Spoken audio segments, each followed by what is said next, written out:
ಶ್ರೀ ದುರ್ಗಾಂಬಿಕೆಯ ಬಲಗೊಂಡು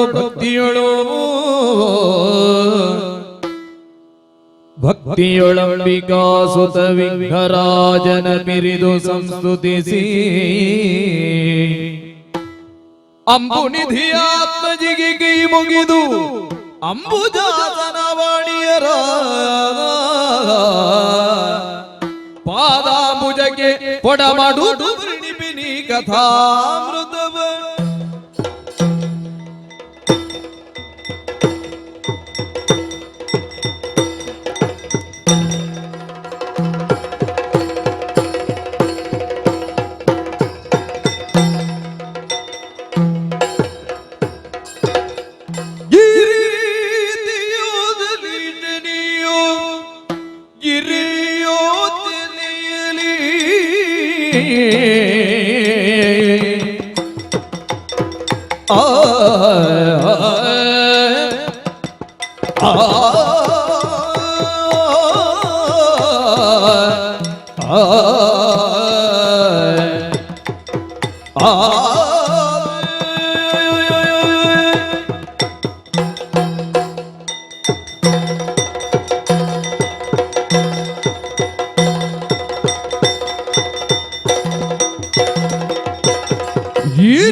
ಧೀರ ನಳನು ಇದ್ದ ರಮಣಿ ಸಗಿದಲಿ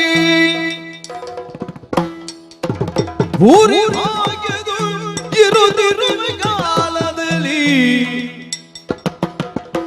ಭೂರಿ ಭಾಗ್ಯದುಳಿರುತ್ತಿರುವ ಕಾಲದಲ್ಲಿ ಮಾರುತ್ತಿರುಳಿರುವ ಮಕ್ಕಳು ಇದ್ದಲು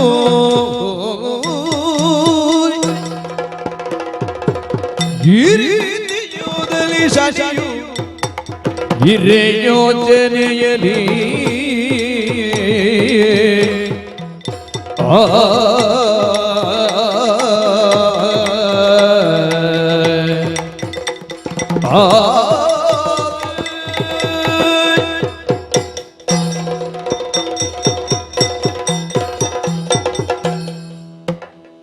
ಮೂರು ಲೋಕಗಳಲ್ಲೂ ಈ ರೀತಿಯ ಬದುಕನ್ನು ಹಂಬಲಿಸುವವರು ಹಲವರಿದ್ದರೂ ಎಷ್ಟು ಮಂದಿಗೆ ಲಭ್ಯ ಆಗಿದೆ ಅಂತ ಪ್ರಶ್ನೆ. ರೂಢಿಯಲ್ಲಿ ಒಂದು ಮಾತುಂಟು, ನಾವೆಲ್ಲ ಕನಸು ಕಾಣುವ ಬದುಕು ಅವನದ್ದು ಅಂತ. ಸಂಪನ್ನತೆಯಿಂದ ಮೆರೆಯುವವರದ್ದು. ದರಿದ್ರರಾಗಿದ್ರೆ ಅಥವಾ ಅಪೇಕ್ಷಿಸಿದ್ದು ಕೈ ಸೇರದೇ ಇದ್ರೆ ತಮಗಿಂತ ಉಚ್ಚ ಮಟ್ಟದಲ್ಲಿಯೇ ಬದುಕನ್ನು ಅನುಭವಿಸ್ತಾ ಇರುವಂತಹ ಒಬ್ಬಾತ ಭೋಗಿಯನ್ನು, ಒಬ್ಬಾತ ಯೋಗ ಸಂಪನ್ನನನ್ನು ನೋಡಿ ಹೇಳುವುದುಂಟು, ನಮಗೆ ಕನಸು ಕಾಣುವುದಕ್ಕಾದ್ರೂ ಆಗ್ತದೋ ಅಂತ ಬದುಕು. ಪೃಥ್ವಿ ಮೂರಕ್ಕೆ ನಳಚಕ್ರವರ್ತಿ ಶ್ರೇಷ್ಠನಿದ್ದಾನೆ, ವರಿಷ್ಠನಿದ್ದಾನೆ ಅಂತ ಸರ್ವತ್ರ ವ್ಯಾಪಕವಾದಂತಹ ಕೀರ್ತಿಯನ್ನು ಅಡಿಗಡಿಗೆ ಆಪ್ತ ಜನರಿಂದ, ಸಂದೇಶಚರರಿಂದ, ಗೂಢಚಾರರಿಂದ ಕೇಳ್ತಾ ಬಂದು ಎಲ್ಲೋ ಮನಸ್ಸಿನ ಒಳಗೆ ಒಂದು ಆತಂಕವೂ ತೊಡಗಿದೆ. ಎಲ್ಲಿ ಈ ಹೇಳಿಕೆ ಹೊಗಳಿಕೆಗಳೇ ಅಹಂಕಾರವಾಗಿ ಪ್ರಮತ್ತತೆಗೆ ಕಾರಣವಾಗಿ ನನ್ನನ್ನು ಎಡವಿ ಬೀಳಿಸ್ತದೋ ಅಂತ. ಪ್ರಿಯವಾಕ್ಯ ಪ್ರಧಾನೇನ ಸರ್ವೇ ತುಷ್ಯಂತಿ ಜಂತವ. ಪ್ರಿಯವಾದ ಮಾತನ್ನ ಆಡಿದ್ರೆ ಜೀವ ಉಂಟೋ ಅದಕ್ಕೆ ಇಷ್ಟ ಆಗ್ತದೆ. ಅದು ಪ್ರಾಣಿಯೇ ಆಗಲಿ ಪಕ್ಷಿಯೇ ಆಗಲಿ ಅದಕ್ಕೆ ಪ್ರಿಯವಾಗುವಂತೆ ನಾವು ಸ್ವರ ಹೊರಡಿಸಿದರೆ ಅದು ತನ್ನ ಸಂಪ್ರೀತಿಯನ್ನು ಪ್ರಕಟಿಸುವುದಿಲ್ಲ. ಮತ್ತೆ ಮನುಷ್ಯರ ಅದಕ್ಕಿಂತ ವ್ಯತ್ಯಾಸ ಏನೂ ಇಲ್ಲ. ಆದ್ದರಿಂದಲೇ ತಿಳಿದವರು ಹೇಳಿದರು, ತಸ್ಮಾತ್ ತದೇವ ವಕ್ತವ್ಯಂ ವಚನೇ ಕಾದರಿದ್ರತ. ಎಲ್ಲರಿಗೂ ಇಷ್ಟ ಆಗುವುದನ್ನೇ ಮಾತಾಡುವ ಸಾಮರ್ಥ್ಯ ಉಂಟು ಅಂತ ಅಪ್ರಿಯವಾಗುವಂತೆ, ಅಪಥ್ಯವಾಗುವಂತೆ, ಇನ್ನೊಬ್ಬರು ಮುಖ ಸಿಂಡರಿಸಿಕೊಳ್ಳುವಂತೆ ನೀವು ಯಾಕೆ ಆಡ್ತೀರಿ? ಆ ಮಾತಿನ ಸಾಧ್ಯತೆಯ ಪರಮ ಪ್ರಯೋಜನ ಪಡೆಯಿರಿ, ಒಳ್ಳೆಯದನ್ನೇ ಹೇಳಿ. ವಚನಕ್ಕೇನು ದಾರಿದ್ರ್ಯ ಇಲ್ವಲ್ಲ. ನಾವು ಆ ಮಾತನ್ನು ಹೇಗೆ ಶೋಧಿಸಿ ಸ್ವೀಕರಿಸಬೇಕು ಅಂದ್ರೆ, ನನಗೆ ಪ್ರಿಯವಾಗ್ತದೆ ಅಂತ ಹೊಗಳಿಕೆಯನ್ನು ಆಪ್ತ ಜನರು ಆಡ್ತಾರೆ, ಅದನ್ನು ಯಥಾವತ್ತಾಗಿ ಸ್ವೀಕರಿಸಿ ನಾವು ಅದರಿಂದ ಪ್ರಮತ್ತರಾದೆವು ಅಂತಾದರೆ, ಈಗ ಹೊಗಳಿದವರೇ ನಾಳೆ ಬಂದು ನಮ್ಮ ತೆಗಳಿಕೆಯನ್ನು ಹೇಳುವುದಕ್ಕೆ ಸಂಕಟ ಪಡುವುದನ್ನು ನಾವು ನೋಡಬೇಕಾಗ್ತದೆ. ಹೊಗಳಿಕೆಯನ್ನು ಬಂದು ಹೇಳ್ತಾ ಇದ್ದೆ, ಈಗ ನಮ್ಮವರ ಕುರಿತಾಗಿ ಹೀಗೆಲ್ಲ ಊರಿನಲ್ಲಿ ಮಾತಾಡ್ತಾ ಇದ್ದಾರೆ, ನಮ್ಮ ಒಡೆಯನಿಗೆ ಅಥವಾ ನಮ್ಮ ಆಪ್ತನಿಗೆ ಹೇಗೆ ಹೇಳುವುದು ಅಂತ ಸಂಕಟ ಪಡ್ತಾರೆ. ಆ ಸ್ಥಿತಿ ಬರಬಾರದು ಅಂತಿದ್ರೆ ಬಂದ ಹೊಗಳಿಕೆಗೆ ಕಾರಣ ಏನು ಅಂತ ಅಡಿಗಡಿಗೆ ಆತ್ಮಶೋಧನವನ್ನು ಮಾಡ್ತಾ ಮುನ್ನಡೆಯುವಂತಹ ಪ್ರವೃತ್ತಿಯನ್ನು ಇರಿಸಿಕೊಳ್ಳಬೇಕು. ಚಂದ್ರಾನ್ವಯ, ವೀರಸೇನ ಮಹಾರಾಜನ ಸೂನುವಾಗಿ ಜನನ, ಪೈತೃಕವಾದಂತಹ ಪರಂಪರೆಯ ಪ್ರಾಬಲ್ಯ, ಸಕಾಲದಲ್ಲಿ ಉತ್ತಮ ಗುರುವರೇಣ್ಯರುಗಳ ಮೂಲಕವಾಗಿ ಸದ್ವಿದ್ಯಾ ಸಂಪಾದನೆ, ಲಭ್ಯವಾದ ರಾಜ್ಯವನ್ನು ಸರ್ವತೋಮುಖವಾದ ಅಭಿವೃದ್ಧಿಯತ್ತ ಮುನ್ನಡೆಸುವಲ್ಲಿ ಧರ್ಮ ನಿಬದ್ಧತೆ, ಸತ್ಯನಿಷ್ಠೆ, ಕ್ಷಮದಮಾದಿ ಗುಣಗಳಲ್ಲಿ ನಾವು ಸದಾ ನಿರತರಾಗಿರುವಂತೆ ಕಾಳಜಿ, ಇಷ್ಟನ್ನು ನಾನು ವಹಿಸಿಕೊಂಡಿದ್ದೇನೆ ಎಂಬುದು ಬಿಟ್ರೆ ನಾವು ಹೊಂದಿದ್ದರಿಂದ ನಾವು ಹೊಂದಬೇಕಾದದ್ದೆಲ್ಲ ವಶವಾಗುತ್ತಾ ಹೋದದ್ದು. ಕ್ಷತ್ರಿಯ ಸಹಜವಾದ ಮಹತ್ವಾಕಾಂಕ್ಷೆ ಇಲ್ಲೂ ಅಂತ ಕೇಳಿದ್ರೆ ಉಂಟು. ಈಗ ನಮ್ಮ ಪ್ರಭುತ್ವವನ್ನು ಚಕ್ರವರ್ತಿತ್ವವನ್ನು ಸ್ಥಾಪಿಸಬೇಕು ಅಂತ ಒಬ್ಬಾತ ಕ್ಷತ್ರಿಯನಾದವನು ಹಂಬಲಿಸಬೇಕಾದ್ರೆ, ಈಗ ರಾಜನೀತಿ ಹೇಳ್ತದೆ ಮಹತ್ವಾಕಾಂಕ್ಷಿ ಕ್ಷತ್ರಿಯರಿಗೆ ಸಹಜ ಗುಣ ಸಂತೃಪ್ತೋ ನಷ್ಟ ಕ್ಷತ್ರಿಯ, ತೃಪ್ತಿ ಬಂತು ಅಂತ ಆದ್ರೆ ಅವನ ಕ್ಷಾತ್ರದಿಂದ ಕಳಚಿಕೊಳ್ತಾನೆ ಅಂತ. ಹಾಗೆ ಅಂತ ಅತೃಪ್ತನಾಗಬೇಕು ಯಾವ ವಿಷಯದಲ್ಲಿ? ಸಾರ್ವಭೌಮತ್ವವನ್ನು ಹೊಂದುತ್ತಾ ಅದರ ಪರಿಧಿಯನ್ನು ವಿಸ್ತರಿಸ್ತಾ ಇರುವಲ್ಲಿ ಅತೃಪ್ತನಾಗಿರಬೇಕು. ಸಾಲದು ಇನ್ನೂ ಬೇಕು ಅಂತ. ಈಗ ಇನ್ನೂ ಬೇಕು ಅಂತ ಹಂಬಲಿಸಬಹುದು ಅಂತ ನಮಗೆ ಶಾಸ್ತ್ರ ನೀತಿ ಏನು ಬೋಧೆ ಕೊಡ್ತದೋ ಅದರ ಹಿಂದೆ ಏನು ಆಶೆ ಇರುವುದು? ಈಗ ಸಾಮಾನ್ಯನಿಗೆ ಸಾಮಾನ್ಯವಾದ ಒಂದು ರಾಜ್ಯ ಪಿತೃಪರಂಪರೆಯಿಂದ ಪ್ರದತ್ತವಾಗಿರ್ತದೆ. ಅದನ್ನು ನಾವು ವಿಸ್ತರಿಸಬೇಕು ಅಂತಂದ್ರೆ ಮೊದಲು ವ್ಯಕ್ತಿತ್ವ ವಿಸ್ತಾರ ಆಗಬೇಕು. ಈ ರಾಜ್ಯಕ್ಕೆ ನಾನು ಅಪ್ಪನಿಗೆ ಮಗನಾಗಿ ಹುಟ್ಟಿದ್ರೆ ಸಾಕು ಅಂತಲೇ ತಿಳಿದಿದ್ರು. ರಾಜ್ಯ ಹೆಚ್ಚು ಮಾಡುವಾಗ ನನ್ನ ವ್ಯಕ್ತಿತ್ವದ ವರ್ಚಸ್ಸು ಹೆಚ್ಚಾಗುತ್ತಾ ಹೋಗಬೇಕು. ಸಾರ್ವಭೌಮನಾಗುವಾಗ ಅದು ದಿಗ್ದಿಗಂತ ವ್ಯಾಪಕವಾಗಿ ವೈಶಾಲ್ಯವನ್ನು ಹೊಂದಿರಬೇಕು. ಆ ಸದ್ಗುಣಗಳಿಗೆ ನಾವು ನಿಧಿಯಾದೆವು ಅಂತಾದರೆ, ಆಶ್ರಯ ಕೊಟ್ಟೆವು ಅಂತಾದರೆ, ಆಶ್ರಿತರ ಸಂಖ್ಯೆ ವೃದ್ಧಿಸಿದ್ರೂ ನಮಗೆ ಸಮಸ್ಯೆ ಆಗುವುದಿಲ್ಲ. ಅಂದ್ರೆ ಮಹತ್ವಾಕಾಂಕ್ಷೆಯಿಂದ ರಾಜ್ಯವನ್ನು ವಿಸ್ತರಿಸುವಾಗ ಮನಸ್ಸೆಂಬ ಸಾಮ್ರಾಜ್ಯವನ್ನು ಉದಾತ್ತವಾಗಿಸ್ತಾ ವಿಸ್ತಾರ ಮಾಡ್ತಾ ಸಂಸ್ಕಾರ ಸಂಪನ್ನವಾಗಿಸಿಕೊಂಡು ಅದನ್ನು ಎತ್ತರಿಸ್ತಾ ಹೋಗಬೇಕು. ದೂರ ಇದ್ದವರಿಗೆ ನಾವು ಕಾಣುವುದು ನಾವು ಎತ್ತರ ಆದರೆ, ಇಲ್ಲದಿದ್ದರೆ ಎದುರಿದ್ದವರ ತಲೆ ಕಾಣುವುದು. ಈಗ ಸಮಾನ ಸ್ತರದಲ್ಲಿದ್ದರೆ ನಾವು ದೂರದತ್ತ ದೃಷ್ಟಿ ನೆಡಬೇಕು ಅಂತಾದ್ರೆ ನಾವು ಮೊದಲು ಎತ್ತರವನ್ನು ಹೊಂದಬೇಕು. ಈ ನ್ಯಾಯನ ನಾವು ಯಾವುದನ್ನು ಆರ್ಷವಾದಂತಹ ಸತ್ವಗಳು ತತ್ವಗಳು ಅಂತ ನಂಬಿದ್ದೇವೋ ಅದರಲ್ಲಿ ಅಚಲ ನಿಷ್ಠೆಯನ್ನಿರಿಸಿಕೊಂಡದ್ದರ ಪರಿಣಾಮವಾಗಿ ಸಾಮ್ರಾಜ್ಯ ವಿಸ್ತಾರವಾಯಿತು, ದೇವಾನುದೇವತೆಗಳ ಅನುಗ್ರಹವಾಯಿತು, ಪೃಥ್ವಿಮೂರಕ್ಕೆ ನಳ ಚಕ್ರವರ್ತಿ ಅಂತ ಸ್ಥಾಪಿತ ಆಯಿತು. ಈಗ ಕರ್ಮ ವಿಪಾಕವನ್ನು ಅಭ್ಯಾಸ ಮಾಡಿದವರು ಅಧೋಲೋಕವಾಸಿಗಳಾದಂತಹ ದಾನವರುಗಳೋ ಸರ್ಪಗಳೋ ಅಥವಾ ಅನ್ಯ ಕ್ಷುದ್ರ ಪಶುಪಕ್ಷಿಯೇ ಮೊದಲಾದವುಗಳು ಆ ಹೀನಯೋನಿಗಳಲ್ಲಿ ಸಂಚರಿಸುವುದಕ್ಕೆ ಕಾರಣವಾಗಿ ನಮ್ಮ ಕರ್ಮವನ್ನೇ ಇಡ್ತಾರೆ. ಹೌದಾ? ಪ್ರಭುತ್ವ ಅಂದ್ರೆ ಏನು ವಿಶಾಲ ಅರ್ಥದಲ್ಲಿ? ಹೀನ ಕರ್ಮದ ಫಲರೂಪವಾಗ ಜನ್ಮವನ್ನು ಹೊಂದಿದವರು ಅಧೋಲೋಕದಲ್ಲಿದ್ದರೆ ಅದರಲ್ಲಿ ಪ್ರಭುತ್ವ ಅಂದ್ರೆ ನಾವು ಆ ಸ್ಥಿತಿಗೆ ಇಳಿಯದಂತಹ ವ್ಯಕ್ತಿತ್ವದ ಉನ್ನತಿಕೆ ಅಂತ ಅರ್ಥ. ಸಮಾನ ಸ್ತರದಲ್ಲಿ ವ್ಯವಹರಿಸುವಂತಹ ಮನುಜ ಲೋಕದಲ್ಲಿ ಔನ್ನತ್ಯ ಅಂದ್ರೆ ಏನು? ಮನುಷ್ಯ ಸಾಮಾನ್ಯರು ಮಾಡಬಹುದಾದ ತಪ್ಪುಗಳಿಂದ ಕಳಚಿಕೊಂಡು ಒಪ್ಪವಾಗಿ ಬದುಕನ್ನು ನಿರೂಪಿಸಿದ ಪ್ರಭುತ್ವ ಅಂತ ತಾತ್ಪರ್ಯ. ಮೇಲ್ಲೋಕದಲ್ಲಿ ಪ್ರಭುತ್ವ ಅಂದ್ರೆ ಏನು? ಊರ್ಧ್ವಗಮನಕ್ಕೆ ಬೇಕಾದಂತಹ ಪುಣ್ಯ ಸಂಚಯನದಲ್ಲಿ ಅಪರಿಮಿತ ಆಸಕ್ತಿಯನ್ನು ಹೊಂದಿಕೊಂಡು ಸತ್ಕರ್ಮನಿಷ್ಠನಾಗಿ ವರಿಷ್ಠನಾಗುತ್ತಾ ಇದ್ದೇನೆ ಅಂತ ತಾತ್ಪರ್ಯ. ಹಾಗಾಗುವಲ್ಲಿ ಕಾಳಜಿ ಉಂಟು, ಆದ್ದರಿಂದ ಈ ಕೀರ್ತಿ ಬಂದಿದೆ ಅಂತ ತಿಳಿಯುತ್ತೇನೆ. ಆದರೆ ನಾವು ಎಷ್ಟು ಹೊಂದಿ ತೃಪ್ತ ಭಾವದಲ್ಲಿರುವಾಗಲೂ ಅತೃಪ್ತಿ ಹುಟ್ಟಿಸುವುದು ಈ ಲೋಕದಲ್ಲಿ ಸಹಜ ಪ್ರವೃತ್ತಿ. ಈಗ ನಾನು ಅವಿವಾಹಿತನಿದ್ದ ವೇಳೆಯಲ್ಲಿ ತೃಪ್ತನಾಗಿ ಸಮ್ರಾಟನಾಗಿ ಮೆರೆಯುತ್ತಾ ಇರುವ ವೇಳೆಯಲ್ಲಿ ಉಪವನ ವಿಹಾರಿಯಾಗಿಯೇ ಇದ್ದದ್ದು.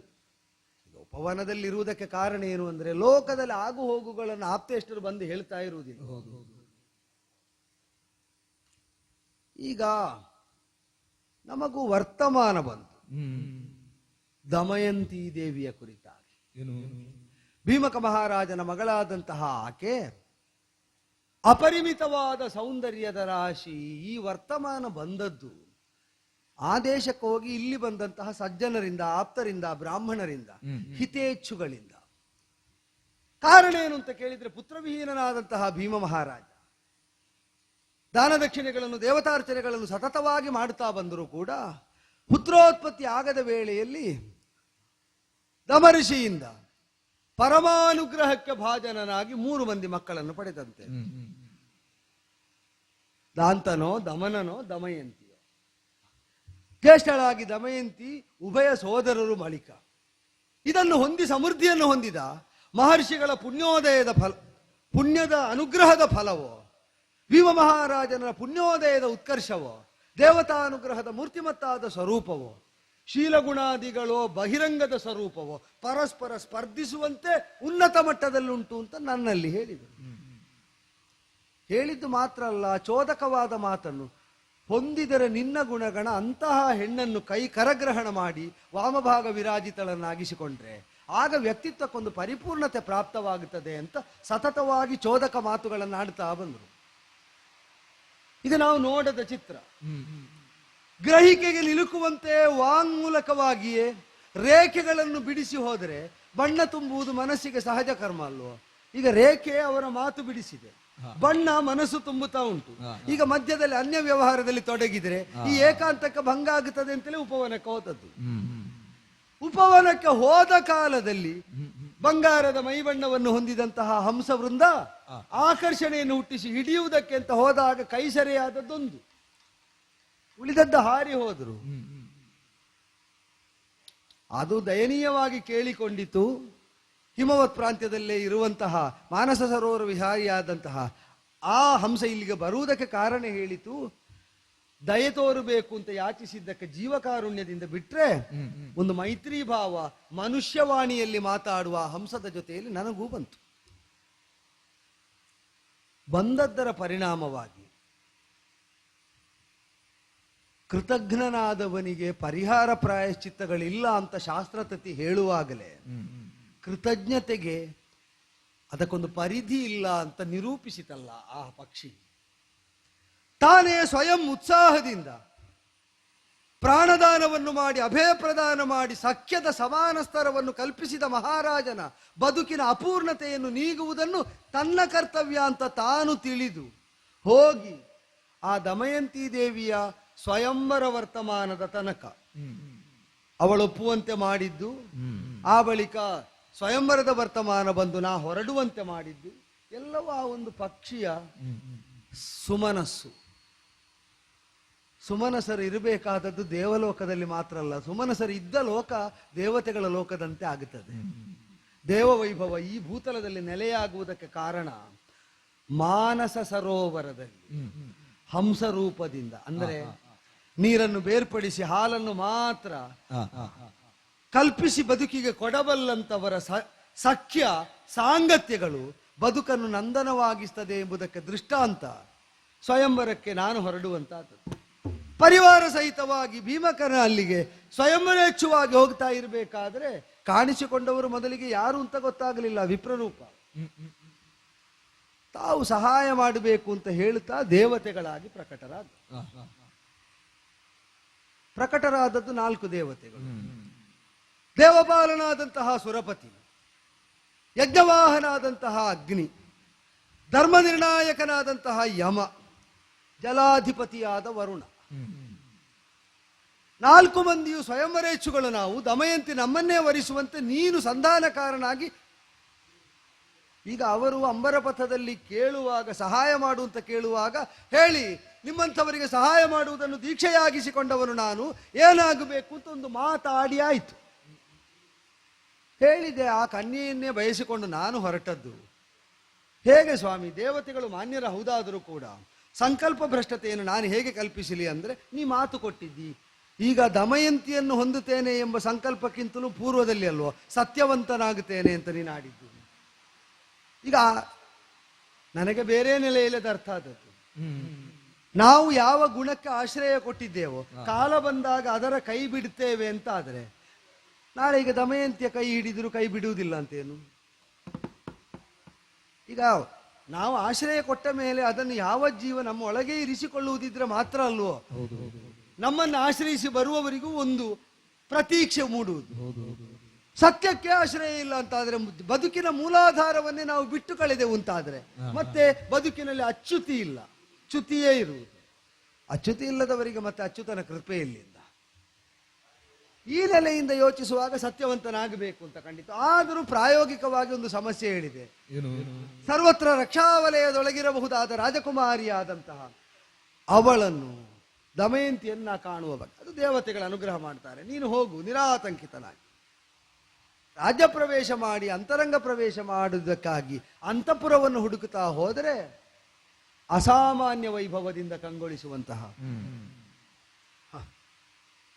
ಅವಳು ನಡೆಯುವುದನ್ನು ನೋಡಿದರೆ ಸಂಚಾರಿಣಿ ದೀಪಶಿಖೆಯವ, ದೀಪದ ಶಿಖೆ ಸಂಚರಿಸುವಾಗ ಹೇಗಿರ್ತದೆ ಹಾಗಿರ್ತದೆ ಅದು. ಅದನ್ನು ಅದಕ್ಕಿಂತ ಚೆನ್ನಾಗಿ ಹೇಳುವುದೇ. ಉಪಮೆ ಹೇಳಬಹುದಾದ ಕವಿವರ್ಯರಿಗೂ ಅದಕ್ಕಿಂತ ಚೆನ್ನಾಗಿ ಹೇಳುವುದಕ್ಕೆ ಬಹುಶಃ ಸಿಗುವುದಕ್ಕಿಲ್ಲ.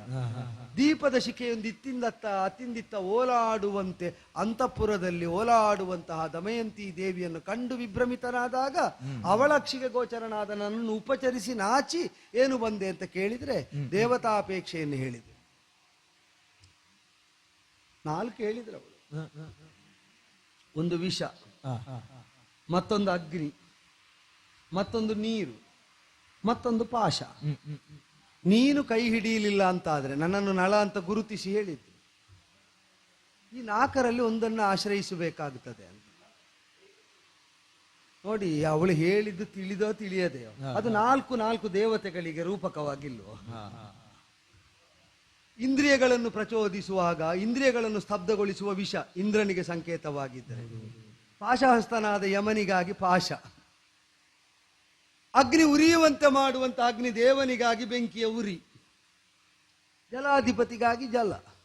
ಅಂದರೆ ಅವರಿಗೊಪ್ಪಿಸಿಕೊಳ್ಳುವುದಕ್ಕಿಂತ ಅವರಿಂದ ಪ್ರವೃತ್ತವಾದುವಂತಹ ಈ ವಸ್ತು ವಿಷಯಗಳಲ್ಲಿ ನನ್ನನ್ನು ನಾನು ಅಂದರೆ ಆ 4ಕ್ಕಾದರೆ ನನ್ನನ್ನು ನಾನು ಕಳೆದುಕೊಳ್ಳುವುದು, ನಿನಗಾದರೆ ನನ್ನನ್ನು ನಾನು ಒಪ್ಪಿಸುವುದು. ಸೂಕ್ಷ್ಮಜ್ಞೆ ಒಬ್ಬಾಕೆ ಹೆಣ್ಣು ಮಗಳು ಅಂತಾದ್ರೆ, ಅಲ್ಲ ಮನುಷ್ಯರು ಅಂತಾದ್ರೆ ಎಷ್ಟು ಅಲ್ಪದರಲ್ಲಿ ಎಷ್ಟು ಮಹತ್ವವನ್ನು ಹೇಳುವುದಕ್ಕಾಗುತ್ತದೆ ಅಂತ. 4ಕ್ಕೆ ನಾವು ಒಪ್ಪಿಸಿಕೊಳ್ಳಬೇಕು. ಇದನ್ನು 4ಕ್ಕೆ ಅನಿವಾರ್ಯವಾಗಿ ಒಪ್ಪಿಸಿ ನಾ ಕಳೆದು ಹೋಗಬೇಕು. ನಿನಗಾದ್ರೆ ನನ್ನನ್ನು ಒಪ್ಪಿಸಿಕೊಳ್ಳದು. ಯಾವ ಪುರುಷನಾದವನು ಅಂಥವಳನ್ನು ಸಂಗಾತಿಯಾಗಿ ಬಯಸುವುದಿಲ್ಲ ಹೇಳಿ. ಆದರೆ ವಚನ ಭ್ರಷ್ಟತೆ ಬರ್ತದೆ ಅಂದ್ರೆ ಯಾಕೆ ಬರ್ತದೆ? ಸ್ವಯಂವರ ಅಲ್ವೋ, ಬರ್ಲಿ, ಬಂದಾಗ ನಾನು ಸ್ವೀಕರಿಸ್ತೇನೆ ಅಂದ್ರು. ಸರಿಯಪ್ಪ, ಈಗ ನನ್ನನ್ನು ಅಪಾಯದಿಂದ ಪಾರು ಮಾಡುವಂತಹ ಸಾಂಗತ್ಯವನ್ನು ವಿವಾಹ ಪೂರ್ವದಲ್ಲೇ ತೋರಿದಂತಹ ದಮಯಂತಿಯೆಡೆಗೆ ವರ್ಧಿಸಿದ ಪ್ರೇಮವನ್ನು ಹೊಂದಿದಂತಹ ನಾನು ಯಥಾವತ್ತಾಗಿ ಹೇಳಿದ್ರೆ ದೇವತೆಗಳು ಹೇಳ್ತಾರೆ ನಮಗೆಲ್ಲ ಗೊತ್ತಾಗಿದೆ ಅಂತ. ಇವರಿಗೆ ನನ್ನೊಟ್ಟಿಗೆ ಕಾಣದಂತೆ ಬರ್ಲಿಕ್ಕೂ ಆಗ್ತದೆ, ನೋಡ್ಲಿಕ್ಕೂ ಆಗ್ತದೆ. ಅಲ್ಲ, ದೇವತೆಗಳು ಹೆಚ್ಚು ಹೇಳುವಾಗಿಲ್ಲ, ಆದ್ರೆ ಅವರಿಗೆ ಹೇಳಲಿಕ್ಕೆ ಆಗುವುದಿಲ್ಲ. ಯಾಕೆ ಆಗುವುದಿಲ್ಲ ಅಂತ ಗೊತ್ತಾದದ್ದು ಪರಿಣಾಮದಿಂದ. ಈಗ ಅಲ್ಲಿಯೂ ಅನುಗ್ರಹ ಮಾಡಿದರು. ಸ್ವಯಂವರ ವೇದಿಯಲ್ಲಿ ಪ್ರಭಾಪೂರ್ಣರಾದಂತಹ ಕ್ಷತ್ರಿಯ ಮಂಡಲದ ಮಧ್ಯದಲ್ಲಿ ದೇವತೆಗಳು ಬಂದು ಕುಳಿತರು. ನನಗೆ ನೋಡುವಾಗ ದೇವತೆಗಳಾಗಿಯೇ ಕಂಡಿದ್ದಾರೆ. ಮದುವೆ ಆದ ಮೇಲೆ ಇವಳು ಹೇಳ್ತಾಳೆ, ಅಲ್ಲ ಹೀಗಾಯ್ತು ಮದುವೆ, ಅದು ಬಿಡಿ, ನನಗೆ 5 ಮಂದಿ ಒಂದೇ ತೆರನಾಗಿ ಕಂಡದ್ದು.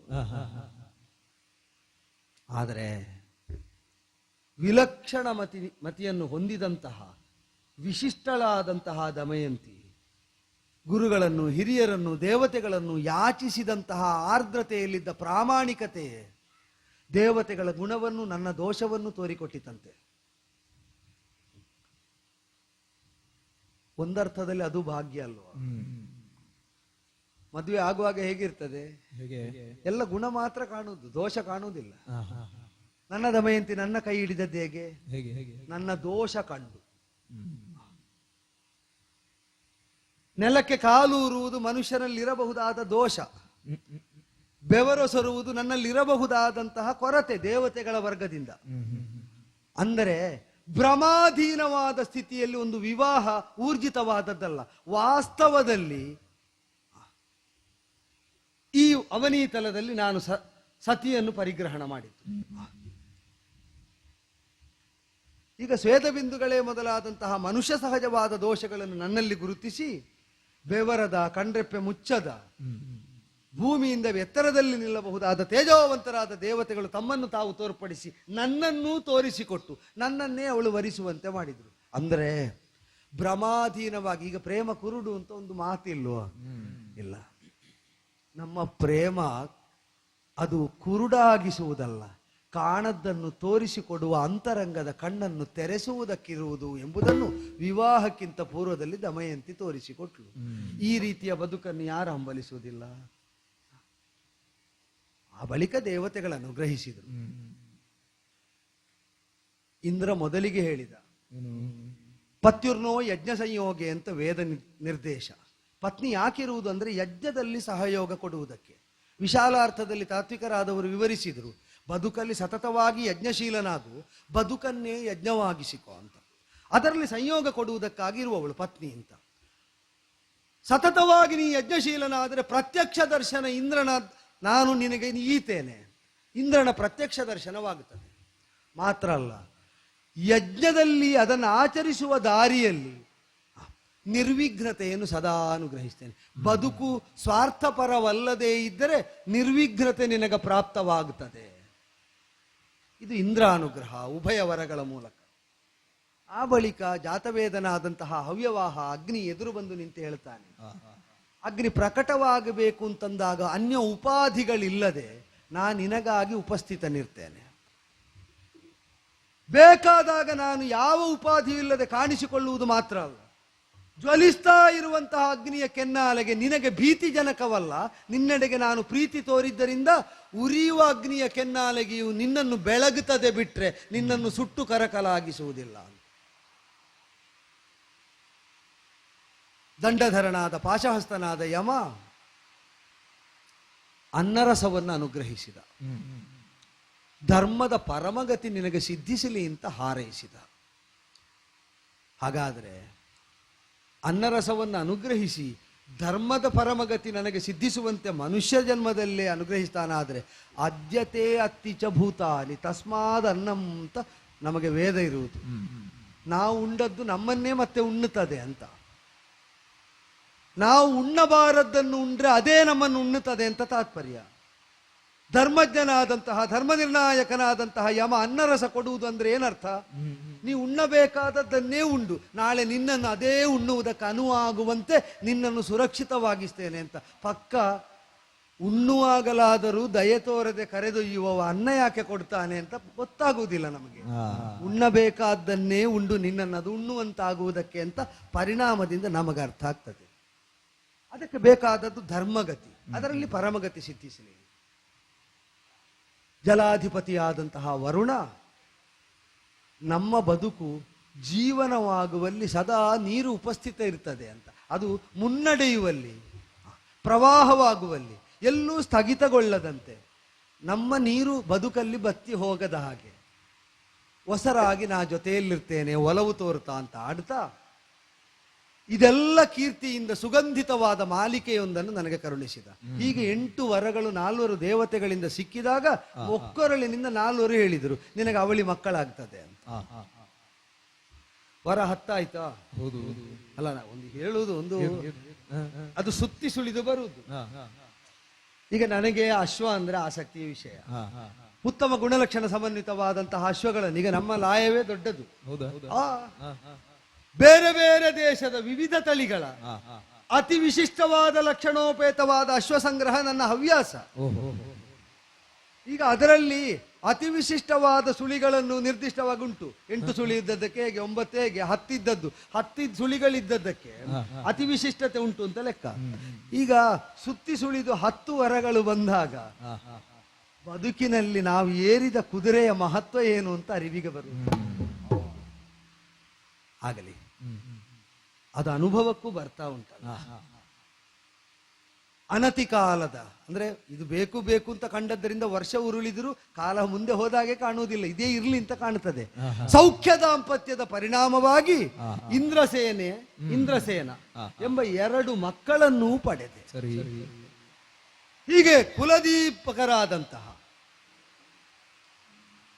ಹೊಕ್ಕಲ್ಲೂ ಇದ್ದಲ್ಲೂ ಬೆಳಗುವಂತಹ ದೀಪ್ತಿ ಒಂದಾದರೆ, ಸ್ತಂಭದೋಪಾದಿಯಲ್ಲಿ ಆಧರಿಸುವಂತಹ ಮಗ ಮತ್ತೊಬ್ಬ, ಅವರಿಬ್ಬರ ಮುದ್ದು ಮುಖವನ್ನು ಕಂಡು ಮುದ್ದಾಡುವುದು ಅತಿ ಪ್ರಿಯವಾದ ಕರ್ಮವಾಗಿ, ಮಕ್ಕಳ ತಲೆನೇವಿರಿಸಿ ನೆಕ್ತೆಯನ್ನು ಆಘ್ರಾಣಿಸುವ ಸುಕೃತ ವಿಶೇಷಕ್ಕಾಗಿ ನಾನೇ ಆತ್ಮ ಸಮಾಧಾನವನ್ನು ಹೊಂದುತ್ತಾ ಜೀವನವನ್ನು ಇಷ್ಟು ಹಾಯಾಗಿದ್ದರೆ ಇದು ಎಲ್ಲಿವರೆಗೆ ಉಂಟು ಅಂದ್ರೆ ಬಹುಶಃ ಎಲ್ಲರಿಗೆ ಕಾಣ್ತದೋ ಇಲ್ವೋ, ಸ್ವಲ್ಪವೂ ಕಷ್ಟ ಬಾರದೆ ಬದುಕಿ ಇರಬಾರ್ದಪ್ಪ ಅಂತ ಕಾಣುವಷ್ಟು ಸುಖಿಯಾಗಿದ್ದೇನೆ ಅಂತ. ಹಾಗೆ ಅಂತ ಕಷ್ಟವನ್ನು ಹಂಬಲಿಸ್ತೇನೆ ಅಂತಲ್ಲ, ಈ ಸುಖದ ಮಹತ್ವ ತಿಳಿಯಬೇಕಾದ್ರು ಎಲ್ಲೋ ಒಮ್ಮೆ ಕತ್ತಲ ಆವರಿಸದಿದ್ರೆ ಬೆಳಕಿನ ಸಾಮ್ರಾಜ್ಯದ ಮಹತ್ವಕ್ಕೆ ಗೊತ್ತಾಗುವುದೇಗಪ್ಪ. ಹಾಗೆ ಅಂತ ಆ ಯೋಚನೆ ಬಂದಾಗಲೇ ಎಲ್ಲಿಯಾದ್ರೂ ಅಸ್ತು ದೇವತೆಗಳು ತಥಾಸ್ತು ಅಂದು ಬಿಡ್ತಾರೋ ಅಂತ ಆತಂಕ ಆಗಿ ನನಗೇನು ಕಷ್ಟ ಬಂದರೂ ಹೆಂಡತಿ ಮಕ್ಕಳಿಗೆ ಬಾರದಿರ್ಲಿ ಅಂತಲೂ ಬೆನ್ನಿಗೆ ಪ್ರಾರ್ಥಿಸ್ತೇನೆ.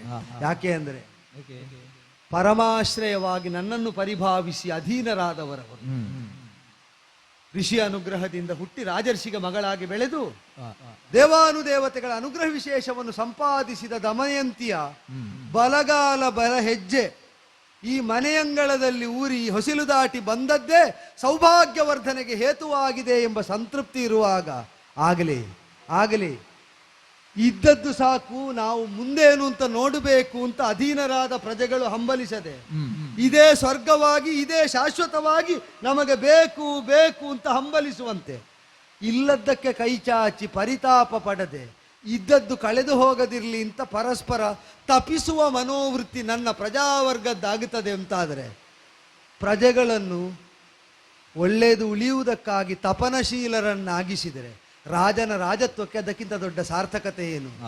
ಪ್ರಜೆಗಳ ತಪಸ್ಸು ನಿರಂತರವಾಗಲಿ, ಅವರ ವರರೂಪವಾದ ಈ ನಿಷಧದ ಈ ಸಂಪದ ಅದು ಕ್ಷಣೆ ಕ್ಷಣೆ ಅಭಿವೃದ್ಧಿ ಹೊಂದುತ್ತಾ ಹೋಗಲಿ ಅಂತ ನಾನೂ ಇಷ್ಟ ದೇವತೆಯನ್ನು ಪ್ರಾರ್ಥಿಸ್ತೇನೆ.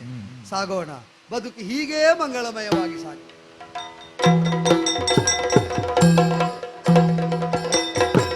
ನಾನಾ ಪ್ರಕಾರದಳು ಭಯವನು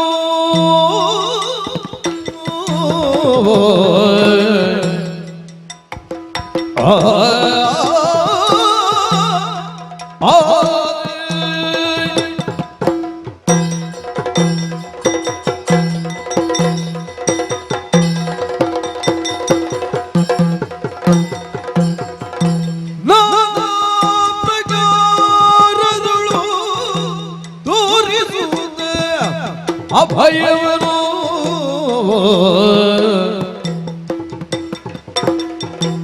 ಮಾನನಿಧಿ ಪುಷ್ಕರನ ಕರೆದು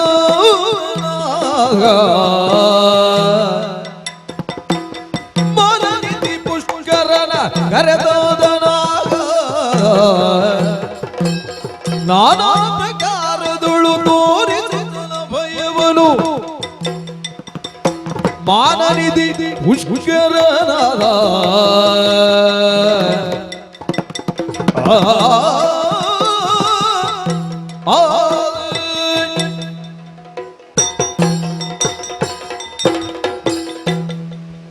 ಬದುಕಿನಲ್ಲಿ ಅವಕಾಶ ಸಿಗುವುದೇ ದುಷ್ಕರ ಎನ್ನುವುದಾಗಿ ತಿಳಿದವರು ಆಡ್ತಾರೆ. ಸಿಕ್ಕಂತಹ ಅವಕಾಶವನ್ನ ಸರಿಯಾಗಿ ನಾವು ಬಳಸಿಕೊಂಡ್ರೆ ಮಾತ್ರ ಬದುಕಿನಲ್ಲಿ ಎತ್ತರಕ್ಕೆ ಬೆಳೀಲಿಕ್ಕೆ ಸಾಧ್ಯವಂತೆ. ಒಂದು ವಿಶಾಲವಾದ ವೃಕ್ಷದ ಕೆಳಗೆ ನೆರಳನ್ನಂತೂ ಬೆಳೆಯುವ ನಾವುಗಳು ಎನ್ನುವ ಭಾವ ನಮ್ಮಲ್ಲಿ ಮೂಡಿದ್ದು ಸತ್ಯ. ಯಾಕೆ ಹೇಳ್ತೇನೆ, ನನ್ನ ಮಿತ್ರ ಬಾವೆಯಲ್ಲಿ ಅಣ್ಣ ಎನ್ನುವುದಾಗಿಯೇ ಕರೆಯುವಂತಹ ನಿಷಧದ ದೊರೆ ನಳನ ಸ್ನೇಹಿತನಾಗಿ ನಾನಿದ್ದವನು, ಪುಷ್ಕರ ನಾಮಾಂಕಿತನಾಗಿ ಅವನ ಜೊತೆಯಲ್ಲಿಯೇ ಇರ್ತಾ ಅವನ ಆಶ್ರಯದಲ್ಲಿ ಉತ್ತರದ ನಿಷಧವನ್ನು ನಾನೇ ಆಳ್ತಾ ಬಂದಂತಹ ಕಾಲದಲ್ಲಿ ಇಲ್ಲಿರುವಂತಹವರೆಲ್ಲರೂ ಕೂಡ ನನ್ನನ್ನೇ ಅರಸ ಎನ್ನುವುದಾಗಿ ಒಪ್ಪಿ ನಡೆದದ್ದು ಸತ್ಯ ಸ್ವಾಮಿ. ಹೀಗೆ ಇರ್ಲಿಕ್ಕಾಗ್ತದ? ಆಶ್ರಯ ಪಡೆದ ಮರದ ಕೆಳಗಿದ್ರು ಕೂಡ ನಾವು ಬೆಳೆಯಬೇಕಾದ ಸತ್ಯ ಅಲ್ವಾ? ಸಪ್ತಮಂ ದೈವ ಚಿಂತನಂ ಕೆಲವೊಂದು ಬರ್ತದೆ. ಕೆಲವೊಂದು ಬಂದಾಗ ಹೆದರಿಕೆ ಹುಟ್ಟಿಸಿ ನಮ್ಗೆ 4 ಬಿಟ್ಟೆ ಹೇಳುದು. ಸಪ್ತಮಂ ದೈವ ಚಿಂತನಂ ಎನ್ನುವುದು ಮತ್ತೆ ಅರ್ಥ ಆಗುವುದು. ಬಂದ ದೈವ ಚಿಂತನವನ್ನು ನಾವು ಒಪ್ಪಿ ನಡೆಯಬೇಕಾದದ್ದು ಸರಿ. ಉದ್ಯಮವೂ ಬೇಕು, ಧೈರ್ಯವೂ ಬೇಕು, ಬುದ್ಧಿ, ಶಕ್ತಿ, ಪರಾಕ್ರಮ ಇಷ್ಟು ಇದ್ರೆ 7ನೇದು ದೇವರು ಕೊಡ್ತಾರಂತೆ. ದೇವರು ಮೊದಲೇ ಕೊಟ್ರ ಅಂತ ಹೇಳಿ ಅನ್ನಿಸುವುದು. ಕೆಲವೊಂದೆಲ್ಲ ಬಂದಿದೆ ಅಲ್ಲ,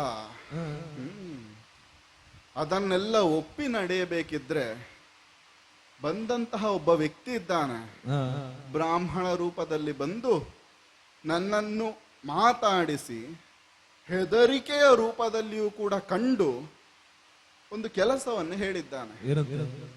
ಆ ಕೆಲಸವನ್ನು ಮಾಡಿದ್ರೆ ಮುಂದಿನ ಅಭ್ಯುದಯ ನಿನಗೆ ಆಗ್ತದೆ ಎನ್ನುವುದಾಗಿ ಆಡಿದ್ದಾನೆ. ಕ್ಷತ್ರಿಯನಾದ ನಾನು ಬಯಸುವುದು ಅದನ್ನೇ ಅಲ್ವಾ ಸ್ವಾಮಿ? ಶಾಸ್ತ್ರದಲ್ಲಿ ಆಡ್ತಾರೆ ಚತುಸ್ಸಾಗರ ಪರಿವೇಷ್ಟಿತವಾದ ಭೂಮಿ ಎನ್ನುವುದಾಗಿ.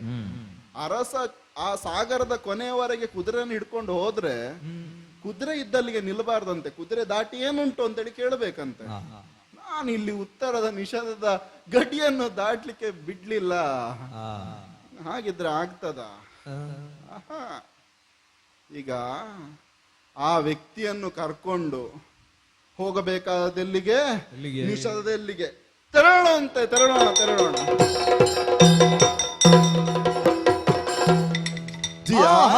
ಬಾ ಹೀಗೆ ಬಾ ಜಿಯಲಾಲಿಸೋ ಪಗಡೆ ಕಾಯಿಗಳ ನೀವಿಪ್ರ ಜಿಯ ಲಾಲಿಸೋ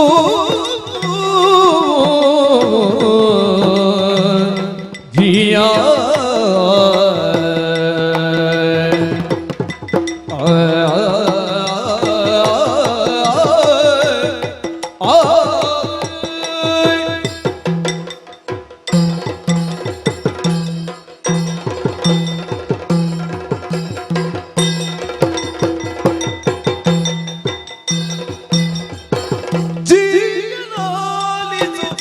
ಪಗಡೆ ಗಾಯಿಗಳ ನೀವಿಪ್ರ ಪಗಡೆ ಕಾಯಿಗಳ ನೀವಿಪ್ರ ಪ್ರಿಯನಗಿದ ಕೈಯ ಕಾಣಿಕೆಯ ಪ್ರಿಯನಗಿದ ಕೈಯ ಕಾಣಿಕೆಯ ಜಿಯಲಾಲಿ ಪಗಡೆ ಕಾಯಿಗಳ ನೀವಿಪ್ರ ಪ್ರಿಯದ್ಯೋದೆನಗಿತ್ತ ಕೈಯ ಕಾಣಿಕೆಯ ಜಿಯ ಜಿಯ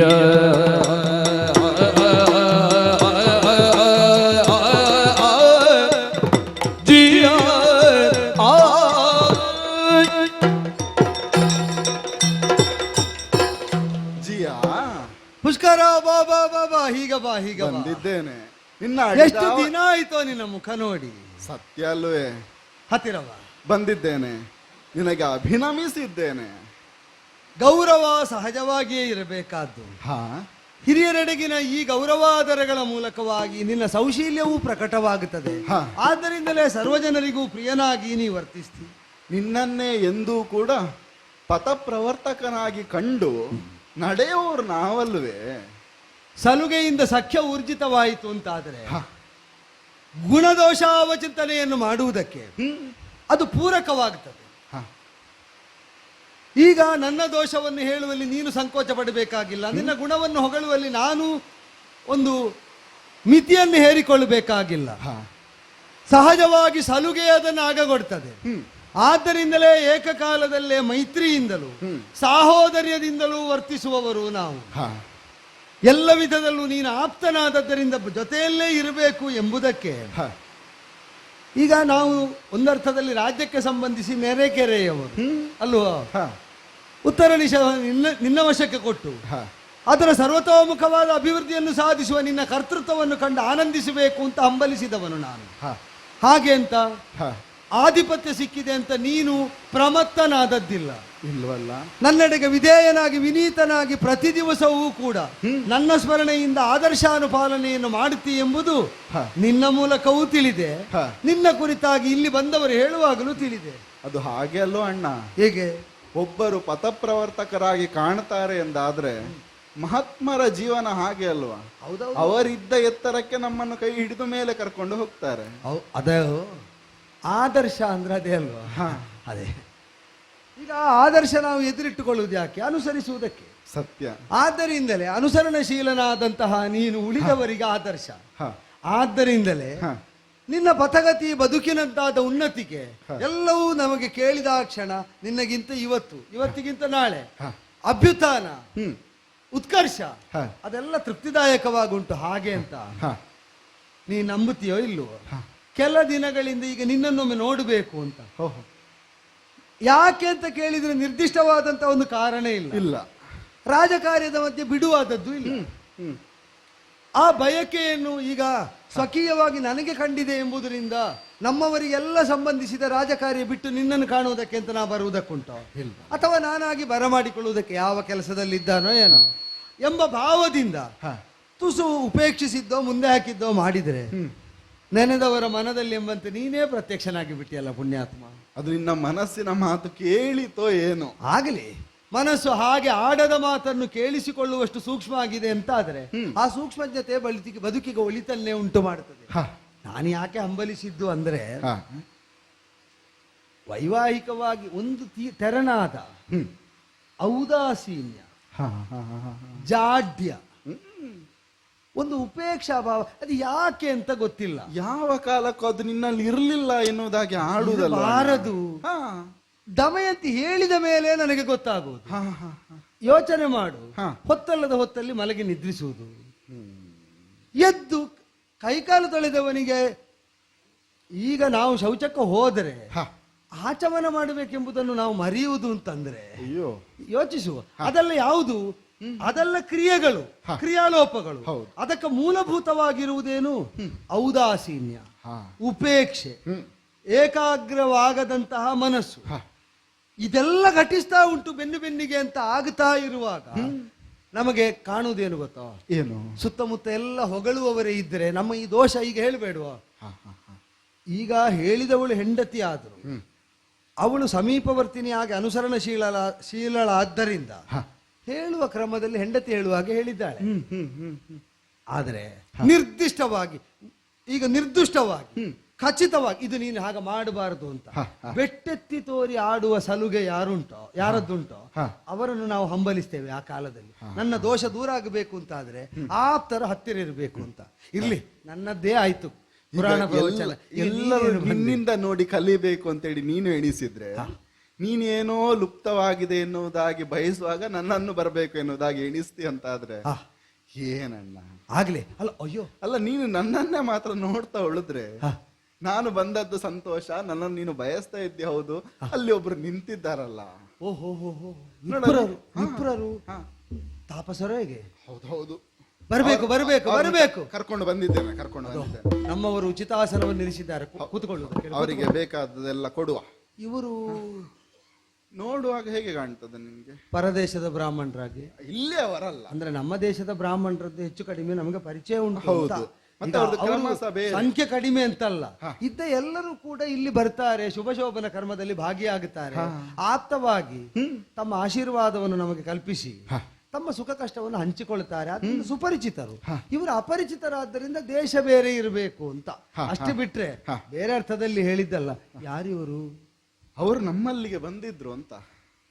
ಅವ್ರು ಬಂದದ್ದೀಗ ಇಲ್ಲಿಗೆ ಅಂತಲ್ಲ, ನಿನ್ನಲ್ಲಿಗೆ ಬಂದಿದ್ರು. ಒಳ್ಳೇದು ಒಳ್ಳೇದು. ಬಂದು ಒಂದಷ್ಟು ಮಾತುಗಳನ್ನು ಆಡಿದ್ರು. ಬಂದ ಮೇಲೆ ಅವರು ಆಡಿದ ಮಾತು ಕೇಳುವ, ಮಂತ್ರ ಹೇಳುವ ಬಾಯಲ್ಲಿ ಆಡುವ ಮಾತನ್ನು ಕೇಳುವುದು ಸ್ವಾರಸ್ಯಪೂರ್ಣವಾಗಿ ಇರ್ತದೆ. ಹೌದಲ್ವಾ? ಮತ್ತೆ ನೀನೇ ಕೆಲವೊಮ್ಮೆ ಆಡ್ತಿ, ಕೆಲವು ಅಂಥವರ ಮಾತು ಕೂಡ ಮಂತ್ರ ಆಗ್ತದೆ ಅಂದ್ರೆ ಮನನ ಯೋಗ್ಯವಾಗುತ್ತದೆ ಅಂತ ಅಲ್ವಾ?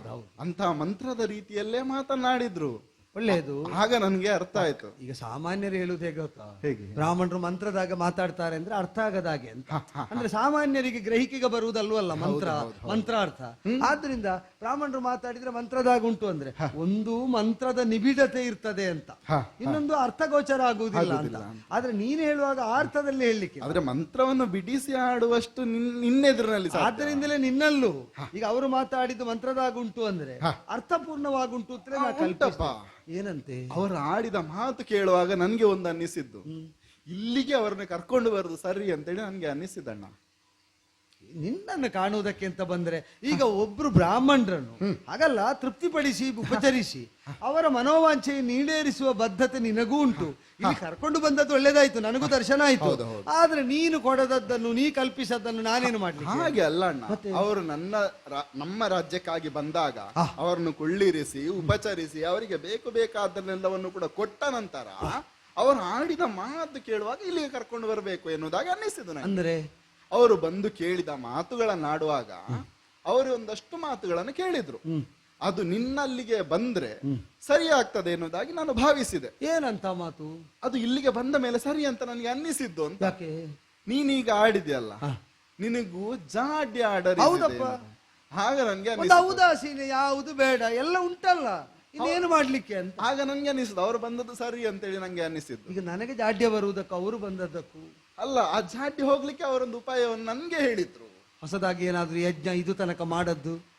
ಯಜ್ಞ ಆದ್ರೆ ನನ್ನಿಂದಲೇ ಮಾಡಿಸ್ತಿದ್ರಲ್ಲ. ಅಲ್ಲ, ನಿನ್ನಲ್ಲೂ ಕೂಡ ಮಾಡಿಸ್ಲಿಕ್ಕೆ ಸಾಕು. ಆದ್ರೆ ತುಂಬಾ ದೊಡ್ಡ ಯಜ್ಞ ಮತ್ತೆ ಇದು ತನಕ ಸಾಮಾನ್ಯವಾಗಿ ಕೇಳದ್ದು ಅಂತ ಆದ್ರೆ ಈಗ ನೀನೇ ಯಜಮಾನನಾಗಬಹುದಾದ್ರು ನಿನ್ನ ಸ್ವಭಾವ ಏನು ಅಂದ್ರೆ ಅಣ್ಣನಿಂದ ಮಾಡಿಸುವ ಅಂತ. ಮತ್ತೆ ಯಜಮಾನನಾಗಿ ನನ್ನನ್ನು ಕಾಣುವುದಕ್ಕೆ ಆಸಕ್ತನಾದ ನಿನ್ನ ಸ್ವಭಾವ ಅದು. ಆದ್ರಿಂದ ಕೇಳಿದಷ್ಟೇ. ಮಹಾಯಜ್ಞವೇ ಆಗ್ತಿದ್ರೆ ನಿನ್ನಲ್ಲಿಗೆ ಬರ್ತಿದ್ರಲ್ಲ ಅಣ್ಣ ಅವರು. ಹೌದು, ನನ್ನಲ್ಲಿಗೆ ಬರ್ಬೋದಿತ್ತು, ಅದು ಸರಿಯೇ. ಆದ್ರೆ ಅವರು ಬರುವಾಗ ಜೊತೆಗಾಗಿ ಉಪಹಾರವನ್ನು ತಂದ್ರು ನನ್ಗೆ. ಅದೇನದು? ಒಂದು ಉಡುಗೊರೆಯನ್ನು ತಂದ್ರು. ರಾಜರನ್ನೆಲ್ಲ ಕಾಣುವಾಗ ಬರಿಗೆಯಲ್ಲಿ ಹೋಗಬಾರದು ಅಂತ ಶಾಸ್ತ್ರ. ಈಗ ದೇವರನ್ನು, ಗುರುಗಳನ್ನು, ರಾಜರುಗಳನ್ನು, ಗರ್ಭಿಣಿಯನ್ನು ಹೀಗೆಲ್ಲ ಕಾಣುವುದಕ್ಕೆ ಹೋಗುವಾಗ ಬರಿಗೈಯಲ್ಲಿ ನಾವು ಹೋಗಬಾರದೆಂಬುದು ಶಿಷ್ಟಾಚಾರವಾದದ್ದು ಶಾಸ್ತ್ರ ನಿರ್ದೇಶದಿಂದ. ಹೌದೌದು. ನಿನ್ನನ್ನು ನೋಡುವಾಗ ಏನಾದ್ರೂ ತಂದ್ರೆ ಅದರಲ್ಲಿ ಏನು ವಿಶೇಷ? ಆಶೀರ್ವಾದದ ಜೊತೆಗೆ ಉಪಹಾರ ತಂದ್ರು ಅಂತ. ಏನು ಅಂತ? ಇಲ್ಲಿ ನೋಡು, ಅದು ಅದೇ ದಾಳಗಳು, ಅಕ್ಷಗಳು ಅವರು ತಂದು ನನ್ನಲ್ಲಿ ಆಡಿದ್ದಲ್ಲ ಅಣ್ಣ. ಅವ್ರಿಗೊಂದು ಆಟ ನೋಡ್ಬೇಕು ಅಂತೆ. ನೀನಿಲ್ಲಿ ಬಾ. ಬಂದೆ. ಅಲ್ಲ, ನಾವು ರೂಢಿಯಲ್ಲಿ ಈಗ ನಮಗೆ ಆಪ್ತರಾದವರ ಕೈಯಲ್ಲಿ ಅಪ್ರಿಯವಾದದ್ದನ್ನೇನಾದ್ರೂ ಹಿಡ್ಕೊಂಡು ಬಂದ್ರೆ ಪಕ್ಕ ಕೇಳುದು, ಅದೆಂತ ಶನಿಯೋ ನೀ ಹಿಡ್ಕೊಂಡು ಬಂದದ್ದು ಅಂದ್ರೆ? ಅಂದ್ರೆ ಅದು ಅನಿಷ್ಟಜನಕವಾದಂತಹ ಸ್ವರೂಪ ಶನಿಯದ್ದು. ಈಗ ಗ್ರಹಗಳಲ್ಲಿ ಒಬ್ಬನಾದ್ರೂ ಕೂಡ ಹಾಗೆ ಒಮ್ಮೆಲೆ ಹೇಳಬೇಡ. ಅಲ್ಲಲ್ಲ, ಹೇಳುದು ಅಂತಂದ್ರೆ ಹಾಗಲ್ವ. ಈಗ ಅನಿಷ್ಟಜನಕನಾದಂತಹ ಅವನನ್ನು ನೋಡುವುದು ಬೇರಲ್ಲ, ಅಪ್ರಿಯ ವಸ್ತುಗಳನ್ನು ಪ್ರೀತಿ ಪಾತ್ರರ ಕೈಯಲ್ಲಿ ನೋಡುವುದು ಬೇರೆ ಅಲ್ಲ. ಆದ್ರೆ ಈ ಶನಿಯನ್ನೆಲ್ಲ ಯಾಕೆ ಅಂತ ನಾವು ರೂಢಿಯಲ್ಲಿ. ಈಗ ಬ್ರಾಹ್ಮಣರ ಕೈಯಲ್ಲಿ ಅಕ್ಷ ನೋಡಿದ್ರೆ ನಾನು ಹೇಳದಿರ್ತೇನೋ? ಅಲ್ಲ, ನಿನ್ನಲ್ಲಿ ಅವರಿಗೆ ಕೇಳುದು ಪಾಪ, ಅವ್ರು ಯಾಕೆ ತಂದಿದ್ದಾರೆ ಗೊತ್ತಿಲ್ಲ ನನಗೆ. ಅವ್ರ ಕೈಯಲ್ಲಿ ಮುಟ್ಲಿಲ್ಲ, ಅವ್ರು ವಸನದಲ್ಲಿ ಸುತ್ತಿ ತಂದು ನನಗೆ ಕೊಟ್ಟದ್ದು. ಇದನ್ನು ಅವರೇ ಹೇಳಿದ್ರ? ಅಲ್ಲ, ಅವರು ತಂದು ಕೊಟ್ಟದ್ದು ಹೀಗೆ ಕೊಟ್ಟದ್ದು. ಈಗ ವಸನದಲ್ಲಿ ಕಟ್ಟಿದ್ಯಾರು ಅಂತ ಕೇಳಿದ್ಯಾ? ಅಷ್ಟು ಕೇಳಲಿಲ್ಲ ನನಗೆ. ಅಷ್ಟು ಅಲ್ಲ, ಬೇಡ ಬೇಡ ಬೇಡ. ಈಗ ವಿಪ್ರರನ್ನ ಹಾಗೆ ಪರಿಪ್ರಶ್ನೆಯಿಂದ ಸೇವಿಸುವುದು ವಿದ್ಯಾಸಿದ್ಧಿಗಾಗಿ ಮಾತ್ರ. ಮಾಡಿದ ಎಲ್ಲ ಕರ್ಮಕ್ಕೆ ಪ್ರಶ್ನೆ ಕೇಳಿದ್ರೆ ಇವ ಯಾವ ರೊಗಳೆ ಅಂತ ಮತ್ತೆ ಅವರೇ ಹೇಳಿ ಬಂದದ್ದೇ ತಪ್ಪಾಯ್ತು ಅಂತೇಳಿ ಎಣಿಸಿದ್ರೆ ಮತ್ತೆ. ಆದ್ರಿಂದ ಅಂತೂ ಸುತ್ತಿ ತಂದ್ರು, ಬಿಚ್ಚಿದ್ದು ನಿನ್ನ ಮುಂಭಾಗ. ನೀನು ಅದನ್ನು ನಿನಗೆ ಅದು ಸಹಜ. ಹಾಗೆ ಸುತ್ತಿ ಇಲ್ಲಿ ತಂದು ಬಿಚ್ಚಿದ್ದು. ಈಗ ಇಲ್ಲಿ ಬಿಚ್ಚಿದ್ಯಾಕೆ? ಅವ್ರು ಸುತ್ತಿ ತಂದದ್ಯಾಕೆ? ಅವ್ರು ನನ್ನಲ್ಲಿ ಆಡಿದ್ರು, ಒಂದು ಒಳ್ಳೆ ಆಟ ನೋಡ್ಬೇಕು ಅಂತ ಹೇಳಿದ್ರು. ವಿಪ್ರರೇ ಹೌದಾದ್ರೆ ದಂಡವೋ ಕಮಂಡಲವೋ ಅಥವಾ ಕುಶ ಸಮಿತ್ತುಗಳೋ ಅಥವಾ ಕೃಷ್ಣಾಜಿನವೋ ಇದು ಸಹಜವಾಗಿ ಅವರು ಇರಬಹುದಾದ. ರಾಜರುಗಳಿಗೇ ಆಗಲಿ ಹೆಚ್ಚಂದ್ರೆ ಅವರು ಫಲಮೂಲಗಳನ್ನು ಒಪ್ಪಿಸಿಯಾರು. ಅದಲ್ಲದಿದ್ರೆ ತಾವು ಉಪಯೋಗಿಸುವುದು. ಅವರು ಕೊಡುವಾಗ ಇದು ರಾಜನಿಗೆ ಯಾವುದಕ್ಕೆ ಉಪಯೋಗ ಆಗ್ತದೆ ಅಂತಲ್ಲ, ನಮ್ಮಲ್ಲಿ ಇದ್ದದ್ದರಲ್ಲಿ ಶ್ರೇಷ್ಠವಾದದ್ದನ್ನೆಂಬ ಭಾವದಿಂದ ಕೊಡುವುದು. ಆದ್ರೆ ಒಬ್ಬ ರಾಜನನ್ನು ಒಬ್ಬ ಬ್ರಾಹ್ಮಣ ಬಂದು ನೋಡುವಾಗ ಅಕ್ಷಗಳನ್ನು ಹಿಡ್ಕೊಂಡು, ಎಲ್ಲಾದ್ರೂ ಅಶ್ವತಂತ್ರ ಆದ್ರೂ ಆಗ್ತಿತ್ತು, ಅಕ್ಷ ಹಿಡ್ಕೊಂಡು ಬಂದದ್ದು ನಾನು ಕೇಳಿ ಗೊತ್ತಿಲ್ಲ ನನಗೆ. ಅಲ್ಲ, ನನಗೂ ಗೊತ್ತಿಲ್ಲ ಅಂತ ಇದೇ ಮೊದಲು. ಮತ್ತೆ ಹಾಗೆ ಆಗುವಾಗ ನಾನು ಎಣಿಸಿದೆ ಅಂತ ಅಂದ್ರೆ, ಅವು ಆಟ ಆಗಬೇಕು ಅಂತ ಹೇಳಿದ್ರೆ ಅಲ್ಲೇ ಆಡಿಸ್ತಿದ್ದೆ ನಾನು. ಒಳ್ಳೆ ಆಟ ಆಗಬೇಕು ಅಂತೇಳಿ ಕೇಳಿದ. ಒಳ್ಳೆ ಆಟ ಆಗಬೇಕು ಅಂತೇಳಿ ಅವರು ಕೇಳುವಾಗ ನಿನ್ನಲ್ಲಿಗೆ ಬರದೆ ಹೇಗೆ ಅಣ್ಣ? ಅಲ್ಲ ನಾನು ಕೇಳುದು, ಹ. ತರುವಾಗ ಈಗ ಮುಟ್ಟಬಾರದು ಬ್ರಾಹ್ಮಣ್ಯ ಉಂಟು ಅಂತ ಬಟ್ಟೆಯಲ್ಲಿ ಮಡಚಿ ತಂದ್ರು. ಈಗ ಬಟ್ಟೆಯಿಂದಲೇ ಇವರು ಉರುಳಿಸ್ತಾರಂತೆ ಆಡ್ಲಿಕ್ಕೆ. ಇಲ್ಲಪ್ಪ, ಅಲ್ಲ, ಅವರು ಈಗ ಆಟ ಆಡುವಾಗ ಮುಟ್ಟಬೇಕಲ್ಲ. ಆಡುದಿಲ್ಲಪ್ಪ, ಅವರು ನೋಡುದು ಮಾತ್ರ. ಆಟ ನೋಡುವವರು ಅವರು ಆಡುವವರಲ್ಲ ಆ, ಬ್ರಾಹ್ಮಣ. ನನಗೆ ಅದೇ ನೋಡಿದ್ದು, ವರ್ಣಾಶ್ರಮಕ್ಕೆ ವಿಹಿತವಲ್ಲದಂತಹ ಕರ್ಮ ಇವ್ರು ಯಾಕೆ ಮಾಡ್ತಾರೆ ಅಂತ. ವರ್ಣದಿಂದ ಜ್ಯೇಷ್ಠರು ಗುರುಗಳು, ಗುರುಸ್ಥಾನೀಯರು, ವಿಪ್ರವರ್ಣವೇ ನಮಗೆ ಗುರುಸ್ಥಾನದಲ್ಲಿದ್ದದ್ದು. ದಾಳಗಳನ್ನು ಇಟ್ಕೊಂಡು ಬಂದ್ರೆ ಮಾನಿಸುವುದೋ ಅಮಾನ್ಯನು ತಂದು ದೂರೀಕರಿಸುವುದೋ, ಈ ಸಂದಿಗ್ಧ ಬಂದ್ರೆ ಅವರಿಗೆ ನೋಡುವ ಬಯಕೆ ಮಾತ್ರ, ಹೌದೌದು, ಆಡುವ ಬಯಕೆ ಇಲ್ಲ. ಇಲ್ಲ. ಈಗ ಅವರಿದ್ದ ಊರಲ್ಲಿ ಆಡುವವರಲ್ಲಿ ನೋಡಿದ್ರೆ ಸಾಲದು, ಇಲ್ಲಿಗೆ ನಿನ್ನಲ್ಲಿಗೆ ಯಾಕೆ ಬಂದ್ರು? ಅದೇ ನನ್ಗೆ ಅನಿಸಿದ್ದು. ಒಳ್ಳೆ ಆಟ ನೋಡಬೇಕು ಅಂತೇಳಿ ಹೇಳುವಾಗ ನಿನ್ನಲ್ಲಿಗೆ ಬರಬೇಕು ಅಂತೇಳಿ ನನಗೆ ಅನ್ನಿಸಿದ್ದು. ಅವರಿಗೆ ಕೇಳಿರ್ಬೇಕು ನೀನೊಬ್ಬ ಒಳ್ಳೆ ಆಟದವ ಅಂತ ಹೇಳಿ. ಓ ಅಲ್ಲ ಹೇಳಿದ್ದು. ಅದೇ ನಮಗೆ ಹವ್ಯಾಸಕ್ಕೆ ಅಂತ ಅಭ್ಯಾಸ ಮಾಡಿದ್ದು ಸ್ವಲ್ಪ ಅದು ನಾವು ಸಮ್ಮನೆ ಒಮ್ಮೆ ದಾಳ ಎಸೆದ್ರು ಸಾಕು, ಅದು ಚಕ್ರವರ್ತಿ ಎಸೆದದ್ದಲ್ವ, ಅದು ಊರಿಡಿ ಪ್ರಚಾರ ಆಗುವುದಕ್ಕೆ ಹೆಚ್ಚು ಹೊತ್ತು ಬೇಡ. ಚಕ್ರವರ್ತಿಗಳಿಗೆ ಆಟ ಅಂದ್ರೆ ಆಯ್ತು, ಇದು ರೂಢಿಯಲ್ಲಿ ಬಂದು ಬಿಡ್ತದೆ. ಈಗ ನಾನು ಒಳ್ಳೆ ಆಟದವ ಅಂತ ಪ್ರಚಾರ ಉಂಟು ಮತ್ತೆ ಆಗ್ಲಿ. ಅಲ್ಲ, ನಾವು ಆಡಿದ ಮೇಲೆ ಪ್ರಚಾರ ಮಾಡಿದ್ದಕ್ಕೆ ಆಕ್ಷೇಪ ಮಾಡ್ಲಿಕ್ಕಿಲ್ಲ, ಇಲ್ವಲ್ಲ. ಆಟದಲ್ಲಿ ನನಗೆ ಆಸಕ್ತಿ ಇರುವುದು ಸತ್ಯ. ಆದ್ರೆ ಒಂದು ವಿಷಯ ಏನು, ಈಗ ಒಳ್ಳೆ ಆಟಗಾರರನ್ನು ಹುಡುಕುತ್ತಾ ಇವ ಊರನ್ನು ಆಳುವ ಅರಸರಲ್ಲಿಗೆ ಇವ ಬರ್ತಾನೆ ಅಂತಾದ್ರೆ ಇವರು ಇವರು ಇವರು ಅದು ದಾಳ ಕಂಡ ಮೇಲೆ ಅದು ರೂಢಿಯಲ್ಲಿ ಏಕವಚನ ಬಂದು ಹೋಗ್ತದೆ. ಆ ಆಡುವವರ ಕುರಿತಾಗಿ, ಅದೇ ಹವ್ಯಾಸವಾಗಿ ಉಳ್ಳವರ ಕುರಿತಾಗಿ ಇರುವ ಮನೋಧರ್ಮ ಏನುಂಟು ಅದರ ಪರಿಣಾಮವಾಗಿ ಅದೇ ನೋಡೋಣ. ನಿನ್ ದಾಳ ನೋಡಿದ ಕೂಡಲೇ ಆಟಕ್ಕೆ ಇಳಿದಾಯ್ತು ಅಂತ. ಆಟಕ್ಕೆ ಇಳಿದದ್ದಲ್ವೋ, ಆ ಆಟಕ್ಕೆ ಇಳಿದ ಅದನ್ನು ಹಾಗೂ ಹೇಳಬಹುದು. ನಮ್ಮ ಮನಸ್ಸು ಅಲ್ಲಿಗೆ ಸಂಲಗ್ನ ಆಗಿ ಆಯ್ತು. ಆಡುವವರು ಹೇಗಿರ್ತಾರೆ, ಅವರ ಗುಣಶೀಲಗಳ ಚಿಂತನೆಗೆ ತೊಡಗಿ ಆಯ್ತು. ಹೌದು. ಆದ್ರೆ ಅರಸರಲ್ಲಿಗೆ ಇವರು ಬಹುಶಃ ಒಂದು ಈಗ ನಮಗೆ ಒಂದು ಒಳ್ಳೇದು ಸಿಕ್ಕಿದ್ರೆ, ಈಗ ಹೊಸದಾದ ಆಭರಣ ಮಾಡಿಸಿದ್ರೆ, ಅದು ಮಾಡಿಸಿದ್ದು ಮನೆಯಲ್ಲಿದ್ದ ಮಡದಿಗೆ ಇರ್ಲಿ, ದೇವರ ಮಡಿಗೆ ಇಕ್ಕಿದ ಮೇಲೆ ಅಲ್ಲೋ ನಾವು ಅದನ್ನು ತೊಡುವುದು. ಈಗ ಇವನಿಗೆ ಯಾರೋ ಹೊಸ ದಾಳ ಕೊಟ್ಟಿದ್ದಾರೆ, ದೇವರಿಗೆ ದಾಳ ಇಡ್ಲಿಕ್ಕೆ ಆಗ್ತದ? ಆಗುದಿಲ್ಲ. ಸರ್ವದೇವತಾ ಸಾನ್ನಿಧ್ಯ ಹೊಂದಿದವ ಅರಸ, ಮನುಷ್ಯರಿಗೆ ಕೊಟ್ಟಾಗೂ ಆಗ್ತದೆ, ದೇವರಿಗೆ ಕೊಟ್ಟಾಗೂ ಆಗ್ತದೆ. ಅಲ್ಲ, ವಿಪ್ರರಾಗಿ ಯೋಚಿಸಿದ್ರೆ ತಪ್ಪಲ್ಲ, ಆಟ ನೋಡಿದಾಗೂ ಆಗ್ತದೆ. ಹೌದು, ನೀನು ಅಲ್ಲೇ ಅರಮನೆಯಲ್ಲಿ ಇದ್ದವರಲ್ಲಿ ಆಡುದು ಬಿಟ್ಟು ಈಗ ಅವರಿಗೆ ನೀನು ಹೇಳಿದ್ದು ಕಾಣ್ತದೆ. ಅವರು ಬಂದದ್ದು ನಿನ್ನಲ್ಲಿಗೆ, ನನ್ನ ಅಣ್ಣ ಒಳ್ಳೆ ಆಡ್ತಾನೆ ಅಂತ ನೀನು. ಹೌದು, ಮತ್ತೆ ನನ್ನಲ್ಲಿ ಆಡಿದ್ರೆ ಯಾರೊಟ್ಟಿಗೆ ಆಡುದಣ್ಣ? ಅಲ್ಲ, ನಿನ್ನ ಅರಮನೆಯಲ್ಲಿದ್ದ ಯಾರಾದ್ರೂ ಮಂತ್ರಿಗಳ ಅದಾಗುದಿಲ್ಲ ಅಂತೆ, ರಾಜರೇ ಆಡುದನ್ನು ನೋಡ್ಬೇಕಂತೆ. ಮತ್ತೆ ಅವರದ್ದು ನಿಯಮಗಳುಂಟು ದೇವರೇ. ಅಂದ್ರೆ ಏನು ಅಲ್ಲ, ಅಷ್ಟುಂಟು ಅಂತ ಅವ್ರಿಗೆ ನೋಟ. ಇಂಥದ್ದೇ ಆಟ ಆಡ್ಬೇಕು, ಇಂತಿದ್ದದ್ದೇ ಆಡ್ಬೇಕು, ಇಂತಿಂತವರೇ ಆಡ್ಬೇಕು. ಆಗಲಿ. ಈಗ ರಾಜ ನೋಟ ಅಂತ ಇದ್ದ ಹಾಗೆ, ಅಂದ್ರೆ ಅದು ರಾಜನ ನೋಟ ಅಂತಲೂ ಆಗ್ತದೆ, ಎಲ್ಲರನ್ನು ಆಳುವ ನೋಟ ಅಂತಲೂ ಆಗ್ತದೆ. ರಾಜ ಆಟ ಅಂದ್ರೆ ಆಟದಲ್ಲಿ ಶ್ರೇಷ್ಠವಾದ ಆಟ ಅಂತಲೂ ಆಗ್ತದೆ, ರಾಜನ ಆಟ ಅಂತಲೂ ಆಗ್ತದೆ. ಈಗ ಅವರಿಗೆ ನೋಡುವುದಕ್ಕೊಂದು ಆಟ ಆಗಬೇಕು, ಅದು ಪಗಡೆ ಆಗಬೇಕು. ಅದಕ್ಕಿನ್ನು ಮುಹೂರ್ತ, ತಿಥಿವಾರ, ನಕ್ಷತ್ರ, ಯೋಗ, ಕರಣ, ಬ್ರಾಹ್ಮಣರಲ್ಲ ಅದನ್ನು ಕೇಳದೆ ಎಲ್ಲ ಉಂಟು. ಅವರು ಹೇಳ್ತಾ ಇದ್ದಾರೆ, ಯಾವಾಗ ರಾಜರು ಒಪ್ಪುತ್ತಾರೆ ಆಗ ಇಂದಿನ ದಿನವೇ ಶುಭ ದಿನವು, ಇಂದಿನ ವಾರ ಶುಭವಾರ. ಹೌದಪ್ಪ, ನಾವು ನಿರ್ಣಯಿಸುವುದಾಗೆ. ಈಗ ಬ್ರಾಹ್ಮಣರು ನಾವು ಒಂದು ಸಂಕಲ್ಪ ಮಾಡುವಾಗ ಬಂದ್ರೆ ಅಶುಭ ಲಕ್ಷಣ ಅಂತ ನಾವು ಹೇಳುದಿಲ್ಲ ಅಲ್ವಾ? ಮತ್ತೆ ಬ್ರಾಹ್ಮಣರು ತಂದು ಕೊಟ್ಟದಕ್ಕೆ ಅವಲಕ್ಷಣ ಹೇಳಿ ಇಲ್ಲ, ಅವರು ತಂದ ಕಾಲವೇ ಶುಭ ಕಾಲ ಅಂತಲೇ ಇಟ್ಟುಕೊಳ್ಳುವ. ಈಗ ಈ ಕಾಲದಲ್ಲಿ ಆಗಲಿ ಒಂದು ಆಟ ಅವರಿಗೆ ತೃಪ್ತಿ ಆಗಬೇಕು, ನಮಗಾಗಿ ಅಲ್ಲ. ನನಗೂ ಜಾಡ್ಯ ಔದಾಸೀನ್ಯವನ್ನು ಕಳೆದುಕೊಳ್ಳುವುದಕ್ಕಾಯ್ತು. ಹೌದಪ್ಪ, ನೀನು ಬಹಳ ಕಾಲದ ಬಳಿಕ ಬಂದಿದ್ದಿ, ಕಾರ್ಯವ್ಯವಹಾರದ ಮಾತುಗಳನ್ನು ಆಡಿದ ಮೇಲೆ ನೀನಾದ್ರೂ ನಿನ್ನ ಊರಿನತ್ತ ಅರಮನೆಯತ್ತ ಸಾಗುವವನೇ. ಈ ಆಟದ ಹೆಸರಿನಲ್ಲಿ ಹೆಚ್ಚು ಹೊತ್ತು ಜೊತೆಯಲ್ಲಿ ಉಳಿದ ಹಾಗಾಗ್ತದೆ. ಸುಖ ಸಂಕಟ ವಿನೋದದ ಜೊತೆಯಲ್ಲಿ ಆಟವೂ ಆಗುತ್ತದೆ. ಯಾರಲ್ಲಿ? ನಮ್ಮ ದ್ಯೂತ ಶಾಲೆ. ನಾನು ಹೋಗದೆ ದಿನ ಕೆಲವು ಕಳೆಯಿತು, ಅದನ್ನು ಸಿದ್ಧಪಡಿಸಿ ಸ್ವಾಮಿ ಬನ್ನಿ ಬನ್ನಿ ಬನ್ನಿ ಉಪಚಾರ ಅರಮನೆಯದ್ದು ಸ್ವೀಕರಿಸಬೇಕು. ಆಟ ಆಗಲಿ ಅಲ್ವಾ? ಆಗಲಿ ಆಗಲಿ, ಹೀಗೆ ಬನ್ನಿ ಸ್ವಾಮಿ, ಹೀಗೆ ಬನ್ನಿ, ಹೀಗೆ ಬನ್ನಿ, ಹೀಗೆ. ಅದು ಇದು ಹಾಸನ್ನು ಬೀಸಿದ್ದಾರೆ ಅಂದ್ರೆ ಬೀಸಿ ಹಾಸಿದ್ದಾರೆ. ದಾಳಗಳನ್ನು ಸಿದ್ಧಪಡಿಸಬೇಕಾಗಿಲ್ಲ, ಅವರು ತಂದದ್ದೇ ಉಂಟು ಅಲ್ವೋ? ಪೀಠ ಸ್ವಾಮಿ ಅವರನ್ನು ಸ್ವಲ್ಪ ಎತ್ತರದಲ್ಲಿ ಸರಿ ಕಾಣುವಾಗ ಹೌದೌದು, ಅವರಿಗೊಂದು ಕೂತ ಕಾಣಬೇಕು. ಮೇಲೆ ಅವ್ರು ಕಾಣುವುದಕ್ಕೆ ಈಗ ನಮಗೆ ಬೇಕು ಅಂತ ನಾವು ಆಡುವಾಗ ಅವ್ರು ನೋಡುವುದಲ್ಲ, ಅಲ್ಲ. ಅವ್ರು ನೋಡ್ಲಿಕ್ಕಾಗಿ ನಾವು ಆಡುದು. ಆದ್ದರಿಂದ ಹ. ಇದು ಹ. ಕಷ್ಟ ಇದು. ಕೆಲವೊಮ್ಮೆ ಈಗ ವಿಷಯ ಏನು ಅಂದ್ರೆ ಹ. ಇದು ಆಡುವುದನ್ನು ನೋಡುವುದು ಬೇರೆ, ಹ. ನೋಡುವುದಕ್ಕಾಗಿಯೇ ಆಡುವುದು ಬೇರೆ. ಬೇರೆ. ಈಗ ಕೆಲವರು ಹೇಳುದು ನೋಟಕರಿದ್ರೆ ಮಾತ್ರ ಆಟ ಅಂತ, ಹ, ಹ, ಹ. ಮತ್ತೆ ಕೆಲವರು ಹೇಳುದು ಸರಿಯಾದ ಆಟ ಇದ್ರೆ ನೋಟಕರು ತಾನಾಗಿ ಸೃಷ್ಟಿಯಾಗುತ್ತಾರೆ ಅಂತ. ಸೇರ್ತಾರೆ. ಹ. ಯಾವುದು ಒಳ್ಳೆಯದು ಅಂತ ಚಿಂತನೆ ಆಗುತ್ತಾ ಇರುವಾಗಲೂ ಈಗ ಒಂದು ನೋಟಕರಿಗಾಗಿ ಆಟ ಮಾಡುವ ಒಂದು ಪ್ರಯೋಗ ಇಲ್ಲಿಯ ತನಕ ಈ ಪ್ರಯೋಗ ಆದದ್ದಿಲ್ಲ. ಒಂದು ಮಾಡು ಅಲ್ವಾ? ಹೌದು ಹೌದು, ಹೇಗೆ ಮಾಡುವ. ಆದೀತು, ಹಾಗಿದ್ರೆ ಕೂತ್ಕೊಳ್ಳುವಂತೆ. ಕೂತ್ಕೊಳ್ಳುವ. ಆಡಿದರು ಪಗಡಿ ಆಡಿದರು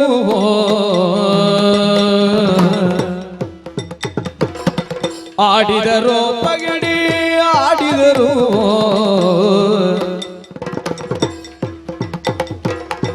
ನೀವು ನೋಡಿರಿನುದ ನೀವು ನೋಡಿರಿನುದ ಧರಣಿ ಸುರನ ಕೂಡಲಿ ಕುಳ್ಳಿರಿಸಿಕೊಡು ಆಡಿದರು ಪಗಡಿ ಆಡಿದರು ಆಡಿದರು ಪಗಡಿ ಆಡಿದರು ಆಡಿದರು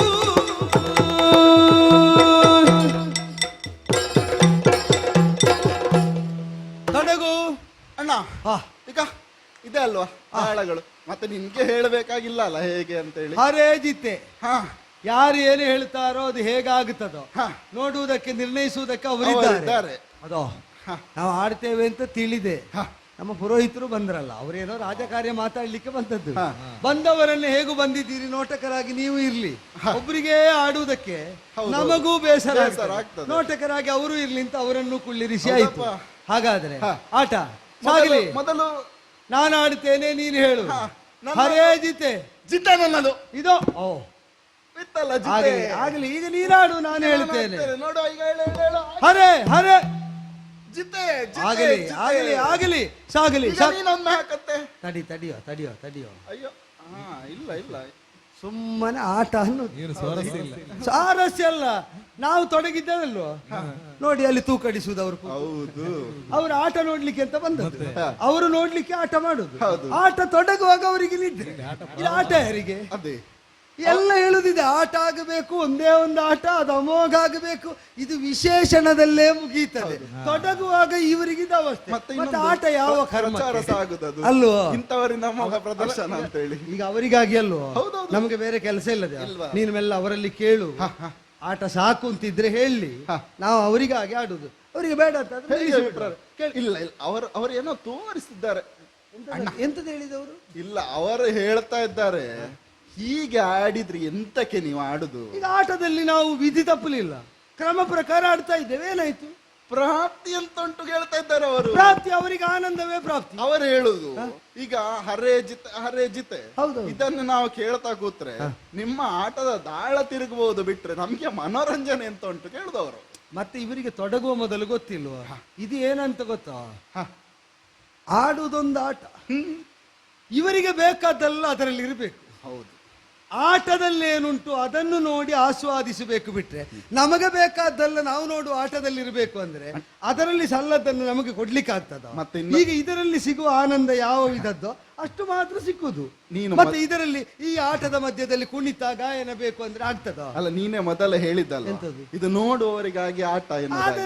ಇದನ್ನೇ ನೋಡ್ಬೇಕು. ನೋಡುವವರಿಗಾಗಿ ಆಟ ಮಾಡುವಾಗ ನೋಡುವವರು ಹೇಗೆ ಕೇಳ್ತಾರ ಹಾಗೆ ನಾವು ಮಾಡ್ಬೇಕು. ಈಗ ಅವ್ರಿಗೆ ಏನಾಗ್ಬೇಕಂತೆ? ಅವರಿಗೆ ಏನಾದ್ರು ಇಟ್ಟು ಆಡಿ ಅಂತ ಹೇಳುವುದು. ಇಟ್ಟು ಆಡಿ ಅಂದ್ರೆ ಮತ್ತೆ ನಾವು ದಾಳವನ್ನು ಬಿಟ್ಟು ಆಡುದು, ಇಟ್ಟು ಆಡುದಂದ್ರೆ ಇಡ್ಬೇಕಂತ ಏನಾದ್ರು ಪಣವಾಗಿ ಏನಾದ್ರು ಇಟ್ಟು ಅಲ್ಲ ಅಣ್ಣ, ನಾನು ಹೇಳುದಲ್ಲ ಅಣ್ಣ. ಈಗ ನೋಡು, ಅವ್ರು ಹೇಳ್ತಾ ಇದ್ದಾರೆ, ಅಣ್ಣ ತಮ್ಮಂದಿರು ನೀವು ಜೊತೆಯಲ್ಲಿ ಕೂತು ಆಡಿದ್ರೆ ಯಾರಿಗೆ ಹೋದ್ರೆ ಏನು, ಸುಮ್ಮನೆ ಒಂದು ಆಟಕ್ಕೆ ಎಲ್ಲ ಗೊತ್ತಿದ್ದು ಸುಮ್ಮನೆ ಇರುವುದು.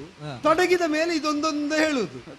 ಅಣ್ಣ ತಮ್ಮಂದಿರ ಆಡುದು ಅಂತ ಮೊದಲು ಗೊತ್ತಿಲ್ವಾ? ಹೌದು. ಅಣ್ಣ ತಮ್ಮಂದಿರ ಮಧ್ಯೆ ಪಣ ಇಡ್ಲಿಕ್ಕಿಲ್ಲ ಅಂತ ಅವರಿಗೆ ಮೊದಲೇ ಗೊತ್ತು. ಅಲ್ಲ, ನಾನು ಹೇಳಿದ್ರೆ ವಿಪ್ರ ನಿಂದೆ ಆಗ್ತದೆ. ಹೌದು. ಹಾಗೆಂತ ಈ ವಿಷಯ ಕೇಳಿದ ಮೇಲೆ ಆಕ್ರೋಶಗೊಳ್ಳದಿರುವುದಕ್ಕ ಪಣ ಇಟ್ಟ ಆಡ್ಲಿಕ್ಕೆ ಉಂಟೇನೋ ನಮ್ಮೊಳಗೆ? ಮತ್ತೆ ನಿಂಗೆ ಗೊತ್ತಲ್ಲ ಅಣ್ಣ, ಪಣ್ಣ ಇಟ್ರೆ ಆಟಕ್ಕೊಂದು ಚಂದ. ಈಗ ನೋಡು, ಪಣ ಇಟ್ಟು ಆಡುವ ನಾವು ಸಖರು ಎಂಬ ಭಾವದಿಂದ ಆಡುವನೋ? ನಿನ್ನನ್ನು ಕೇವಲ ಸಖನಾಗಿ ಕಂಡದ್ದು ಅಲ್ವಲ್ಲ, ಸೋದರನಾಗಿ ಕಂಡದ್ದು. ಹೌದು.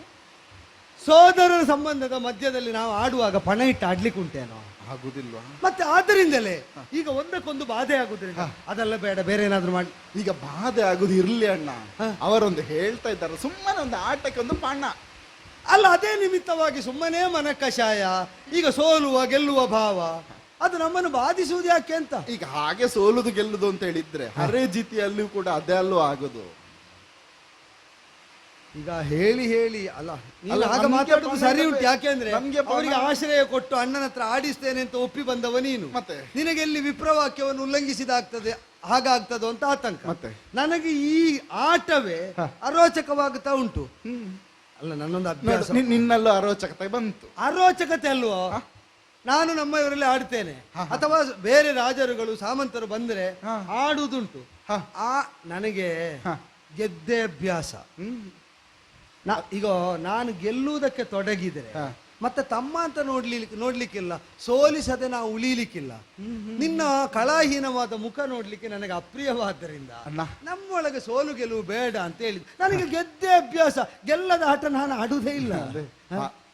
ಇಷ್ಟೇ ಹೇಳಿದ ಮೇಲೆ ಇನ್ನು ಪಣ ಇಡುವ ಹಾಗೆ ಹೇಳುವಾಗ ನೀನು ಕೈ ಹಾಕಿ ಹೀಗೆ ಮಾಡುದು ಅಲ್ಲ, ಹಾಗಲ್ಲ. ಅಲ್ಲ, ಅದು ಪಗಡೆ ಹಿಡ್ಕೊಂಡಿದ್ದಾರಲ್ಲ, ಹಾಗೆ ದಾಳ ಆಡ್ಲಿಕ್ಕೆ ಆಗುವಾಗ ಕೆಲವೊಮ್ಮೆ ಪಗಡೆ ನಮ್ಮನ್ನು ತಿರುಗಿಸುದು ಅಂತ ಹೇಳಿ ಉಂಟಲ್ಲ. ಈಗ ಸಿಕ್ಕಿದ್ರೆ, ಈಗ ನೀನು ಸೋತು ನನಗೆ ಕೊಡುವುದಲ್ವ, ಅದನ್ನೇ ನಾನು ಬೇರೊಂದು ಕ್ರಮದಲ್ಲಿ ನಿನಗೆ ಕೊಟ್ರಾಯ್ತಲ್ವ.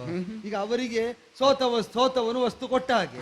ನಾನು ಇನ್ನು ನಾಳೆ ನಾಡಿದ್ದು ನೀನು ಬರುವಾಗ ಅದನ್ನೇ ಮರಳಿಸಿದ್ರೆ, ಬೇರೆ ನಿಮಿತ್ತದಿಂದ ಮರಳಿಸಿದ್ರೆ ಅಷ್ಟೇ. ನಾವು ಕಳ್ಕೊಳ್ಳಿಕ್ಕಿಲ್ಲ, ಹೊಂದಲಿಕ್ಕಿಲ್ಲ. ಮತ್ತೆ ಒಂದು ವೇಳೆ ಮಾತಿಗೆ ಹೇಳುದು ಸೋಲು ಗೆಲುವು ಎರಡು ಇದ್ದದ್ರಿಂದ ನಾನು ಸೋಲಿಕ್ಕಿಲ್ಲ. ನಾನು ಕೊಟ್ಟರು ನನ್ನ ತಮ್ಮನಿಗೆ ಅಲ್ವೋ, ಅದು ನಷ್ಟ ಇಲ್ವಲ್ಲ. ಆ ಕಾರಣದಿಂದಲೇ ಈಗ ನಮ್ಮೊಳಗೆ ಸೋಲು ಗೆಲುವಾದ್ರೂ ಅವರಿಗೊಂದು ಪಣ ಈಗ ಏನಂತ ಪಣ ಹೇಗೆ ಅಣ್ಣ, ಗೆಲ್ಲುವುದಕ್ಕಾಗಿ ತೊಡಗುದಲ್ಲ ನೀನು. ಈಗ ನಾನು ಸೋತ ಚರಿತ್ರೆ ಉಂಟೇನೋ ನಿನಗೆ ಗೊತ್ತುಂಟಾ? ಅದೇ ಇಲ್ಲ ಅಲ್ಲ, ಆದ್ದರಿಂದಲೇ ಹೇಳಿದ್ದು. ನಿಜ. ಅವರಿಗೆ ಅದೆಲ್ಲ ಗೊತ್ತಿಲ್ಲ. ಹಾಗೆ ಅಂತ ನೀನು ಅಣ್ಣನಿಗೆ ಸೋತ ತಮ್ಮ ಅಲ್ವೋ? ಅದು ಸೋತದ್ದು ಸತ್ಯ. ಆದ್ದರಿಂದಲೇ ಮತ್ತೆ ಸೋಲು ನಿನಗೆ ಹೊಸ್ತಲ್ವ ಅಲ್ವಾ? ಆದ್ದರಿಂದಲೇ ಅದು ಹೇಗಾದರೂ ಇಲ್ಲಿ ಸೋಲು ಗೆಲುವು ಇಲ್ಲ, ಗೆಲುವು ಮಾತ್ರ ಇರುವುದು. ಇದು ಗೊತ್ತಿಲ್ಲದೆ ಸೋಲು ಗೆಲುವು ಬೇಕು ಅಂತ ಹಂಬಲಿಸಿದವರು. ಈಗ ನೀನು ಸ್ವಲ್ಪ ಸೋತಾಗ ಬೇಸರಗೊಂಡಂತೆ ಮಾಡಬೇಕೇನು, ಇಲ್ಲದಿದ್ರೆ ಅವರಿಗೆ ಸಮಾಧಾನ ಆಗ್ಲಿಕ್ಕಿಲ್ಲ. ಸೋತವರು ಸೋತಾಗಿ ಸೋತಾಗ ಬೇಸರ ಆಕ್ರೋಶ ಬಂದಾಗೆಲ್ಲ ಮಾಡಬೇಕು, ರಂಜನೆಗೋಸ್ಕರ ಅಷ್ಟೇ, ಅವರಿಗಾಗಿ ಅಲ್ವಾ, ರಂಜನೆಗಾಗಿ. ಈಗ ಏನಿಡುವ, ಮೊದಲು ಸಣ್ಣದ್ರಿಂದಲೇ ತೊಡಗುವ ಅಂತ ಇದು ಕಂಠೀಹಾರವನ್ನ ತೆಗೆದು ಮುಂದಿರಿಸಿದ್ದೇನೆ, ಹಾರವನ್ನು ಇಟ್ಟಿದ್ದೇನೆ. ಈಗ ನೀನ್ ಹಾಕಂತ ಈಗ ಇದಕ್ಕಿದ್ದು ಆಗ್ಲಿ ಎರಡು ಕಂಠೀಹಾರ ಅಷ್ಟೇ ಸಾಕು. ಅಷ್ಟು ಕೊಡುವಾಗ ಇನ್ನು ತುಲಾ ಯಂತ್ರದಲ್ಲಿಟ್ಟು ತೂಗುದು ಬೇಡ. ನನ್ನದು ಬೇರೆ ನಿನ್ನದು ಬೇರೆ, ಆದ್ರೆ ಎರಡು ಕಂಠದಲ್ಲಿದ್ದರಿಂದ ಕಂಠೀಹಾರ ಹಾಗೆ ಕಂಠದಲ್ಲಿದ್ದ ಹಾರ. ಈಗ ಯಾವುದು ಬಿದ್ದರೆ ಇದೆರಡು ನಿನ್ನದಾಗುತ್ತದೆ ಅಂತ ನೀನು ಹೇಳು. ನನ್ನದು ಜಿತೆಯೇ, ಇದರಲ್ಲೂ ನೀನು ಗೆಲ್ಲುವುದೇ ನನ್ನದೇ. ಹೌದಾ? ಹೌದಾ? ಹೌದು. ಇದು ಜಿತೆ. ಈಗ ಕಂಠದಲ್ಲಿದ್ದ ಹಾರ ಈಚೆ ಬರ್ಲಿ, ಆ ಬರ್ಲಿ.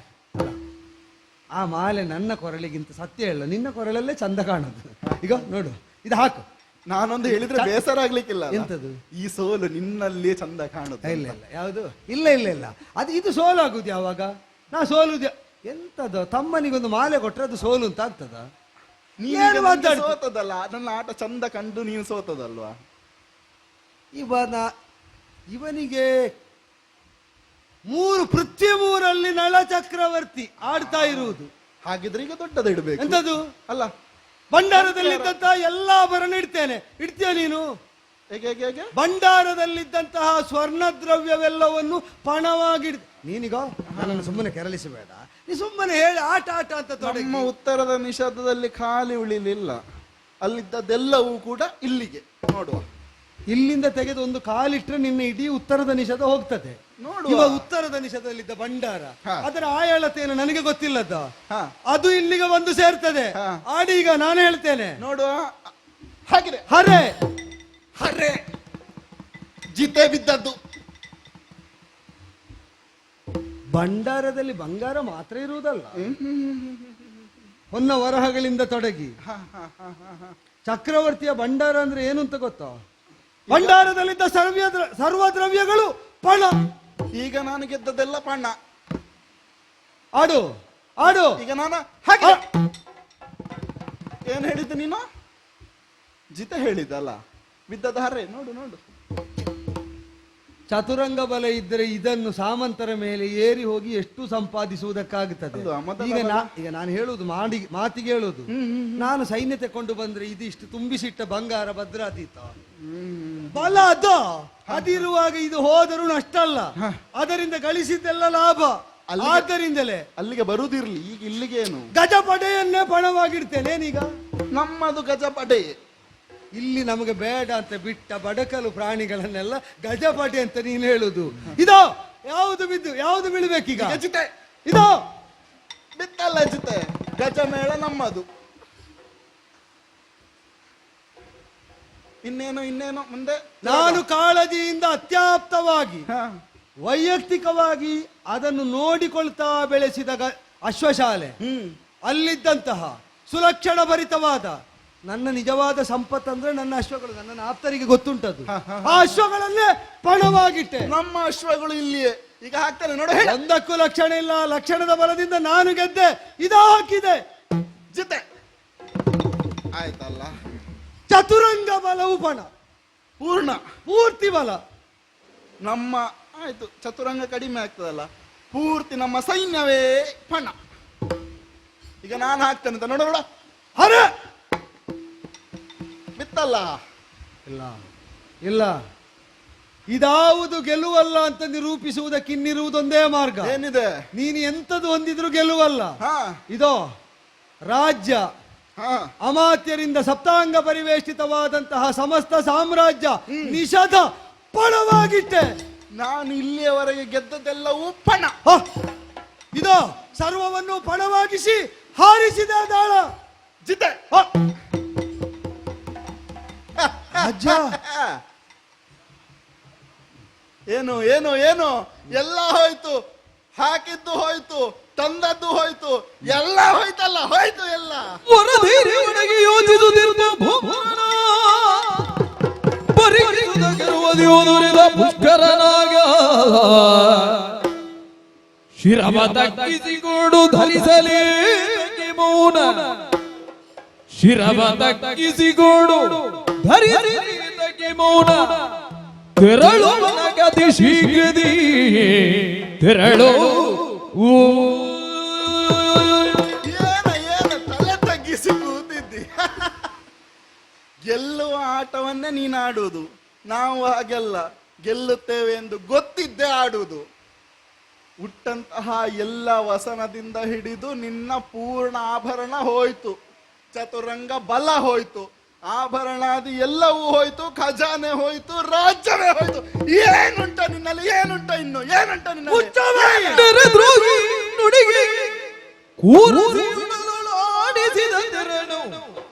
ತೆರನಾಗಲು ಸುರಿದವು ಮರುಳೆ ನಿನಗಂಜುವಿನಿ, ಮರುಳೆ ನಿನಗಂಜುವಿನಿ. ತರುಣಿದ ಮಯಂತೀದ ಗೆಡುಗುಲೆಲ್ಲವನಾಗು ಪರಿಗಣಿದು ಗಡಿಯಲಿ. ದ್ರೋಹಿ ಸೌಜನ್ಯದಿಂದ ಸೌಹೃದದ ಮುಖವಾಡ ಧರಿಸಿ ಬಂದು ಕೈಯಲ್ಲಿ ಆಯುಧ ಇಲ್ಲದೆ ಇದ್ರೇನು ನಾಲಗೆಯನ್ನೇ ಕೂರಸಿಯಾಗಿಸಿ ನಿನ್ನ ದುಷ್ಟ ಸಂಚನ್ನು ನನ್ನಲ್ಲಿ ಸೋತ ಮೇಲೆ ನಿಷಧವನ್ನು ಆಳ್ತಾ ಇರುವ ಚಕ್ರವರ್ತಿ ನೆಲದಲ್ಲಿ ಎಲ್ಲವನ್ನೂ ಪ್ರಯೋಗಿಸಿ ಸರ್ವವನ್ನು ಗೆದ್ದ ಕ್ಷಣದಲ್ಲಿ ಸೋಲು ವ್ಯಕ್ತಿತ್ವದ ಪರಿಚಯ ಮಾಡಿಸ್ತದಂತೆ, ಹಾಗೆ ಗೆಲುವು ಕೂಡ ವ್ಯಕ್ತಿತ್ವ ಹೇಗೆ ಅಂತ ತೋರಿಸಿಕೊಡ್ತದಂತೆ. ಸೋಲಿನಿಂದ ಕಂಗಡದವನೊಂದು, ಗೆಲುವಿನಿಂದ ಉನ್ಮತ್ತನಾಗದವನು, ಸಮಸ್ಥಿತಿಯಲ್ಲಿದ್ದಂತಹ ಸಮಚಿತ್ತವನ್ನು ಹೊಂದಿದಂತಹ ಪಕ್ವನಾದ ವ್ಯಕ್ತಿ ಅಂತ ಪ್ರಾಜ್ಞರಾಡುವುದು. ಗೆಲುವಿನ ಉನ್ಮತ್ತತೆ ನಿನಗೆ ಅಹಂಕಾರಿಯಾಗುವಂತ ಪ್ರಚೋದಿಸ್ತದೆ ಅಂತಾದ್ರೆ ನನ್ನ ಸೌಭಾಗ್ಯದ ಮೂಲ ಸ್ರೋತವಾದ, ನನ್ನ ಸರ್ವ ಸಂಪದದ ಅನಿವಾರ್ಯ ಘಟಕವಾದ ದಮಯಂತಿ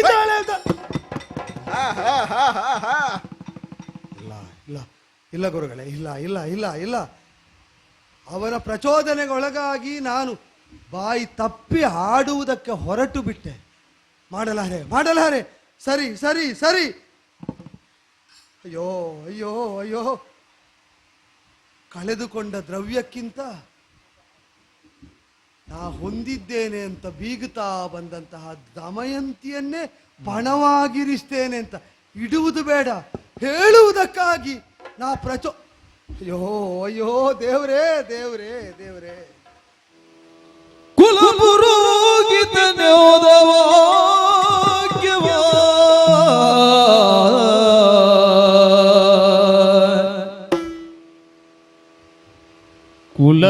ಕುಲಪುರೋಹಿತನೆಂದ ವಾಕ್ಯವ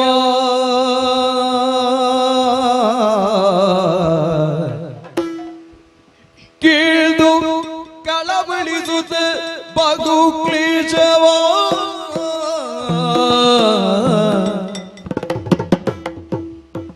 ಕೇಳು ಕಳವಳಿಸುತ್ತಲಂದು ಕ್ಲೇಶವ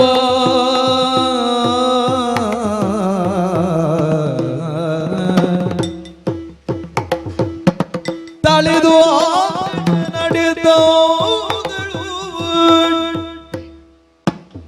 ತಳೆದು ಆ ಕ್ಷಣ ನಡೆದು ರಾಜಲಲನೆ ಪತಿಯ ಮುಂದೆ ನಿಂದಳು. ಕುಲಪುರೋಹಿತನೆಂದ ವಾಕ್ಯವ ಕೇಳು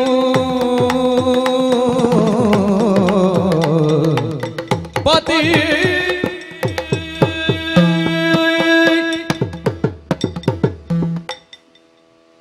ಪುರದ ಹಿತವನ್ನು, ನಮ್ಮೆಲ್ಲವರ ಭವಿಷ್ಯದ ಹಿತವನ್ನು ಸದಾ ಬಯಸುವಂತಹ ನಮ್ಮ ಕುಲಪುರೋಹಿತರು ಅಹಿತವಾದಂತಹ ನುಡಿಗಳನ್ನೇ ಆಡುತ್ತಾ ಇದ್ದಾರಲ್ಲ.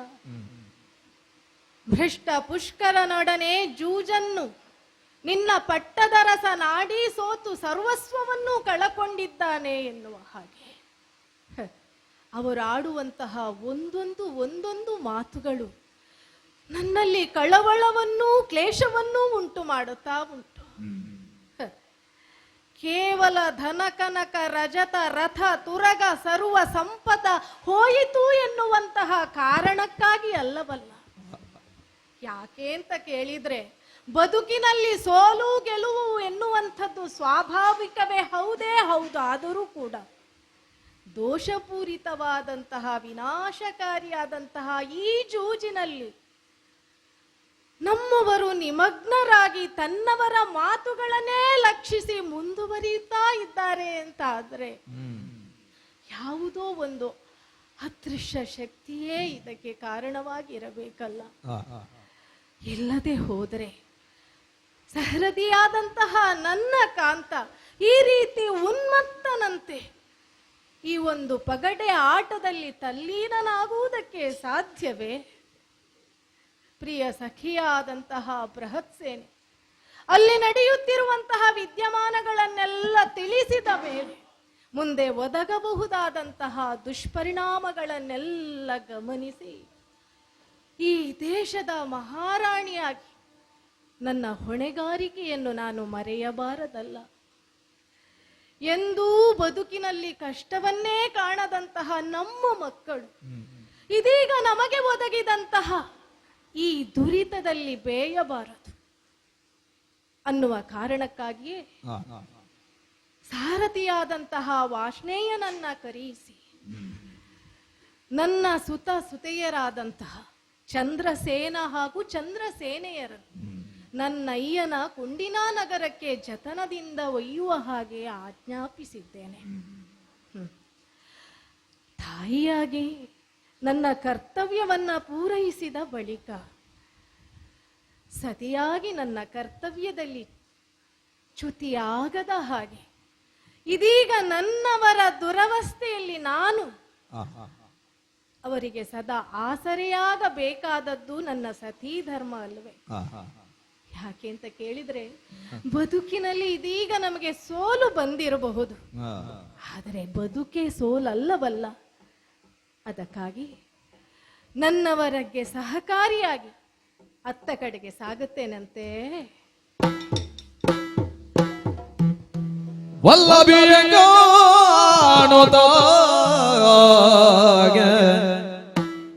ಮಲ್ಲ ಸಗಸಿ ನಳನು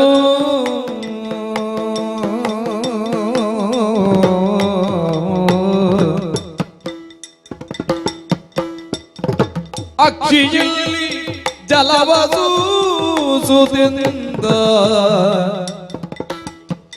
ತಲ್ಲಣಗಳು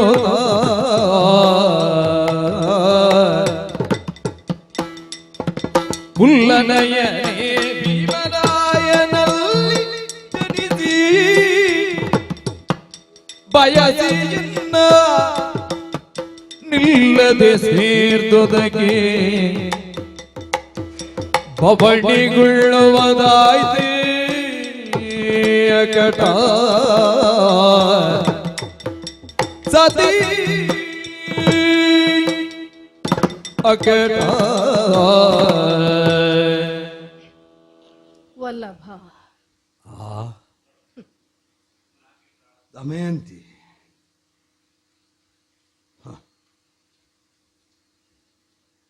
ಬಾ ಅಂತ ನಿನ್ನನ್ನು ಸ್ವೀಕರಿಸುವುದಕ್ಕಾಗಿ ಕರೆಯುವ ಸ್ಥಿತಿಯಲ್ಲಿ ನಾನಿಲ್ಲುವೆ. ಹಾಗೆಂತ ಬರಮಾಡಿಕೊಂಡು ಎಲ್ಲವನ್ನೂ ಹೇಳಿಯೇ ತಿಳಿಯಬೇಕಾದ ಸ್ಥಿತಿಯಲ್ಲಿ ನೀನೂ ಇಲ್ಲ, ಬಲ್ಲೆ ನಾನು. ಹ, ಎಲ್ಲ ತಿಳಿದೇ ಬಂದೆ ಅಲ್ವೋ? ಹೌದು ಸ್ವಾಮಿ. ಮಕ್ಕಳೇಳಿದ್ದಾರೆ? ತವರು ಮನೆಗೆ ಕಳಿಸಿಕೊಟ್ಟಿದ್ದೇನೆ. ಆಗಲಿ ಆಗಲಿ. ಅವರಾದರೂ ಅಜ್ಜಾಜ್ಜಿ ಅಂದಿರು, ಸೋದರ ಮಾವಂದಿರು, ಅವರ ಆಶ್ರಯದಲ್ಲಿ ನೆಮ್ಮದಿಯಾಗಿರಲಿ.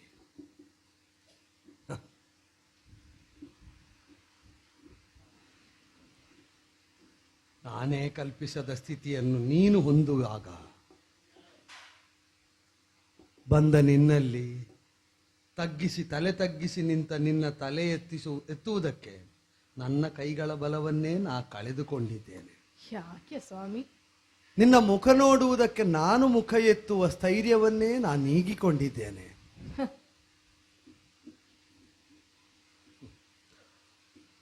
ಯಾಕೆ ಅಂದ್ರೆ ಅನುಸರಿಸುವುದನ್ನೇ ಶೀಲವಾಗಿಸಿಕೊಂಡವಳು ನೀನು. ಅನ್ಯರ ಅನುಸರಿಸುವುದಕ್ಕೆ ಬೇಕಾದಂತೆ ನಡೆಯಬೇಕಾದವನು ನಾನು. ಹೌದು. ಇಟ್ಟ ಹೆಜ್ಜೆ ತಪ್ಪು ಅಂತ ತಿಳಿದ ಮೇಲೆ ಹ, ಅನುಸರಿಸುವವರ ಮುಖ ನೋಡುವ ನೈತಿಕತೆ ಆ ಹೆಜ್ಜೆ ಇರಿಸಿದವನಿಗೆ ಇರ್ತದೋ ಹೇಳು? ಅವರು ಇಲ್ಲಿ ಹೆಜ್ಜೆ ಇಡಬಾರದು, ಯಾಕೆಂದ್ರೆ ತಾನೇ ಇಡಬಾರದಲ್ಲಿ ಹೆಜ್ಜೆ ಇರಿಸಿದ್ದೇನೆ. ಯಾವ ನೈತಿಕತೆಯಿಂದ ಮುಖ ನೋಡುವುದು? ಹೋಯಿತು ದಮಯಂತಿ. ನಿಷಧವನ್ನಾಡ್ತಾ ನೈಷಧನೆನಿಸಿ ಲೋಕಮೂರರಲ್ಲಿ ಅಬಾಧಿತವಾದ ಆಜ್ಞಾಚಕ್ರವನ್ನು ಪ್ರವರ್ತಿಸುವಂತೆ ಮಾಡಿದಂತಹ ಕೀರ್ತಿಯನ್ನು ಹೊಂದಿದ್ದ ಕಾಲ ಹ, ಎಷ್ಟೋ ವರ್ಷಗಳ ಮೊದಲಿದ್ದದ್ದಲ್ಲ, ಕೆಲ ಗಳಿಗೆಗಳ ಮೊದಲಿದ್ದದ್ದು. ಅದೇನು ಮಂಕು ಕವಿತೋ ಗೊತ್ತಿಲ್ಲ. ಹ, ಅದಾವ ಪ್ರಚೋದನೆಯು ನಾನು ಅರಿಯದ ದಮಯಂತಿ. ಈಗ ಯೋಚಿಸಿದರೆ ಬೆಚ್ಚಿ ಬೀಳ್ತೇನೆ. ದ್ಯೂತ ತೊಡಗಿ ಅನ್ನಾಹಾರ ನಿದ್ರೆಗಳ ಪರಿವೆಯನ್ನು ತೊರೆದು ಎಷ್ಟು ದಿವಸಗಳ ಪರ್ಯಂತ ಸಾಗಿತಿದ್ದು. ಉನ್ಮತ್ತನಾಗಿ ಆಡಿದ್ರಿ ಅಲ್ಲ ಪ್ರಭು. ನೀನದನ್ನು ಆಕ್ಷೇಪಾರ್ಹವಾಗಿ ಆಡದಿದ್ದರೂ ಎಚ್ಚರಿಸುವುದಕ್ಕೆ ಅನೇಕ ಬಾರಿ ದ್ಯೂತ ಶಾಲೆಯ ದ್ವಾರದ ತನಕ ಬಂದು ನಿಂತವಳು. ನಾನೇ ಮುಖ ತುರುಗಿಸಿದವನು. ನಾನು ನೆನಪಿಸಿಕೊಳ್ತೇನೆ. ಈಗ ಪುರಪ್ರಮುಖರು, ಪ್ರಜಾವರ್ಗ, ಅಮಾತ್ಯರು, ಸೇನಾನಿಗಳು ಬಂದು ಒಮ್ಮೆ ಆಟದ ವಿವಶತೆಗೊಳಗಾದ ನಳಚಕ್ರವರ್ತಿಯನ್ನು ಹಿಂದೆ ಸೆಳೆಯುವುದಕ್ಕೆ ಅಂತ ಆಡಿದರೆ ಅವರೆಲ್ಲರನ್ನು ಧಿಕ್ಕರಿಸಿ ಆ ದುಷ್ಟ ಪುಷ್ಕರನ ಜೊತೆಯಲ್ಲಿ ಆಟವನ್ನು ಮುನ್ನಡೆಸಿದೆ. ಕಳೆದುಕೊಂಡೆ. ಏನು ದಮಯಂತಿ? ನಿಮಗೆ ಇನ್ನೂ ಬಯಕೆ ಉಂಟು ಆಡಬೇಕು ಎನ್ನುವ ಹಾಗೆ ಉಳಿದಿದೆಯೋ? ಇದ್ರೆ ಹೇಳಿ. ನರರು ನಮ್ಮ ಪಾಡಿ ಹಿಂದೆ ಹರಗಿ ಅಜಕ ಪಾಲ ಹಿಡಿದು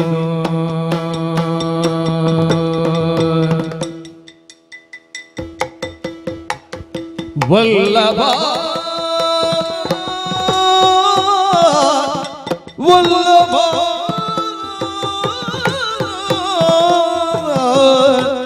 ಆ ಆ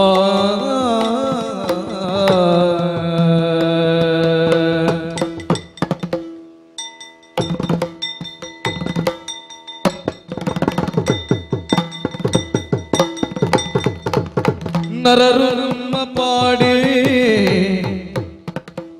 ಹಿಂದೆ ಹರಗೆ ಅಜಗ ಪಾಲ ಹಿಡಿದು ತಿರಿಯಲ್ಲ ವೀಣಿ ಜಗದಿ ತೊರೆದಿ ಭಾಗ್ಯವಾದ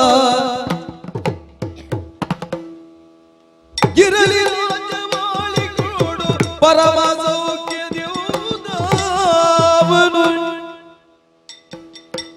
ಸ್ಥಿರದ ಸತ್ಯ ಒಂದೇ ಸಾಕು ಎರೆಯ ನಮಗೆ ನರರು ನಮ್ಮ ಪಾಡಿ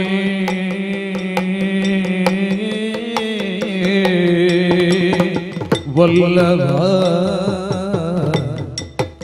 ವಲ್ಲಭ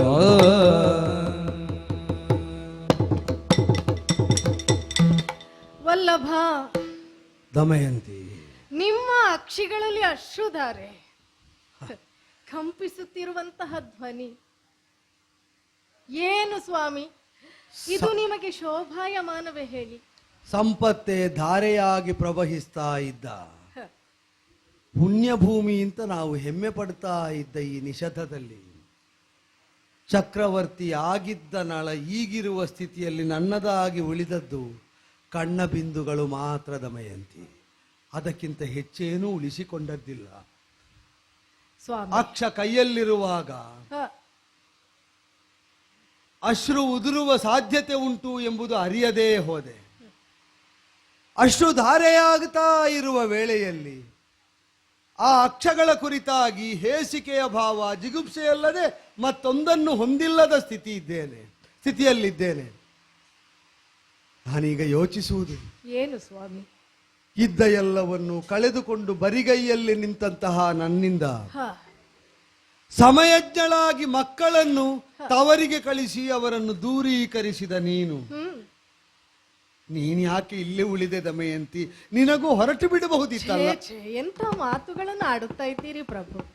ದಮನಿಸುವವರ ಕಣ್ಣೀರನ್ನು ಸದಾ ಒರೆಸುವಂತಹ ನೀವೇ ಈ ರೀತಿಯಾಗಿ ಕಣ್ಣೀರು ಸುರಿಸುವುದು ಅಂತ ಹೇಳಿದ್ರೆ, ಪರರಿಗೂ ಪ್ರತಿಯೊಂದು ಸಂದರ್ಭಗಳಲ್ಲಿ ಬೇಕಾದಂತಹ ಉಪದೇಶಗಳನ್ನು ನೀಡಿ ಅವರಿಗೆ ಜೀವನಕ್ಕೆ ಬೇಕಾಗುವಂತಹ ಏನು ಭರವಸೆಯ ಭಾವಗಳನ್ನು ಮೂಡಿಸುವಂತಹ ನೀವೇ ಈ ಕಾಲದಲ್ಲಿ ಬದುಕಿನಲ್ಲಿ ಯಾವುದೇ ರೀತಿಯಾದಂತಹ ಭರವಸೆಯೇ ಇಲ್ಲದ ಹಾಗೆ ನುಡಿಗಳನ್ನು ಹಾಡುತ್ತಾ ಇದ್ರೆ ಸ್ವಾಮಿ, ನಿನ್ನನ್ನೇ ನಂಬಿ ಬಂದಂತಹ ಜೀವನದ ಭರವಸೆಯ ಭಾವವನ್ನ ಮೂಡಿಸಿಕೊಂಡಂತಹ ನನ್ನಂತವಳ ಸ್ಥಿತಿ ಏನಾಗಿರಬೇಡ ಪ್ರಭು.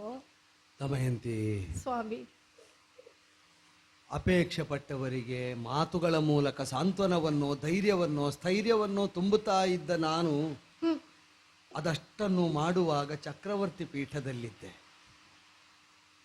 ಯಾರು ಆಡಿದ ಮಾತಿಗೆ ಮಹತ್ವ ಕೊಟ್ಟೋ, ತಾವೇನನ್ನು ಆಡ್ತೇವೋ ಅದನ್ನು ನಡೆದು ತೋರುವಲ್ಲಿ ಪರ್ಯಾಪ್ತರಿದ್ದಾಗ ನುಡಿಗೆ ಮಹತ್ವ ಬರ್ತದೆ. ಸರಿ, ನಡೆಯಲಾಗದ್ದನ್ನು ಆಡಿದಾಗ ಮಾತು ವ್ಯಕ್ತಿತ್ವವು ಹಗುರವಾಗುತ್ತದೆ. ಭೀಮಕ ರಾಜನ ಮಗಳಾಗಿ ಉದಿಸಿದವಳು ನೀನು. ಸರಿ, ನಿನಗೀಗ ಏನು ಹೇಳಿದರೂ ಬರಿಗೈಯಲ್ಲಿ ನಿಂತ ನಾನು ಹೇಳಬೇಕು. ಮಾನಪ್ರಾಣಗಳ ಸಂರಕ್ಷಣೆಯ ಹೊಣೆಯನ್ನು ಹೊತ್ತು ಬದುಕನ್ನು ವೈಭವೋಪೇತವಾಗಿ ನಿತ್ಯೋತ್ಸವದ ಮೆರವಣಿಗೆಯಾಗಿಸುತ್ತೇನೆ ಎಂಬ ಭರವಸೆಯಿಂದಲೇ ನಿನ್ನ ಕೈಯನ್ನು ನಿನ್ನಪ್ಪ ಎತ್ತಿ ಧಾರೆ ಎರೆದು ಕೊಟ್ಟ. ಸರಿ, ಆ ಭರವಸೆಯ ಮರ್ಮಕ್ಕೆ ಆಘಾತ ಉಂಟು ಮಾಡಿ ನನ್ನನ್ನು ನಿನಗಿದ್ದದ್ದನ್ನು ಕಳೆದುಕೊಂಡು ಬರಿಗೈಯಲ್ಲಿ ನಿಂತಿರುವಾಗ ನಾನೇನು ಹೇಳಿದರೂ ಮಾತು ದುರ್ಬಲವಾಗುತ್ತದೆ. ಆಶ್ರಯ ಕಳೆದುಕೊಂಡ ಸತ್ಯ ನಮ್ಮನ್ನು ನಿಂತು ಅಣಕಿಸ್ತದೆ. ಆದ್ದರಿಂದ ಕೇಳಿದೆ, ತಂದೆಯನ್ನಾದ್ರೂ ಹೊಂದಬಹುದಿತ್ತಲ್ಲ, ಇಲ್ಲಿ ಯಾಕೆ ನಿಂತೆ? ಯಾಕೆ ಸ್ವಾಮಿ ಇಂತಹ ಮಾತುಗಳನ್ನು ಆಡುತ್ತಾ ಇದ್ದೀರಿ? ಏನು ನೀವು ಚಕ್ರವರ್ತಿಗಳು ಎಂದೋ ಅಥವಾ ನಿಮ್ಮಲ್ಲಿರುವಂತಹ ಸಿರಿ ಸಂಪದಗಳನ್ನು ಕಂಡು ನಾನು ನಿಮ್ಮನ್ನು ವರಿಸಿದವಳೋ ಹೇಳಿ? ಅಲ್ಲವಲ್ಲ. ಆದರೂ ಏನು ಈಗ ಕಷ್ಟ ಬಂದಿದೆ, ಹೌದು, ಎಲ್ಲವನ್ನೂ ನೀವು ತಿಳಿದವರು. ಸ್ವಾಮಿ, ನಮ್ಮ ಈ ಬದುಕಿನಲ್ಲಿ ಒದಗುವಂತಹ ಕಷ್ಟ ಇರಲಿ, ಸುಖವಿರಲಿ, ನೋವಿರಲಿ, ಏನೇ ಇರಲಿ, ಎಲ್ಲವೂ ವಿಧಿಯ ಸಂಕಲ್ಪ ತಾನೆ. ಅವನ ಜಗನ್ನಾಟಕದಲ್ಲಿ ನಾವು ಧರಿಸಿದಂತಹ ಪಾತ್ರಕ್ಕೆ ತನ್ನದೇ ಲೇಖನಿಯಿಂದ ಪೂರ್ವ ನಿರ್ಧರಿತವಾಗಿ ಅವನು ಏನು ಬರೆದಿದ್ದಾನೋ ಅದೇ ತಾನೇ ನಡೆಯುವುದಲ್ವೇ ಸ್ವಾಮಿ? ಹಾಗಾಗಿ ಇದೀಗ ಏನು ಬದುಕಿನಲ್ಲಿ ನಾವು ಸೋತಿದ್ದೇವೆ ಎನ್ನುವ ಕಾರಣದಿಂದ ಒಂದು ರೀತಿಯಾದಂತಹ ಪ್ರಾಕೃತ ಭಾವ ನರರಿಗೆ ಸಹಜವೇ ಹೌದೇ, ಆದರೂ ಕೂಡ ಪದ ಕುಸಿಯೇ ನೆಲವಿಹುದು ಎನ್ನುವುದನ್ನು ನಾವು ಅರಿತುಕೊಳ್ಳಬೇಕಲ್ಲ ಸ್ವಾಮಿ. ನಾವು ನಿತ್ತ ನೆಲೆಯಿಂದ ಕುಸಿದರೂ ನೆಲ ದೃಢವಾಗಿ ಆಧರಿಸ್ತದೆ ಎಂಬ ಆಶಯದಿಂದ ಹೊರಟ ಮಾತು ಸರಿ ತಾನೆ. ಆದರೆ ಲಲಾಟದಲ್ಲಿ ಲಿಖಿತವಾದ ರೇಖೆಯನ್ನು ಬದಲಿಸುವಲ್ಲಿ ನಾವು ಅಪರ್ಯಾಪ್ತರು, ಸತ್ಯವೇ. ಆದರೆ ನಮ್ಮ ಕೃತ್ಯಕ್ಕೆ ವಿಧಿಯನ್ನು ಹೊಣೆಯಾಗಿಸಿಕೊಂಡು ನಾನು ಹೊಣೆಯನ್ನು ಜಾರಿಸಿಕೊಳ್ಳುವುದಕ್ಕಿಲ್ಲ ದಮಯಂತಿ. ಸ್ವಾಮಿ, ಸರ್ವಸ್ವವನ್ನು ಕಳೆದು ಕಾನನವಾಸಿಯಾಗಿ ಹೊರಡಬೇಕಾದ ಈ ದುಸ್ಥಿತಿಯಲ್ಲಿ ಕಷ್ಟ ನಷ್ಟಗಳನ್ನು ಅನುಭವಿಸುವುದನ್ನು ನಾನು ಹೆಚ್ಚಿನದ್ದಾಗಿ ಅಭ್ಯಾಸ ಮಾಡದೇ ಇದ್ದರು ಯುದ್ಧದಲ್ಲಿ, ಯುದ್ಧ ಕಾಲದ ಬದುಕಿನಲ್ಲಿ ಇದ್ದದ್ದೆಲ್ಲವನ್ನು ಕೆಲ ಕ್ಷಣಗಳ ಮಟ್ಟಿಗಾದರೂ ನೀಗಿಕೊಂಡು ಕಡು ಕಷ್ಟಕ್ಕೆ ನಮ್ಮನ್ನೊಡ್ಡಿಕೊಂಡು ಮರಣ ಮುಖದಲ್ಲೇ ಕತ್ತಿಯಲಗಿನಲ್ಲಿ ಆಯುಧಗಳ ಮನೆಯಲ್ಲಿ ಸಂಚರಿಸಿ ಅಭ್ಯಾಸ ಇದ್ದ ನಾನು ಹೇಗಾದರೂ ಬದುಕಬಲ್ಲೆನೋ ಏನೋ. ಬೆಳದಿಂಗಳಿಗೆ ಮೈಯೊಡ್ಡಿದರೆ ಉಷ್ಣವಾಗುವ ನೀನು ಬಿಸಿಲಿಗೆ ಮೈಯೊಡ್ಡದೇ ಇದ್ದ ಕೀರ್ತಿಯನ್ನು ಹೊಂದಿದವಳು ನೀನು. ದಾಸದಾಸಿಯರು ಛೇಡಿಸುವುದಕ್ಕಾಡುವುದು ಕೇವಲ ಆಲಂಕಾರಿಕ ಪ್ರಯೋಗ ಅಲ್ಲ, ಅಕ್ಷರಾರ್ಥದಲ್ಲಿ ವಾಸ್ತವವೇ ತಾನೆ. ದೇವದರ್ಶನಕ್ಕಾಗಿ ಮಂದಿರಕ್ಕೆ ಹೊರಟು ನಿಂತರು, ಅನ್ಯಾನ್ಯ ಸಂದರ್ಭಗಳಲ್ಲಿ ಉತ್ಸವಾದಿಗಳಲ್ಲಿ ಅರಮನೆಯಿಂದ ಬಹಿರಂಗಕ್ಕೆ ಬಂದರು, ಆಚ್ಛಾದನವನ್ನು ಹೊಂದಿ ಛತ್ರದಡಿಯಲ್ಲೇ ನೀನು ವಿರಾಜಿತಳಾದರೂ ನಿನ್ನ ಪರಿಚರ್ಯೆಗಾಗಿ ಓಡಾಡುವಂತಹ ಪರಿಜನರನ್ನು ನಾ ಕಂಡವನು. ಸರಿ, ಯಾಕೆ? ಸುಕೋಮಲೆಯಾದ ಸುಮಕೋಮಲೆಯಾದಂತಹ ಮಹಾರಾಜ್ಞಿ ಅವಳು ಕಷ್ಟ ಅನುಭವಿಸಬಾರದು, ಅರಿವಿಲ್ಲದ ಸ್ಥಿತಿಗೆ ಒಡ್ಡಿಕೊಂಡು ಅವಳು ಪಾಡುಪಡುವಂತಾಗಬಾರದು ಎಂಬ ಕಾಳಜಿ ಅವರದ್ದಾದರೆ ಅನಿರ್ದಿಷ್ಟವಾದ ಅವಧಿಗೆ ಕಾಡುಮೇಡುಗಳಲ್ಲಿ ಕಲ್ಲು ಮುಳ್ಳುಗಳಲ್ಲಿ ನಡೆಯುತ್ತಾ ಕಷ್ಟ ನಷ್ಟಗಳನ್ನು ಅನುಭವಿಸುವುದು ಅಂತಂದ್ರೆ ಹೇಗೆ ಸಾಧ್ಯ? ಈ ಕಷ್ಟವನ್ನೆಲ್ಲ ನೀನು ವಿಧಿಯ ಹೆಸರಲ್ಲಿ ಅನುಭವಿಸುವುದಕ್ಕಾಗುತ್ತದೆ. ಸ್ವಾಮಿ, ನೀವು ಆಡುವುದೆಲ್ಲ ಸರಿಯೇ, ಹೌದು ಸ್ವಾಮಿ. ಮನುಷ್ಯ ಸಹಜವಾಗಿ ನಮಗೆ ಕಷ್ಟ ಒದಗಿದಾಗ ನಾವು ಬಾಳನ್ನು ಹಳಿಯುತ್ತೇವೆ, ನಾವು ಗೋಗರಿಯುತ್ತೇವೆ. ಆದರೆ ಒಂದು ಮಾತು ಹೇಳೋ ಸ್ವಾಮಿ, ನಾನು ಏನು, ಈ ಕಾಲ ಎನ್ನುವಂತಹ ನದಿಯಲ್ಲಿ ಬಾಳ ದೋಣಿ ತೇಲುತ್ತಾ ಸಾಗುತ್ತಾ ಇರಬೇಕಾದ್ರೆ ಈ ದುರಿತ ದುಮ್ಮಾನವೆನ್ನುವಂತಹ ರಭಸವಾದಂತಹ ಗಾಳಿಯೊಂದು ಆ ದೋಣಿಗೆ ಅಪ್ಪಳಿಸಿದ್ರೆ ದೋಣಿ ಅಲುಗಾಡುವುದನ್ನು ತಪ್ಪಿಸುವುದಕ್ಕೆ ಸಾಧ್ಯವೋ ಹೇಳಿ? ಆದ್ರೆ ಒಂದುಂಟು ಸ್ವಾಮಿ, ದೋಣಿ ನಡೆಸುವವ ಸಂಯಮದಿಂದ ಇದ್ದಾಗ ನಾವು ದಡವನ್ನು ಸೇರಬಲ್ಲೆ ಹೋಗ್ತಾನೆ. ಹಾಗಿರುವಾಗ ಇದೀಗ ನೀವು ಅಳುತ್ತಾ ಇರುವುದು ನಮಗೆ ಕಷ್ಟ ಬಂದಿದೆ ಎನ್ನುವ ಕಾರಣಕ್ಕಾಗಿ ತಾನೆ ಸ್ವಾಮಿ. ಕಷ್ಟ ಯಾರಿಗೆ ಬರುವುದಿಲ್ಲ ಹೇಳಿ? ನರರಿಗೆಂದೇನು ಅಂದು ಹರನೇ ಅಜ ಕಪಾಲದಿಂದ ಶೋಷಿಸಲ್ಪಟ್ಟು ಇಡೀ ಬ್ರಹ್ಮಾಂಡದಲ್ಲಿಯೇ ದೀನನಾಗಿ ಅಲಿಲಿಲ್ವೇ ಸ್ವಾಮಿ? ಹಾಗಿರುವಾಗ ಈ ಸಿರಿ ಸಂಪತ್ತುಗಳು ನಷ್ಟವಾದರೆ ನಷ್ಟವಾಗಲಿ, ರಾಜ್ಯ ಹೋಗಲಿ, ಕೋಶ ಹೋಗಲಿ, ಆ ರಾಜ್ಯವನ್ನು ಅವನೇ ಆಳಿಕೊಳ್ಳಲಿ. ಆದ್ರೆ ಸ್ವಾಮಿ, ನಾವು ನಂಬಿರುವಂತಹ ನಮ್ಮ ಅಂತರಂಗದಲ್ಲಿರುವಂತಹ ಸತ್ಯ, ನ್ಯಾಯ, ಧರ್ಮ ಇದು ಸ್ಥಿರವಾಗಿ ಉಂಟು ಅಂತ ಆದರೆ ಆ ಸತ್ಯವೇ ನಮ್ಮನ್ನು ಕಾಯುತ್ತದೆ ಸ್ವಾಮಿ, ಆ ಸತ್ಯವೇ ನಮ್ಮನ್ನು ಕಾಯುತ್ತದೆ. ವಿಧಿ ತಪ್ಪಿದ ಕಾಲದಲ್ಲಿ ಅಧಿಕವಾದ ಶಿರವನ್ನು ಚಿವುಟಿದ ಹರನ ಕೈಗೆ ಅಂಟಿದ ಕಪಾಲದ ದೃಷ್ಟಾಂತ ಕೊಟ್ಟು ಲೋಕದ ಲಯ ಸಂರಕ್ಷಕನಾದ ಹರನೇ ಅನುಭವಿಸಿದ ಬವಣೆ ನಮಗಿಲ್ಲವಲ್ಲ. ಅವನಿಗೇ ಬಂದಿರುವಾಗ ನಮಗೇನು ಅಂತ ಕೇಳ್ತಿ. ಹರನ ಮಾಹಾತ್ಮ್ಯ ದೊಡ್ಡದು ದಮಯಂತಿ. ಕಪಾಲ ಹಿಡಿದವನಿಗೆ ತಮ್ಮ ದುರಿತಗಳನ್ನೇ ಭಿಕ್ಷೆಯಾಗಿ ಕೊಟ್ಟು ಲೋಕದ ಮಂದಿ ಮಡಿಯಾದರು. ಆ ಕಪಾಲದಲ್ಲಿ ಬಂದ ಭಿಕ್ಷೆ ಶಿವನಿಗೆ ಜೀರ್ಣವಾಯಿತು. ವಿಧಿ ಕಪಾಲಕ್ಕೆ ಆ ಪ್ರಾಪ್ತಿಯಾದರೆ ವಿಧಿ ಈಗ ಕೊಟ್ಟದ್ದು ದುರಿತ ಕಪಾಲ ನಳನ ಕೈಗೆ. ಇವನೀಶನಲ್ಲ ಈ ಕಾಲದಲ್ಲಿ, ಇವನು ಸಾಮಾನ್ಯ ನರನು. ಹರನಿಗಾದರೂ ತಮ್ಮಲ್ಲಿದ್ದ ಕೆಡುಕನ್ನು ನೀಗುವುದರ ಬಯಕೆಯಿಂದ ಭಿಕ್ಷೆ ಹಾಕುವವರಿದ್ದರು. ಬದುಕಿ ಬೇಡುವಂತಿಲ್ಲ, ಬೇಡದೆ ಉಣ್ಣುವಂತಿಲ್ಲ. ಸರಿ, ಬೇಡಿದರೂ ಸಿಕ್ಕುವ ಖಚಿತತೆ ಇಲ್ಲ. ಈ ಅವಸ್ಥೆಗೆ ಒಡ್ಡಿಕೊಳ್ಳುವ ಮೊದಲೇ ಅತಂತ್ರವಾದ ಸನ್ನಿವೇಶ ನನ್ನ ಮನಸ್ಸನ್ನು ಅಲುಗಾಡಿಸ್ತಾ ಇರುವಾಗ ಎಲ್ಲ ಕಳೆದುಕೊಂಡ್ರು ಎಲ್ಲವನ್ನೂ ಉಳಿಸಿಕೊಂಡವಳ ಧೃತಿಯಿಂದ ನೀನು ಹೀಗೆ ಮಾತಾಡುವುದಕ್ಕೆ ಹೇಗೆ ಸಾಧ್ಯ ದಮಯಂತಿ? ಸ್ವಾಮಿ, ಯಾಕೆ ನೀವು ಇಷ್ಟು ನಿರಾಶವಾದಿಯಾಗಿದ್ದೀರಿ? ಹುಟ್ಟುವಾಗ ನಮ್ಮ ಹೆರುವವರು ಯಾರು ಅಂತ ನಮಗೆ ಗೊತ್ತಿಲ್ಲ. ಸಾಯುವಾಗ ನಮ್ಮನ್ನು ಹೊರುವವರು ಯಾರು ಅಂತಲೂ ಕಾಣುವುದಿಲ್ಲ ಅಲ್ವೇ? ಅಂತಿರುವಾಗ ಅದರ ಮಧ್ಯೆ ನಾವು ಸತ್ಯವಂತರಾಗಿ ಧರ್ಮವಂತರಾಗಿ ನ್ಯಾಯವಂತರಾಗಿ ನಡೆದ್ರೆ ನಮ್ಮ ಬದುಕು ಮತ್ತೆ ಉತ್ಕರ್ಷ ಆಗಬಹುದಲ್ವ ಸ್ವಾಮಿ? ಇದು ನೀವು ದುಃಖಿಸಬೇಡಿ.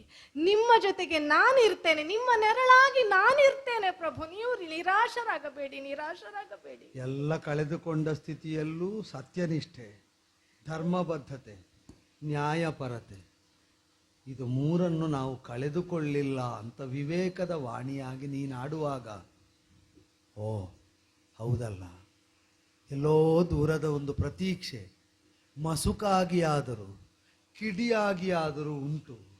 ಅದನ್ನು ಬೆಳಕಾಗಿಸಿಕೊಂಡು ಬದುಕಿನ ಪಥ ಶೋಧಿಸಬಹುದು ಅಂತ ಕಾಣುತ್ತದೆ. ಹೌದು ಸ್ವಾಮಿ. ಆಗಲಿ, ನಿನ್ನ ಧೈರ್ಯವೇ ನಮ್ಮ ಬದುಕಿನ ಭವಿಷ್ಯಕ್ಕೆ ಉಸಿರು ತುಂಬಲಿ. ಅದರಲ್ಲೇ ಮುನ್ನಡೆಯುವ ಪ್ರಯತ್ನ ಮಾಡೋಣ. ಏನು ಇವರದು ಮುಗಿಯುವುದಿಲ್ಲ,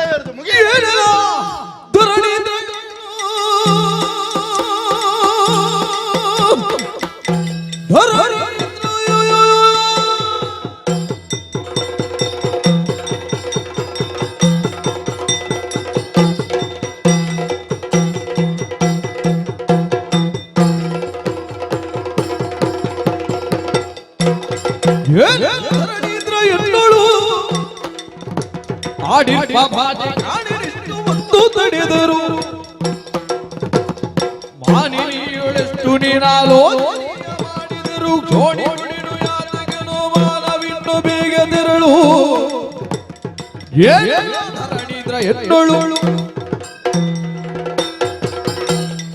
ಮಾತು ಮುಗಿಯುವುದಿಲ್ಲ.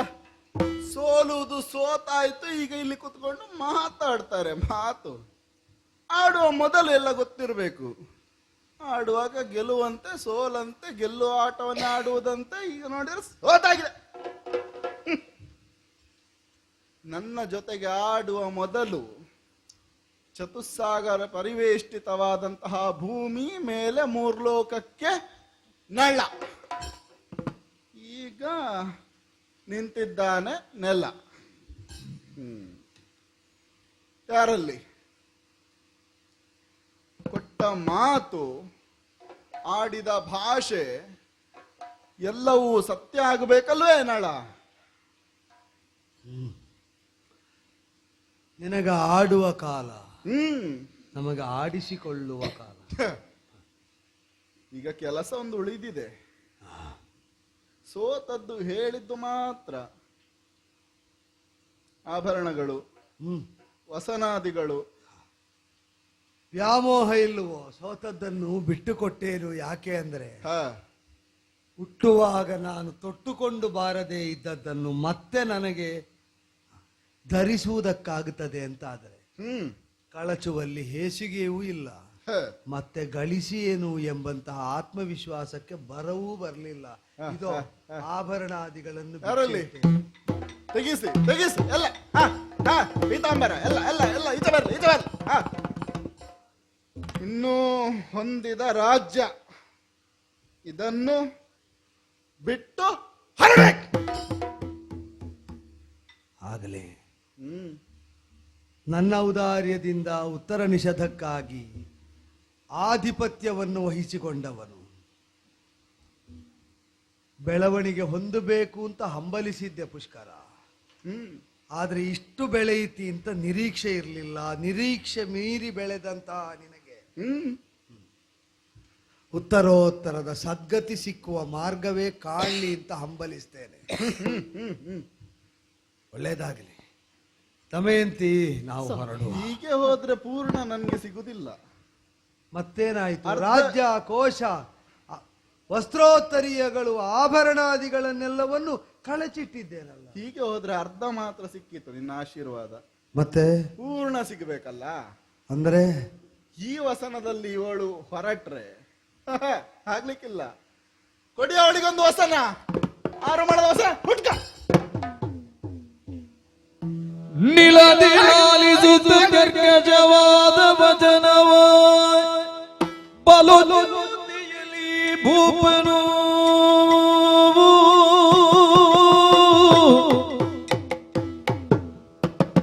ಕಳಚಿ ವಸ್ತ್ರಾದಿ ಹೂಜು ನವಗಿಂದು ಧರಿಸಿ ಗೌಪೀನವನು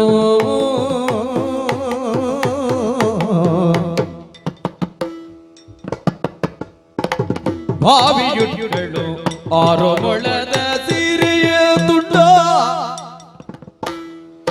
ಜೀವೇಶನಾಜ್ಞೆಯಳು ಕೇವಲ ಲಜ್ಜೆಯುಳು ಶಿರಮವಾಗುತ್ತ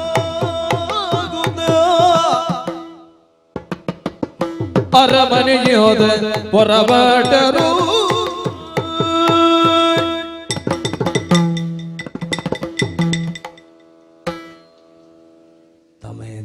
ವಲ್ಲಭ. ಅಧಿಪತಿಯಾಗಿರುವಾಗ ಆಜ್ಞೆ ಮಾಡುವುದು ಶೀಲವಾಗಿತ್ತು. ಸರಿ. ಸಾಮಂತರಿಗಾದರೂ ಅಭ್ಯಾಸ ಇರ್ತದೆ. ಹ. ಸ್ವಜನರಿಗೆ, ಪ್ರಜೆಗಳಿಗೆ ಆಜ್ಞೆ ಮಾಡಿದ್ರು ಚಕ್ರವರ್ತಿಯ ಸಮ್ಮುಖಕ್ಕೆ ಬಂದಾಗ ಅಧೀನರಾಗಿ ಜಿಯ ಹಸಾದ ಅಂತ ಹೇಳಿ ಅಭ್ಯಾಸ ಇರ್ತದೆ. ಸರಿ. ನಳ ಚಕ್ರವರ್ತಿಯಾದದ್ದರಿಂದ ಅಧೀನನಾಗಿ ಆಜ್ಞಾಪಾಲನೆ ಮಾಡಿ ಗೊತ್ತಿಲ್ಲ. ಆದರೆ ಒಂದು, ಏನು ಸ್ವಾಮಿ?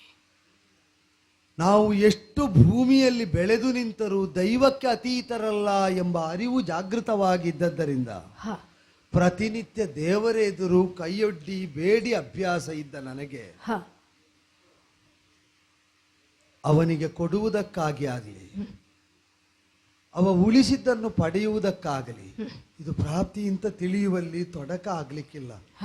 ಆದರೆ ವಸ್ತ್ರೋತ್ತರೀಯಗಳನ್ನು ಕಳಚಿ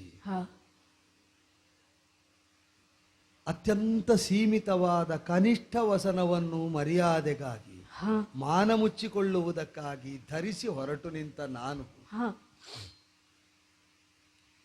ನಿನಗಾಗಿ ಅವ ಉಳಿಸಿದ್ದೇನು ಅಂತ ನೋಡಿದ್ರೆ, ದಮಯಂತಿ, ಏನು ಸ್ವಾಮಿ ಇದನ್ನುಟ್ಟುಕೊಂಡು ಹೊರಡುತ್ತೀಯಾ? ಯಾಕೆ ಸ್ವಾಮಿ? ಹಾಗಲ್ಲ,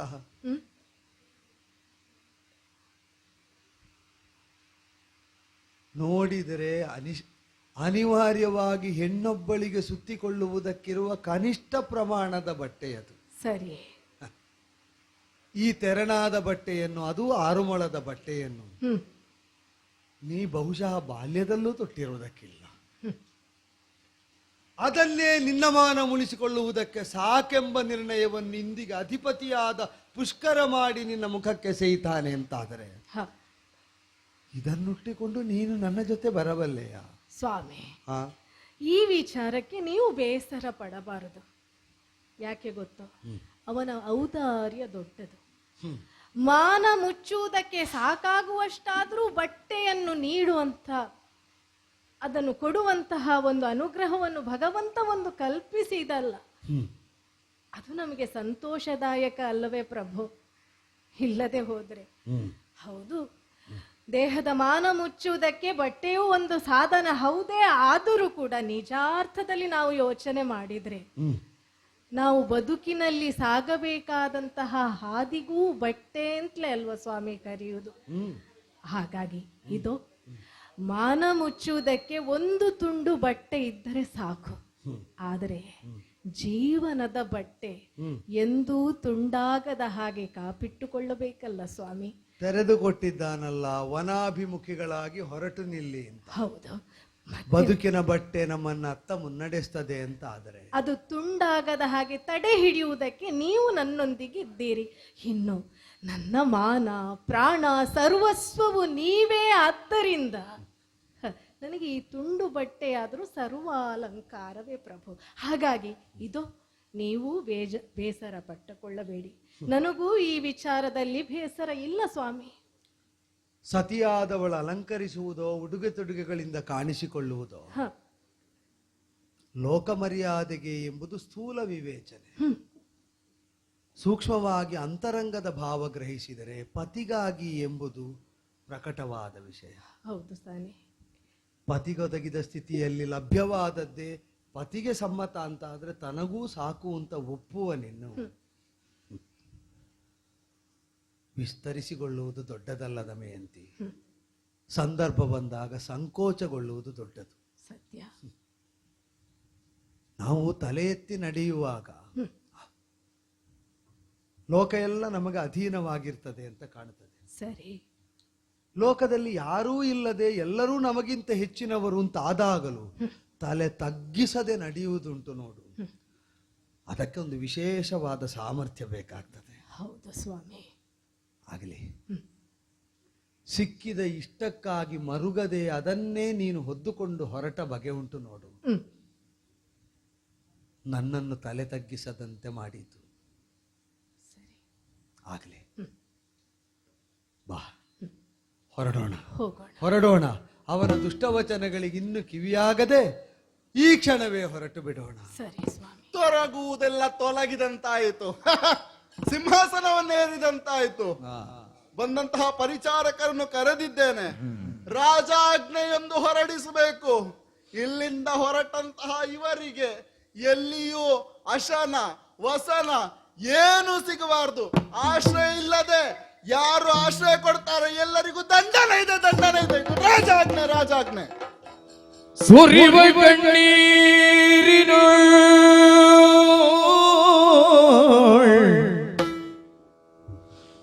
ಮಿಡುಕುತ್ತಲಿಲ್ಲರೆ ಕರೆದು ಬೇಡಿದ ನಳನೋ.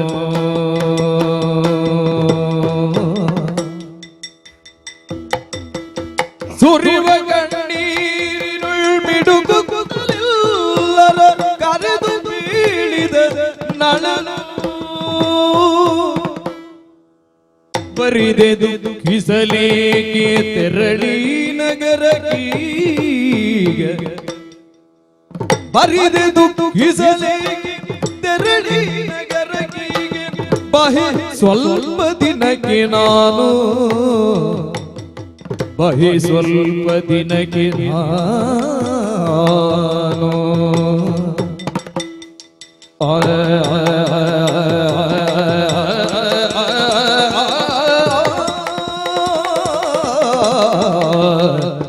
ತೆರಳಿ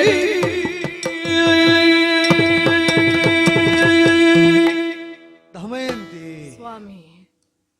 ಪುರವನ್ನು ಬಿಟ್ಟು ವನಾಭಿಮುಖಿಗಳಾಗಿ ಹೊರಟು ನಿಂತ ವೇಳೆಯಲ್ಲಿ ಬದುಕಿನ ಭಾಗ್ಯ ನಮ್ಮನ್ನು ದೂರೀಕರಿಸಿ ನಿಂತಿತು ಅಂತ ನಾವು ಭಾವಿಸಿದರೆ ಬದುಕಿನಲ್ಲಿ ಯಾವುದು ನಿನ್ನ ಪಾಲಿನ ಪ್ರಾಪ್ತಿಯಾಗಿತ್ತೋ ಅದು ಬಿಟ್ಟಗಲುವುದಿಲ್ಲ ಅಷ್ಟು ಸುಲಭಕ್ಕೆ ಎಂಬುದನ್ನು ತೋರಿಸುವುದಕ್ಕೋ ಎಂಬಂತೆ. ನೋಡು ನೋಡು, ಪ್ರಜಾ ಪರಿವಾರ ಪ್ರಮುಖರು, ಹಿರಿಯರು, ಮಂತ್ರಿಗಳು, ಮಾಂಡಲಿಕರು, ಆಪ್ತ ಜನರು, ಸೇವಕರು ಕನಿಷ್ಠ ಉಡುಗೆಯಲ್ಲೇ ಹೊರಟು ನಿಂತಹ ರಾಜರಾಣಿಯರನ್ನು ಬೀಳ್ಕೊಡುವುದಕ್ಕಾಗದ ಅಸಹಾಯಕತೆಯಲ್ಲಿ ಅನುಸರಿಸಿ ಬರ್ತಾ ಇದ್ದಾರೆ. ಹೌದು ಸ್ವಾಮಿ. ಇಲ್ಲ ಇಲ್ಲ ಇಲ್ಲ, ಅವರಿಗೆ ವರ್ತಮಾನ ಜೀರ್ಣ ಆಗುವುದಿಲ್ಲ, ಭೂತಕಾಲ ಕಳೆದು ಹೋಗಲಿಲ್ಲ ಇನ್ನು. ಹೌದು. ವರ್ತಮಾನದಲ್ಲಿ ನಾನು ನಿಷಧದಿಂದ ದೂರೀಕೃತನಾಗಬೇಕಾದವನು, ಆದರೆ ನಿಷಧವನ್ನು ಬಿಟ್ಟಗಲಾರದ ಅವರು ಪ್ರಭುವಾಗಿ ಅಲ್ಲದೆ ನನ್ನನ್ನು ಅನ್ಯ ವಿಧಾನದಲ್ಲಿ ಕಾಣಲಾರರು. ಆ ಕಾರಣದಿಂದಲೇ ಇವ ಹೊರಟಲ್ಲಿಗೆ ಆಶ್ರಯ ಪ್ರದಾಯಕನೇ ನಮಗೆ ಆಶ್ರಯ ಸ್ವರೂಪನೂ ಹೌದು ಎಂಬುದರಿಂದಲೇ ಸಲ್ಲದು ಮಹಾಜನತೆ. ಹೊರಡುವಾಗ ನಮ್ಮ ಕರ್ಣಗಳಿಗೆ ಅಪ್ರಿಯವಾದರೂ ಮಾಡಿದ ರಾಜಶಾಸನ ಕಿವಿಗಳಿಗೆ ಬಿದ್ದಿದೆ. ಅನ್ನಾಹಾರಗಳನ್ನು ಆಶ್ರಯವನ್ನು ಕಲ್ಪಿಸಿದಂತಹ ವ್ಯಕ್ತಿಗಳು ಮರಣದಂಡನೆಗೀಡಾಗುತ್ತಾರೆ. ನಿಮಗೆ ವಧೆಯೇ ಶಿಕ್ಷೆಯಾಗುತ್ತದೆ ರಾಜನಿಂದ.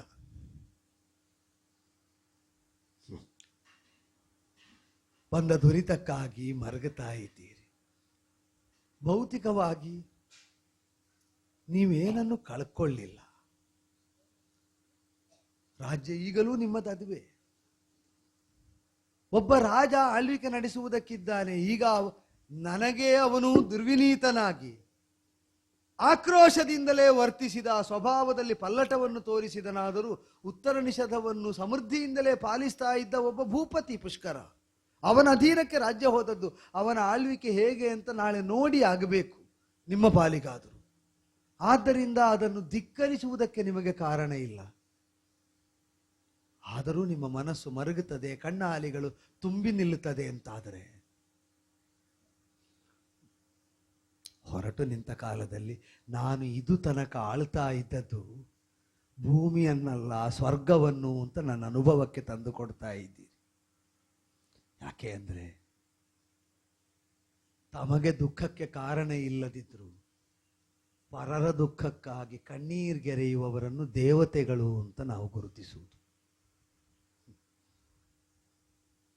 ನಮ್ಮನ್ನು ಪಾಲಿಸಿದವನಿಗೆ ಬಂದ ಬವಣೆಗಾಗಿ ನಿಮ್ಮ ಕಣ್ಣಾಲಿಗಳು ತುಂಬಿ ನಿಲ್ತದೆ ಅಂತಾದರೆ ಪರ ದುಃಖ ದುಃಖಿತ್ವ, ಅದು ದೇವಗುಣ. ನಾನು ನಿಷಧಕ್ಕೆ ಬಾಹಿರನಾದದ್ದಲ್ಲ, ನಾ ಸ್ವರ್ಗಕ್ಕೆ ಬಾಹಿರನಾದದ್ದು, ಪುಣ್ಯಕ್ಕೆ ವಿದೂರನಾದದ್ದು ಅಂತ ನನ್ನ ಅನುಭವಕ್ಕೆ. ಚಿಂತಿಸಬೇಡಿ. ರಾಜ್ಯದಲ್ಲೇ ಇರಿ. ರಾಜ್ಯನಿಷ್ಠೆಯಿಂದಲೇ ನೀವು ಧಾರ್ಮಿಕರಾಗಿ ಬಾಳಿ. ಇದೊಂದು ಪಗಡೆಯಾಟ ಅಂತ ತಿಳಿಯಿರಿ. ದಾಳ ಉರುಳಿದಾಗ ಒಮ್ಮೆ ಹರೆ ಮತ್ತೊಮ್ಮೆ ಜೀತೆ. ದಾಳ ಒಂದೇ ತರನಾಗಿ ಉರುಳುವುದಲ್ವಲ್ಲ, ಅದು ತಿರುಗಿಯೂ ಬೀಳಬಹುದು ತಾನೆ.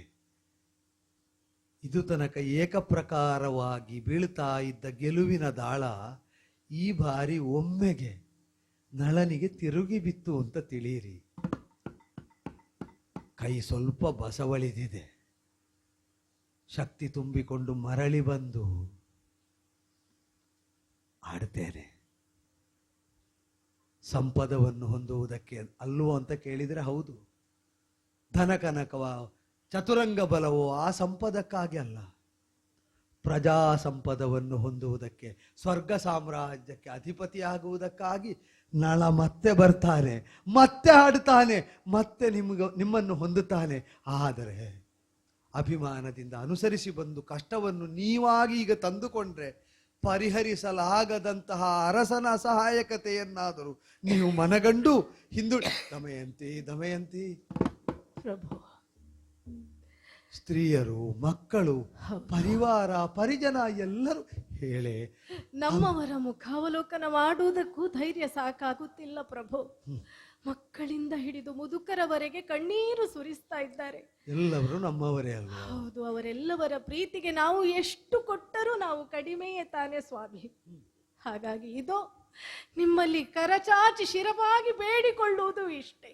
ನಿನಗ ಬಂದ ಕಷ್ಟಕ್ಕಾಗಿ ಅವರು ಮರುಗುತ್ತಾ ಇದ್ದಾರೆ. ಹೌದು ಸ್ವಾಮಿ. ಈ ದಮಯಂತಿ ತಿಳಿದೋ ತಿಳಿಯದೆಯೋ ಏನಾದರೂ ನಿಮ್ಮ ಮನಸ್ಸಿಗೆ ಬೇಸರ ಮಾಡಿದ್ರೆ ದಯವಿಟ್ಟು ಕ್ಷಮಿಸಿಬಿಡಿ. ಇನ್ನು ನಿಮ್ಮ ಈ ಚಕ್ರವರ್ತಿಗಳು ಇದುವರೆಗೆ ಮಕ್ಕಳ ಹಾಗೆ ಪಾಲಿಸಿದಂತಹ ಈ ನಿಮ್ಮ ಚಕ್ರವರ್ತಿಗಳ ಬಗೆಗೆ ಕೆಡು ನುಡಿಯನ್ನು ಆಡದಿರಿ. ಅವರು ಎಂದೂ ನಿಮ್ಮನ್ನು ಅಗಲಿರಲಾರರು. ಭೌತಿಕವಾಗಿ ಅಷ್ಟೇ ಈ ಅಗಲುವಿಕೆ. ಎಲ್ಲಿಯವರೆಗೆ ನಿಮ್ಮ ಹೃದಯದಲ್ಲಿ ಸತ್ಯ, ನ್ಯಾಯ, ಧರ್ಮ ಎನ್ನುವಂಥದ್ದು ಶಾಶ್ವತವಾಗಿ ಸ್ಥಿರವಾಗಿ ಇರುತ್ತದೆಯೋ ಅಲ್ಲಿಯವರೆಗೆ ನಿಮ್ಮ ಚಕ್ರವರ್ತಿಗಳು ನಿಮ್ಮೊಂದಿಗೆ ಇರುತ್ತಾರೆ. ಆದಷ್ಟು ಬೇಗ ಇಂಥ ಇಂಥ ಒಂದು ದಯನೀಯ ಸ್ಥಿತಿಯಿಂದ ಚೇತರಿಸುವ ಹಾಗೆ ನೀವೆಲ್ಲರೂ ಬೇಡಿಕೊಳ್ಳಿ. ಅಷ್ಟೇ ನಾನು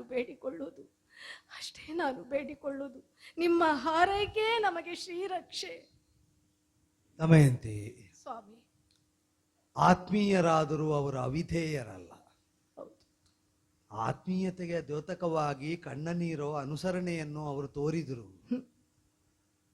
ನಾವು ಪ್ರೀತಿಯಿಂದ ಆಡಿದ ಮಾತನ್ನು ಆಜ್ಞಾವಾಕ್ಯಗಳಂತೆ ಅಂಗೀಕರಿಸಿ, ಹೌದು ಸ್ವಾಮಿ, ಮುಂದಡಿ ಇಡುವುದಕ್ಕೆ ಎತ್ತಿದ ಕಾಲನ್ನಲ್ಲೇ ಇರಿಸಿ ಸ್ತಬ್ಧರಾದರು. ಹೌದು ಸ್ವಾಮಿ. ಪುಷ್ಕರ ಏನೋ ಇಂದು ರತ್ನ ಸಿಂಹಾಸನವನ್ನು ಏರಿರಬಹುದು, ಆದರೆ ನೀವು ಗಮನಿಸಿದ್ರು ಇಷ್ಟು ಕೋಟಿ ಕೋಟಿ ಪ್ರಜಾವರ್ಗ ನಿಮಗಾಗಿ ಮರುಗುತ್ತಾ ಇದೆ ಅಂತ ಆದರೆ ಅವರು ಆಳಿದ್ರೆ ಏನಂತೆ, ಅವರ ಹೃದಯ ಸಿಂಹಾಸನದಲ್ಲಿ ಸದಾ ಪ್ರತಿಷ್ಠಿತನಾಗಿರುವುದು ನೀವು ತಾನೆ. ಇದಕ್ಕಿಂತ ಯೋಗ ಬೇರೆ ಯಾರಿಗೆ ಉಂಟು ಸ್ವಾಮಿ? ಪ್ರಜಾವರ್ಗದ ಮನೋಮಂದಿರದಲ್ಲಿ ಅರಸನ ಚಿತ್ರ ಹೌದು, ಹೃತ್ಪೀಠದಲ್ಲಿ ಸ್ಥಿರವಾಗಿದ್ರೆ, ಹೌದು, ಪ್ರಜಾ ಪರಿವಾರವೇ ತನಗೆ ಸರ್ವಸ್ವ ಎಂಬ ಭಾವ ಅರಸನ ಮನದಲ್ಲೂ ಸುಸ್ಥಿರವಾಗಬೇಕು. ಸರಿ, ಆ ಚಿತ್ರ ಒಳಗಿರಿಸಿಕೊಂಡು, ಹೌದು ಸ್ವಾಮಿ, ನಿರ್ಜನಾರಣ್ಯದಲ್ಲಿ ನಾನು ಪ್ರಭುತ್ವವನ್ನು ಕಳೆದುಕೊಳ್ಳದೇ ಸಂಚರಿಸಬೇಕು. ಹೌದು, ಸರಳವಾಗಿ ವಾಕ್ಯವಾಗಿಸುವುದಕ್ಕಾಗುತ್ತದೆ, ವಾಕ್ಯವನ್ನೇ ಅನುಸರಿಸಿ ಬದುಕುವುದು ಕಷ್ಟವ. ಆದರೆ ಬದುಕದೆ ನಿರ್ವಾಹ ಇಲ್ಲ, ಅದು ವಿಧಿ ಅಲ್ವೋ? ಹೌದು ಸ್ವಾಮಿ. ಅವರನ್ನು ನೋಡಿದರೆ ನಾವು ಕರಗುತ್ತೇವೆ, ಹೌದು, ನಾವು ನಿಂತರೆ ಅವರು ಹರಿದು ಬರ್ತಾರೆ. ಹೌದು, ಅದಾಗಬಾರದು ಅಂತ ಆದರೆ ಹೀಗೆ ಬಾ, ಮುಂದುವರಿಯುವ.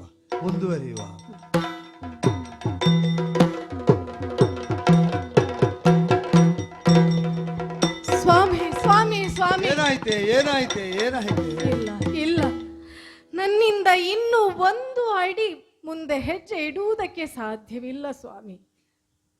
ಧರಣಿಯ ಝಳದಿಂದ ಧರಣಿಯ ಕಾವು ಏರಿ ಕಾವಲಿಯ ಹಾಗೆ ಕಾಯ್ತಾ ಉಂಟು ಸ್ವಾಮಿ. ಇಲ್ಲ ಸ್ವಾಮಿ, ಇದು ಈ ಮುಳ್ಳಿನ ಹಾದಿಯಲ್ಲಿ ನಡೆದು ನನ್ನ ಪಾದದಲ್ಲಿ ರಕ್ತ ಚಿಮ್ಮುತ್ತಾ ಉಂಟು. ಕಂಡೆ. ಹೌದು, ಅಂಟಿಕೊಂಡ ಮುಳ್ಳನ್ನು ಕೈಯಿಂದ ಕಿತ್ತು ತೆಗೆಯಬಹುದು, ಆದರೆ ವೇದನೆಯನ್ನು ನನಗೆ ನಿವಾರಿಸಲಾಗದು ದಮಯಂತಿ. ಮೈಯಲ್ಲಿ ಬೆವರು ಸುರಿಸ್ತಾ ಉಂಟು ಸ್ವಾಮಿ. ಇದು ನಿಮ್ಮ ಕರವನ್ನು ಹಿಡಿದು ನಿಮ್ಮ ದೇಹವನ್ನು ಆಧರಿಸಿ ಮುಂದುವರಿಯಬೇಕು ಅಂತ ಆದರೂ ಆಗುತ್ತಾ ಇಲ್ಲ ಸ್ವಾಮಿ. ಅಲ್ಪ ವಿಶ್ರಾಂತಿ ಪಡೆ. ಇದೋ ಕಾಣ್ತಾ ಇರುವ ಪ್ರಭೋ, ಈ ಪ್ರದೇಶದಲ್ಲೇ ನಾವು ವಿಶ್ರಮಿಸಬೇಕು, ಅಲ್ಪವಾದರೂ ನೀನು ಚೇತರಿಸಿಕೊಳ್ಳುವುದಕ್ಕೆ. ಹಸಿವು ಪ್ರಭು, ತ್ರಿಷೆ, ನನ್ನಿಂದ ಆಗದು ಸ್ವಾಮಿ. ಏನನ್ನು ಹೊಂದುವುದಕ್ಕೂ ಪುಷ್ಕರನ ರಾಜ್ಯದ ಪರಿಧಿಯನ್ನು ಬಿಟ್ಟು ವನಾಂತರವನ್ನು ನಾವು ಸೇರಲೇಬೇಕು. ರಾಜಾಜ್ಞೆ, ನೀನು ನಡೆಯಲಾರೆ, ನಿನ್ನನ್ನು ಇಲ್ಲಿ ನಾವು ಉಳಿಸಿಕೊಳ್ಳಲಾರೆ. ಅಯ್ಯೋ ಬಂದ ಅರಸುಗಳೊಳಗೆ ದಿಭಾಗ್ಯನು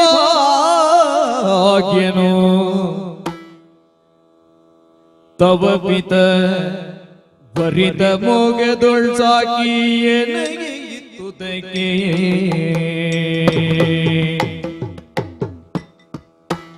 ವಲ್ಲಭೆ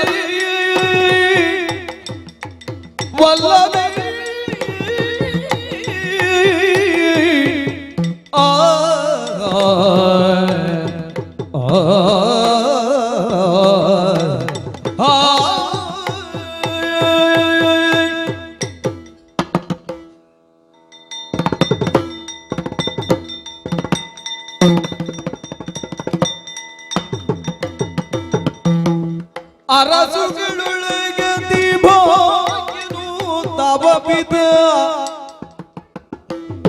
ಭರಿದ ಮೋಹದೊಳ್ ಸಾಕಿ ಎನಗೆ ಇತ್ತುದಕ್ಕೆ ತವ ಪಿತ ಭರಿದ ಮೋಹದೊಳ್ ಸಾಕಿ ಎನಗೆ ಇತ್ತುದಕ್ಕೆ ದೊರಕಿದೆ ನಿನಗಿಂತ ವಿಧಿಯು ರಮಣಿ, ದೊರಕಿದೆ ನಿನಗಿಂತ ವಿಧಿಯು ರಮಣಿ.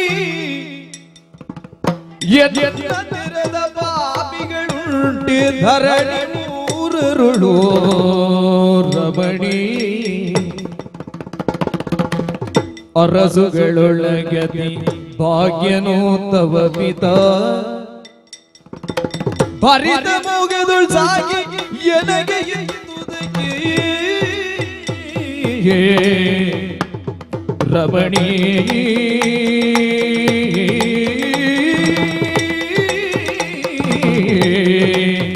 ವಲ್ಲಭಿ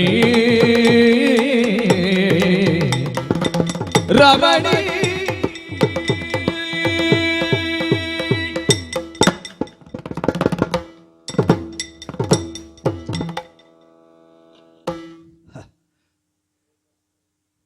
ಯಾವ ಅವಸ್ಥೆಗೆ ಈಡಾಗಿ ಬಿಟ್ಟೆ ಅಂತ.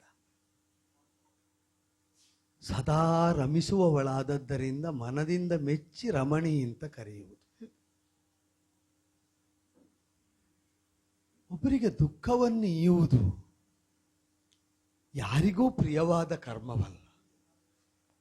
ನಮ್ಮನ್ನು ರಮಿಸುವುದಕ್ಕೆ ಸತತವಾಗಿ ತನ್ನನ್ನು ತಾನು ತೆತ್ತುಕೊಂಡವರನ್ನು ದುಃಖಿಸ್ತಾ ಇರುವುದನ್ನು ನೋಡಿಯೂ ಏನೂ ಮಾಡಲಾಗದ ಅಸಹಾಯಕತೆ ಉಂಟು ನೋಡು. ಅಸಹನೀಯವಾಗ್ತದೆ ದಮಯಂತಿ. ಯಾಕೆ ಸ್ವಾಮಿ? ಭ್ರೂಭಂಗ ಮಾತ್ರದಿಂದಲೇ ಮನದಿರವನ್ನು ಅರಿತು ಅನುಸರಿಸುವ ಚಾರಕರಿದ್ದ ನೆಲೆಯೊಂದಿತ್ತು. ರಾಜ ಎದ್ರೆ ಯಾಕೆ, ಕುಳಿತರೆ ಯಾಕೆ, ಮುಖ ತಿರುಗಿಸಿದ್ರೇನು, ಸಮೀಪವರ್ತಿಗಳಾಗಿ ಸೂಕ್ಷ್ಮವಾಗಿ ಗಮನಿಸಿ ನಮ್ಮ ಬೇಕು ಬೇಡಗಳನ್ನು ಈಡೇರಿಸ್ತಾ ಇದ್ದ ವರ್ಗ. ಆ ಸ್ಥಿತಿಯಲ್ಲಿ ಭರಿತ ಸೌಭಾಗ್ಯದಿಂದಿದ್ದ ನನ್ನನ್ನು ಪತಿಯಾಗಿ ಹೊಂದಿದವಳು ನೀನು. ಹೌದು ಸ್ವಾಮಿ. ರಮಣಿಯಾಗಿ ರಮಿಸ್ತಾ ಬಂದವಳು ನೀನು. ಹೌದು. ನನ್ನ ಆನಂದಕ್ಕೆ ಕಾರಣಳಾದವಳು. ಭರಿತ ಸೌಭಾಗ್ಯಕ್ಕೆ ನಿದರ್ಶನ ರೂಪವಳಾಗಿ ಇದ್ದವಳು. ಹೌದು ಸ್ವಾಮಿ. ಚುಚ್ಚುತ್ತದೆ ದಮಯಂತಿ. ನಿನ್ನ ಕಾಲಿಗೆ ಚುಚ್ಚಿದ ಒಂದೊಂದು ಮುಳ್ಳು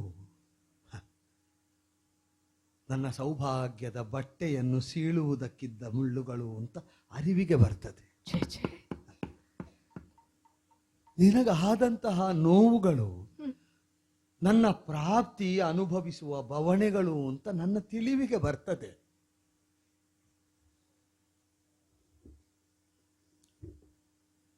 ನೀನು ಬಂದ ಕಷ್ಟ ನಷ್ಟಗಳೆಲ್ಲವೂ ಕೂಡ ನೀವು ಅನುಭವಿಸುವುದಿಲ್ವೋ ಅಂತ. ಹೊರಡುವ ಕಾಲದಲ್ಲಿ ಧೃತಿ ತುಂಬುವುದಕ್ಕೆ ನೀನು ಆಡಿದ ಮಾತದೇ ಅಲ್ವೋ? ಹೌದು ಸ್ವಾಮಿ. ನಿಮಗ ಬಂದ ಗತಿಯೇ ನನಗಲ್ವೋ ಅಂತ. ಪತಿಯಾದವನು ಯೋಚಿಸಬೇಕಾದ ಹಾಗಲ್ಲ. ನಾನೊಂದು ಸ್ಥಿತಿಯನ್ನು ಹೊಂದಿದ್ರೆ, ಒಂದು ಗತಿಯನ್ನು ಹೊಂದಿದ್ರೆ ಅದನ್ನು ಅನುಭವಿಸುವುದು ನಾನು ಮಾತ್ರವಲ್ಲ, ನನ್ನ ಸತಿಯೂ ಹೌದು, ನನ್ನ ಸುತರೂ ಹೌದು, ನನ್ನ ಪಂಗಡ ಪರಿವಾರ ಅದೂ ಹೌದು. ಈ ಯೋಚನೆ ಇದ್ದೇ ಪ್ರತಿಯೊಂದು ಹೆಜ್ಜೆಯನ್ನು ಮುಂದಿರಿಸಬೇಕಾದದ್ದು. ಅದರಲ್ಲೂ ಚಕ್ರವರ್ತಿಯಾದವನ ಹೊಣೆ ಗೊತ್ತಿಲ್ಲ ದಮಯಂತಿ. ನಾಳೆ ಹಾಗೆ ಆಡ್ತೇನೋ ಗೊತ್ತಿಲ್ಲ. ನಿನ್ನೆ ಹಾಗೆ ಆಡಿದ ನೆನಪಿಲ್ಲ ನನಗೆ. ಪುಷ್ಕರ ಕೊಟ್ಟ ದಾಳ ಕೈಗೆ ಬಂದಾಗ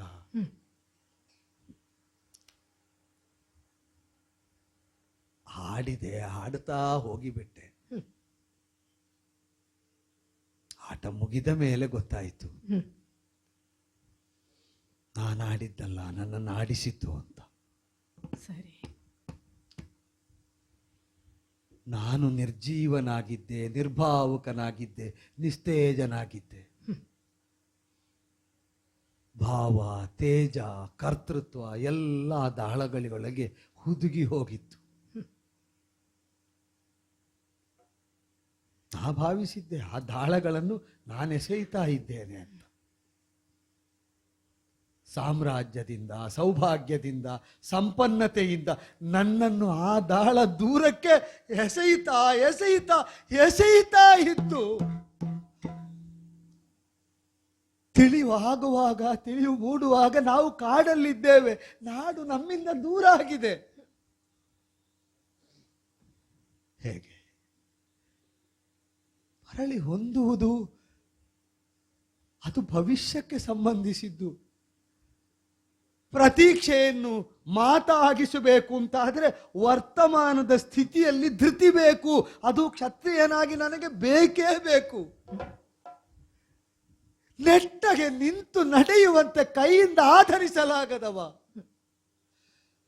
ಸ್ಥೂಲವಾಗಿ ನಿರ್ಜೀವವಾದ ಮುಳ್ಳನ್ನೋ ಕಲ್ಲನ್ನೋ ನಿನ್ನ ಬದುಕಿನ ಪಥದಲ್ಲಿ ನಿವಾರಿಸಲಾಗದವ ಅಂತ ನನ್ನನ್ನು ನೀನು ಅನುಸರಿಸಿಕೊಂಡು ಬರುವಾಗ ಇದು ಯಾವ ಸ್ಥಿತಿ, ಯಾವ ಗತಿ, ಇದರಿಂದ ನಾನು ಹೇಗೆ ಮುನ್ನಡೆಯಲಿ? ನೀ ನಡೆ ಅಂತ ನಾ ಹೇಳುವಂತಿಲ್ಲ, ನಡೆಯದೆ ನಾನು ಉಳಿಯುವಂತಿಲ್ಲ. ಇಲ್ಲಿರಲಾರೆ, ಅಲ್ಲಿಗೆ ನಾನೇನು ಮಾಡಲಿದೆ? ಸ್ವಾಮಿ, ಯಾಕೆ ನೀವು ಈ ರೀತಿಯಾಗಿ ಅನುಚಿತವಾದಂತಹ ನುಡಿಗಳನ್ನೇ ಆಡುತ್ತಾ ಇದ್ದೀರಿ? ನಿಮ್ಮನ್ನು ನೀವೇ ಹಳಿದುಕೊಳ್ಳುವುದು ನನಗೆ ಕೇಳುವುದಕ್ಕೆ ಸಹ್ಯವಾಗುತ್ತಾ ಇಲ್ಲ ಪ್ರಭು. ವಾಸ್ತವಲ್ವೇನೆ ಅದು? ಸ್ವಾಮಿ, ದೇಶ ಜನ ಧನ ಎಲ್ಲವನ್ನು ಪರಿಪೂರ್ಣವಾಗಿ ಪರಿಪಾಲಿಸಿ ನಮಗೆಲ್ಲವರಿಗೂ ಪ್ರೀತಿಯ ಧಾರೆಯನ್ನೇ ಎರೆದವರಲ್ವೇ ಸ್ವಾಮಿ? ಇದು ಪ್ರಾಯದಲ್ಲೂ ಅನುಭವದಲ್ಲೂ ಅತ್ಯಂತ ಕಿರಿಯಳಾದಂತಹ ನನ್ನ ಮಾತುಗಳನ್ನು ಕೇಳುತ್ತೀರೋ? ಹೇಳುದಮಯಂತಿ, ಅದೇ ನನಗೆ ಆಶ್ವಾಸನೆ ಆಗಬೇಕು.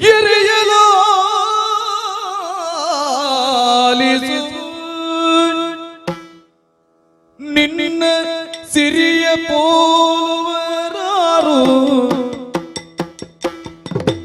ನಿನ್ನ ಸಿರಿಯ ಪೋಲುವರಾರು,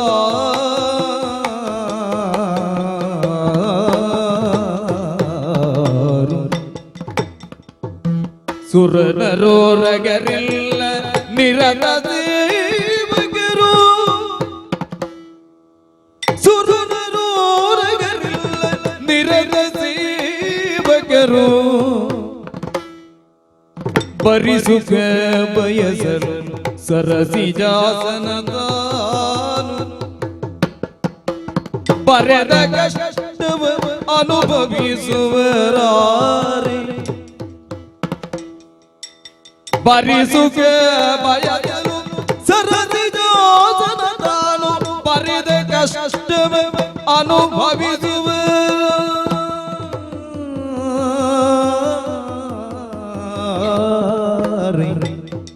ಅನುಭವಿಸುವರಾರೆ, ಎರೆಯ ಲಾಲಿಸು ಎರೆಯ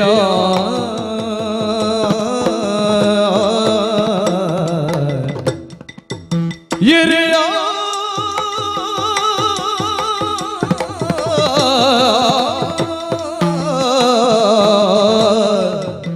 ಲಾಲಿಸು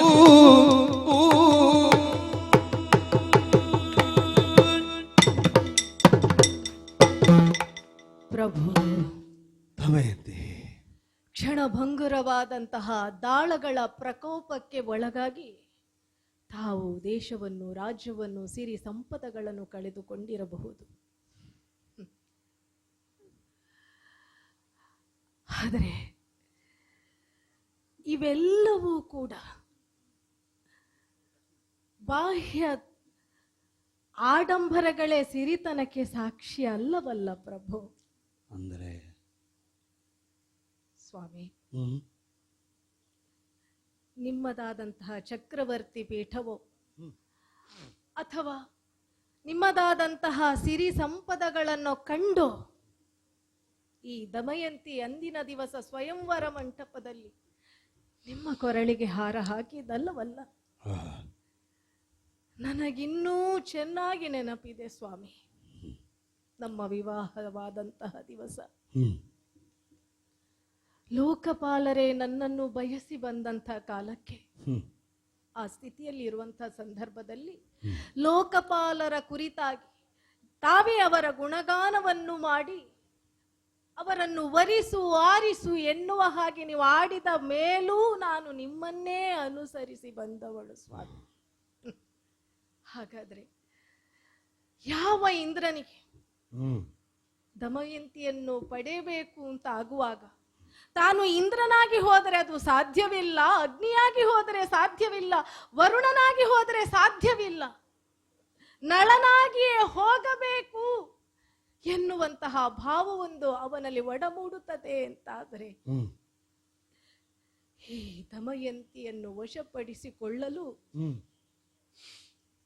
ನಳನೇ ಬೇಕು ಹೊರತು ಸ್ವರ್ಗದ ಅಧಿಪತಿಯಾದಂತಹ ಇಂದ್ರನಿಂದ ಅಸಾಧ್ಯ ಎನ್ನುವುದೇ ಅಂದಿನ ದಿವಸ ಸ್ಥಾಪಿಸಲ್ಪಟ್ಟದಲ್ವ ಸ್ವಾಮಿ. ಇದಕ್ಕಿಂತ ಹಿರಿದಾದಂಥ ನಿಮ್ಮ ಹೃದಯ ಸಿರಿತನಕ್ಕೆ ಬೇರೆ ಸಾಕ್ಷಿ ಬೇಕು ಅಂತ ನಾನು ಕೇಳುವುದು. ಇನ್ನು ಅದೇ ಇಂದ್ರ, ಅಗ್ನಿ, ವರುಣ, ವಾಯು ಇವರೆಲ್ಲವರು ನಿಮ್ಮ ಆಜ್ಞಾಧಾರಕರೇ ತಾನೆ. ತಾವು ಯಾಗ ಮಾಡುವಂತಹ ಸಂದರ್ಭದಲ್ಲಿ ನಾವು ಪ್ರತ್ಯಕ್ಷವಾಗಿ ಹವಿಸ್ಸನ್ನು ಸ್ವೀಕರಿಸ್ತೇವೆ ಎಂದು ಆಡಿದಂತಹ ಇಂದ್ರನು ತಾವು ಪ್ರಾರ್ಥಿಸಿದಾಗ ನಾವು ಬರುತ್ತೇವೆ ಅಂದಂತಹ ಅಗ್ನಿ, ವರುಣರು ಪಾಕಶಾಸ್ತ್ರದಲ್ಲಿ ನಿಷ್ಣಾತರಾಗುವ ಹಾಗೆ ಅನುಗ್ರಹಿಸಿ ಸದಾ ಧರ್ಮ ಬುದ್ಧಿ ಜಾಗೃತವಾಗಿರಲಿ ಎನ್ನುವ ಹಾಗೆ ಹರಸಿದಂತಹ ಯಮಧರ್ಮರು. ಛೇ, ತಾಯಿ ಹೆತ್ತಂತಹ ಮಕ್ಕಳಿಗೆ ಇದನ್ನೆಲ್ಲ ಪಡೆಯುವುದಕ್ಕೆ ಸಾಧ್ಯವೇ ಹೇಳಿ? ಹಾಗಾದ್ರೆ ಅದನ್ನೆಲ್ಲ ಪಡೆಯುವುದಕ್ಕೆ ನಿಮಗೆ ಯೋಗ್ಯತೆ ಉಂಟು, ಅರ್ಹತೆ ಉಂಟು ಅಂತ ಆದ್ರೆ ಅದಕ್ಕಿಂತ ಮಿಗಿಲಾದಂತಹ ಸಿರಿತನ ಇನ್ನೇನು ಬೇಕು ಸ್ವಾಮಿ, ಇನ್ನೇನು ಬೇಕು? ಇದೀಗ ನಮಗೆ ಒದಗಿದಂತಹ ಕಷ್ಟ ಸ್ವಾಮಿ, ಕಷ್ಟ ಎನ್ನುವಂಥದ್ದು ನಮಗೆ ಬರದೆ, ಅರ್ಥಾತ್ ಮನುಷ್ಯರಿಗೆ ಬರದೆ ಕಲ್ಲು ಬಂಡೆಗಳಿಗೆ ಬರುತ್ತದೋ ಹೇಳಿ? ಸೃಷ್ಟಿಕರ್ತನಾದವ ಸುಖವನ್ನೇ ನೀಡಬೇಕು ಅಂತ ಆದರೆ ಕಷ್ಟವನ್ನು ಅನುಭವಿಸುವುದಕ್ಕೆ ಯಾರಿದ್ದಾರೆ ಪ್ರಭು? ಕನಿಷ್ಠ ಪಕ್ಷದನ್ನು ಅನುಭವಿಸುವುದಕ್ಕಾಗಿ ನಮಗಾಗಿ ಒಂದು ಆರೋಗ್ಯಪೂರ್ಣವಾದಂತಹ ದೇಹವನ್ನಾದರೂ ಇತ್ತಿದ್ದಾರಲ್ಲ, ಅದಕ್ಕಾಗಿ ನಾವು ಆಶಾಭಾವದಿಂದ ಇರಬೇಕು ಪ್ರಭು. ಮತ್ತೆ ಒಂದು ಹೇಳ ಸ್ವಾಮಿ, ಈ ಬದುಕಿನಲ್ಲಿ ಸುಖ ದುಃಖ ಎಲ್ಲವೂ ಕ್ಷಣಿಕ ತಾನೆ. ಯಾವ ಸುಖವೂ ನಿರಂತರವಾಗಿರುವುದಿಲ್ಲ, ಅಥವಾ ಯಾವ ದುಃಖವೂ ಕೂಡ ಶಾಶ್ವತವಾಗಿ ಇರುವುದಿಲ್ಲವಲ್ಲ ಸ್ವಾಮಿ. ಬದುಕಿನಲ್ಲಿ ಬರುವಂತಹ ಸುಖ ದುಃಖಗಳು ಏನು ಉಂಟು ಅದನ್ನು ಸಮಾನವಾಗಿ ಸ್ವೀಕರಿಸಿದಾಗ ಮಾತ್ರ ಬದುಕಿಗೊಂದು ಅರ್ಥ ತಾನೆ. ಇದೋ ಪ್ರಭು, ಗಂಡನ ದುರಿತದ ಸಮಯದಲ್ಲಿ ಹಿತವಚನ ಎನ್ನುವಂತಹ ಸಮಯೋಚಿತವಾದಂತಹ ಸಲಹೆ ಎನ್ನುವಂತಹ ಔಷಧಿಯನ್ನು ನೀಡುವ ವೈದ್ಯಗೆ ಪತ್ನಿ ಅಂತ ಹೆಸರು. ಗಂಡನಿಗೆ ಕಷ್ಟ ಒದಗಿತು ಅಂತ ಆಗುವಾಗ ಪತ್ನಿಗಿಂತ ಮಿಗಿಲಾದಂತಹ ಮಿತ್ರೆಯೋ ಔಷಧಿಯೋ ಬೇರೆ ಇಲ್ಲವಂತೆ. ಇದು ನಿಮ್ಮ ಮಿತ್ರಳಾಗಿ, ನಿಮ್ಮ ನೆರಳಾಗಿ ನಾನಿರ್ತೇನೆ ಪ್ರಭು, ನಾನಿರ್ತೇನೆ.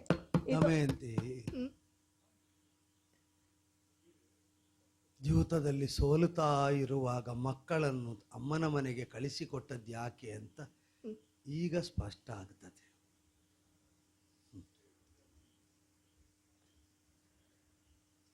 ಮೂವರು ಮಕ್ಕಳಿಗೆ ನಿನ್ನ ಅಮ್ಮನೂ ತಾಯಿ ಅಲ್ವಾ? ಹೌದು ಸ್ವಾಮಿ. ಕಿರಿಯ ಮಗು ಹುಟ್ಟಿಸಿದಾಗ ದೊಡ್ಡ ಎರಡು ಮಕ್ಕಳನ್ನು ಅಲ್ಲಿದ್ದವರ ಪಾಲಿಸಬಲ್ಲವರ ಮಡಿಲಿಗಿಕ್ಕಿ ಕಿರಿದಳುವಾಗ ಅದನ್ನೇ ಕೈಗೆತ್ತಿಕೊಳ್ಳುವುದಲ್ವ ತಾಯಿ? ಅದನ್ನು ನೋಡಿ ನಿನಗೂ ಗೊತ್ತು, ಅದು ನಿನಗೆ ಸಂಸ್ಕಾರ ಆಗಿದೆ. ಅಮ್ಮನ ಆ ಪ್ರವೃತ್ತಿ ಚಿಕ್ಕದ್ದ ಅಳುವಾಗ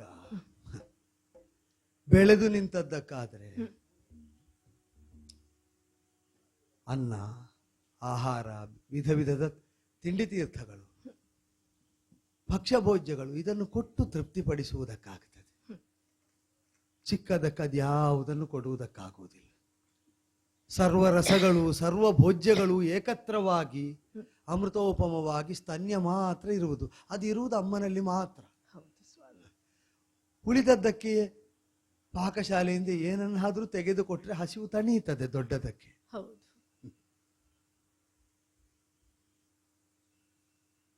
ಬೆಳೆದ ಮಕ್ಕಳನ್ನು ಅಮ್ಮನ ಮನೆಗೆ ಕಳಿಸಿಕೊಡುವಾಗ ನಿನ್ನ ಮನಕ್ಕೆ ಬಹುಶಃ ನಿಚ್ಚಳವಾಗಿತ್ತು, ಹೊಸದೊಂದು ಮಗು ನನ್ನ ಕೈ ಸೇರ್ತಾ ಉಂಟು ಅಂತ. ಸಮ್ರಾಟ ಅಳಿದು ದರಿದ್ರನಾದ ಅನಾಥನಾದ ಒಬ್ಬ ಆತ ಮಗುವಿನಂತೆ ನನ್ನ ಮಡಿಲು ಸೇರುವಾಗ ಅದನ್ನು ಪಾಲಿಸುವುದಕ್ಕೆ ನಾನೇ ತಾಯಿಯಾಗದೆ ನಿರ್ವಾಹ ಇಲ್ಲ ಅಂತ ಕಂಡದ್ದರಿಂದಲೇ ದೊಡ್ಡ ಎರಡು ಮಕ್ಕಳನ್ನು ಅಮ್ಮನ ಬಳಿಗೆ ಕಳಿಸಿಕೊಟ್ಟು ಮಡಿಲಿಗೆ ಎತ್ತಿಕೊಂಡು ಬಿಟ್ಟೆ. ಇರಲಿ, ಅದಕ್ಕೆ ಬೇಕಾದ ಸರ್ವವನ್ನು ಸ್ತನ್ಯ ಅಂದ್ರೆ ಅದು ಭಾವದಿಂದ ಹುಟ್ಟುವುದಲ್ವ? ಹೌದು ಸ್ವಾಮಿ. ಎದೆಯಿಂದ ಹುಟ್ಟುವುದು ಅಂದ್ರೆ ಭಾವದಿಂದ ಹುಟ್ಟುವುದು ಅಂತ. ಹೌದು. ಅಪರಿಪೂರ್ಣವಾದದ್ದನ್ನೆಲ್ಲ ಪರಿಪೂರ್ಣವಾಗಿಸಿ, ಕಳೆದು ಹೋದದ್ದನ್ನೆಲ್ಲ ಕೂಡಿಸಿಕೊಟ್ಟು, ಇಲ್ಲ ಅಂತ ಆಗಲಿಲ್ಲ, ಎಲ್ಲ ಉಂಟು ಎಲ್ಲ ಉಂಟು ಅಂತ ಪೂರ್ಣತೆಯನ್ನು ಕಲ್ಪಿಸಿಕೊಡುವ ಭೋಜೇಶು ಮಾತಾ ಅಂತಿರುವುದು. ಬದುಕಿನಲ್ಲಿ ಉಣ್ಣಲೇಬೇಕಾದದ್ದನ್ನು ಉಣ್ಣಲಾಗದೆ ಹಠ ಹಿಡಿಯುವಾಗ ತಾಯಿಯಾಗಿ ಉಣ್ಣಿಸುವ ನಿನ್ನ ಮಾತೃತ್ವದ ವಾತ್ಸಲ್ಯ ಅದು ಪೊರೆಯಲಿ, ಅದು ಪೊರೆಯಲಿ. ಅದು ಕೊಟ್ಟದ್ದನ್ನು ಉಣಿಸಾಗಿಸಿಕೊಂಡು ಬದುಕೋಣ. ಈಗ ಯಾವ ದೇವತೆ ಏನು ಅನುಗ್ರಹಿಸಿದ್ರು ನನಗೆ ಬೇಕಾದ ಪಥ್ಯವಾಗಬಹುದಾದ ಭೋಜ್ಯ ನಿನ್ನ ಮಾತುಗಳೇ. ಹಾಗೆ ಅಂತ ನೀನೇ ನಡೆಯಲಾಗದೆ ಕುಸಿದರೆ ನಾನು ಹೇಗೆ ಮುನ್ನಡೆಯಲಿ?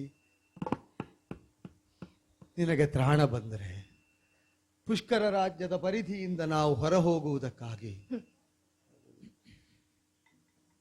ಈ ರಾಜ್ಯದ ಕಕ್ಷೆಯನ್ನು ದಾಟಿ ವನಾಂತರವನ್ನು ಸೇರಬೇಕು. ಆಗ್ಲಿ ಸ್ವಾಮಿ. ನಿಧಾನ ಸಾಕು. ಎದ್ದು ಹೆಜ್ಜೆ ಮೇಲೆ ಹೆಜ್ಜೆ ಇಡ್ತಾ ಆಗ್ಲಿ. ನಿಧಾನವಾಗಿ ಹೀಗೆ ಬಾ, ಹೀಗೆ ಬಾ, ಸಾಗೋಣ ಸಾಗೋಣ.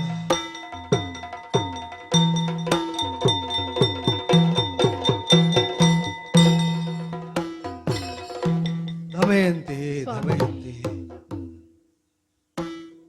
ಸೌಭಾಗ್ಯ ಬಂದರೂ ಹಾಗೆ, ಸೌಭಾಗ್ಯ ಬಂದರೂ ಹಾಗೆ,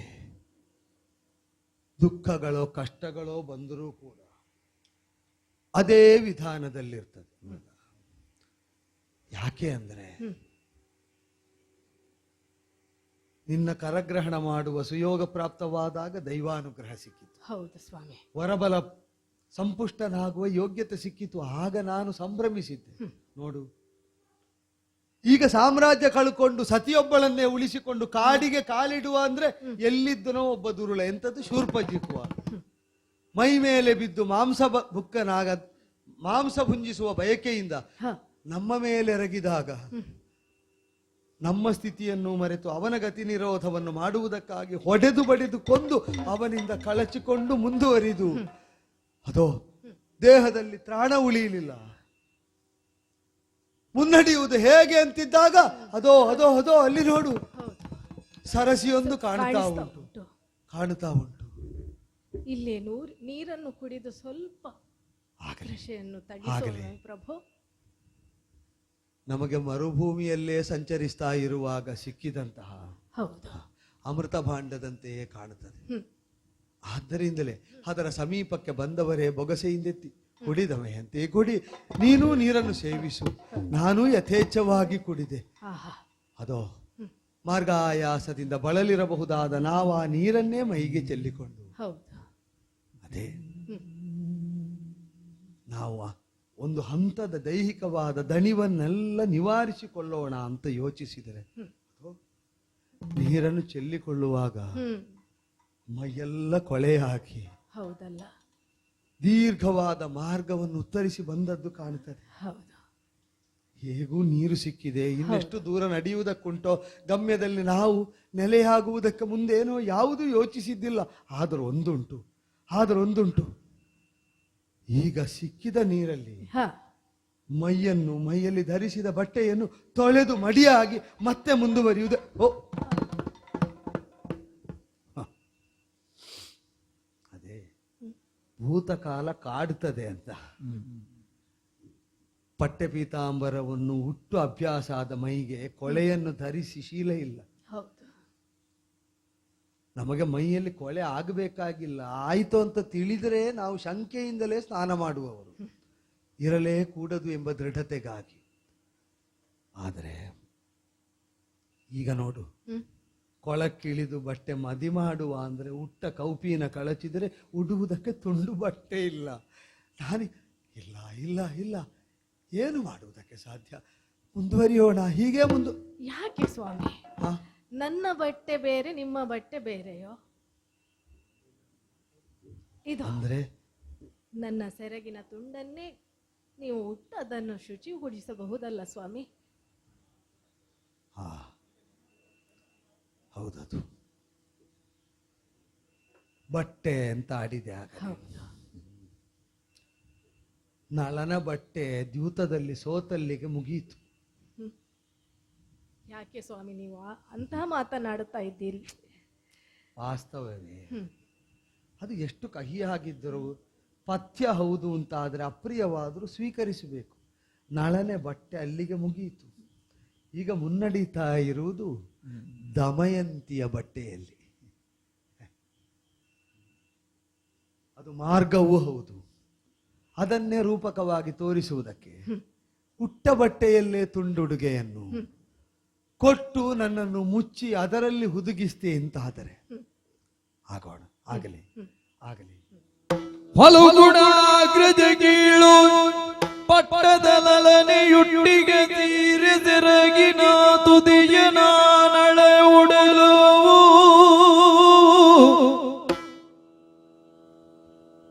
ಸೀರೆ ಸೆರಗಿನ ತುದಿಯ ನಾನಳ ಉಡುತ್ತ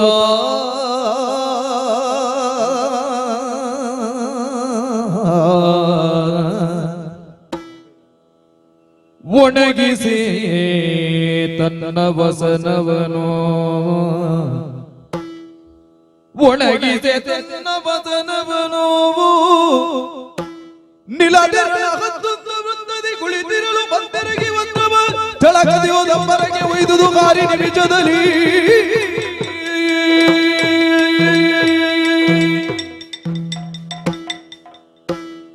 ದಮಯಂತಿ ಸ್ವಾಮಿ. ಹಾಯಾಗಿ ನೀರಲ್ಲಿ ಮುಳುಗೆದ್ದು ಮಡಿಯಾಗಿ ಹ, ತುಂಡುಡುಗೆಯನ್ನೇ ಹಾಗೆ ಕಾಡಿನ ಮಧ್ಯದಲ್ಲಿ ಸೂರ್ಯಕಿರಣಗಳು ಬೀಳಬಹುದಾದ ನೆಲೆಯಲ್ಲಿ ಹಾಸಿ ನೀವು ಉಟ್ಟ ಉಡುಗೆಯನ್ನೇ ನಾನೂ ಸುತ್ತಿಕೊಂಡು ಅದೋ ಅದೋ ಅದೋ ಹೀಗೆ ಬಾ ಜೊತೆ ಜೊತೆಯಾಗಿ ಹೆಜ್ಜೆ ಹಾಕ್ತಾ ಸಖಾ ಸಪ್ತಪದಿ ಭವ ಅಂತ ಆಡಿದೆ. ಹೆಜ್ಜೆಯ ಮೇಲೆ ಹೆಜ್ಜೆಯನ್ನಿಡ್ತಾ ಜೊತೆಯಾಗಿ ಹೆಜ್ಜೆ ಹಾಕುವಂತಹ ನೀನು ಬದುಕಿಗೆ ಜೊತೆಯಾಗುವಂತ ಬರಮಾಡಿಕೊಂಡೆ.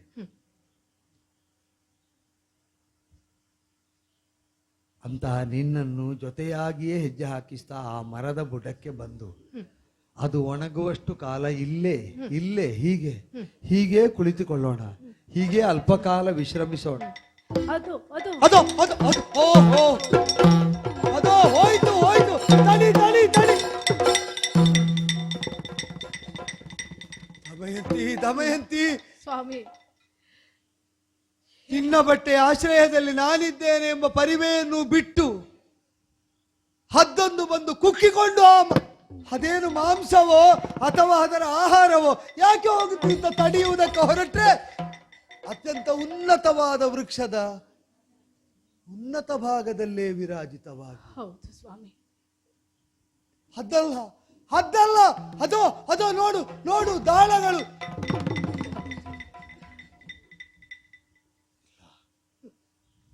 ಪ್ರಭು, ಯಾವುದೋ ವಿಕಾರದ ಆಕೃತಿ, ಹೌದು ಒಮ್ಮೆ ದಾಳವಾಗಿ ಹೌದು ಮತ್ತೊಮ್ಮೆ ಹದ್ದಾಗಿ ಹೌದು ಸ್ವಾಮಿ. ಇದು ಕಸಿದುಕೊಳ್ಳಲಿ, ಬಟ್ಟೆಯನ್ನು ಕಸಿದುಕೊಳ್ಳಲಿ, ಮಾಡಿದಂತಹ ಪಾಕವನ್ನು ಕಸಿದುಕೊಳ್ಳಬಹುದಂತೆ. ಆದರೆ ಮಾಡುವ ವಿದ್ಯೆಯನ್ನು ಯಾರಿಂದಲಾದರೂ ಕಸಿದುಕೊಳ್ಳುವುದಕ್ಕೆ ಸಾಧ್ಯವೋ ಹೇಳಿ? ಹಾಗೆಯೇ ನಾವು ಬಟ್ಟೆಯನ್ನು ಮರಳಿ ಪಡುವಂತಹ ಸಂಕಲ್ಪವನ್ನು ನಮ್ಮಿಂದ ಯಾರಿಂದಲೂ ಕಸಿದುಕೊಳ್ಳುವುದಕ್ಕೆ ಸಾಧ್ಯವಿಲ್ಲ. ಹಾಗಿರುವಾಗ ಇದೀಗ ಕಸಿದುಕೊಂಡಿರುವಂತಹ ಬಟ್ಟೆ ಪಡೆಕೊಳ್ಳುವ, ಮರಳಿ ಪಡೆದುಕೊಳ್ಳುವಂತಹ ಬಟ್ಟೆ. ದಮಯಂತಿ, ಸ್ವಾಮಿ, ಅದು ಕಸಿದದ್ದಿರಬಹುದು, ಆದರೆ ಅದು ಹೋದದ್ದರಿಂದ ನನಗೆ ಸಿಕ್ಕಿದ್ದು. ಈ ಬಾರಿ ನನಗೆ ಹೋದದ್ದಕ್ಕೆ ಬೇಸರಕ್ಕಿಂತ ಹೌದು ಸಮಾಧಾನವೇ ಹೆಚ್ಚು. ಯಾಕೆ ಬಲ್ಲೆಯ? ನಮ್ಮ ಕೃತ್ಯದ ಪರಿಣಾಮವಾಗಿ ನಾವು ಶೋಕವನ್ನು ಅನುಭವಿಸ್ತಾ ಇದ್ರೆ ನಾವು ವ್ಯಥಿಸುವುದು, ಹಳಹಳಿಸುವುದು ಮನುಷ್ಯ ಸಹಜ ಪ್ರವೃತ್ತಿ. ಹೌದು ಸ್ವಾಮಿ. ಆದರೆ ಜ್ಯೋತಿರ್ವಿದರಾದವರು ಎಚ್ಚರಿಸಿದ್ರು ನನಗೆ, ಶನಿಯ ಬಾಧೆ ಹೌದು. ಗ್ರಹಗತಿಯಲ್ಲಿ ನನಗೆ ತೀವ್ರವಾಗುಂಟು ಅಂತ. ಪ್ರಾಯಶ್ಚಿತ್ತಾದಿ ಕರ್ಮಗಳಲ್ಲಿ ಅಲ್ಪ ಉಪೇಕ್ಷೆಯನ್ನು ತೋರಿದನೋ ಅಥವಾ ಈ ಕಾಲದಲ್ಲಿ ಅವಶ್ಯವಾಗಿ ಅನುಭಾವ್ಯವಾದದ್ದಕ್ಕೆ ನನ್ನನ್ನು ನಾನು ಒಡ್ಡಿಕೊಂಡನೋ ಗೊತ್ತಿಲ್ಲ. ಈಗ ಸ್ಪಷ್ಟವಾಗುತ್ತದೆ, ಆಡಿಸಿದ ದಾಳದಲ್ಲಿದ್ದದ್ದು ಆ ಶನಿಯೇ, ಹೌದು ತಾನೆ, ಕಸಿದ ಬಟ್ಟೆಯನ್ನು ಹೊತ್ತೊಯ್ದದ್ದು ಆ ಶನಿಯೇ ಅಂತ. ಹೌದು. ನನ್ನ ಕೃತ್ಯ ಅಂದರೆ ಅದರ ಕೃತ್ಯ ಅಂತ ಆಯ್ತೋ ಇಲ್ಲೋ? ಹೌದು ಸ್ವಾಮಿ. ಈಗ ಹೇಳು, ನನ್ನ ವಶದಲ್ಲಿದ್ದದ್ದು ಗ್ರಹಚಾರದಿಂದ, ಅಂದ್ರೆ ಅದು ಚರಿಸ್ತಾ ಇರ್ತದೆ. ಗ್ರಹಚಾರದಿಂದಲೇ ಕಳೆದುಕೊಂಡದ್ದಾದರೆ ಗ್ರಹಚಾರ ಅಂತ ಕರೆಯುವುದು ಯಾಕೆ ಗೊತ್ತೋ? ಯಾಕೆ ಸ್ವಾಮಿ? ಅದು ಚಲಿಸ್ತಾ ಇರುವುದರಿಂದ ಬರುವ ಫಲವನ್ನು ನಾವು ಅನುಭವಿಸುವುದರಿಂದ.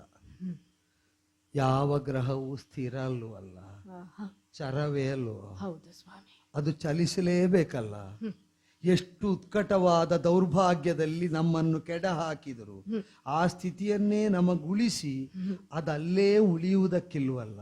ಇಲ್ಲ ಸ್ವಾಮಿ. ಮಂದನಾದರೂ ಮಂದವಾಗಿ ಆದರೂ ಈ ಸ್ಥಿತಿಯಿಂದ ಮುಂದೆ ಚಲಿಸ್ತಾನೆ ಅಂತಾದರೆ ನಮ್ಮ ದೌರ್ಭಾಗ್ಯ ಮಂದವಾಗಿ ಆದರೂ ದೂರ ಸರಿಯುತ್ತದೆ. ದಮಯಂತಿ, ದೂರ ಸರಿಯುತ್ತದೆ. ಅದು ಹೊತ್ತೊಯ್ದದ್ದಲ್ಲ, ನನ್ನಿಂದ ದೂರ ಆಯಿತು ಅಂತ ನಾ ಭಾವಿಸಿದ ನನ್ನ ಆತ್ಮವಿಶ್ವಾಸವನ್ನು ಎಲ್ಲೋ ನನಗೆ ತಂದು ಕೊಟ್ಟದ್ದು ಅಂತ ಭಾವಿಸ್ತೇನೆ. ಸರಿ ಸ್ವಾಮಿ. ಧರ್ಮ ಕರ್ಮಾಚರಣೆಯಲ್ಲಿ ಮಾಡಿದವರಿಗೆ ಯಾವ ಗ್ರಹವೇ ಆಗಲಿ, ಗ್ರಹಾಧಿಪತಿಯಾದ ದೇವತೆಯೇ ಆಗಲಿ, ಪರಿಪೂರ್ಣವಾಗಿ ಕೆಡುಕನ್ನು ಮಾಡುವುದಿಲ್ಲ.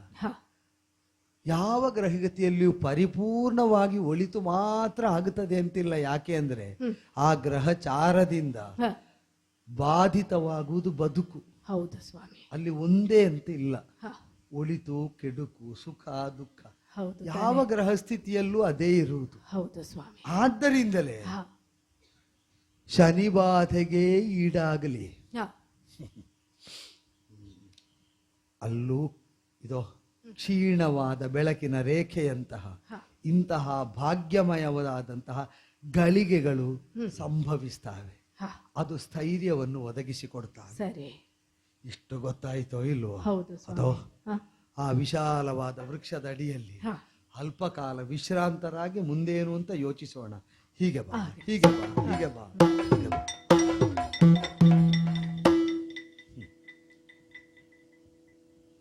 ಆಯಾಸ ಆಗಿದೆ ಅಲ್ವೋ? ಹೌದು ಸ್ವಾಮಿ. ವಿಶ್ರಾಂತಿ ಬೇಕು. ಜಡಿವಗಾವಳಿಕೆಯಲ್ಲಿ ನಿದ್ರೆಯ ತೊಡಗು ಮುಸುಕೆಲು ಮಡತೀರನ್ನಿಗೆ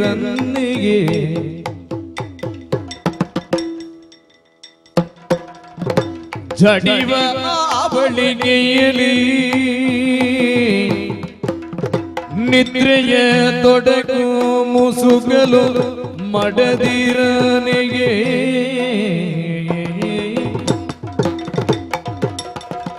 ತಡೆಯಲಾರದೆ ಪವಡಿಸಿದಳ ಪೊಡವಿಯೊಳಗೆ,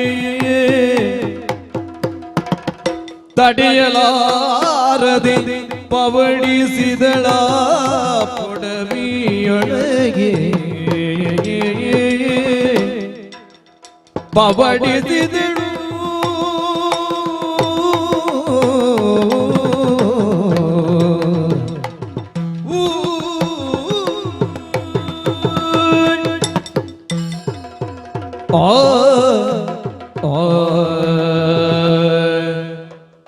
ಹಾಗೇ ದೆಗಾನಿಸಿಕೊಂಡು ಸಂತಪ್ತಳಾದವಳು ನೀನು. ಹೌದು ಸ್ವಾಮಿ. ಸೂರ್ಯನ ತಾಪವನ್ನು ಕೆಟ್ಟ ತಾಪ ಅನ್ನುವುದಕ್ಕಿಲ್ಲ, ಆದ್ರಿಂದಲೇ ಸಂತಪ್ತಳು ನೀನು. ಹೌದು. ಸ್ವಲ್ಪ ವಿಶ್ರಮಿಸು ಅಂತ ಆಡಿತ್ತು. ಹೌದು ಸ್ವಾಮಿ. ಬೀಸುತ್ತಿರುವಂತಹ ತಂಗಾಳಿಗೋ ಅಥವಾ ನಾವು ನೀರು ಕುಡಿದಂತಹ ಪ್ರಭಾವದಿಂದಲೋ ಏನೋ ಪ್ರಭೋ, ಮೈ ಮನ ಎಲ್ಲವೂ ಆಯಾಸ ಆವರಿಸಿಕೊಂಡ ಹಾಗೆ ಆಗುತ್ತಾ ಉಂಟಲ್ಲ. ಎಲ್ಲವೂ ಹದವಾಗಿ ಮೇಳೈಸಿದ ತಾಣ. ಹೌದು. ಸನಿಹದಲ್ಲೇ ನೀರು, ಹೌದು. ಬೀಸುವ ಮಂದಾನಿಲ, ಹದವಾದ ಬೆಳಕು. ಹೌದು ಸ್ವಾಮಿ. ರಾಮಣೀಯಕವಾದ ನಾವು ಒಳ್ಳೆ ಸ್ಥಿತಿಯಲ್ಲಿದ್ದರೆ ರಮಿಸಬಹುದಾದಂತಹ ವನ್ಯ ಪ್ರದೇಶ. ಹೌದು ಸ್ವಾಮಿ. ಖಗಗಳು ಸಂಚರಿಸ್ತಾ ಇದ್ರೆ ಮೃಗಗಳ ಹಾವಳಿ ಇಲ್ಲದಂತಹ ನೆಲೆ. ಬರಬಾರದು ಅಂತಲ್ಲ, ಈಗ ಇಲ್ಲದ ಸ್ಥಿತಿ. ಹೌದು. ಅದೋ ಹ್ಮ್. ಅಲ್ಲಿಂದ ಬೆಳಕು ದಟ್ಟವಾಗಿ ಒಳ ಹರಿದು ಬರುವುದನ್ನು ಗಮನಿಸಿದ್ಯಾ? ಹೌದು. ಅದು ಯಾಕೆ ಅಲ್ಲಿ ಬೆಳಕು ಹೆಚ್ಚು, ಇಲ್ಲಿ ಬರುವಾಗ ಕ್ಷೀಣ ಆಗ್ತದೆ ಗೊತ್ತೋ? ಯಾಕೆ ಸ್ವಾಮಿ? ನಾವು ಒಂದು ಗೊಂಡಾರಣ್ಯದ ಹೆಚ್ಚು ಕಡಿಮೆ ಮಧ್ಯಪ್ರದೇಶದಲ್ಲಿದ್ದೇವೆ. ಹೌದೇ? ಇಲ್ಲಿಂದ ಹೊರ ಹೋದ ಹಾಗೆ ಹಾ. ನಾಗರಿಕ ಪ್ರಪಂಚದ ಮಾರ್ಗ ತೆರೆದುಕೊಳ್ತದೆ, ವಿಸ್ತರಿಸ್ತಾ ಹೋಗ್ತದೆ. ಓಹೋ. ಅದು ಹೀಗೆ ಹೋದರೆ ವಿಂಧ್ಯಾದ್ರಿಯತ್ತ ಸಾಗುತ್ತದೆ. ಸರಿ. ಹೌದು ಹೌದು, ವಿಂಧ್ಯಾದ್ರಿಯತ್ತ ಹೋಗಬೇಕು ಅಂತ ಆದ್ರೆ ನಾವು ಇತ್ತ ಹೋಗಬೇಕು ಅಂತ ನಿನಗೆ ಗೊತ್ತು. ನೀನು ನನಗೆ ಯಾಕೆ ಈಗ ಈ ಅಲ್ಲ, ಮಾರ್ಗದ ಬಗ್ಗೆ ಗೊತ್ತಿರ್ಲಿ. ಈಗ ಊರಿನ ದಾರಿ ಗೊತ್ತಾದರೆ, ದಿಕ್ಕು ದಶೆಗಳ ಅರಿವಿದ್ದರೆ ಎಲ್ಲರಿಗೂ ಯಾವಾಗ ಯಾವುದಕ್ಕೆ ಉಪಕಾರ ಬರ್ತದೆ. ಈಗ ನೀನೇ ಹೇಳು, ಸ್ವಾಮಿ. ಉಟ್ಟ 6 ಮೊಳದ ಸೀರೆಯಲ್ಲಿ ನನ್ನನ್ನು ಹುದುಗಿಸುವುದಕ್ಕಾಗ್ತದೆ ಅಂತ ಉಡುವಾಗ ನಿನಗೆ ಗೊತ್ತಿತ್ತ? ಆದ್ರಿಂದಲೇ ಭವಿಷ್ಯ ಕಂಡವರಾರು. ಇದೋ ವಿದರ್ಭಕ್ಕೆ ಹೋಗಬೇಕಾದ್ರೆ ಈ ದಿಕ್ಕಿನಿಂದ ಹೋಗಬೇಕು. ಅಲ್ಲ, ಹ? ಯಾಕಾಗಿ ಈ ವಿಚಾರಗಳನ್ನು ನನ್ನಲ್ಲಿ ಹೇಳ್ತಾ ಇದ್ದೀರಿ? ನೀವೇ ನನ್ನೊಂದಿಗೆ ಇರುವಾಗ, ನಿಮ್ಮ ನೆರಳಾಗಿ ನಿಮ್ಮನ್ನು ಅನುಸರಿಸುವವಳು ನಾನು ಅಂತಿರುವಾಗ, ನೀವೇ ನನ್ನ ಪಾಲಿಗೆ ಮಾರ್ಗದರ್ಶಕರಾಗಿ ಇರುವಾಗ ಆ ದಾರಿ ಎಲ್ಲಿಗೆ ಹೋಗುತ್ತದೆ? ಯಾಕೆ ಈ ರೀತಿಯಾಗಿ ಹೇಳುತ್ತಾ ಇದ್ದೀರಿ ಪ್ರಭು? ಮುನ್ನಡೆಸುವುದಕ್ಕೆ ನಾನಿದ್ರಾಯ್ತು, ನಾನಿಲ್ಲದಿದ್ರೆ ಛೇ, ಅಂತ ಯೋಚನೆ ಯಾಕೆ ನಿಮಗೆ ಬಂತು ಸ್ವಾಮಿ? ಅದನ್ನು ಯೋಚನೆಯೇ ಕೆಟ್ಟದು ಅಂತ ನಾನಿಲ್ಲದೆ ನೀನು ನಡೀಬೇಕಾಯ್ತಪ್ಪ. ಪ್ರಭು. ಏಕಾಕಿನಿ ಆದಾಗ ಯಾರು ಈಗ ಊರಲ್ಲಾದರೆ ಮಾರ್ಗದರ್ಶಕರಿರ್ತಾರೆ. ನಿನಗೆ ನನ್ನನ್ನೇ ಮಾರ್ಗದರ್ಶಕ ಅಂತ ಒಪ್ಪಿದ್ದಲ್ವ ನೀನು? ಆದ್ರಿಂದ ಮಾರ್ಗದರ್ಶಿಸಿ ಕೊಡ್ತಾ ಇರುವುದು. ಇದು ಹೀಗೆ ಹೋದರೆ ಯಾವ ಊರಿಗೆ ಹೋಗ್ತದೆ? ವಿದರ್ಭ. ಸಾಕು ಸ್ವಾಮಿ, ಸಾಕು. ಇನ್ನು ನಾನು ಕೇಳಲಾರೆ. ನಿಮ್ಮನ್ನು ಬಿಟ್ಟು ಅರೆಗಳಿಗೆ ನಾನು ಅಗಲಿರಲಾರೆ, ಇದು ಸ್ಪಷ್ಟ. ನೀವು ಸುಮ್ಮನಿರಿ ಸ್ವಾಮಿ. ಹೋಗುದಿದ್ರೆ ಜೊತೆಯಾಗಿ ಹೋಗೋಣ. ವಿದರ್ಭಕ್ಕೋ ಜೊತೆಯಾಗಿ ಹೋಗೋಣ ತಾನೆ. ಈಗ ನನ್ನನ್ನು ಬಿಟ್ಟಿರುವುದು ಅಂದ್ರೆ ನನ್ನ ಅರಿವಿಗೆ ಬಾರದೆ, ನಾ ಕಳಿಸಿಕೊಡದೆ, ನೀ ಎಲ್ಲಿಗೂ ಹೋಗದೆ ಇರುವುದು. ಈಗ ಪಿತೃಗೃಹಕ್ಕೆ ಪತಿಯೇ ಕಳಿಸಿಕೊಟ್ಟು ಅಥವಾ ಹೋಗಿ ಬಿಟ್ಟು ಬಂದ್ರೆ, ಅವಳು ತಾಯಿ ಮನೆಯಲ್ಲಿ, ಇವನು ಸ್ವಗೃಹದಲ್ಲಿ ಇದ್ರೆ, ಈಗ ಪತಿಯನ್ನ ಅಗಲಿದ ಸತಿ ಆಗುತ್ತಾಳೋ? ಅದು ಇಲ್ಲ. ಆಜ್ಞಾಪಾಲನೆ ಮಾಡಿದಂತೆ ಅಲ್ವೋ? ಹೌದು ಸ್ವಾಮಿ. ದಮಯಂತಿ, ಹೇಗೂ ನಮ್ಮ ಗ್ರಹಚಾರ ಫಲ ಒಳ್ಳೆದಿಲ್ಲದ ಕಾಲ. ಎಲ್ಲ ಸರಿಯಾದ ಮೇಲೆ ಮಕ್ಕಳ ಜೊತೆಯಲ್ಲಿ ಕಳಿಸಿಕೊಡ್ತೇನೆ. ಆಗ್ಲಿ. ತಾಯಿ ಮನೆಯಲ್ಲಿ ಹೋಗಿರಬಾರ್ದು, ಹೋಗಿರಬಾರ್ದು. ಯಾಕೆ ಈ ಕಷ್ಟ ಸ್ವಾಮಿ? ನೀವು ಯಾಕೆ ಇಂತಹ ಮಾತುಗಳನ್ನ ಆಡುತ್ತಾ ಇದ್ದೀರಿ? ಎಲ್ಲಿಗೂ ಕಳಿಸುವುದಲ್ಲ, ನಿನಗೆ ಲಾಲಿಸಿದಂತಹ ಪಾಲಿಸಿದ ತಂದೆ ತಾಯಂದಿರಿರುವ ನೆಲೆ, ಸೋದರರಿರುವ ನೆಲೆ. ನೀವು ಸುಮ್ಮನಿರಿ. ಆ ಸಂದರ್ಭ ಎಂದಿಗೂ ನಮ್ಮ ಮಧ್ಯೆ ಬರ್ಲಿಕ್ಕಿಲ್ಲ. ಇದು ನೀವು ಸ್ವಲ್ಪ ಬಳಲಿದ್ದೀರಿ, ನೀವು ಬಳಲಿದ್ದೀರಿ ಸಾಕಷ್ಟು. ಆದ್ದರಿಂದ ದಮಯಂತಿ, ಏನು ಯುದ್ಧ ತೊಡಗಿದರೆ ಕಾಲ ಎಷ್ಟು ಮುಂದುವರಿಯುತ್ತದೆ ಅಂತ ನಮಗೆ ಸ್ಪಷ್ಟ ಇಲ್ಲ. ಮುಂದುವರಿದಷ್ಟು ಕಾಲ ನಮಗೆ ಆಯಾಸ ಆಗಿದೆ, ತ್ರಾಣ ಇಲ್ಲ ಅಂತ ವಿಶ್ರಮಿಸುವುದಕ್ಕಿಲ್ಲ. ಚೇತರಿಸಿಕೊಂಡು ಹೋರಾಡ್ತಲೇ ಇರಬೇಕಾದ್ದು ಕ್ಷಾತ್ರ ತೇಜಕ್ಕೆ ಸಹಜ. ಆದರೆ ನಡೆದು ನಿನ್ನ ಮುಖಮಂಡಲ ಕನ್ನಡಿ ಇಲ್ಲದ್ದರಿಂದ ನಿನಗೆ ಭೀತಿ ಹುಟ್ಟಲಿಲ್ಲ ಅಷ್ಟೇ. ಆ ತಿಳಿನೀರಲ್ಲೂ ನಾನು ಕದಡಿದ ಕಾರಣ ನಿನ್ನ ಮುಖಮಂಡಲ ನಿನಗೆ ಕಾಣಲಿಲ್ಲ ಅಷ್ಟೇ. ಅಲ್ಲ, ನಾನು ನೀರನ್ನು ಮಾತ್ರ ಕದಡಿದ್ದಲ್ಲ, ನಿನ್ನ ಭಾಗ್ಯದ ಕೊಳವನ್ನೇ ಕದಡಿದ ಕೈ ಇದು. ಬಿಡು. ಅಲ್ಲ, ನಿನ್ನ ಮುಖ ನನಗೆ ಕಾಣ್ತದಲ್ಲ. ವಿಶ್ರಾಂತಿ ನಿನಗೆ ಅಪೇಕ್ಷಿತ. ಆಯ್ತು, ಈಗ ಹೋಗುವುದಿಲ್ಲ ಅಂದ್ರೆ ನಾನೊಂದು ಸಲಹೆಯಾಗಿ ಹೇಳಿದ್ದಷ್ಟೇ. ನಾನಿದ್ದೇನಲ್ಲ, ಈಗ ಸಮಾಧಾನ. ಹಾಗೆ ತೊಡೆ ಮೇಲೆ ತಲೆಯಾನಿಸಿ ಅಲ್ಪ ಕಾಲ ಪವಡಿಸಿ ಬಿಡು. ವಿಶ್ರಾಂತಳಾಗು. ಇಲ್ಲ ಸ್ವಾಮಿ, ನೀವೇ ಮಲಗಬೇಕು. ಮತ್ತು ಅದನ್ನು ಹೌದು, ಈಗ ಅದು ಸತಿ ಅಮ್ಮನಲ್ಲಿಗೆ ಹೋಗ್ತೀಯೋ ಕೇಳಿದೆ, ಅದು ಇಲ್ಲ ಅಂದೆ. ಬೇರೆ ಮಾರ್ಗ ಬೇಕಾದೀತು ಅಂತ ತೋರಿತೆ, ಅದನ್ನು ನೋಡುವುದಿಲ್ಲ ಅಂತ ಕಣ್ಮುಚ್ಚುತ್ತಿ. ಈಗ ಇಲ್ಲೇ ಇದ್ದೇನೆ, ಧರ್ಮವೇ ಅದು ತಾನೆ. ಗಂಡ ಮಲಗಿದ ಬಳಿಕವಷ್ಟೇ ಹೆಂಡತಿಯಾದವರು ಒಳ್ಳೇದುಂಟು ಮಲಗಬೇಕು. ಒಳ್ಳೇದುಂಟು, ಸತಿ ಧರ್ಮ ಒಳ್ಳೇದುಂಟು. ಮತ್ತೆ ಗಂಡ ಹೇಳಿದ್ದು ಕೇಳದಿದ್ರು ಅವ ಮಲಗಿದ ಮೇಲೆ ಮಲಗಬೇಕು ಅಂತ, ಅದಲ್ಲೋ ಸತಿ ಧರ್ಮ. ಛೇ ಛೇ, ಮತ್ತೆ ಯಾಕೆ ಈಗ ನಾನು ಹೇಳ್ತಾ ಇದ್ದೇನೆ, ಈಗ ಪತಿಯಾಗಿಯೇ ಹೇಳಿದ್ದಲ್ವ, ಈಗ ಸತಿ ಅನುಸರಿಸುವುದೇ ಹೌದಾದರೆ ಈಗ ಸತಿಯಾದವಳು ವಚನ ಪಾಲನೆ ಅಲ್ವೋ ಮೊದಲಿಗೆ ಮಾಡಬೇಕಾದ. ಹೌದು. ನನಗೆ ಈಗ ನನ್ನನ್ನು ಅನುಸರಿಸುವ ಸತಿ ಆದ್ರೆ ಮಲಗಬೇಕು, ಮಲಗುತ್ತೀಯಾ? ಸರಿ ಸ್ವಾಮಿ, ನಾನು ನಿನಗಾಗಿ ಹೇಳಿದ್ದು ದಮಯಂತಿ. ಸರಿ. ಈಗ ನನಗೆ ಯೋಚನೆ ಮಾಡು, ಹ, ನಿದ್ರೆ ಇಲ್ಲದ ಸ್ಥಿತಿ ಹ, ಮತ್ತು ಬಾಡಿದ ನಿನ್ನ ಮುಖಮಂಡಲವನ್ನು ನೋಡುವ ಸ್ಥಿತಿ, ಹ್ಮ್. ಇದರಲ್ಲಿ ನಿದ್ರೆ ಇಲ್ಲದಿದ್ದರಾದರೂ ನಾನು ಅದನ್ನು ಸಹಿಸಿಕೊಂಡೇನು, ಬದುಕಿಬಿಟ್ಟೇನು. ಸರಿ. ಆ ಬಾಡಿದ ಮುಖ ನೋಡುವುದಕ್ಕಾಗುವುದಿಲ್ವೇ? ಹ, ಸ್ವಲ್ಪ ನೆಮ್ಮದಿಯಿಂದ ಯಾವ ಭೀತಿ ಇಲ್ಲದೆ ಮಲಗಿ ಬಿಡು, ಸರಿ. ವಿಶ್ರಾಂತಳಾಗು. ಹಾಗೆ ಹಾಗೆ ಮಲಗಿದವಳಿಗೆ ನಿದ್ರೆಯೇ ಬಂತಲ್ಲೋ. ಬಂದೀತು ನಿದ್ರೆ, ಬಂದೀತು. ಹೀಗೆ ಮಲಗಿ ನಿದ್ರಿಸಬೇಕಾದರೆ ನಿದ್ರಿಸುವವಳು ದಮಯಂತಿ ಆದರೆ ಬಂದೀತು. ದೇವರೇ ದೇವರೇ, ಹರನೇ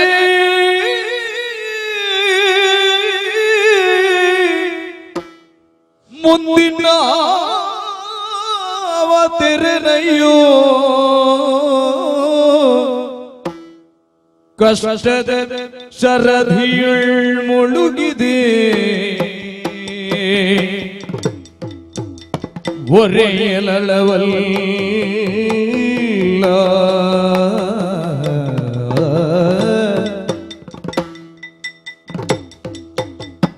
ಕಷ್ಟದ ಶರಧಿಯುಳ್ ಮುಳುಗಿದೆ ಒರೆಯಲವಲ್ಲ.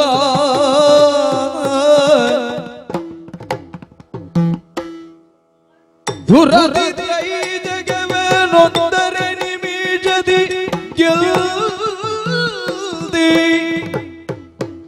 ದುರದಿ ಜಗವ ಒಂದರೆ ನಿಮಿಷದಿ ಗೆಲ್ದಿ, ಬಿರುದ ಪಡೆದಿ ಚಕ್ರವರ್ತಿಯೋದೇನೋ, ಚಕ್ರವರ್ತಿಯೋದೇನೋತ.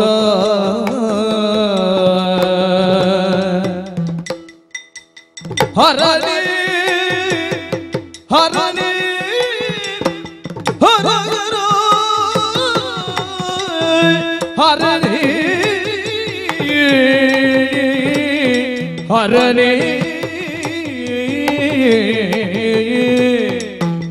ಹರನೇ.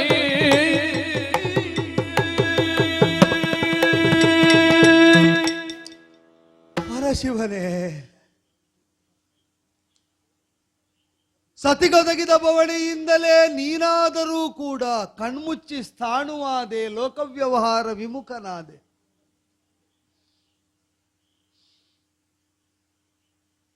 ಇವಳು ಹಾಗೂ ಮಾಡಲಿಲ್ವಲ್ಲ. ಆ ಪ್ರಕರಣಕ್ಕಾದ್ರೂ ಒಂದು ನ್ಯಾಯವನ್ನು ನಾವು ಲೌಕಿಕ ನ್ಯಾಯದಿಂದ ಕಲ್ಪಿಸುವುದಕ್ಕಾಗ್ತದೆ. ದಾಕ್ಷಾಯಿಣಿ ದಗ್ಧಳಾದದ್ದು ಯಾಕೆ ಅಂತ ಕೇಳಿದ್ರೆ ಪತಿಯನ್ನು ಬಿಟ್ಟು ಹೋಗದೇ ಇದ್ದದ್ರಿಂದ, ಬಿಟ್ಟು ಹೋದದ್ದರಿಂದ. ದೇವರೇ,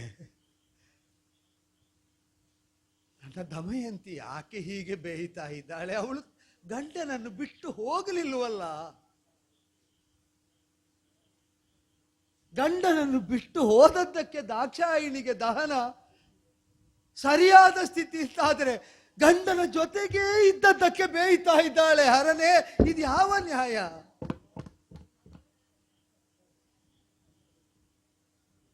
ಪತಿಗೆ ಪರಾಧೀನತೆಯಿಂದ ಒಪ್ಪಿಸಿಕೊಂಡು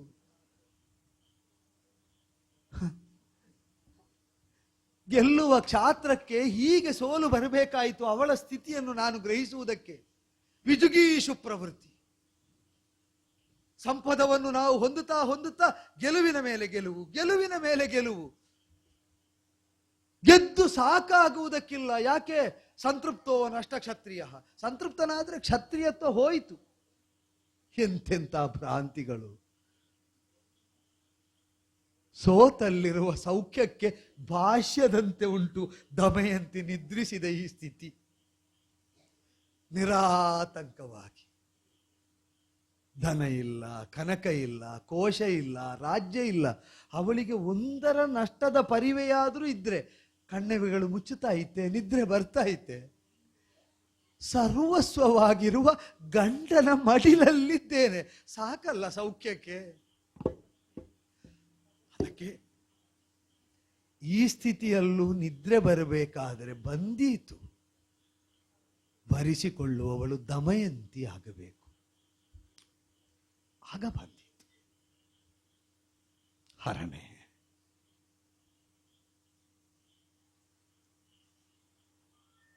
ಯಾವುದಿಲ್ಲದಿದ್ದರೂ ಗಂಡನಿದ್ದಾನೆ ಅಂತ ಬಂದದ್ದು ಅವಳಿಗೆ ಸಹಜ ಇರಬಹುದು. ಸರ್ವಸ್ವ ಅಂತ ಭಾವಿಸಿದ ಗಂಡ ಅವಳಿಗೇನು ಕೊಟ್ಟ? ಅವಳಿಗೆ ಅರ್ಥ ಆಗುವುದಿಲ್ಲ. ಅಲ್ಲ, ಅವಳಿಗೆ ಅರ್ಥ ಆಗುವುದು ಬೇಕಾಗಿಲ್ಲ. ಅದಿಲ್ಲ ದಮಯಂತಿ ಅಂದ್ರೆ ನೀವಿದ್ದೀರಲ್ಲ ಅನ್ನುತ್ತಾಳೆ. ಇದು ಸಲ್ಲ ದಮಯಂತಿ ಅಂದ್ರೆ ನಿಮಗಾಗುತ್ತದಲ್ಲ ಅನ್ನುತ್ತಾಳೆ.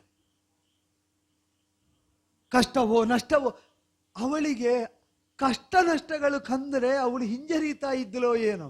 ಅದೆಲ್ಲದಕ್ಕೂ ಒಡ್ಡಿಕೊಳ್ಳುವ ನನ್ನನ್ನು ಮಾತ್ರ ಅವಳಿಗೆ ಕಾಣುತ್ತದೆ. ಕಷ್ಟ ಎಲ್ಲಿ ಕಾಣುತ್ತದೆ, ನಷ್ಟ ಎಲ್ಲಿ ಅನುಭವಕ್ಕೆ ಬರ್ತದೆ? ಅದಕ್ಕೆ ಮೈಯೊಡ್ಡಿದ, ಅದರಲ್ಲಿ ಕಾಲಿರಿಸಿದ ನಾನೇ ಕಾಣುವಾಗ ಅವಳಿಗೆ ಅನುಸರಿಸುವುದಕ್ಕೆ ಪತಿ ಇದ್ದಾನೆ. ಎಲ್ಲಿಂದ? ಅವಳು ಜೊತೆಯಾಗಿ ಕಾಡಲ್ಲಿ ತನ್ನ ಮೈಯಲ್ಲಿದ್ದ 6 ಮೊಳದಲ್ಲಿ ನನ್ನನ್ನು ಸುತ್ತಿ ಸುರುಳಿಕ್ಕಿ ಜೊತೆಗಿರಿಸಿಕೊಂಡು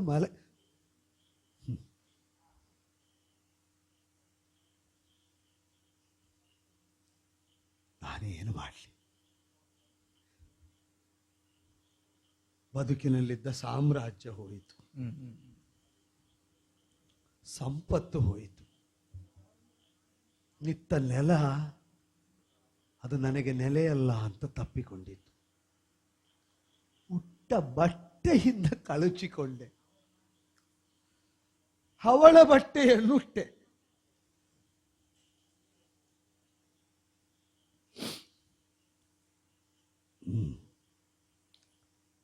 ಅವಳುಟ್ಟುಕೊಂಡಿದ್ದರಿಂದ ಅದು ನನಗೆ ಸಿಕ್ಕಿತು.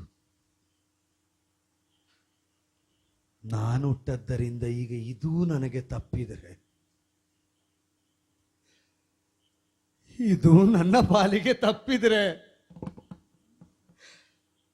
ನನ್ನ ದಮಯಂತಿಯ ಭಾಗ್ಯ ಬೆತ್ತ. ಇಲ್ಲ ಇಲ್ಲ ಇಲ್ಲ, ಇದು ತನಕ ಯೋಚಿಸಿದ್ದಲ್ಲ. ಅವಳಿದ್ದಾಳಲ್ಲ, ಬದುಕಿ ಬಿಡುವ ಅಂತ. ನಾನಿದ್ದೇನಲ್ಲ ಅವಳ ಜೊತೆಯಲ್ಲಿ.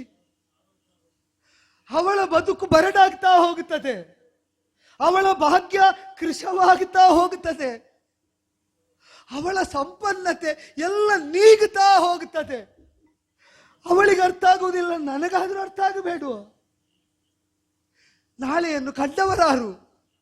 ನಾನು ಜೊತೆಗಿದ್ದದ್ದಕ್ಕೆ ಇಲ್ಲ. ದ್ಯೂತ ತಪ್ಪಿ ಆಡಿದೆ ನಾನು. ಈಗ ಮತ್ತೊಂದು ದ್ಯೂತಕ್ಕೆ ನಾನಿಲ್ಲ. ವನೇ ರಣೇ ಶತ್ರು ಜಲಾಗ್ನಿ ಮಧ್ಯೆ.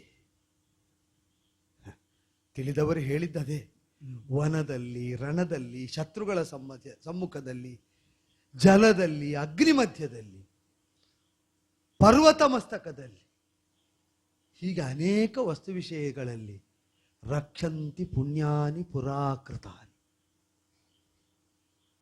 ನಮ್ಮನ್ನು ಯಾವುದು ರಕ್ಷಿಸ್ತದೆ ಅಂತ ಕೇಳಿದರೆ, ಪೂರ್ವದಲ್ಲಿ ಮಾಡಿದ ಪುಣ್ಯ ಇದ್ರೆ ರಕ್ಷಿಸ್ತದೆ. ಅಲ್ಲಿ ಏನನ್ನು ಮಾಡುವ ಹಾಗಿರುವುದಿಲ್ಲ. ನಾವು ಪುಣ್ಯಾರ್ಜನೆ ಮಾಡಿ ನಾನು ಹೇಗಾದರೂ ಶಕ್ತಿ ಸಂಚಯನ ಮಾಡ್ತೇನೆ ಇರುವುದಿಲ್ಲ.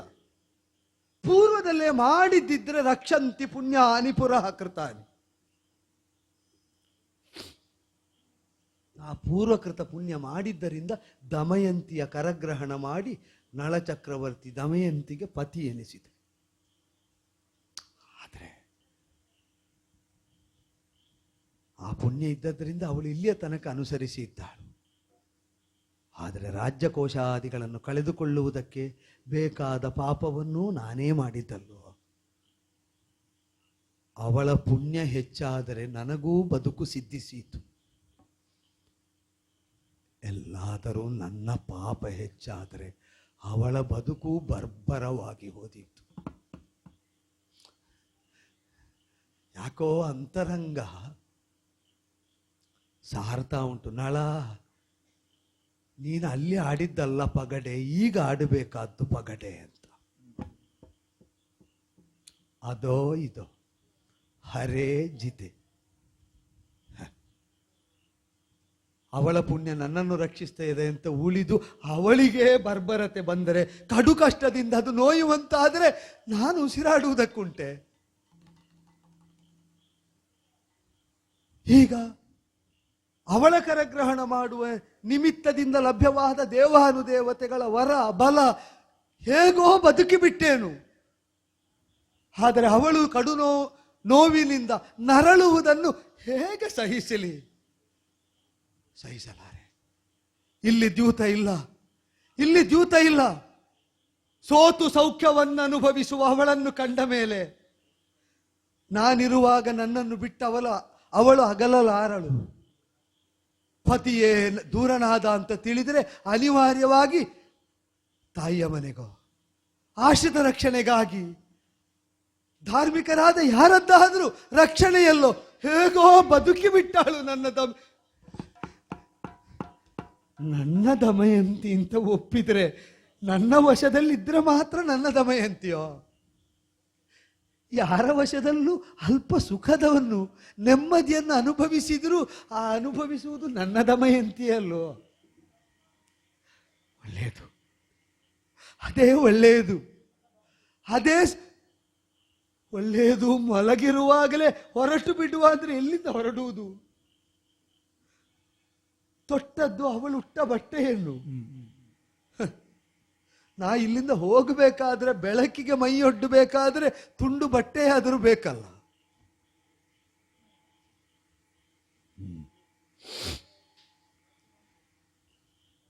ಅವಳಿಗೆ ಎಚ್ಚರವಾಗದಂತೆ ಮಾನ ಮುಚ್ಚುವುದಕ್ಕೆ ಬೇಕಾದ ತುಂಡನ್ನು ತುಂಡರಿಸಿದರೆ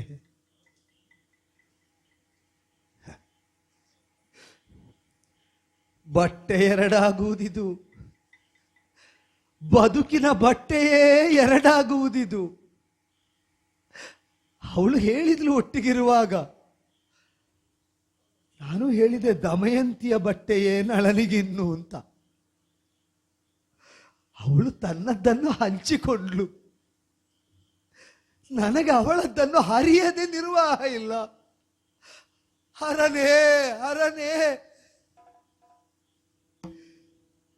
ಹರಿಯುವುದೇ ಸರಿ, ಹರಿಯುವುದೇ ಸರಿ. ನೋವು ಸುಖಕ್ಕಾದರೆ ಅವಳ ಸುಖಕ್ಕಾಗಿ ನಾನು ನೋಯಬೇಕು. ನನ್ನ ಸುಖಕ್ಕಾಗಿ ಅಲ್ಲೂ ಅವಳು ನೊಂದದ್ದನ್ನು ಸಹಿಸಿದ್ದು. ನನಗೊದಗಿದ ಮನಸ್ಥಿತಿಯ ನೋವನ್ನು ನಾ ಅನುಭವಿಸಲೇಬೇಕು. ಆದ್ದರಿಂದಲೇ ಬಟ್ಟೆ ಹರಿದು ಅವಳ ಅಲುಗಾಡದಂತೆ, ಎಚ್ಚರವಾಗದಂತೆ, ಪತಿಯ ತೊಡೆಯಲ್ಲಿ ಗಾಢ ನಿದ್ರೆಗೊಳಗಾದ ಸತಿಗೆ ಭಂಗ ಬರದಂತೆ ಕೆಳಗಿಟ್ಟು ಅವಳ ಒಳಿತನ್ನೇ ಹಂಬಲಿಸ್ತಾ ಅವಳು ಹೇಳುವ ಮೊದಲು ಹೋಗಿಬಿಡ್ತೇನೆ, ಹೋಗಿಬಿಡ್ತೇನೆ, ಹೋಗಿ ದಮಯಂತಿ ದಮಯಂತಿ ಹೇಗೆ ಅಡವಿಯಲಿ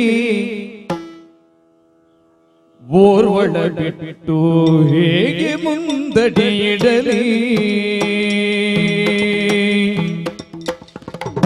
ಹೇಗೆ ಅಡವಿಯಲಿ ಓರ್ವಳ ಬಿಟ್ಟು ಹೇಗೆ ಮುಂದಡಿಯಿಡಲಿ? ನಾಗವೇಣಿಯ ಸಂಗವೋ ಮರೆದು ನಾನು, ನಾಗವಿಣಿಯ ಸಂಗವ ಮರೆದು ನಾನು ಹೇಗೆ ಪಿಡಿಯಲಿ ಜೀವವ? ಪರಿಣಯವಾದ ಮೇಲೆ ಅರೆಕ್ಷಣವಗಲಿ ಇರಲಿಲ್ಲ ನಮ್ಮೊಳಗೆ ಪರಿಣಯವಾದ ಮೇಲೆ ಅರೆಕ್ಷಣವಗಲಿ ಇರಲಿಲ್ಲ ನಮ್ಮೊಳಗೆ ಪರಮಗಾದಕನಾಗಿ ಇವಳನ್ನು ತೊರೆದು ನೋಪಿನು ಧೈರ್ಯದಿ ಪರಮಗಾದಕನಾಗಿ ಇವಳನ್ನು ತೊರೆದು ನೋಪಿನು ಧೈರ್ಯದಿ ಹೇಗೆ ಈ ಅಡವಿಯಲ್ಲಿ ಓರ್ವಳ ಬಿಟ್ಟು ಹೇಗೆ ಮೋದಡಿ ಇಡಲಿ ಹರನೇ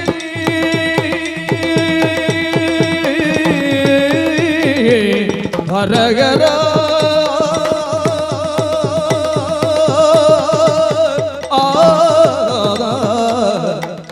ಹರನೇ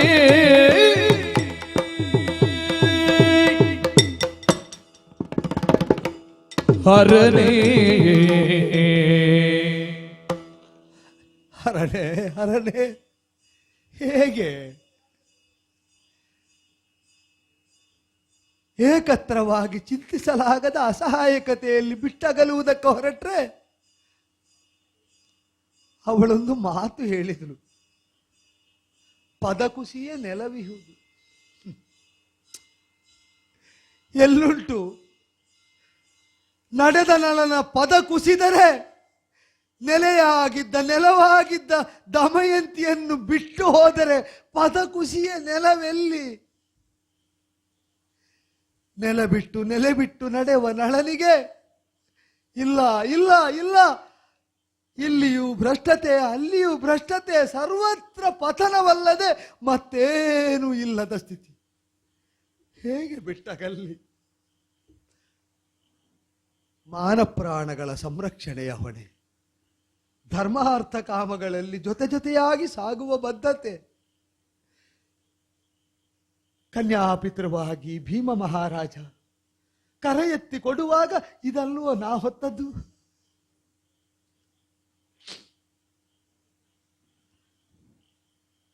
ನಾನು ಅವಳನ್ನು ಬಿಟ್ಟು ಸಾಗುತ್ತಾ ಇದ್ದೇನೆ ಅಂತಾದರೆ, ದ್ಯೂತದಲ್ಲಿ ಸೋತರು ಪ್ರಜಾಪಾಲಕನಾಗಿ ಪ್ರಭುವಾಗಿ ನಳನಾದ ನನ್ನನ್ನು ಚಕ್ರವರ್ತಿಯಾಗಿ ಕಾಣಿಸಿ ನನ್ನಲ್ಲಿ ವಿಶ್ವಾಸ ಇನ್ನೂ ಉಂಟು ಅಂತ ತೋರಿದ ಪ್ರಜಾವರ್ಗ ಸೋತ ಮೇಲೂ ನನ್ನನ್ನು ರಾಜ ಅಂತ ಒಪ್ಪಿತ್ತಲ್ಲ.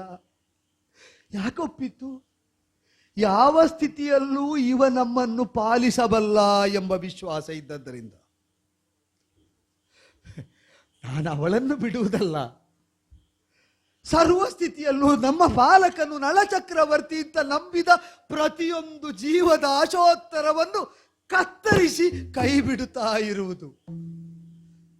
ಕೈ ಹಿಡಿದ ಹೆಂಡತಿಗೆ ಬದುಕು ಕೊಡಲಾಗದೆ ಬಿಟ್ಟು ನಡೆಯುವವನು ಪ್ರಜಾಪರಿವಾರಕ್ಕೆ ಎಲ್ಲಿನ ರಕ್ಷಣೆ ಕೊಡುವುದಕ್ಕೆ? ಒಂದು ಮಾತಾಡಿದ್ದೆ, ಬರ್ತೇನೆ ಮತ್ತೆ ನಿಮ್ಮನ್ನು ಮಾತಿಗೆ ನಾನೇ ಭ್ರಷ್ಟತೆ ತಂದುಕೊಳ್ತಾ ಇಲ್ವೋ? ನಾಳೆ ಬರ್ತೇನೆ, ನಾಳೆ ಹೊಂದುತ್ತೇನೆ ಅಂತ ಆಡಿದವನು ಎಂದೆಂದೂ ಜೊತೆಗಿರಬೇಕಾದವಳ ಕೈ ಬಿಟ್ಟ ಮೇಲೆ ಹೋದರೆ ನನ್ನ ಕೈ ಹಿಡಿದು ಇದು ಕರಾವಲಂಬನ ಅಂತ ನನ್ನ ಪ್ರಜೆಗಳು ನನ್ನನ್ನೊಪ್ಪ್ಯಾರೆ.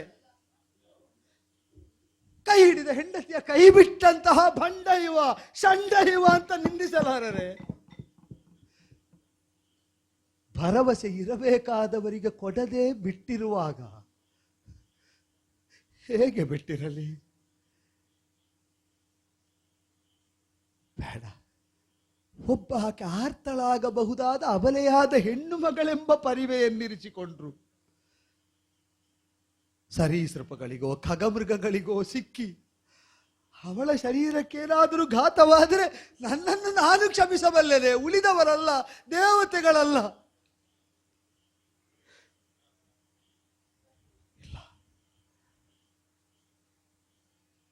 ಅವಳ ತಂದೆಯೋ ತಾಯಿಯೋ ಆ ತಾಯಿ ಮನೆಯ ಪ್ರತಿಯೊಬ್ಬರೂ ನಿಂದಿಸುವುದಕ್ಕೆ ಹೇತುವಾಗುವಂತೆ ಅವರೆಲ್ಲರ ದೃಷ್ಟಿಯಲ್ಲಿ ಪತಿತನಾಗಿ ನಾವು ಉಸಿರಾಡುವುದಕ್ಕಿಂತ ಸಾಯುವುದೊಳ್ಳೆಯದಲ್ವೇ? ಬದುಕು ಕೊಡಲಾಗದದ್ದು ಒಂದು ಬದುಕು. ನನ್ನ ಬದುಕು ಅಂದ್ರೆ ನನ್ನದೊಬ್ಬನದು ಅಂತ ತಿಳಿಯುವಷ್ಟು ಸ್ವಾರ್ಥಿಯಾಗಿ ಬಿಟ್ಟನ ಇಲ್ಲ. ಏರ್ಪಡುವುದೇ ಸರಿ. ವಿಹ್ವಲ ಚಿತ್ತನಾಗಿ ಬಹುಶಃ ಅವಳಿಗಿಂತ ಹೆಚ್ಚು ನನ್ನ ಬಗ್ಗೆ ಯೋಚಿಸುವುದರಿಂದಲೇ ಕಾಲುಗಳು ಅವಳನ್ನು ಬಿಟ್ಟು ದೂರ ಸರಿಯುತ್ತಾ ಇಲ್ಲ. ಅವಳನ್ನು ಬಿಟ್ಟರೆ ನಾನು ನಡೆಯುವುದು ಹೇಗೆ? ನನಗೆ ಧೃತಿ ಯಾವುದು? ನನಗೇನು ಒದಗಿದರು? ಅವಳು ಹೊಂದಿದ್ದು ನನ್ನಿಂದಾಗಿ ನನ್ನನ್ನು, ಅವಳಿಂದಾಗಿ ನನ್ನನ್ನು. 5 ಮಂದಿ ದೇವತೆಗಳ ರೂಪದಲ್ಲಿ ಕಂಡ ಕಾಲದಲ್ಲಿ ನಳನಾರು ಅಂತ ಗುರುತಿಸಿ ಹೊಂದಿದ್ದು ನನ್ನಿಂದಲಾಗಿಯೋ? ಅವಳ ಶೀಲಗುಣ ವಿಶೇಷಗಳ ಭರಿತವಾದ ಚಾರಿತ್ರ್ಯದಿಂದ, ತಮ ಮಹರ್ಷಿಗಳ ಅನುಗ್ರಹ ವಿಶೇಷದಿಂದ ಅವಳು ಹುಟ್ಟಿದ್ದು ನನ್ನಿಂದಾಗಿಯೋ? ಋಷಿ ಸಂಕಲ್ಪದಂತೆ ಋಷಿಕಲ್ಪದಿಂದ ಸಂಜನನ ಹೊಂದಿದಂತಹ ದಮಯಂತಿ ದೇವಾನುಗ್ರಹದಿಂದಲೇ ನಳನನ್ನೇ ಪತಿಯಾಗಿ ಹೊಂದಬೇಕೆಂಬ ತನ್ನ ಸಂಕಲ್ಪವನ್ನು ದೇವಾನುಗ್ರಹದಿಂದ ಹೊಂದಿಸಿದಳು ಅಂತಾದರೆ, ದೇವತೆಗಳ ಆಗ್ರಹಕ್ಕೀಡಾಗಬೇಕಾದ ನನ್ನನ್ನು ಸತ್ಯಭ್ರಷ್ಟನಾಗದಂತೆ ಸಂರಕ್ಷಿಸಿ ಉಪಾಯ ಹೇಳಿಕೊಟ್ಟು ಸ್ವಯಂವರ ಮಂಟಪಕ್ಕೆ ಬರುವಂತೆ ಮಾಡಿ ಅಲ್ಲಿ ತನಗೆದುರಾದ ಪರೀಕ್ಷೆಯನ್ನು ತನ್ನ ಮತಿಯಿಂದ, ವಿವೇಕದಿಂದ, ಸಂಸ್ಕಾರದಿಂದ, ಸಿದ್ಧಿಯಿಂದ ಗೆದ್ದು ನಿಂತು ವರಿಸಿದ ನಾನು ಇಲ್ಲ ಬಿಡಬೇಕಾದ್ದು ಮೊದಲು ದಮಯಂತಿ ನನ್ನ ಹೆಂಡತಿ ಎಂಬ ಭಾವವನ್ನು. ದಮಯಂತಿಯ ಗಂಡ, ದಮಯಂತಿಯ ಗಂಡ ಇಲ್ಲ.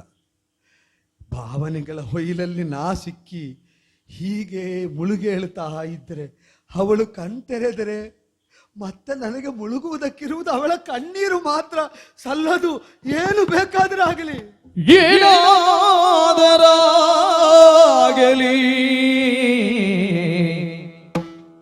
ಎನಗೆ ಪಾತಕವಿಲ್ಲ,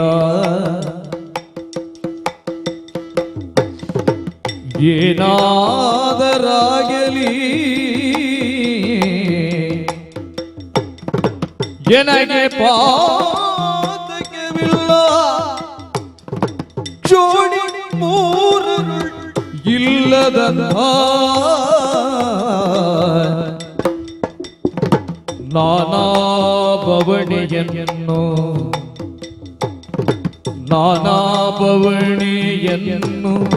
ಚಾಚಿ ನೋಡುತ್ತಲಿಗ ದಾನವ ಪಾದಕ್ಕಿಲ್ಲ,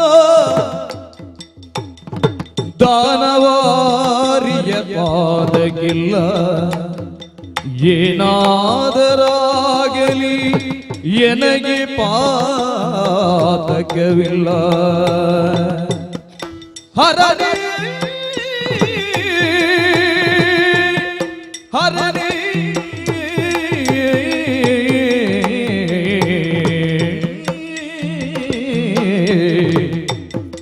ಹರ ಹರ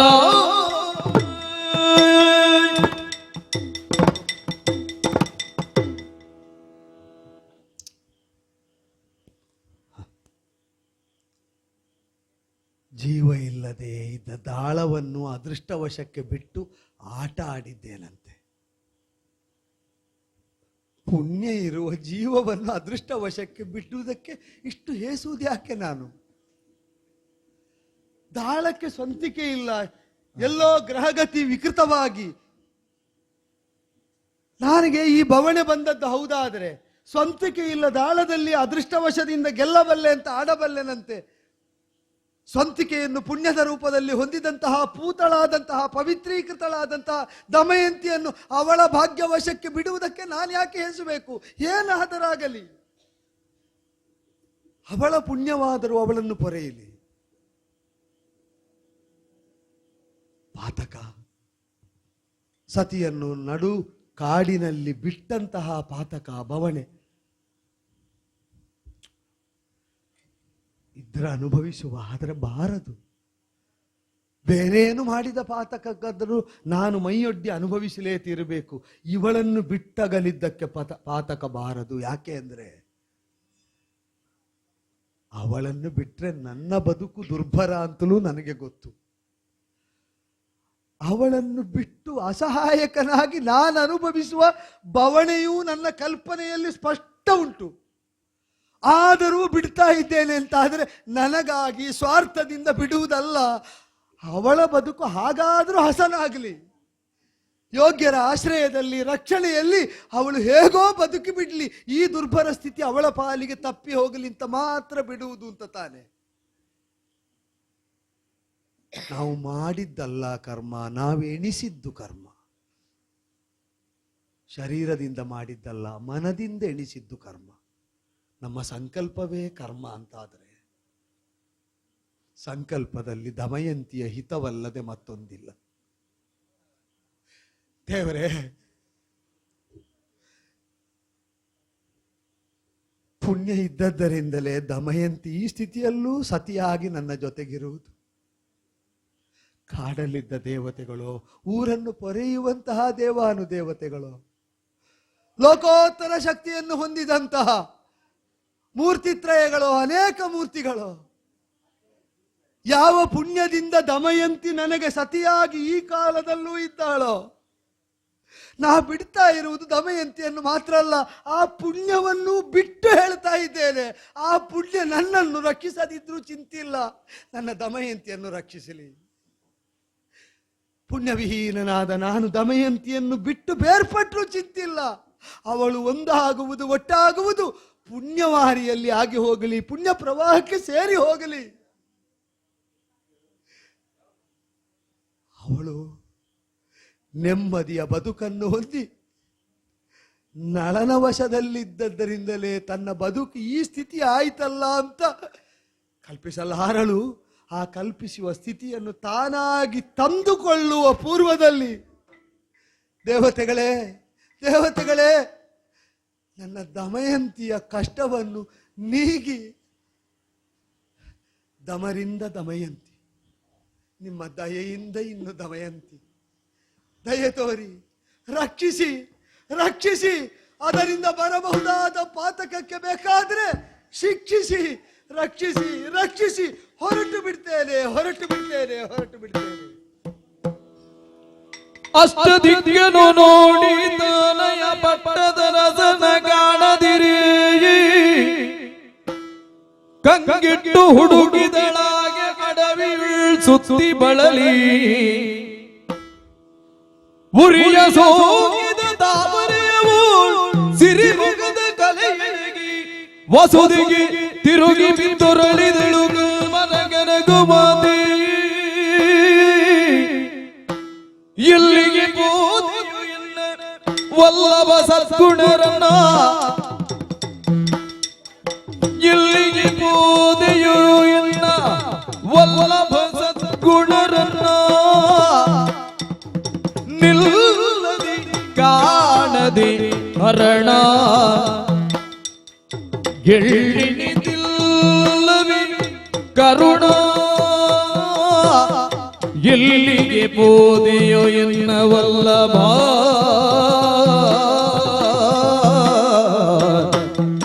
ವಲ್ಲಭ.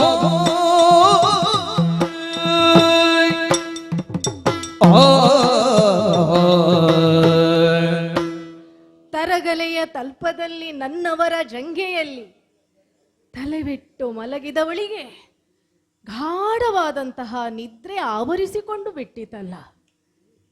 ಎಚ್ಚರವಾಗಿ ನೋಡಿದ್ರೆ ನನ್ನವರ ಸುಳಿವಿಲ್ಲ. ಎಲ್ಲಿಗೆ ಹೋಗಿರಬಹುದು? ಆಹಾರವನ್ನು ಅರಸಿ ಹೋದರೆ ಅಥವಾ ನೀರನ್ನು ಅರಸಿ ಹೋದರೆ? ಇಲ್ಲ ಇಲ್ಲ, ನನ್ನನ್ನು ಹೀಗೆ ಬಿಟ್ಟು ಹಾಗೆ ಹೋಗಿರ್ಲಿಕ್ಕಿಲ್ಲ. ಹಾಗಾದ್ರೆ ಪರಿಹಾಸ್ಯ ಮಾಡುವುದಕ್ಕಾಗಿ ಎಲ್ಲಿಯಾದರೂ ಈ ಗಿಡ ಮರಗಳ ಸಂದಿನಲ್ಲಿ ಅಡಗಿಕೊಂಡಿರಬಹುದೇ?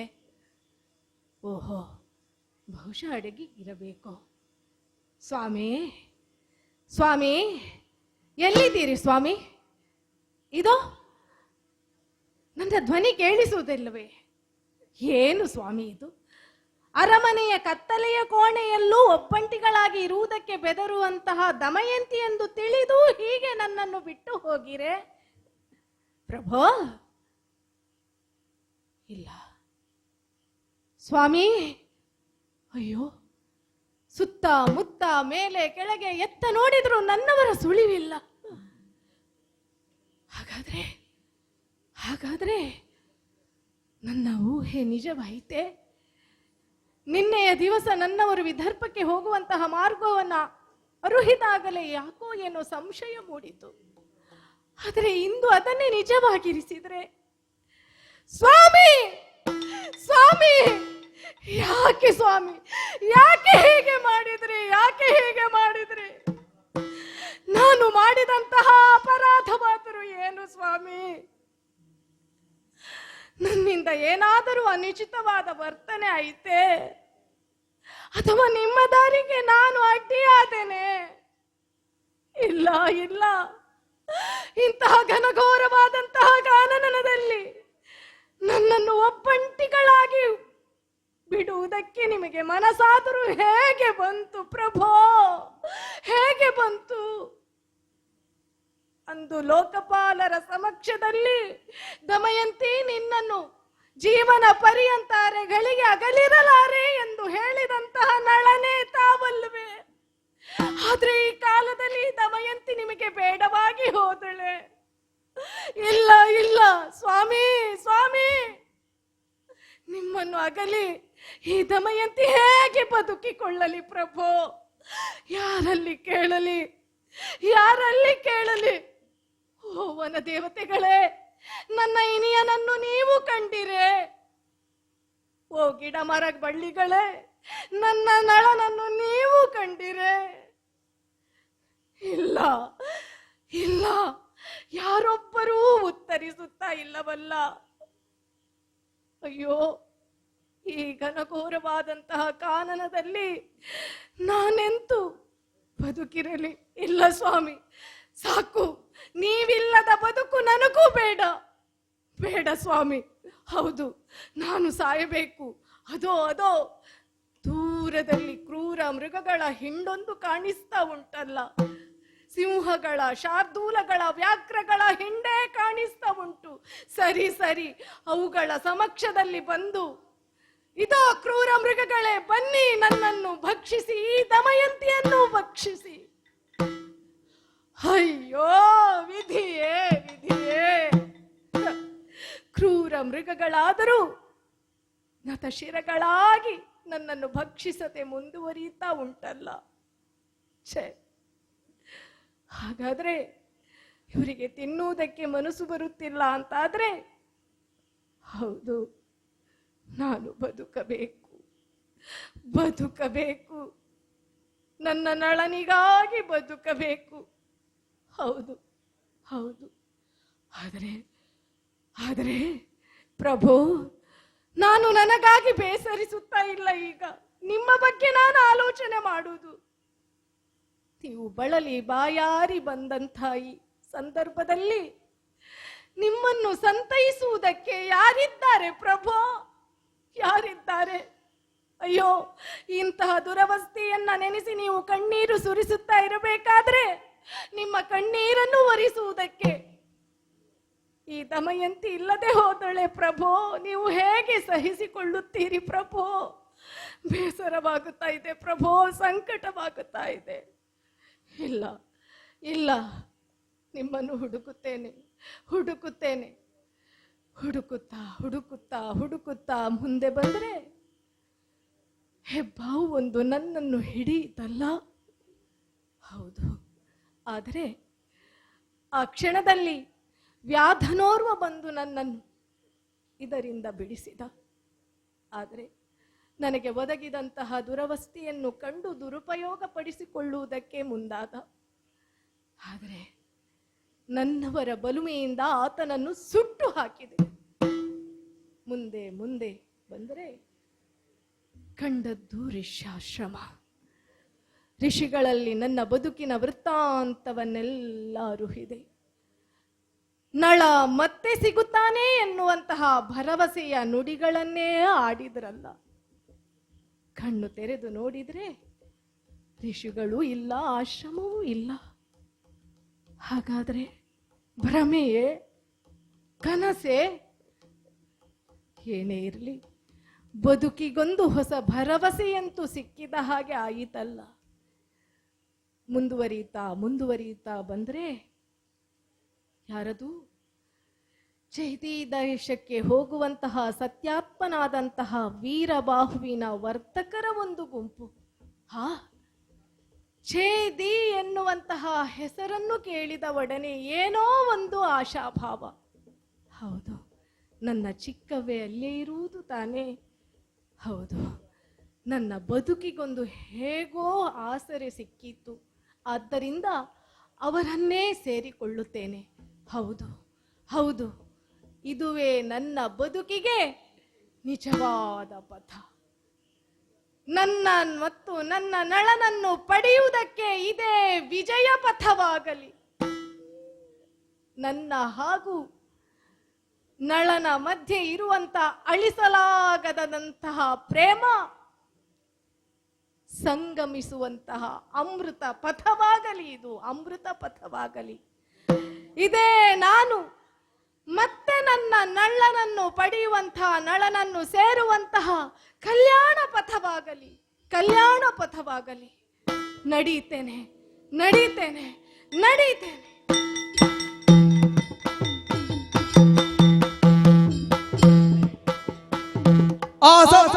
ಗಡವಿಗೆ ಕಾಕಿಚ್ಚು ಮೋಸದೆವು ನಾಲ್ಕು ಕಡೆಗೆ,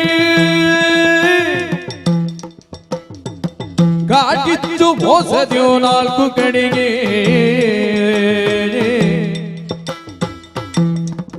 ಸೂಸುತ್ತಲೇ ಹೋಗಿ ಗಿಡಿಗಳ ಹೊತ್ತಿದುದು ನಾಶಕಿ ಮುತ ಬಲಗಳ ಹೊತ್ತಿದುದು.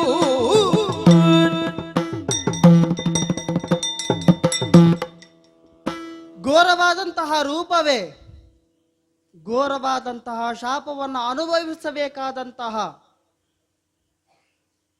ಹೊಣೆ ನನ್ನ ಮೇಲೆ ಬಂತು. ಕಾರ್ಕೋಟಕನಾದಂತಹ ನಾನು ಸುಮ್ಮನಿರುವಂತಹ ಕಾಲದಲ್ಲಿ ಮಹಾತ್ಮರ ಆಗಮನದಿಂದಾಗಿ ಅವರು ಕೊಟ್ಟಂತಹ ಶಾಪ, ಚಲನಶೀಲತೆಯನ್ನು ಹೊಂದದಾಗಿ ಹೋಗು ಎನ್ನುವುದಾಗಿ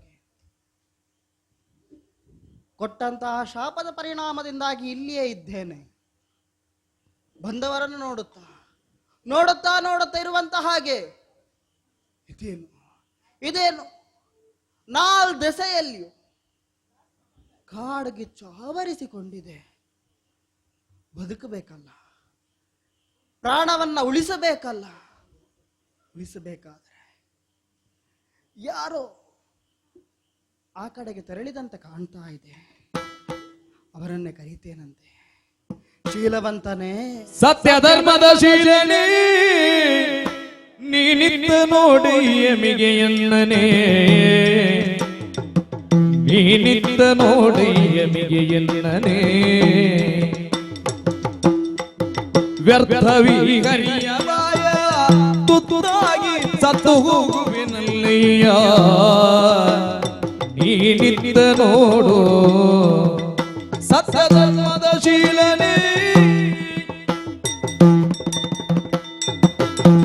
ಅಯ್ಯ, ಯಾರದು ಯಾರದು ಈ ಕಾಡ್ಗಿಚ್ಚಿನ ಮಧ್ಯದಲ್ಲಿ ಕರೀತಾ ಇದ್ದಾರೆ? ಯಾರದು? ಕೆಳಗೆ ನೋಡೊಮ್ಮೆ. ಹಾ, ಸ್ಪಷ್ಟವಾಗಿ ನೋಡಿದ್ರೆ ಕಾಣುತ್ತದೆ ಈ ರೂಪ. ನನ್ನ ಪರಿಚಯ ಇದ್ದವನ ಹಾಗೆ ಕರೀತಿ. ಹೌದು. ಅಪರಿಚಿತವಾದ ಎಡೆಗಳಲ್ಲಿ ಯಾರೂ ಇಲ್ಲ ಎಂಬ ಭಾವದಿಂದ ಹೇಗೋ ನುಸುಳಿಕೊಂಡು ನಾನು ಮುನ್ನಡೆಯುವುದಕ್ಕೆ ನೋಡಿದ್ರೆ ಕಾಡ್ಗಿಚ್ಚಿನ ಮಧ್ಯದಲ್ಲಿ ಪರಿಚಿತನೇ. ಹೌದು. ಯಾರು ನೀನು? ಸತ್ಯಧರ್ಮ ಶೀಲವನ್ನು ಹೊಂದಿಸಿಕೊಂಡಂತಹ ಶೀಲವಂತನೇ. ಚರಿತ್ರೆ ಎಲ್ಲ ಗೊತ್ತಿದ್ದಾಗ ಮಾತಾಡ್ತಾನೆ. ನನ್ನನ್ನು ರಕ್ಷಿಸಬೇಕು. ಯಾರು? ಕಾಣ್ತಿರುವಂತಹ ಈ ಕಾಡ್ಗಿಚ್ಚು, ಕಾಡ್ಗಿಚ್ಚಿನಲ್ಲಿ ಬೆಂದು ಹೋದಂತಹ ಅನುಭವವೇ ನನ್ನ ಪಾಲಿಗೆ ಆಗ್ತಾ ಇದೆ. ಅದಕ್ಕೆ ಅದಕ್ಕೆ ಹಾ, ಹೆದರಬೇಡ.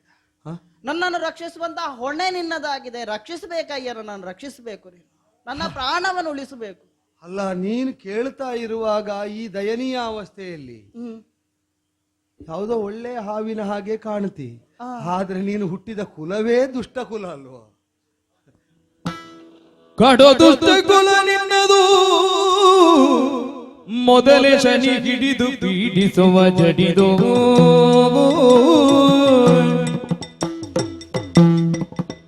ನಡುಗುವುದು ಎದೆಯೇನದು, ಅದರಿಯೋದ ತೊಡಗು ಬೀಡಿ ನಿನ್ನದು. ಕಡು ದುಷ್ಟ ಕುಲ ನಿನ್ನದು ಅಯ್ಯ.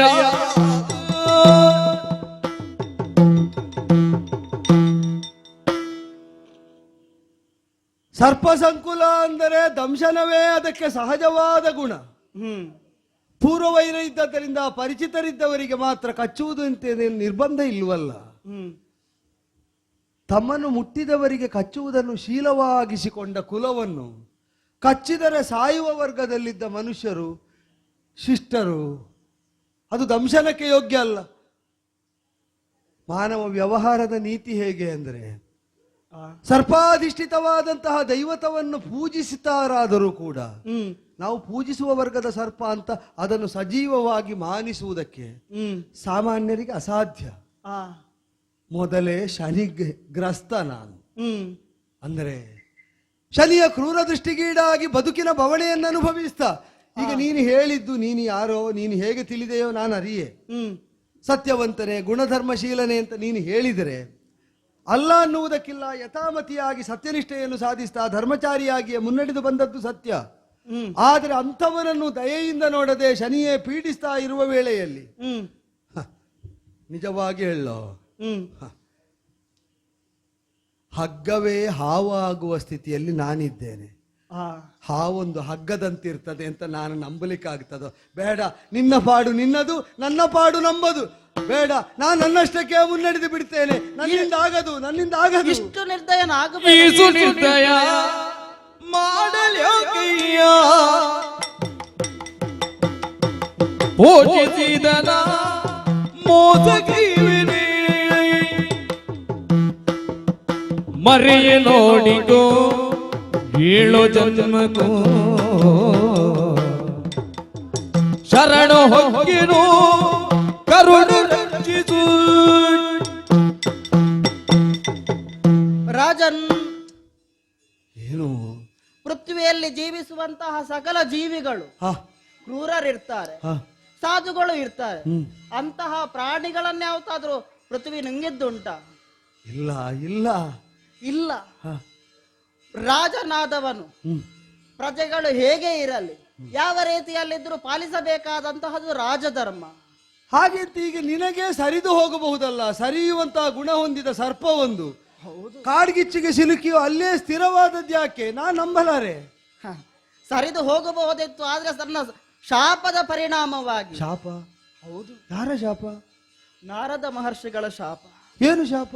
ಹೀಗೆ ಕುಳಿತುಕೊಂಡಿರುವಂತಹ ಕಾಲದಲ್ಲಿ ತ್ರಿಲೋಕ ಸಂಚಾರಿಗಳಾದಂತಹ ನಾರದರು ಬಂದು ನನ್ನನ್ನು ಸ್ಪರ್ಶಿಸಂತಹ ಕಾಲದಲ್ಲಿ ಘೋರವಾಗಿ ಶಾಪವನ್ನೇ ಅವರು ಹೆದರಿದ್ದಾರೆ. ಹೆದರಿದ ಪರಿಣಾಮವಾಗಿ ಶಾಪವನ್ನು ಕೊಟ್ಟಿದ್ದಾರೆ. ಈ ರೀತಿಯಾಗಿ ವರ್ತನೆಯನ್ನು ತೋರಿಸಿದಂತಹ ನೀನು ಮುಂದಕ್ಕೆ ಚಲನಶೀಲ ರಹಿತನಾಗಿ ಹೋಗು ಎನ್ನುವುದಾಗಿ ಶಾಪವನ್ನು ಕೊಟ್ಟಿದ್ದಾರೆ. ಮತ್ತೆ ಈಗ ನಾನೆತ್ತಿದ್ರು ನಿನಗೆ ಚಲನೆ ಬರ್ತದೋ? ಅಲ್ಲಿಯೂ ಶಾಪಕ್ಕೆ ಪರಿಹಾರವನ್ನು ಕೊಟ್ಟಿದ್ದಾರೆ. ಏನು ಪರಿಹಾರ? ಮುಂದೆ ನಳನೆನ್ನುವಂತಹವನು ಬರುವಂತಹ ಕಾಲದಲ್ಲಿ ಅವನಿಂದ ಶಾಪ ವಿಮೋಚನೆ ಆಗ್ತದೆ ಎನ್ನುವಂತಹ ವರವನ್ನು ಅವರೇ ಕೊಟ್ಟಿದ್ದಾರೆ. ಇದು ನಾರದರು ಹೇಳಿದ್ದು?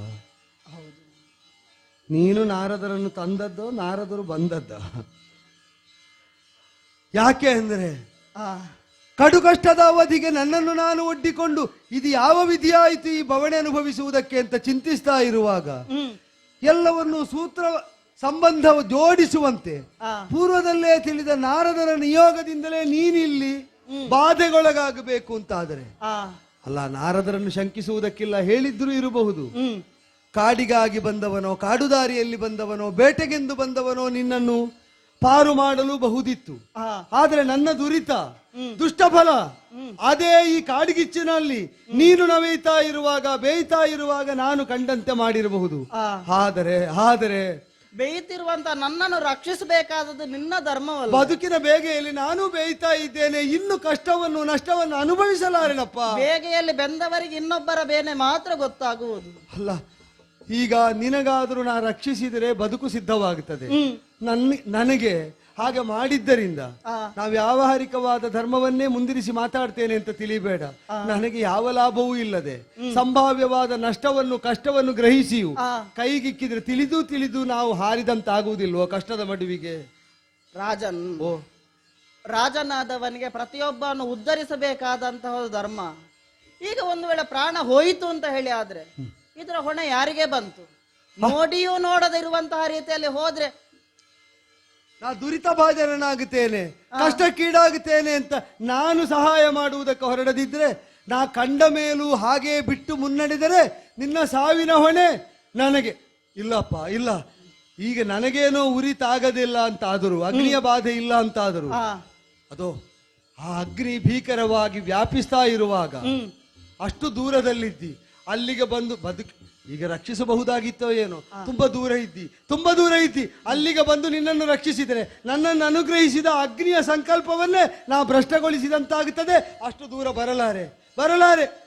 ಮತ್ತೆ ಹೇಗೆ?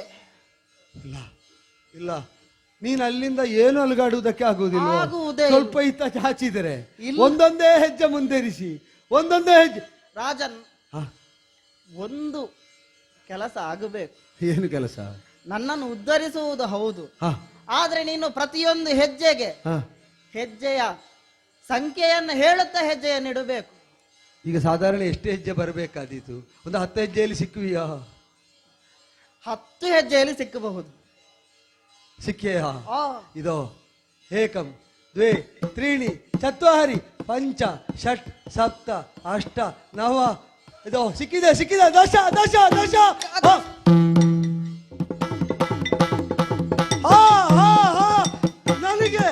ನನಗೆ ಅಯ್ಯೋ ನಿನ್ನನ್ನು ರಕ್ಷಿಸುವುದಕ್ಕೆ ಅಂತ ನಾ ಕೈ ಕೊಟ್ಟು ನನ್ನನ್ನು ಇಲ್ಲಿಗೆ ನನಗೆ ಹೆಡೆ ಎತ್ತಿ ನೀ ಕಚ್ಚಿ ಬಿಟ್ಟಿಯಲ್ಲ. ಪಾಪಿ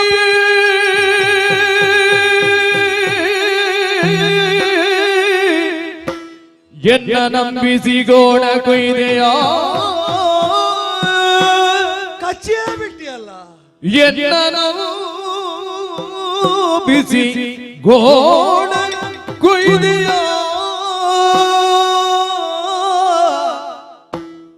ಏನೋ ದೃಢವಯ್ಯ, ಏನೋ ದೃಢವಯ್ಯ.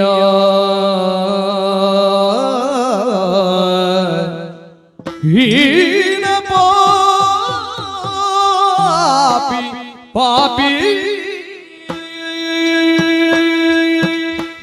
ಇಲ್ಲ, ಈ ಸ್ಥಿತಿಯಲ್ಲಿ ನಿನ್ನನ್ನು ಪಾಪಿ ಅನ್ನಬೇಕೋ ನಾನೇ ಪಾಪಿಯೋ ನನಗೆ ಅರ್ಥ ಆಗುವುದಿಲ್ಲ.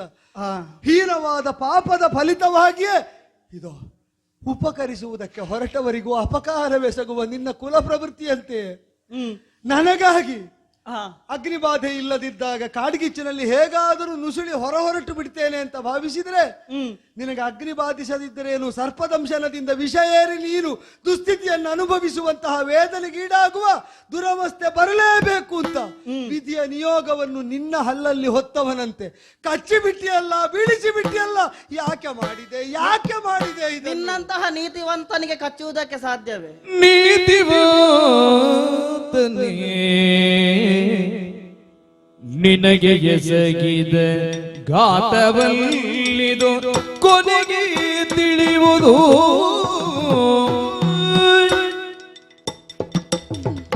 ನೀತಿವಂತನೇ ನಿನಗೆ ಎಸಗಿದ ಘಾತವಲ್ಲಿದು ಕೊನೆಗೆ ತಿಳಿಯುವುದು.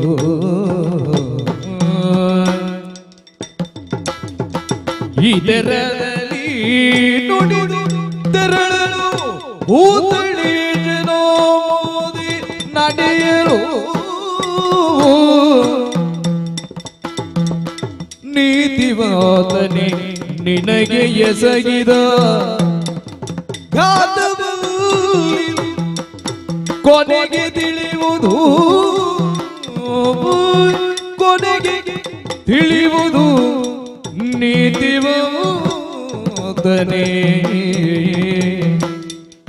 ಅಯ್ಯ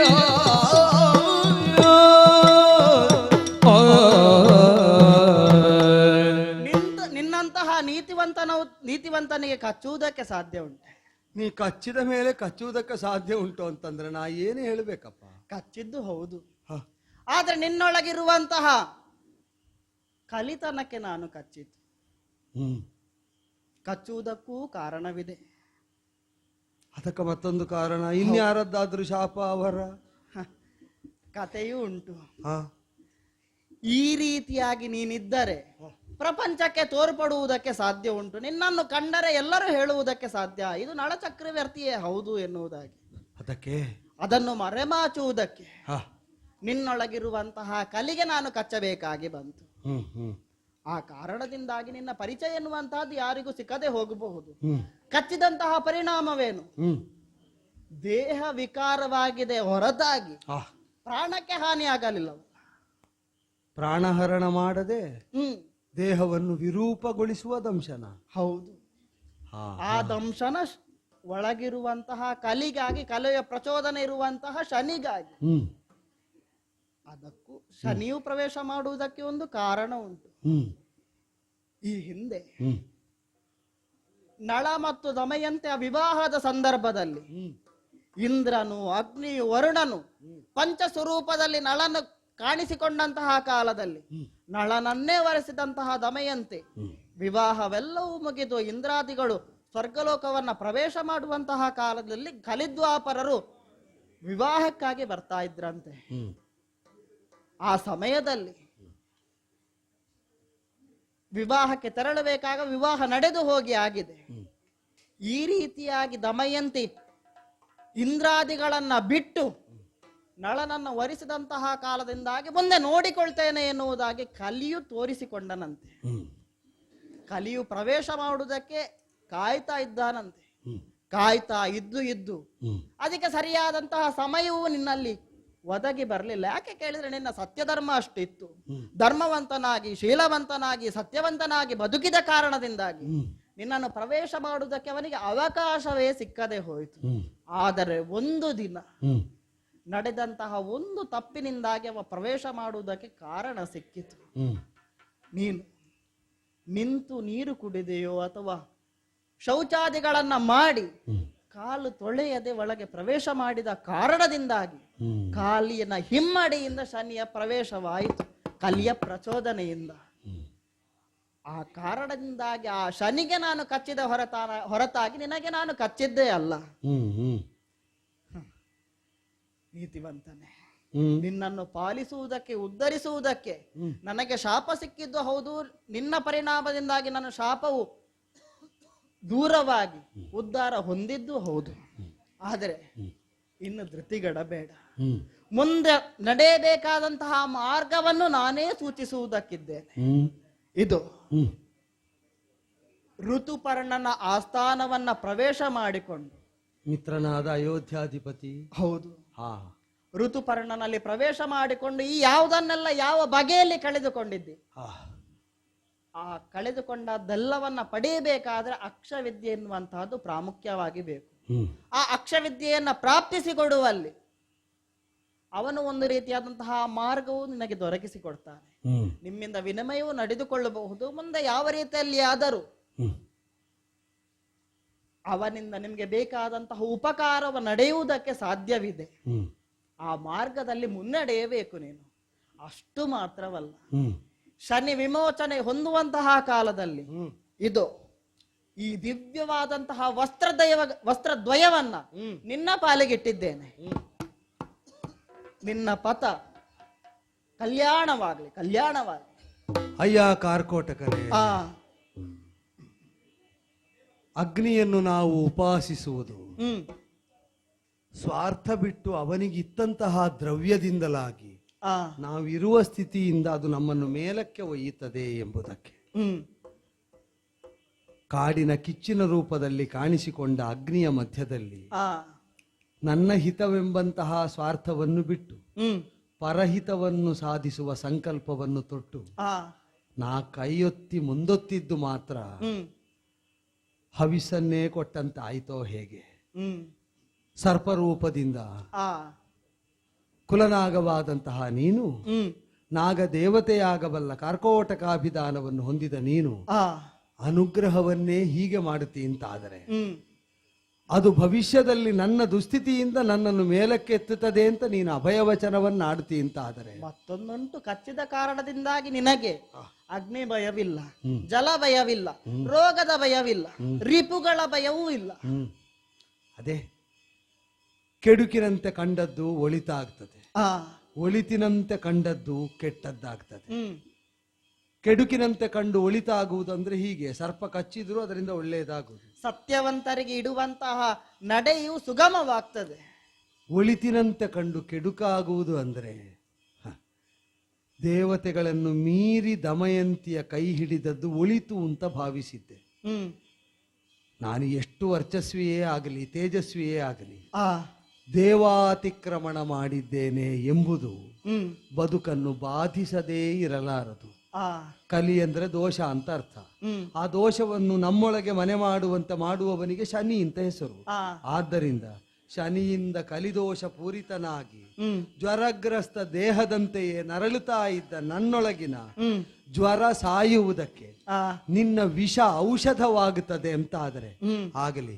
ಜ್ವರ ವಿಮುಕ್ತವಾಗುವುದಕ್ಕಾಗಿ ಆ ಔಷಧದೋಪಾದಿಯಲ್ಲಿ ಹ್ಮ್ ಕಾರ್ಕೋಟಕ ವಿಷವನ್ನು ಸೇವಿಸ್ತಾ ಸೇವಿಸ್ತಾ ಆ ಔಷಧೋಪಚಾರ ನಡೆಯುವ ವೇಳೆಯಲ್ಲಿನ ನರಳಿಕೆಯನ್ನು ಹ್ಮ್ ಭವಿಷ್ಯದ ಪ್ರತೀಕ್ಷೆಯಲ್ಲಿ ಜೀವನಾದವನು ಉತ್ತರಿಸಬೇಕು. ಹ್ಮ್ ನಮಗೆ ಉಪಚಾರ ಮಾಡುವಾಗ ಔಷಧ ಕೊಡುವಾಗಲೇ ನರಳಿಕೆ ಬರ್ತದೆ. ಔಷಧವೇ ಬೇಡ ಅಂದ್ರೆ ರೋಗ ಶಾಶ್ವತವಾಗುತ್ತದೆ. ಆ ಜ್ವರ ವಿಮುಕ್ತನಾಗಬೇಕು ಅಂತಾದ್ರೆ ಔಷಧದಿಂದ ಬರುವಂತಹ ತಾಪವನ್ನು ಅಥವಾ ಇನ್ನಾವುದೇ ದುರವಸ್ಥೆಯನ್ನು ಸಹಿಸಿ ಉಳಿದರೆ ಆ ಅದರಿಂದ ಒಳಿತಾಗುತ್ತದೆ ಅಂತಲ್ವೋ? ಹ್ಮ್ ಒಳಿತಾಗುತ್ತದೆ ಅಂತಲ್ವೋ? ಆ ಒಳಿತನ ಪ್ರತೀಕ್ಷೆಯಲ್ಲಿ ನಾನು ಮುನ್ನಡೆಯುತ್ತೇನೆ. ಸದಾ ಒಳಿತಾಗಲಿ ನಿನ್ನ. ಆಗಲಿ ಆಗಲಿ, ಹಾಗೇ ಆಗಲಿ. ವರಗ ಕೋಟಕ ಕಚ್ಚಿದ ದೆಸೆಯಿಂದ ಅರಸನ ದೇಹಗಳು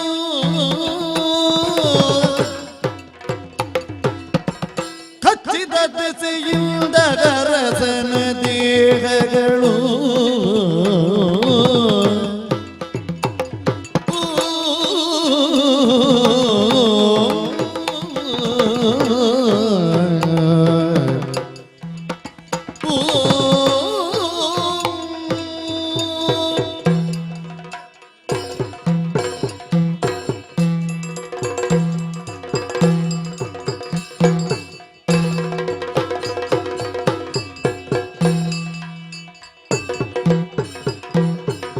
ವರಗ ಕೋಟಕ ಕಚ್ಚಿದ ದೆಸೆಯಿಂದ ಅರಸನ ದೇಹಗಳು ಕೋಟಕ ಕಚ್ಚಿದ ದೆಸೆಯಿಂದ ಅರಸನ ದೇಹಗಳು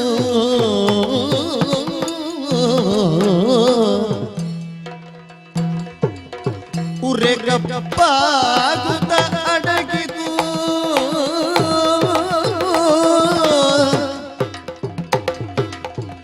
ಉರೆಗಪ್ಪಾಗುತ್ತ ಅಡಗಿತು ದಿವ್ಯಾಕಾರದ ತೇಜಗಳು ವರಗ ಕೋಟಕ ಕಚ್ಚಿದ ದೆಸೆಯಿಂದ ಅರಸನ ದೇಹಗಳು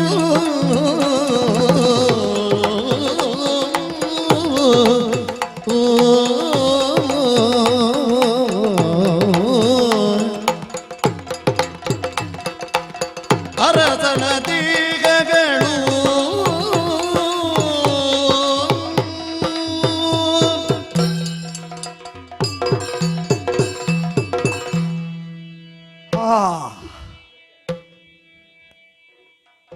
ಕಚ್ಚಿದರೂ ವರಕಾರ್ಕೋಟಕ ಅಂತಲೇ ಗುರುತಿಸಬೇಕು. ಯಾಕೆ ಅಂದ್ರೆ ಅನುಗ್ರಾಹಕ ವಚನಗಳ ಮೂಲಕವಾಗಿಯೇ ನನ್ನೆಡೆಗೆ ದಯೆಯನ್ನು ತೋರ್ತಾ ಇದ್ದೇನೆ ತಾನು ಅಂತ ದೃಢೀಕರಿಸಿಯೇ ನನ್ನಿಂದ ಬೇರ್ಪಟ್ಟು ದೂರ ಸರಿದ.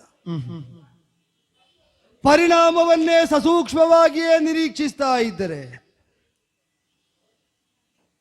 ಉರಿತಾ ಇರುವಂತಹ ಅಗ್ನಿಯ ಕಾರ್ಬೊಗೆಯಿಂದ ದೂರೀಕೃತನಾಗಿ ಅಲ್ಪ ಸ್ವಲ್ಪ ಬೆಳಕು ಬೀರುವ ಪ್ರದೇಶಕ್ಕೆ ಬಂದರೆ ಬಿದ್ದ ಬೆಳಕು ಬಿಳಿಯದ್ದಾದರೂ ಹೊದ್ದ ಮೈಯ ಚರ್ಮದ ಬಣ್ಣ ಕಪ್ಪಾಗುವುದನ್ನು ಕಂಡೆ.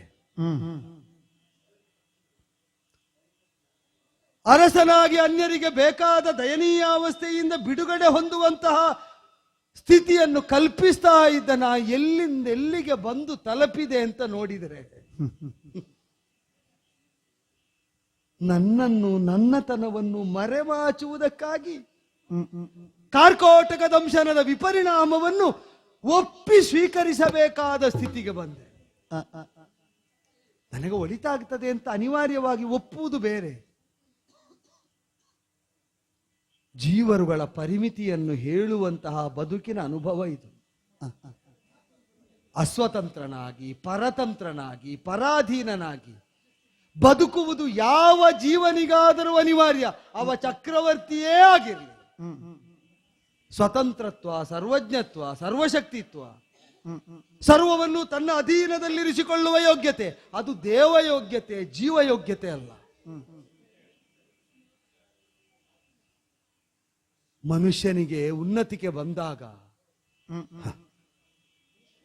ದೇವತೆಗಳನ್ನು ಅಧಿಗಮಿಸಿ ನಾನು ದಮಯಂತಿಯ ಸ್ವರೂಪ ಸೌಂದರ್ಯವನ್ನು, ಸ್ವಭಾವ ವೈಶಿಷ್ಟ್ಯವನ್ನು ಕರಗ್ರಹಣ ಮಾಡಿ ಬದುಕಿನೊಳಕ್ಕೆ ಕರೆತಂದೆ ಎಂಬ ಭಾವ ಬಲಿತಾಗ ದೇವೋಪಮನು ಅಲ್ಲ ದೇವಾತಿರಿಕ್ತನು ಎಂಬಂತಹ ಭಾವದ ಭ್ರಮೆ ನನ್ನನ್ನು ಓಲಾಡಿಸಿದರೆ ಬದುಕಿನ ವಾಸ್ತವದ ಪ್ರಹಾರ ಶನಿಯ ರೂಪದಲ್ಲಿ, ಕಲ್ಮಶದ ರೂಪದಲ್ಲಿ ನನ್ನನ್ನು ಕೆಡಹಾಕಿ ವಾಸ್ತವ ದರ್ಶನ ಮಾಡಿಸ್ತಾ ಇರುವುದಿದು. ಈ ದೇವತೆಗಳನ್ನು ಮೀರಿದ್ದರಿಂದ ಜೀವ ಸ್ವಭಾವಕ್ಕೆ ಅತೀತನಲ್ಲ. ಪ್ರಪಂಚ ಮಧ್ಯದಲ್ಲಿದ್ದೀಯೋ, ಪ್ರಪಂಚದ ಪರಿಮಿತಿಯೂ ನಿನಗುಂಟು. ಅರಸನಾಗುವುದು ಅಂದರೆ ಆಗದೇ ಇರುವ ಸಾಧ್ಯತೆಯನ್ನು ಈ ಲೋಕದಲ್ಲೇ ನೀನು ಹೊಂದಿದ್ದಿ. ಈಗ ಜೀವೋನ್ನತಿಕೆಯನ್ನು ಹೊಂದಿ ಪಾರ್ಥಿವ ಶರೀರವನ್ನು ಬಿಟ್ಟು ದೇವತ್ವವನ್ನು ಹೊಂದಿದರೆ ಒಂದು ಮನ್ವಂತರದ ವ್ಯಾಪ್ತಿ ಉಂಟದಕ್ಕೆ. ಜೀವನಾದವನು ಅರಸನಾದರೆ ಯಾವ ಜೀವ ನಾನು ಅರಸನಾಗಿಯೇ ಉಳಿತೇನೆ ಅಂತ ಹೇಳುವುದಕ್ಕುಂಟೋ? ನನ್ನಂಥವನಿಗೆ ಈ ಸ್ಥಿತಿ ಬಂದ ಮೇಲೆ ಯಾವ ಅರಸನಾದರೂ ಯಾವ ಜೀವ ನಾನಿನ್ನು ಪ್ರಭು ಅಂತ ಬೀಗುವುದಕ್ಕುಂಟೋ? ಸನ್ನಿವೇಶದ ಒತ್ತಡಕ್ಕೆ ಅದು ಹೇಗೆ ಹೆಡೆ ಎತ್ತಿ ಹಾವಿನಂತೆ ಹೊಡೆಯುತ್ತದೆ ಅಂತ ಗೊತ್ತಿಲ್ಲದಿದ್ದರೂ ಒಡ್ಡಿಕೊಳ್ಳದೆ ನಿರ್ವಾಹ ಇಲ್ಲ. ಅದು ಬದುಕು. ಸಮಸ್ಥಿತಿಗೆ ತಂದಿತದು ನನ್ನ ಮನಸ್ಸನ್ನು, ನನ್ನ ಸಂಸ್ಕಾರವನ್ನು. ದೇವಾತಿರಿಕ್ತ ತೇಜದಿಂದ ಮೆರೆದಾಡಿದಂತಹ ನಳಚಕ್ರವರ್ತಿ, ಅರಸನಾದ ನಿನ್ನ ತೇಜ ಹೋಗುವುದಕ್ಕೆ ಗಳಿಸುವುದಕ್ಕೆ ಯಾವ ಜೀವ ಪರಿಶ್ರಮ ಪಡಬೇಕು? ಹೋಗುವುದಕ್ಕೆ ಅರೆ ಕ್ಷಣದ ಅವಿವೇಕದ ನಡೆ ನುಡಿ ನಿರ್ಣಯಗಳು ಸಾಕಾಗುತ್ತದೆ. ಒಂದು ಹೊಡೆತ ಸಾಕಾಗುತ್ತದೆ. ಇದು ರೂಪಕ ಕಾರ್ಕೋಟಕ ಕಚ್ಚಿದ್ದು. ನಾನಾಗಿ ಕೈಗೆತ್ತಿಕೊಂಡಂತಹ ದ್ಯೂತದ ದಾಳಗಳುಂಟಲ್ಲ, ಅದು ನಿಜವಾದ ಹೊಡೆತ. ಅದು ಹೊಡೆದದ್ದು ಶನಿ ಇರ್ಲಿ ಕಲಿ ಇರ್ಲಿ ಅದಲ್ಲ ವಿಷಯ. ನಾವು ಒಡ್ಡಿಕೊಳ್ಳದೆ ಅದಾವುದು ಘಾತಿಸಲಾರದು. ಆದರೆ ಎಷ್ಟು ಪ್ರಾಜ್ಞನಾದರೂ ಅಂತಹ ಒಡ್ಡಿಕೊಳ್ಳುವ ಸ್ಥಿತಿಯಿಂದ ಸಮಗ್ರ ಬದುಕಿನಲ್ಲಿ ಒಂದು ಕ್ಷಣವಾದರೂ ನೀ ತಪ್ಪಿಸಿಕೊಳ್ಳಲಾರೆ. ಯಾಕೆ ಅಂದರೆ ಬದುಕೆಂಬುದು ಶಾಸ್ತ್ರಜ್ಞರು ಹೇಳಿದ ಹಾಗೆ ಪುಣ್ಯ ಮಾತ್ರದ ಸಂಚಯನವೂ ಅಲ್ಲ, ಪಾಪ ಮಾತ್ರ ಇದ್ದ ಅವಧಿಯೂ ಅಲ್ಲ. ಪುಣ್ಯ ಪಾಪಗಳು ಸಮ್ಮಿಶ್ರಿತವಾದ ಅವಧಿಗೆ ಮನುಷ್ಯನ ಬದುಕು ಅಂತ ಹೆಸರು. ಕೇವಲ ಪಾಪಭೂಯಿಷ್ಠನಾದರೆ ಪ್ರಾಣಿಯೋನಿಗಳಲ್ಲಿ ಹುಟ್ಟಬೇಕಾಗಿತ್ತು. ಪುಣ್ಯಭೂಯಿಷ್ಠನೇ ಆಗಿ ಪುಣ್ಯಾಧಿಕತೆ ಇತ್ತು ಅಂತಾದರೆ ದೇವತಾ ವರ್ಗದಲ್ಲಿ ನೆಲೆಯಾಗಬೇಕಾಗಿತ್ತು. ಪಾಪ ಪುಣ್ಯಗಳು ನೆಲೆಯಾದದ್ದರಿಂದ ನರಜನ್ಮದಲ್ಲಿ ಒಳಿತು ಮಾತ್ರ ಸಂಭವಿಸುವುದೂ ಇಲ್ಲ, ಕೆಡುಕು ಸಂಭವಿಸದೆ ಉಳಿಯುವುದೂ ಇಲ್ಲ. ಎಷ್ಟು ಒಳ್ಳೆಯವರಿಗೆ ಆಗಲಿ, ಎಂತಹ ಸಜ್ಜನರಿಗೆ ಸಾತ್ವಿಕರಿಗೆ ಆಗಲಿ, ಇದಕ್ಕೆ ಬಹುಶಃ ದೇವತೆಗಳು ಲೋಕಕ್ಕೆ ನಿರೂಪ ಕೊಡುವುದಕ್ಕೆ ನನ್ನನ್ನು ಸಾಧನವಾಗಿಸಿದ್ದಾರೆ. ನಾ ವಿಷ್ಣು ಪೃಥ್ವೀಪತಿ, ವಿಷ್ಣು ಅಂಶ ಇಲ್ಲದವನು ಪೃಥ್ವೀಪತಿ ಆಗಲಾರ. ಅಷ್ಟದೇವತಾ ಸಾನ್ನಿಧ್ಯ, ಅಷ್ಟ ದಿಕ್ಪತಿಗಳ ಸಾನ್ನಿಧ್ಯ ಇಲ್ಲದವನು ಪ್ರಜಾ ಪರಿಪಾಲನೆ ಮಾಡಲಾರ. ಅವರೆಲ್ಲ ನೆಲೆಯಾಗುವುದಕ್ಕೆ ಆಸ್ಪದ ಕೊಟ್ಟ ಶರೀರ ಇದು ಹೌದಾದರೆ ಅವರು ಲೋಕಕ್ಕೆ ಕೊಡಬಹುದಾದ ಸಂದೇಶವನ್ನು ಕೊಟ್ಟು ಕಳೆಯುವುದಕ್ಕೂ ಇದೇ ಉಪಾಧಿಯಾಗಬೇಡುವ. ಆದರೆ ದೇವತಾ ಸಂಕಲ್ಪಕ್ಕೆ ನನ್ನನ್ನು ಒಡ್ಡಿಕೊಂಡು ದೇವಾತಿಕ್ರಮಣಕ್ಕೆ ಶಿಕ್ಷೆಯಾಗಿ ಶನಿಯ ರೂಪದಲ್ಲಿ ಕಲಿಕಲ್ಮಶವನ್ನು ಒಳಗೊಂಡು ಕಾರ್ಕೋಟಕ ದಂಶನಕ್ಕೆ ಒಳಗಾದ ಪರಿಣಾಮವನ್ನು ಅನುಭವಿಸ್ತಾ ಆತ್ಮನಿರೀಕ್ಷಣೆಯನ್ನು ಮಾಡಿದರೆ ಪರಿಕಿಸುವರಿಗತಿ ಹೇಸಿಗೆಗೊಳ್ಳುವ ತೆರದೊಳು ಬಂದಾಗ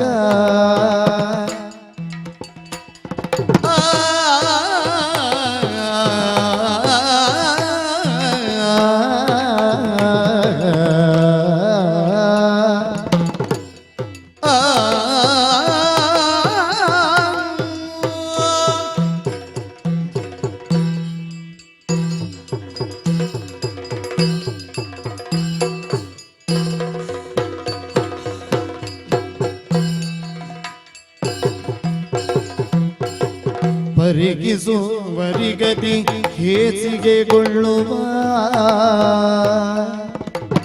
ತೆರದೊಳು ಬಂದಾಗ ಪರಿಗಿಸುವರಿಗತಿ ಹೇಸಿಗೆಗೊಳ್ಳುವ ತೆರದೊಳು ಬಂದಾಗ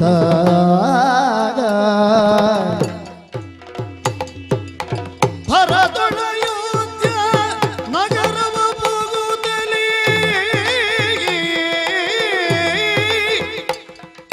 ಭರದೊಳಯೋಧ್ಯ ನಗರವ ಹೋಗುತ್ತಲೇ ತಿರಿದುಣ್ಣುತ್ತಲಾಗ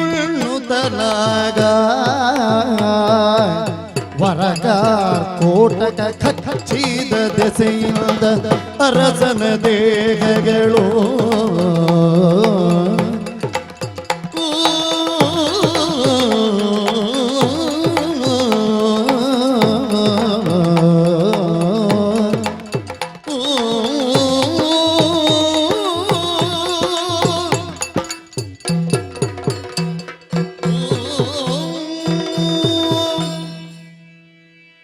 ಪರಿಕಿಸಿದರೆ ಅತಿ ಹೇಸಿಗೆಗೆ ಕಾರಣವಾಗುವಂತಹ ಶರೀರದ ದಯನೀಯಾವಸ್ಥೆ.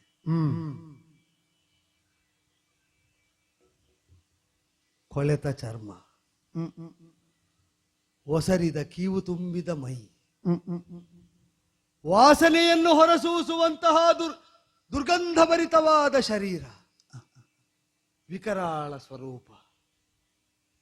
ವಿಕಾರಗಳೆಲ್ಲ ಒಟ್ಟಾಗಿ ಆಕಾರ ಪಡೆದರೆ ಹೇಗುಂಟೋ ಹಾಗಿದ್ದ ನನ್ನನ್ನು ನಾನು ಬಾಹುಕ ಎಂಬುದಾಗಿ ಲೋಕಕ್ಕೆ ಪರಿಚಯಿಸಿಕೊಳ್ಳಬೇಕು. ಬಾಹುರೂಪರಾಗಿರುವುದು ಲೋಕದಲ್ಲಿ ಕ್ಷತ್ರಿಯರು. ಕ್ಷತ್ರಿಯರಿಗೆ ದೇಹಾಭಿಮಾನ ಹೆಚ್ಚು. ನಿತ್ಯ ನಿರಂತರವಾಗಿ ದೇಹವನ್ನು ಸನ್ನದ್ಧವಾದ ಸುಸ್ಥಿತಿಯಲ್ಲಿ ಇರಿಸಿಕೊಂಡು ಸಮರ ಸನ್ನದ್ಧತೆಯನ್ನು ಪ್ರಕಟಿಸ್ತಾ ಇರಬೇಕಾದ್ದು ಕ್ಷತ್ರಿಯರಿಗೆ ಅನಿವಾರ್ಯ. ನಮ್ಮನ್ನು ಸುಪುಷ್ಟವಾಗಿ ಇರಿಸಿಕೊಂಡು ಅಭಿಮಾನ ಹೊಂದಿ ಉನ್ಮತ್ತರಾಗುವ ನಾವು ವಾಸ್ತವವನ್ನು ಮರೆಯುತ್ತೇವೆ. ಇದು ರುಗ್ನಶಯೆಯಲ್ಲಿ ಪವಡಿಸಬಹುದಾದ ದೇಹ. ಇದು ಪರಿಭವ ಪರಂಪರೆಯನ್ನು ತಂದುಕೊಡಬಹುದಾದ ಸ್ಥಿತಿ. ಜರಾಮರಣ ಸಹಿತವಾಗಿಯೇ ನೀನು ನಶಿಸಿ ಹೋಗಬಹುದಾದಂತಹ ಒಂದು ಸ್ಥಿತಿಯನ್ನು ಅನುಭವಿಸ್ತಾ ಇದ್ದೀಂತ ಪ್ರಮತ್ತನಾದಾಗಲೂ ಅರಿತಿರಬೇಕು. ಅರಿಯದೇ ಇದ್ದರೆ ವಿಧಿ ಹೀಗೆ ಕೆಡಹಾಕಿ ಪಾಠ ಹೇಳುತ್ತದೆ. ನೀ ಚಕ್ರವರ್ತಿಯೇ ಇರು. ರಾಜವೈದ್ಯರಿಂದಲೇ ಸದಾ ಸುಪೋಷಿತನಾಗಿಯೇ ಉಳಿದಿರು. ಅಂತರಂಗದ ಅರಿವೇ ನಿನಗೆ ಬೆಳಕಾಗಬೇಕು ಬಿಟ್ರೆ ಪ್ರಪಂಚದ ಔಷಧವಲ್ಲ. ಅರಿವಿಗಿಂತ ದೊಡ್ಡ ಔಷಧ ಯಾವುದು? ಅದನ್ನು ಕೊಡುವುದಕ್ಕೆ ವಿಧಿ ಕಲ್ಪಿಸಿದ ಸನ್ನಿವೇಶಕ್ಕೆ ನನ್ನನ್ನು ಒಡ್ಡಿಕೊಂಡ್ರೆ ಪರಿಕಿಸಿದವರಿಗತಿ ಹೇಸಿಗೆ ಆಗಲಿ.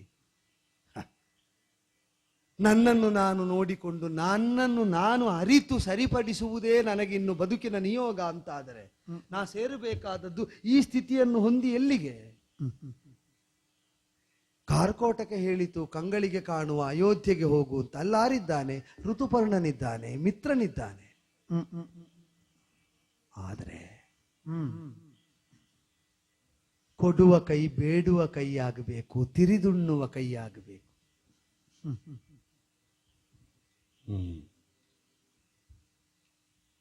ಸಾಮಂತನಲ್ಲಿ ಹೋಗಿ ನಾನು ಬೇಡುವುದು ಅಂತ ಆದ್ರೆ ಚಕ್ರವರ್ತಿತ್ವಕ್ಕದು ಬಾಧೆಯೇ ಅಲ್ವೋ?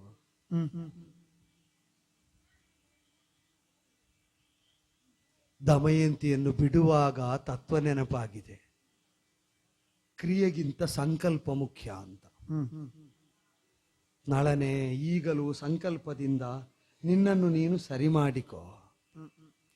ಚಂದ್ರವಂಶೋತ್ಪನ್ನನಾದ ಚಕ್ರವರ್ತಿಯಾದಂತಹ ನೀನು ಕಳಂಕ ಸಹಿತನಾಗಿ ಮೆರೆಯುವ ಚಂದ್ರಮನಂತೆ, ವಾರಿಧಿಗೆ ಸಕಳಂಕ ಚಂದ್ರನಂತೆಯೇ ಬದುಕಿನಲ್ಲಿ ಮಾಡಿದ ಕೃತ್ಯದ ಕಳಂಕವನ್ನು ಹೊಂದಿಯೂ ಶೋಭಾಯಮಾನನಾಗುವುದಕ್ಕೆ ಬೇಕಾದ ಸರಿಯಾದ ಸಂಕಲ್ಪವನ್ನು ಮಾಡು.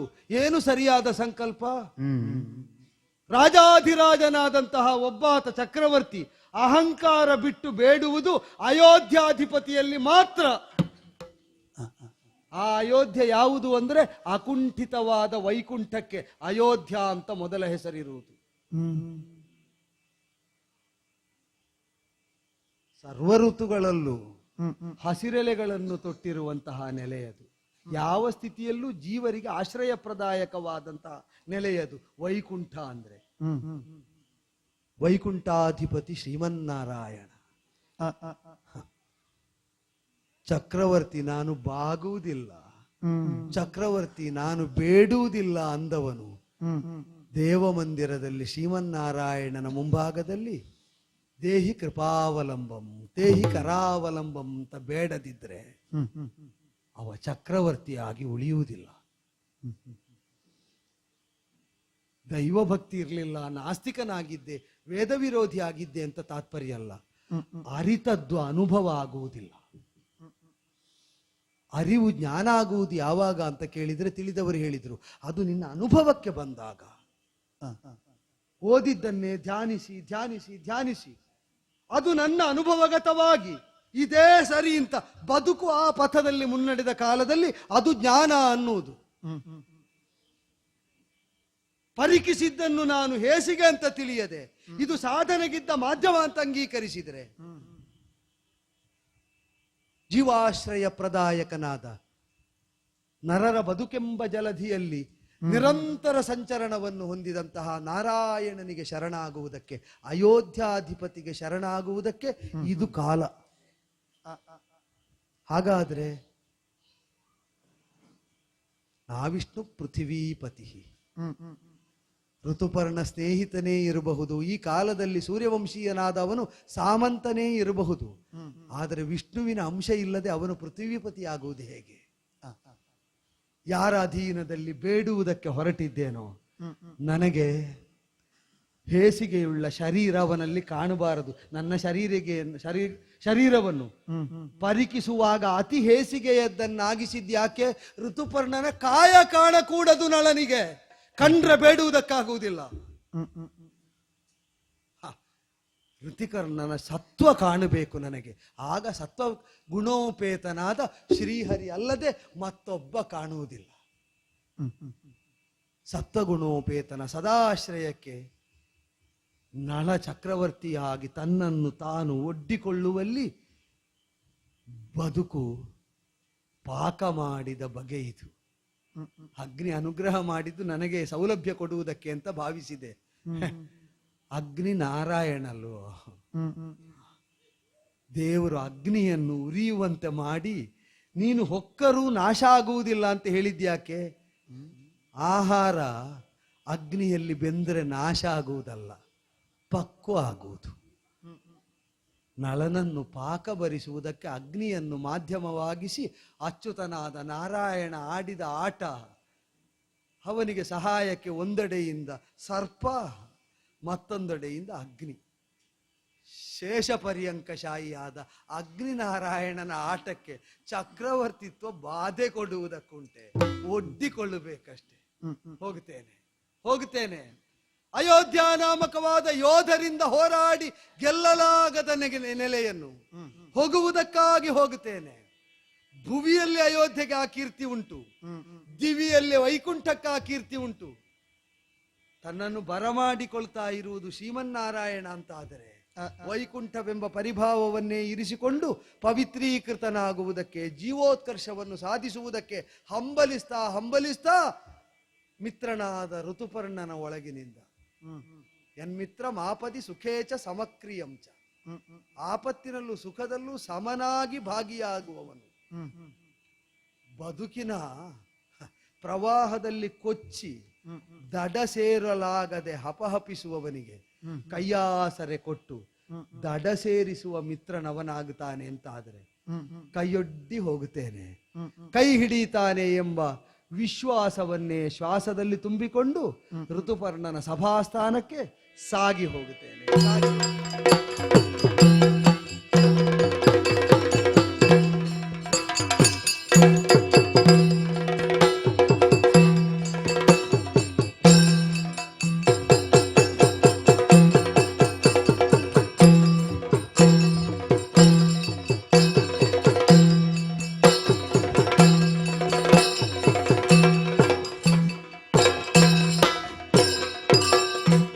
ಇದ್ದನ ಅಯೋಧ್ಯೆಯಲ್ಲಿ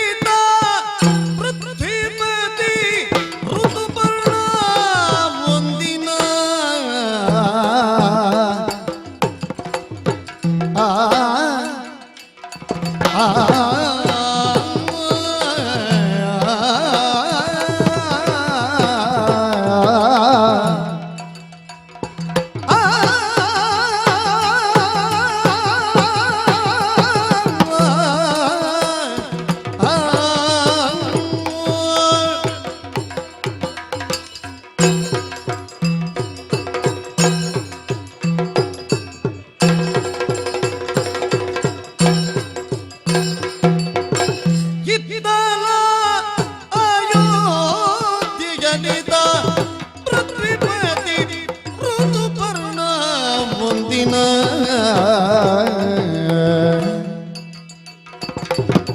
ಸುತ್ತ ನೋಡುತ್ತ ಸಚಿವರನ್ನುತ ಬಿತ್ತರಿಸಿದ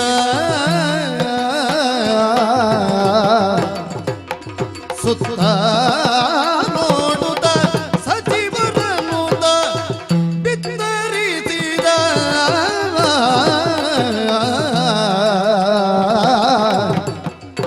ಋತುಪರ್ಣ ಒಂದಿನ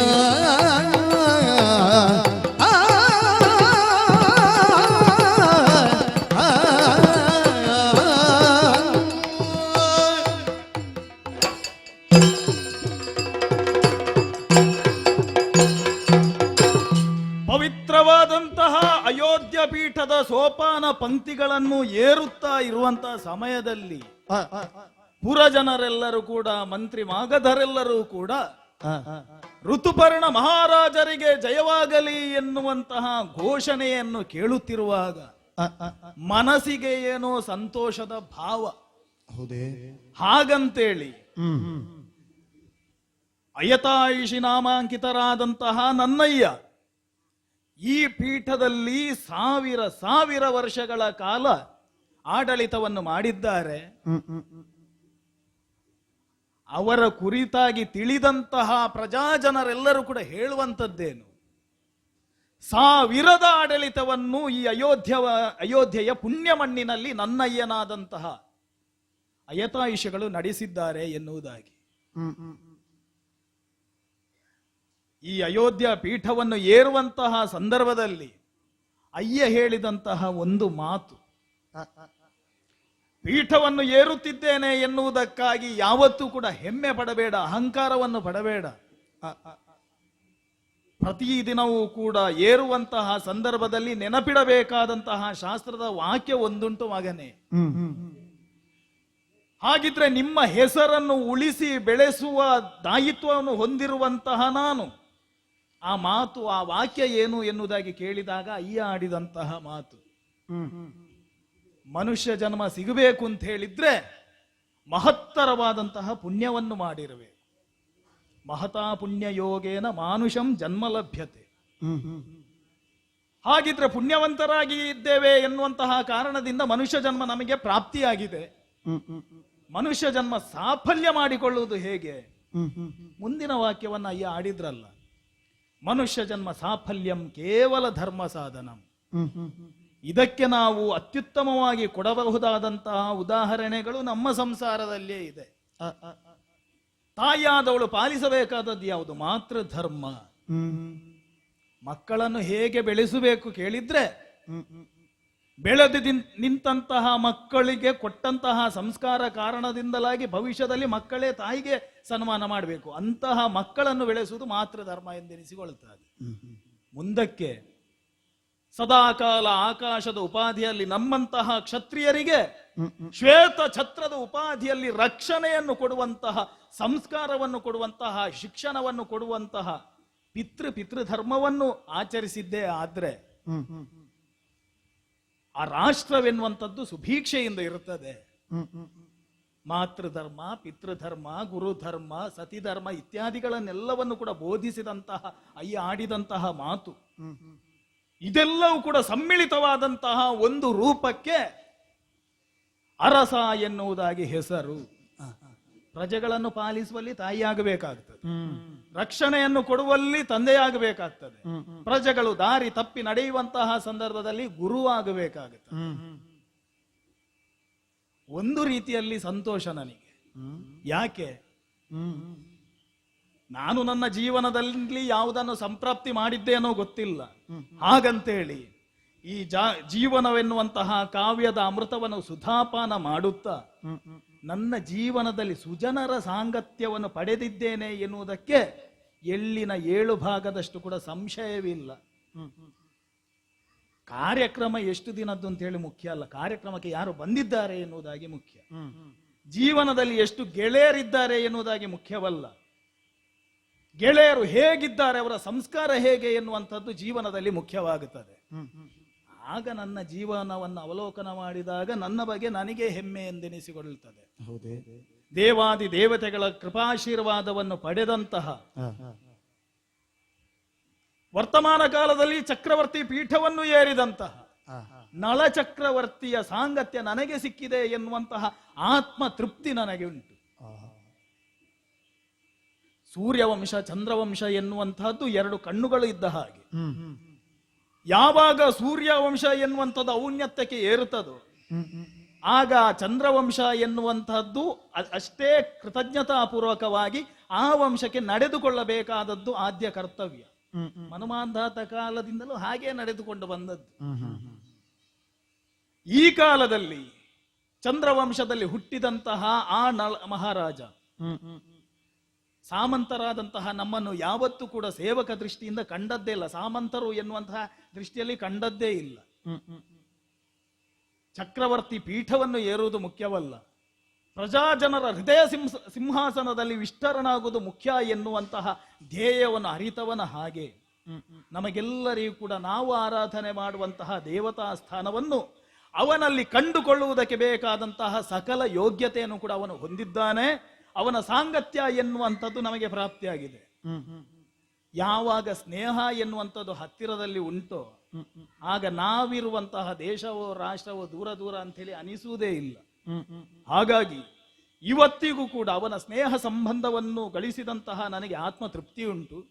ಪ್ರಜಾಜನರಿಗೆ ಉತ್ತಮವಾದಂತಹ ಆಡಳಿತವನ್ನು ಕೊಡುವ ಮುಖಾಂತರವಾಗಿ ಯಾವ ಕಾಲದಲ್ಲಿ ನನ್ನ ರಾಜ್ಯಾಭಿಷೇಕ ಆಗುವಂತಹ ಸಂದರ್ಭದಲ್ಲಿ ಇದು ಕೇವಲ ಅರಮನೆಗೆ ಸಂಬಂಧಪಟ್ಟಂತಹ ಉತ್ಸವ ಅಲ್ಲ, ಪೀಠವನ್ನು ಏರುವಂತಹದ್ದು ಅರಸನಾದಂತಹ ನಾನಲ್ಲ, ನಾವು ಆರಾಧನೆ ಮಾಡುವಂತಹ ದೈವವೇ ಋತುಪರ್ಣನ ಸ್ವರೂಪದಲ್ಲಿ ಪೀಠವನ್ನು ಏರುತ್ತಾ ಉಂಟು. ನಾಳೆ ನಮಗೆ ಕಾಣದ ಕೈಯಿಂದ ಸದಾಕಾಲ ಹರಸುವಂತಹ ದೈವದ ಉಪಾಧಿಯಲ್ಲಿ ನಮಗೆ ಜೀವನದ ಬೆಳಕನ್ನು ನೀಡುತ್ತದೆ ಎನ್ನುವಂತಹ ಯಾವ ನಿರೀಕ್ಷೆ ಪ್ರತೀಕ್ಷೆಗಳಿತ್ತು ಅದರಲ್ಲಿ ಅಲ್ಪವಾದರೂ ಕೂಡ ನಾನು ತೃಪ್ತ ಭಾವವನ್ನು ಹೊಂದಿದ್ದೇನೆ ಎನ್ನುವಂತಹ ಭಾವನೆಯಿಂದ ನಾನಿರುತ್ತಾ ಆ ಸ್ಥಾನದಲ್ಲಿ ಮಂಡಿತರಾದಂತಹ ಗುರುಗಳಿಗೆ, ಪುರೋಹಿತರಿಗೆ, ಎದುರಿಗಿರುವಂತಹ ಪ್ರಜಾವರ್ಗಕ್ಕೆಲ್ಲರಿಗೂ ಕೂಡ ಅಭಿದಾನವನ್ನು ಮಾಡಿ ಸಿಂಹಾಸನಕ್ಕೆ ಕೈಮುಗಿದು ಸಿಂಹಾಸನವನ್ನು ಏರುವಂತಹ ಕಾಲಕ್ಕೆ ದ್ವಾರಪಾಲಕನಾಗಿರುವಂತಹ ಒಬ್ಬ ಒಂದು ಆಡಿದ,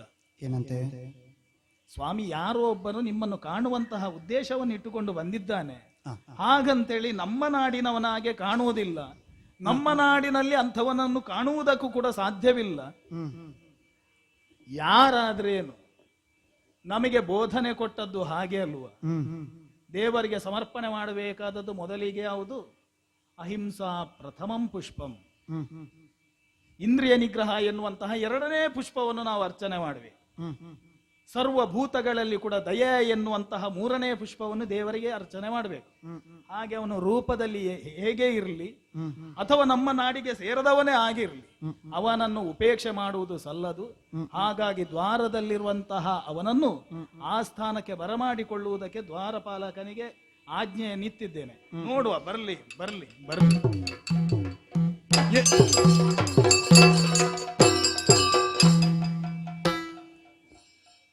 ಕ್ಷಣಾರ್ಧದಲ್ಲಿ ಏನಾಗಿ ಹೋಯಿತು ಅಲ್ಲ, ನಾನು ಸಿಂಹಾಸನದಿಂದ ಎದ್ದದ್ದ ಅಥವಾ ಯಾರೋ ನನ್ನನ್ನು ಎಪ್ಪಿಸಿದ್ದ? ಗುರುಗಳ ಮುಖವನ್ನು ನೋಡಿದೆ. ಗುರುಗಳೇ, ನೀವೇನಾದ್ರೂ ನನಗೆ ಆಜ್ಞೆ ಮಾಡಿದ್ದೀರಾ? ಇಲ್ಲ.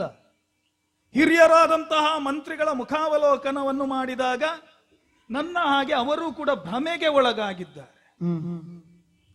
ನಮ್ಮ ನಾಡಿಗೆ ಸಂಬಂಧ ಪಡದಂತಹ ನೋಡಿದ್ರೆ ದ್ವಾರಪಾಲಕ ತಪ್ಪು ಹೇಳಿದ್ದಾನೆ. ಯಾರೋ ನಿಮ್ಮನ್ನು ಕಾಣುವುದಕ್ಕೆ ಇದ್ದಾನೆ ಎನ್ನುವಂತಹ ವಾಕ್ಯವನ್ನು ಅವನು ಆಡಿದ್ದು ಯಾವುದೋ ನಿಮ್ಮನ್ನು ಕಾಣುವುದಕ್ಕೆ ಅಲ್ಲ, ಬಂದಂತಹ ಇವನ ಕುರಿತಾಗಿ ನಾನು ಅಂತಹ ಮಾತುಗಳನ್ನು ಆಡಬಾರ್ದು, ಆದ್ರೆ ಆಡದೆ ಉಪಾಯ ಇಲ್ಲ. ಹಿರಿಯರಾಡಿದಂತಹ ಆಚಾರ್ಯರು ಆಡಿದಂತಹ ಮಾತುಗಳು ಇವತ್ತಿಗೂ ಕೂಡ ನನಗೆ ನೆನಪುಂಟು.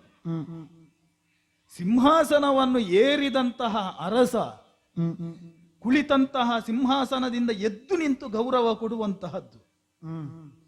ಚಕ್ರವರ್ತಿ ಮನೆತನದವರು ಬಂದ್ರೆ ಅಥವಾ ಚಕ್ರವರ್ತಿಯೇ ತಾನಾಗಿ ಬಂದ್ರೆ ಧರ್ಮದಂಡವನ್ನು ಹಿಡಿದು ಧರ್ಮ ಬೋಧನೆಯನ್ನು ಮಾಡುವಂತಹ ಕುಲದ ಗುರುಗಳು ಬಂದ್ರೆ ಅಥವಾ ಜನ್ಮಕ್ಕೆ ಕಾರಣೀಭೂತರಾದಂತಹ ತಂದೆ ತಾಯಿಗಳು ಬಂದರೆ ಏಳಬೇಕೇ ಹೊರತಾಗಿ ನಾನು ಎದ್ದದ್ದು ಯಾರನ್ನು ಕಂಡು ನೋಡಿದ್ರೆ ಒಂದು ವಿಕಾರಕ್ಕೆ ಆಕಾರ ಬಂದ ಹಾಗೆ ಉಂಟು. ತಲೆಯಲ್ಲಿ ಕೆಂಚು ಕೆಂಚಾದಂತಹ ಕೂದಲುಗಳು, ಬಗ್ಗಿದಂತಹ ಬೆನ್ನು, ಆ ಬೆನ್ನಿನ ಮೇಲೆ ಒಂದು ಗೂನು, ತೋಳು ಎಲ್ಲಿ ಉಂಟು, ಕಾಲು ಎಲ್ಲಿ ಉಂಟು, ಅವನು ನಡೆದುಕೊಂಡು ಬರ್ತಾ ಇದ್ದಾನೋ ಅಥವಾ ತೆವಳಿಕೊಂಡು ಬರ್ತಾ ಇದ್ದಾನೋ ಎನ್ನುವುದಾಗಿ ಅರಿವಿಗೆ ಆಗುತ್ತಾ ಇಲ್ಲ. ಇಂಥವನು ಬರುವಂತಹ ಸಂದರ್ಭದಲ್ಲಿ ನಮ್ಮಲ್ಲಿ ಒಂದುಂಟು, ಅರಸರು ಬರುವಾಗ ಸಾಮಾನ್ಯ ಪ್ರಜೆಗಳೆಲ್ಲರೂ ಕೂಡ ದಾರಿಯನ್ನು ಬಿಟ್ಟು ಕೊಡುವಂಥದ್ದು. ಇವತ್ತು ಇವನ ಮೈಯಲ್ಲಿ ಬರುತ್ತಿರುವಂತಹ ದುರ್ಗಂಧವನ್ನು ಅಥವಾ ಅವನ ಮುಖವನ್ನು ಕಾಣಲಿಕ್ಕೆ ಆಗದ ಹಾಗೆ ಪುರಜನರೆಲ್ಲರೂ ಕೂಡ ಅವನಿಗೆ ದಾರಿಯನ್ನು ಮಾಡಿಕೊಡ್ತಾ ಇದ್ದಾರೆ. ಇಂಥವನು ಬರುವಾಗ ನಾನು ಎದ್ದು ನಿಂತದ್ದು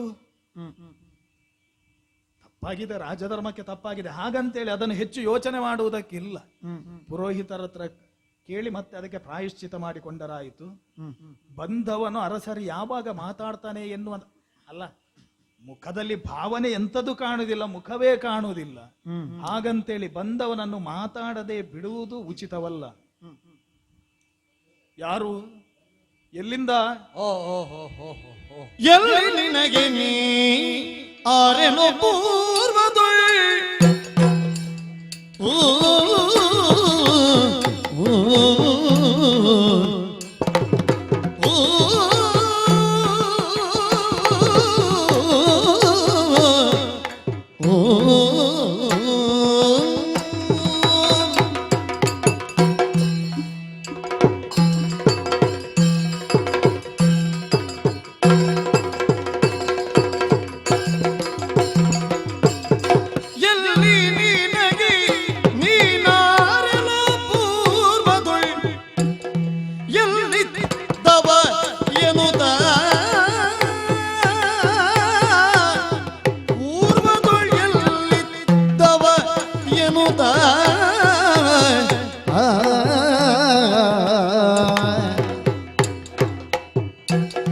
ಬಲ್ಲಿದ ಹಠತ ಕೇಳಲು ಸುರಿದ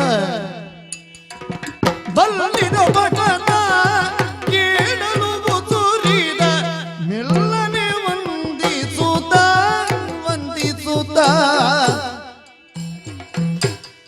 ಎಲ್ಲಿ ನಿನಗೆ ನೀನ್ಯಾರಲು ಪೂರ್ವದುಳ್ ಎಲ್ಲಿ ತವನೆನುತ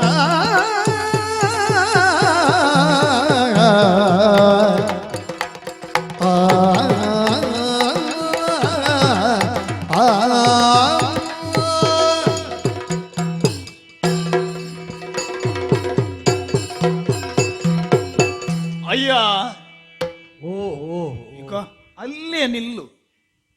ಇಲ್ಲಿವರೆಗೆ ಕಷ್ಟದಲ್ಲಿ ಬಂದೆ, ಅದಕ್ಕೆ ಹೇಳಿದ್ದು, ನಿನ್ನ ಕಷ್ಟವನ್ನು ಕಂಡೇ ಹೇಳಿದ್ದು. ಮತ್ತೆ ನನ್ನ ಬಳಿಯಲ್ಲಿ ಬರಬಾರದು ಎನ್ನುವಂತಹ ಉಪೇಕ್ಷ ಭಾವ ಎನ್ನುವುದಾಗಿ ನೀನು ತಿಳಿಬೇಕಾದ. ಅಲ್ಲ, ಬರಬೇಕೆಂದರೂ ಈಗ ಅಷ್ಟೇ ಎತ್ತರವನ್ನು ಏರುವ ಸ್ಥಿತಿಯಲ್ಲಿ ನಾನಿಲ್ಲ.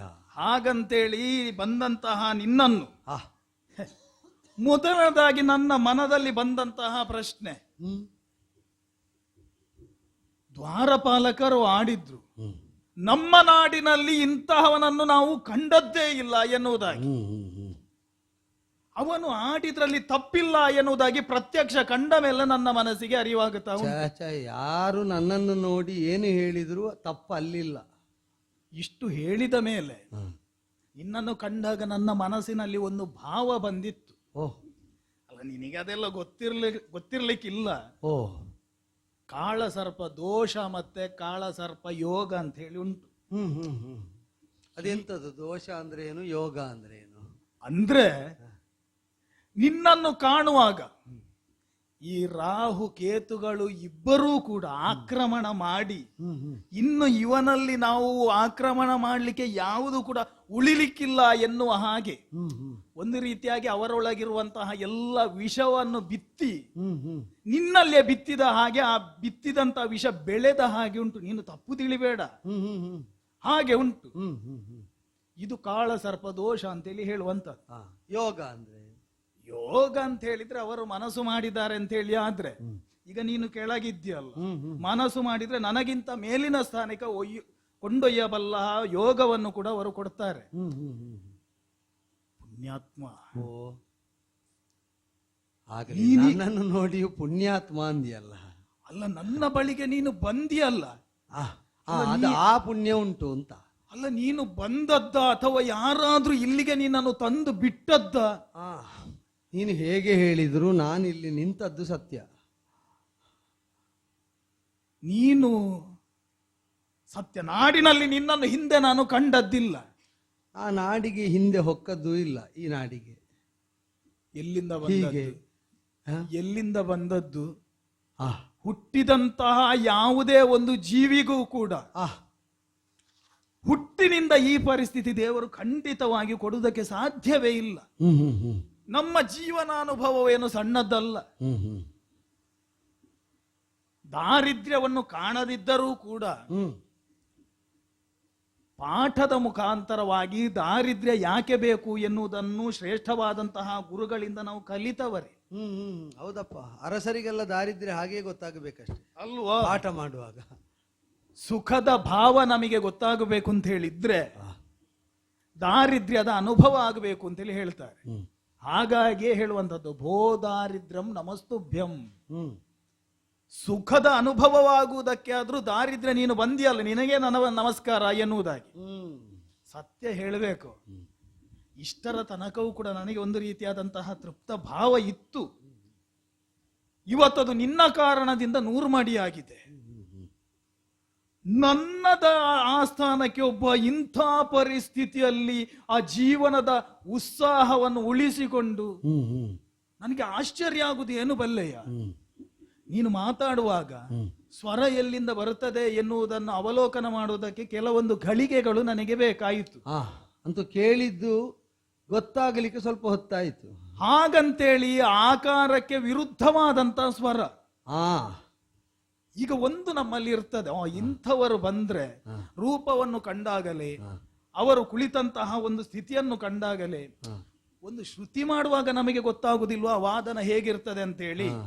ನಿನ್ನನ್ನು ಕಾಣುವಾಗ ವಿಕಾರವಾದಂತಹ ಸ್ವರೂಪ, ಸ್ವರ ಹೇಗಿರಬಹುದು, ಕಠೋರವಾಗಿರಬಹುದು ಎನ್ನುವುದಾಗಿ ನಾನು ಎನಿಸಿಕೊಂಡದ್ದು. ಮಾತಿನ ಧಾಟಿಯಲ್ಲಿ ಸ್ಪಷ್ಟತೆ, ಒಂದು ರೀತಿಯಾದಂತಹ ಗಾಂಭೀರ್ಯ.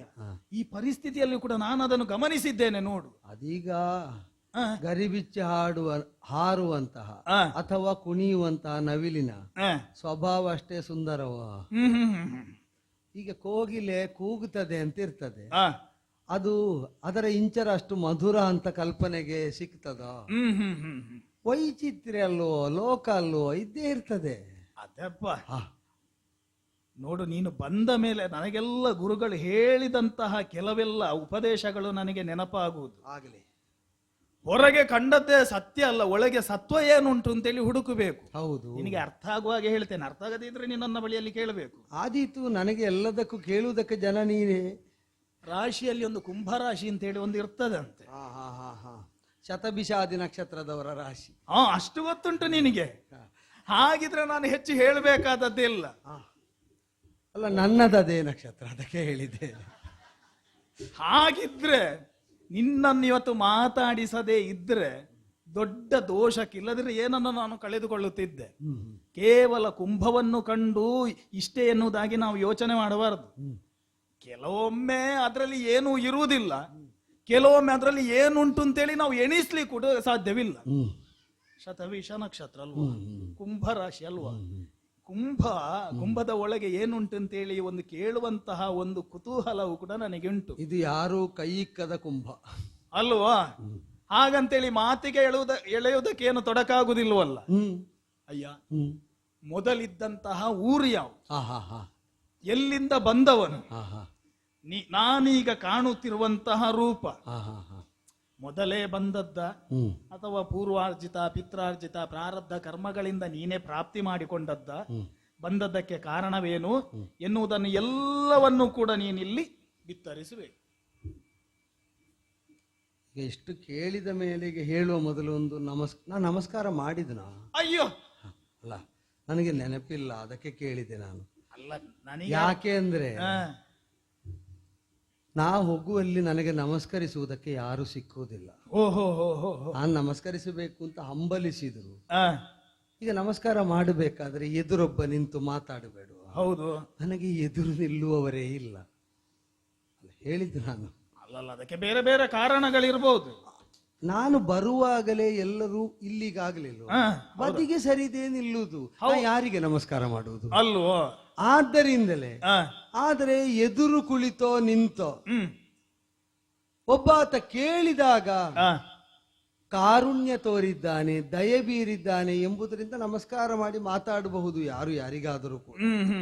ಅಂತ ಸನ್ನಿವೇಶ ಬಾರದೇ ಇದ್ದದ್ರಿಂದ ನನಗೆ ಅಭ್ಯಾಸ ಇಲ್ಲದನ್ನು ಮಾಡದೆ ಹಾಗೇ ಮುನ್ನಡೆದು ಬಂದೆ.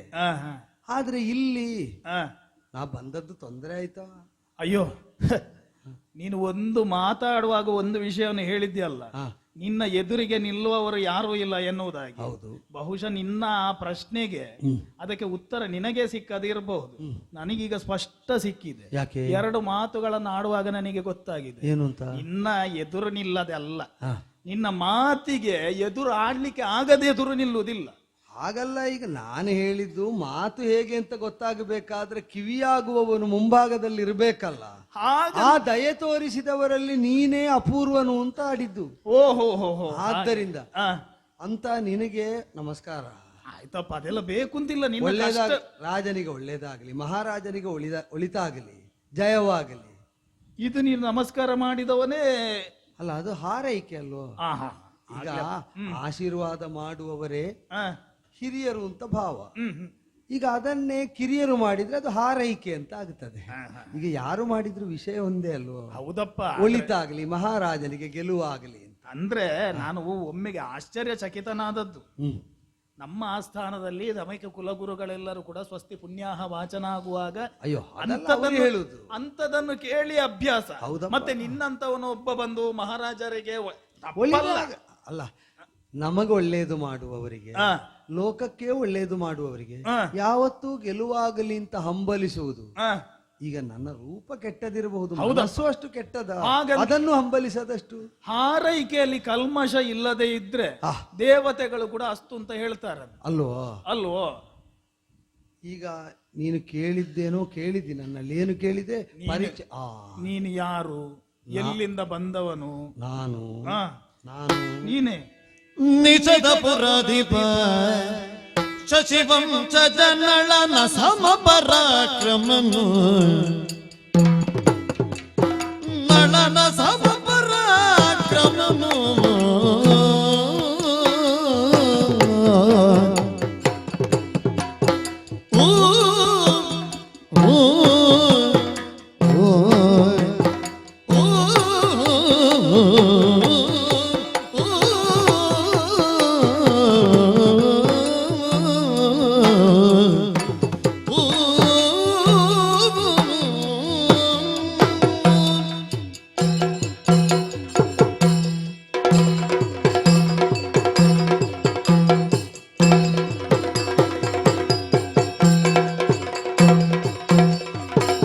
ನಿಷಧಪುರಾಧಿಪ ಶಶಿವಂಶ ಜನಳನ ಸಮಪರಾಕ್ರಮನು, ನಳನ ಸಮಪರಾಕ್ರಮನು,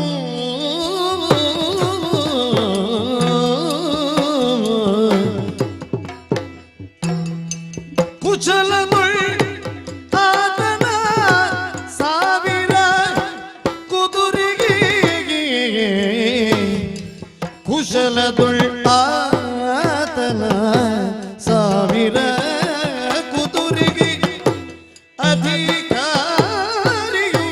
ನಾನು,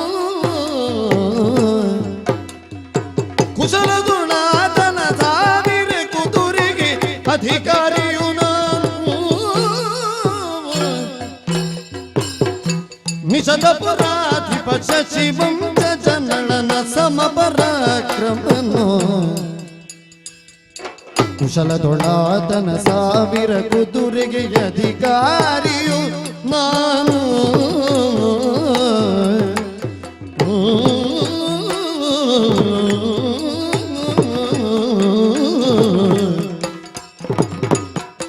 ನಳನ ಸಮಪರಾಕ್ರಮನು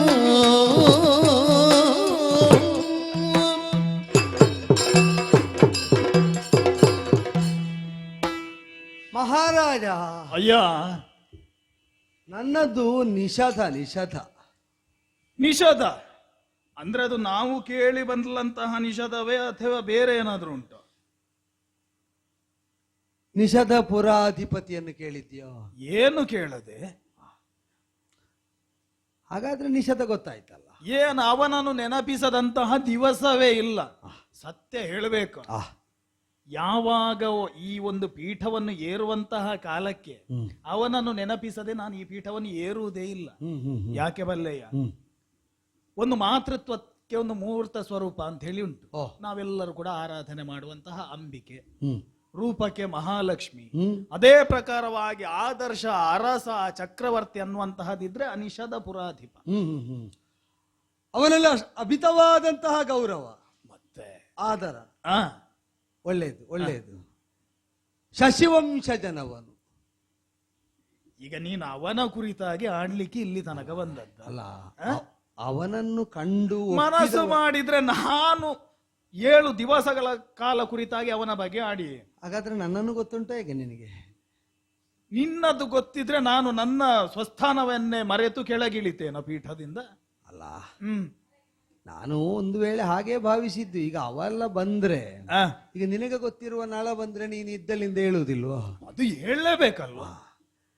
ಅಲ್ಲಿಂದ ಬಂದದ್ದು ಅಂತ ಒಂದು ವೇಳೆ ತಿಳಿದು ಎದ್ದೆಯೋ ಅಂತ ಭಾವಿಸಿದೆ ನಾನು. ಈಗ ಯಾಕೆ ಹೇಳ್ತೇನೆ ಅಂದ್ರೆ, ಈಗ ಶಶಿವಂಶಜನಲ್ವೋ? ಹೌದು. ಈಗ ಶಶಿಯನ್ನು ನಾವು ಗುರುತಿಸುವಾಗ ಚಂದ್ರಮ ಬೇರೆ, ಅವನಲ್ಲಿದ್ದ ಕಳಂಕ ಬೇರೆ ಅಂತ ಗುರುತಿಸಲಿಕ್ಕೆ ಉಂಟ? ಇಲ್ಲಪ್ಪ.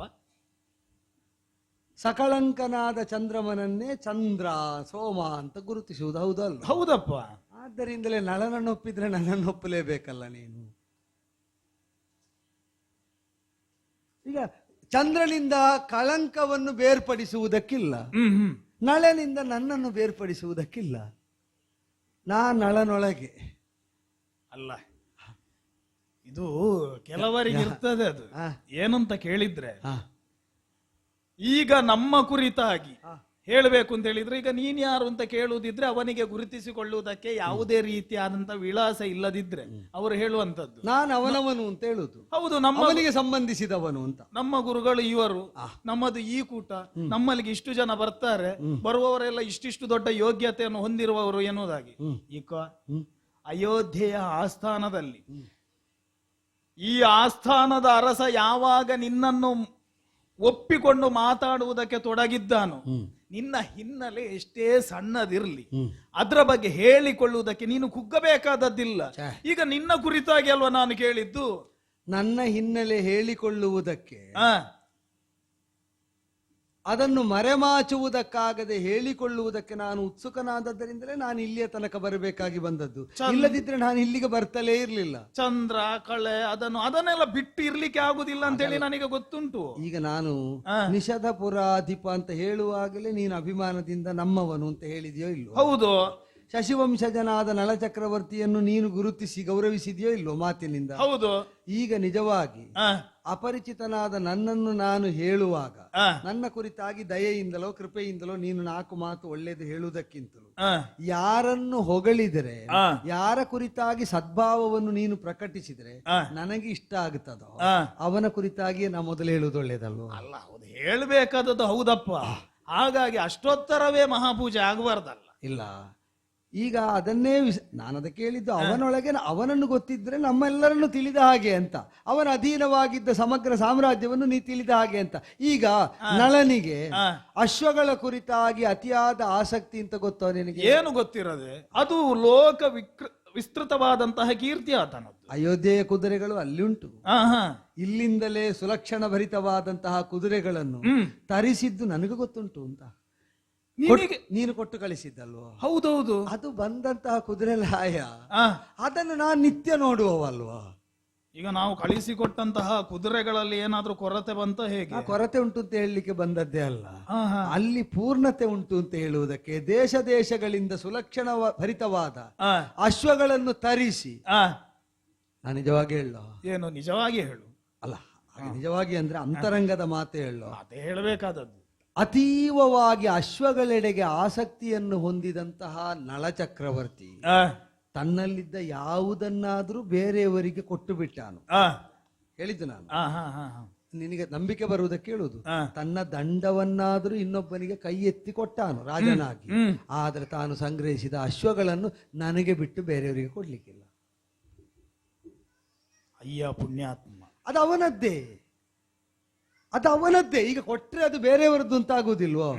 ಈ ಅಶ್ವಗಳನ್ನು ನನಗೆ ಯಾಕೆ ಕೊಡ್ತಾನೆ ಅಂದ್ರೆ, ನನಗೆ ಕೊಟ್ಟದ್ದರಿಂದ ತನ್ನ ಕೈ ತಪ್ಪುತ್ತದೆ ಅಂತ ಭೀತಿ ಇಲ್ಲ. ಈಗ ಒಳ್ಳೆಯದನ್ನು ನಾವು ಪರ ಊರಿಂದ ಸಂಗ್ರಹಿಸಿ ತರುವುದು, ಆ, ಸಂಗ್ರಹಿಸಿ ತಂದ ಮೇಲೆ ನಮಗೆ ಪೋಷಿಸುವುದಕ್ಕಾಗದೆ ಅದು ಸಾಯಲಿಕ್ಕೆ ಬೀಳುವುದು. ಈಗ ಇವ ತಂದದ್ದು ಯಾಕೆ ಅಂತ ಆಗ್ತದೆ? ಅದನ್ನು ಕೊಲ್ಲಿಕ್ಕೆ ಅಂತ ಆಗ್ತದೆ. ಆ, ನಾನು ಆ, ಅವನ ಆ, 1000 ಅಶ್ವಗಳಿಗೆ ಆ. ಒಡೆಯ. ನೀನು ನೀನು ಆ ನಳ ಮಹಾರಾಜ. ನಾನು ಅವನ ಅಶ್ವ ನೋಡ್ತೇನೆ ಅಂತ ಹೇಳಿದಾಗ ನಿನಗೇನಾಯ್ತು? ಅಲ್ಲಲ್ಲ, ನನಗೆ ಆಶ್ಚರ್ಯ ಆಗುದು ಒಂದು ಪ್ರಶ್ನೆ ನಿನ್ನಲ್ಲಿ. ನೀನು ನಳ ಮಹಾರಾಜರಲ್ಲಿ ಹೀಗೆ ಮಾತಾಡೋದು ಅಥವಾ ನಳ ಮಹಾರಾಜರು ನಿನ್ನಲ್ಲಿ ಹೀಗೆ ಮಾತಾಡೋದು ಅಥವಾ ಇಬ್ಬರ ಮಾತು ಒಂದೇ? ನಳ ಮಹಾರಾಜರಿದ್ದಲ್ಲಿ ನಾನು ಮಾತಾಡುವುದಿಲ್ಲ. ಅದೇ ನಳ ಮಹಾರಾಜರು ಮಾತಾಡುವಾಗ ಯಾರಾದ್ರೂ ಬೇರೆಯವರು ಮಾತಾಡ್ತಾರ? ಈ ಪ್ರಶ್ನೆಗೆ ಉತ್ತರ ಕೊಡುವಾಗ ನಿನ್ನ ಮಾತು ಒಂದು ಅಲಂಕಾರಕವಾಗಿಲ್ಲ ಅಥವಾ ಕೇಳುವುದಕ್ಕೆ ಹಿತ ಇಲ್ಲ ಎನ್ನುವುದಾಗಿ ನಾನು ತಪ್ಪಿಯೂ ಕೂಡ ಆಡುವುದಲ್ಲ. ನೀನು ಹಾಗೆ ತಿಳಿಯುತ್ತಿ ಅಂತ ನನಗೆ ಶಂಕೆಯೂ ಇಲ್ಲ. ಇಲ್ಲಿಗೆ ಬಂದಂತಹ ನೀನು ನಾನೊಂದು ಪ್ರಶ್ನೆಯನ್ನು ಕೇಳುವಾಗ ಉತ್ತರವನ್ನು ಕೊಟ್ಟ ಮೇಲೆ ಉತ್ತರ ಸಿಕ್ಕಿದಂತಹ ಒಂದು ತೃಪ್ತ ಭಾವ ನನಗೆ ಬರಬೇಕೋ ಬೇಡವೋ? ಈಗ ನೀ ಕೇಳಿದ್ದಕ್ಕೆ ನಾ ಉತ್ತರ ಹೇಳ್ತಾ ಇದ್ದೇನೆ, ಇನ್ನೇನು ಬೇಕು? ನೀನು ಯಾವ ಉತ್ತರವನ್ನು ನಿರ್ಣಯಿಸಿ ಕೇಳಿದ್ದೋ ನನಗೆ ಗೊತ್ತಿಲ್ಲ. ಕೊಟ್ಟ ಉತ್ತರದಿಂದ ಮತ್ತೆ ಪ್ರಶ್ನೆ ಹೇಳಬಾರದ ಹಾಗಿರ್ಬೇಕು. ಈಗ ನೇರವಾಗಿ ಹೇಳಲಿಕ್ಕೆ ಆಗುದಿಲ್ವಾ? ಏನು ಅಂತ? ನಾನು ಅಲ್ಲಿಂದ ನಿಷಧಪುರದಿಂದ ಬಂದದ್ದು, ಅಲ್ಲಿ ಅಶ್ವವನ್ನು ಕಾಯುವವನು ನಾನು ಎನ್ನುವುದಾಗಿ ಇದು ನೀನು ಹೇಳುವಾಗ ನಿನ್ನ ಭಾವ ಹೇಗುಂಟು ಕೇಳಿದ್ರಲ್ಲ, ಅದು ತಪ್ಪಲ್ಲ. ಈಗ ಒಬ್ಬನ ಮಾತನ್ನು ಕೇಳಿದಂತಹ ಒಬ್ಬ ವ್ಯಕ್ತಿ ಅವನ ಮೇಲಿನ ವಿಶೇಷವಾದಂತಹ ಅಭಿಮಾನದಿಂದಲೂ ಒಂದೊಂದು ಸಾರಿ ಅವನ ಹಾಗೆ ಮಾತಾಡುವುದು, ಅವನ ಹಾಗೆ ನಟಿಸುವುದು ಅದು ಬರುವಂತದ್ದೇ. ಬಹುಶಃ ನಿನ್ನ ಸಾಂಗತ್ಯ ನಳ ಮಹಾರಾಜನ ಜೊತೆಗೆ ನೋಡು, ನಿನಗೆ ಅದು ಮಾತಾಡುವಾಗ ಬಹುಶಃ ನೀನು ಹೇಳಿದಾಗೆ ನಿನ್ನ ಎದುರು ನಿಂತವರು ಯಾರಿಲ್ಲ, ಮಾತಾಡಿದವರು ಯಾರು ಇಲ್ಲ, ಅಪೂರ್ವವಾಗಿ ಒದಗಿದಂತ ಅವಕಾಶ. ಹಾಗಾಗಿ ನಿನ್ನೊಳಗೆ ಒಂದು ರೀತಿಯಾದಂತಹ ನಳನ ಆವೇಶ, ಹಾಗಾಗಿ ಮಾತಾಡುವುದಕ್ಕೆ ತೊಡಗಿದ್ದೆ. ಒಂದಂತೂ ನಾನು ತಿಳಿದುಕೊಂಡೆ. ಏನು ಅಂತ? ಬಂದಂತಹ ಊರು ನಿಷಧಪುರ, ಅಲ್ಲಿ ನಳ ಮಹಾರಾಜನಿಗೆ ಅಷ್ಟು ಆಪ್ತನಾಗಿದ್ದವನ ನೀನು? ನಂಬಿಕೆಗೆ ಅರ್ಹನಾಗಿದ್ದೆ. ತನ್ನನ್ನು ನಂಬಿದಷ್ಟೇ ನನ್ನನ್ನು ನಂಬುತ್ತಾ ಇದ್ದ, ಇದು ಸತ್ಯ. ಇರ್ಲಿಯಪ್ಪ, ಅಂತಹ ಒಬ್ಬ ನೀನು. ನಿನ್ನ ಹೆಸರು ಏನು ಅಂತ ಹೇಳಿದ್ದೆ? ಹೆಸರು ಹೇಳಿದನಾ? ಅಲ್ಲಲ್ಲ, ಹೆಸರು ಏನು ಹೇಳಲಿಲ್ಲ. ಹೇಳಿಲ್ವಾ? ಅದು ಹೆಸರು ಹೇಳುವುದಿದ್ರೆ ಅಲ್ಲ, ಹೇಳಬಾರದು ಅಂತಲ್ಲ, ಅದರೊಟ್ಟಿಗೆ ಒಂದು ಕತೆ ಸೇರಿಸಿಯೇ ಹೇಳಬೇಕಾಗ್ತದೆ. ಇಲ್ಲಿಗೆ ಬರುವುದಕ್ಕೆ ಕಾರಣದೊಂದಿಗೆ ಕಥೆಯನ್ನು ಹೇಳು. ಹೌದು ಹೌದು. ವಿಷಮನೆಗಳಾಡಿ ಸೋತು ಸಕಲವಾ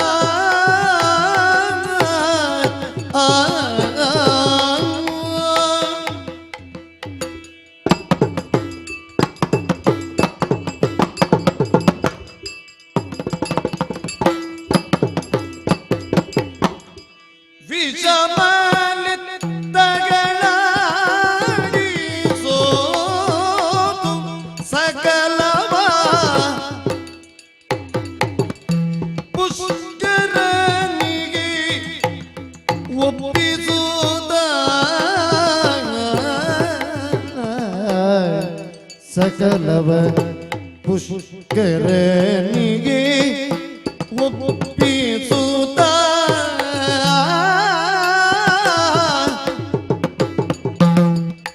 ಎಸೆವ ಕೌಪಿನದುಳ್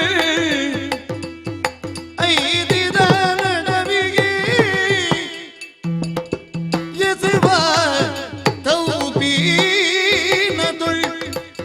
ಐದಿದ ನಡವಿಗೆ ತನ್ನಯ ಸತಿ ಸಗಿದ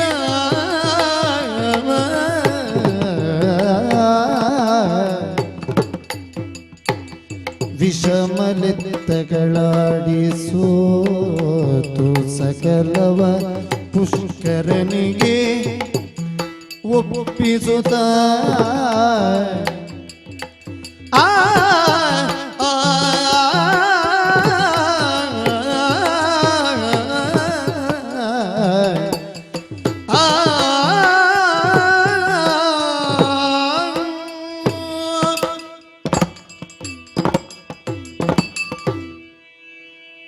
ಚಕ್ರವರ್ತಿಯಾದ ನಳನಿಗೆ ಹುಟ್ಟಿದ ಮಣ್ಣಿನ ಕುರಿತಾಗಿ ಆಳುತ್ತಿರುವಂತಹ ಚಕ್ರವರ್ತಿ ಪೀಠದ ಕುರಿತಾಗಿ ಅಭಿಮಾನ ಉಂಟು.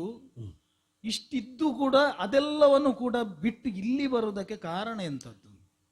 ಈಗ ನಾವು ಹೇಳುವುದಕ್ಕೆ ಹೊರಟ್ರೆ ಆ, ನಮ್ಮ ವ್ಯಕ್ತಿ ಪರಿಚಯ ಏನೂ ಅಲ್ಲ. ಹ್ಮ್ ಹ್ಮ್ ಹ್ಮ್ ಹಾಗೆ ಅಂತ ಎಲ್ಲವೂ ಆಗಿದ್ದವರು ಆ, ಅವರ ಜೊತೆಯಲ್ಲೇ ನಾವು ಸೇರಿ ಹೋದವರು ಅಂತ ಆದ್ರೆ ಆ. ನಮ್ಮ ಬಗ್ಗೆ ಹೆಚ್ಚು ಹೇಳಬೇಕು, ಅವರ ಬಗ್ಗೆ ಹೆಚ್ಚು ಹೇಳಬೇಕು. ಅಲ್ಲ, ಅವರ ಬಗ್ಗೆ ಹೇಳಬೇಕು. ಈಗ ಮಹತ್ತರವಾದ ಕುಲದಲ್ಲಿ ಹುಟ್ಟಿದ ಒಬ್ಬ ಹೇಳುವಾಗ ಆ, ತನ್ನ ಕುಲದ ಗುಣಗಾನವನ್ನು ಮಾಡ್ತಾ ತನ್ನ ಹೆಸರನ್ನು ಹೇಳುವುದೇ ಸರಿ. ಬಿಟ್ರೆ ಸರಿ. ಚಕ್ರವರ್ತಿಯಾದ ನಳನಿಂದ ಆ, ಬೇರ್ಪಟ್ಟು ಕಾಣಿಸಿಕೊಂಡ ನಾನು ಹ್ಮ್. ನನ್ನ ಕುರಿತಾಗಿಯೇ ಎಷ್ಟು ಹೇಳಿದರೂ ಕೂಡ ಆ, ನನಗೆ ಸಮಾಧಾನ ಇಲ್ಲವಾದದ್ದರಿಂದ ಆ, ಮಾತ್ರ ಅಲ್ಲ, ಆ. ಈಗ ಅವನನ್ನು ಕಾಣಲಾರೆನಾದದ್ದರಿಂದ ಅವನ ಕುರಿತಾಗಿಯೇ ನಾನು ಆಡುವುದು. ಅಯ್ಯೋ ಪುಣ್ಯಾತ್ಮ, ಅವನನ್ನು ಬಿಡಲಾರೆ, ಹಾಗೆ ಅಂತ ಅವನನ್ನು ಈಗ ಕಾಣಲಾರೆ.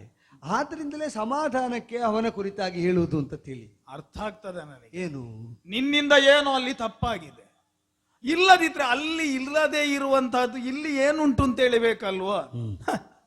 ಪುಣ್ಯಾತ್ಮ, ಹಾಲಿನ ಸಮುದ್ರದಿಂದ ಅಲ್ಲ, ನಮ್ಮದು ಕೆಟ್ಟದು ಅಂತೇಳಿ ಹೇಳುದಲ್ಲ, ಹಾಲಿನ ಸಮುದ್ರದಲ್ಲಿ ಈಜಾಡುವಂತಹ ಒಬ್ಬ ವ್ಯಕ್ತಿ ಒಂದು ತೊರೆಯ ನೀರಿಗೆ ಹಪಹಪಿಸುವ ಹಾಗೆ ಪ್ರತ್ಯಕ್ಷ ವೈಕುಂಠವಾಗಿ ಶೋಭಿಸುತ್ತಿರುವಂತಹ ಮಹಾವಿಷ್ಣುವಿನ ಸಾನ್ನಿಧ್ಯವನ್ನು ಹೊಂದಿರುವಂತಹ, ಅದಕ್ಕಿಂತಲೂ ಕೂಡ ಹೆಚ್ಚಾಗಿ ನಿನಗೆ ಹೆಚ್ಚು ಹೇಳಬೇಕಾದದ್ದಿಲ್ಲ, ದೇವಾನು ದೇವತೆಗಳಿಂದಲೇ ದಿವ್ಯವಾದಂತಹ ವರಪ್ರಾಪ್ತಿಯನ್ನು ಹೊಂದಿರುವಂತಹ ಪುಣ್ಯಾತ್ಮ ಚಕ್ರವರ್ತಿ ನಳನನ್ನು ಬಿಟ್ಟು ಇಲ್ಲಿಗೆ ನೀನು ಬರ್ತೀನಿ ಹೇಳಿ ಆದ್ರೆ ಬಹುಶಃ ನೀನೇನು ಅಲ್ಲಿ ತಪ್ಪು ಮಾಡಿದ್ದೆ.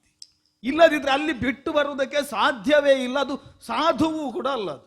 ಈಗ ವೈಕುಂಠದಿಂದ ವಿಷ್ಣುವೇ ಎದ್ದು ನಡೆದರೆ ಆ, ವೈಕುಂಠವಾಸಿಗಳಿಗೆ ವಿಷ್ಣು ಸಾಮೀಪ್ಯ ಇಲ್ಲದಾಗುವುದು ಅವರಿಂದಲಾಗಿಯೋ ವಿಷ್ಣುವಿನಿಂದಲಾಗಿಯೋ?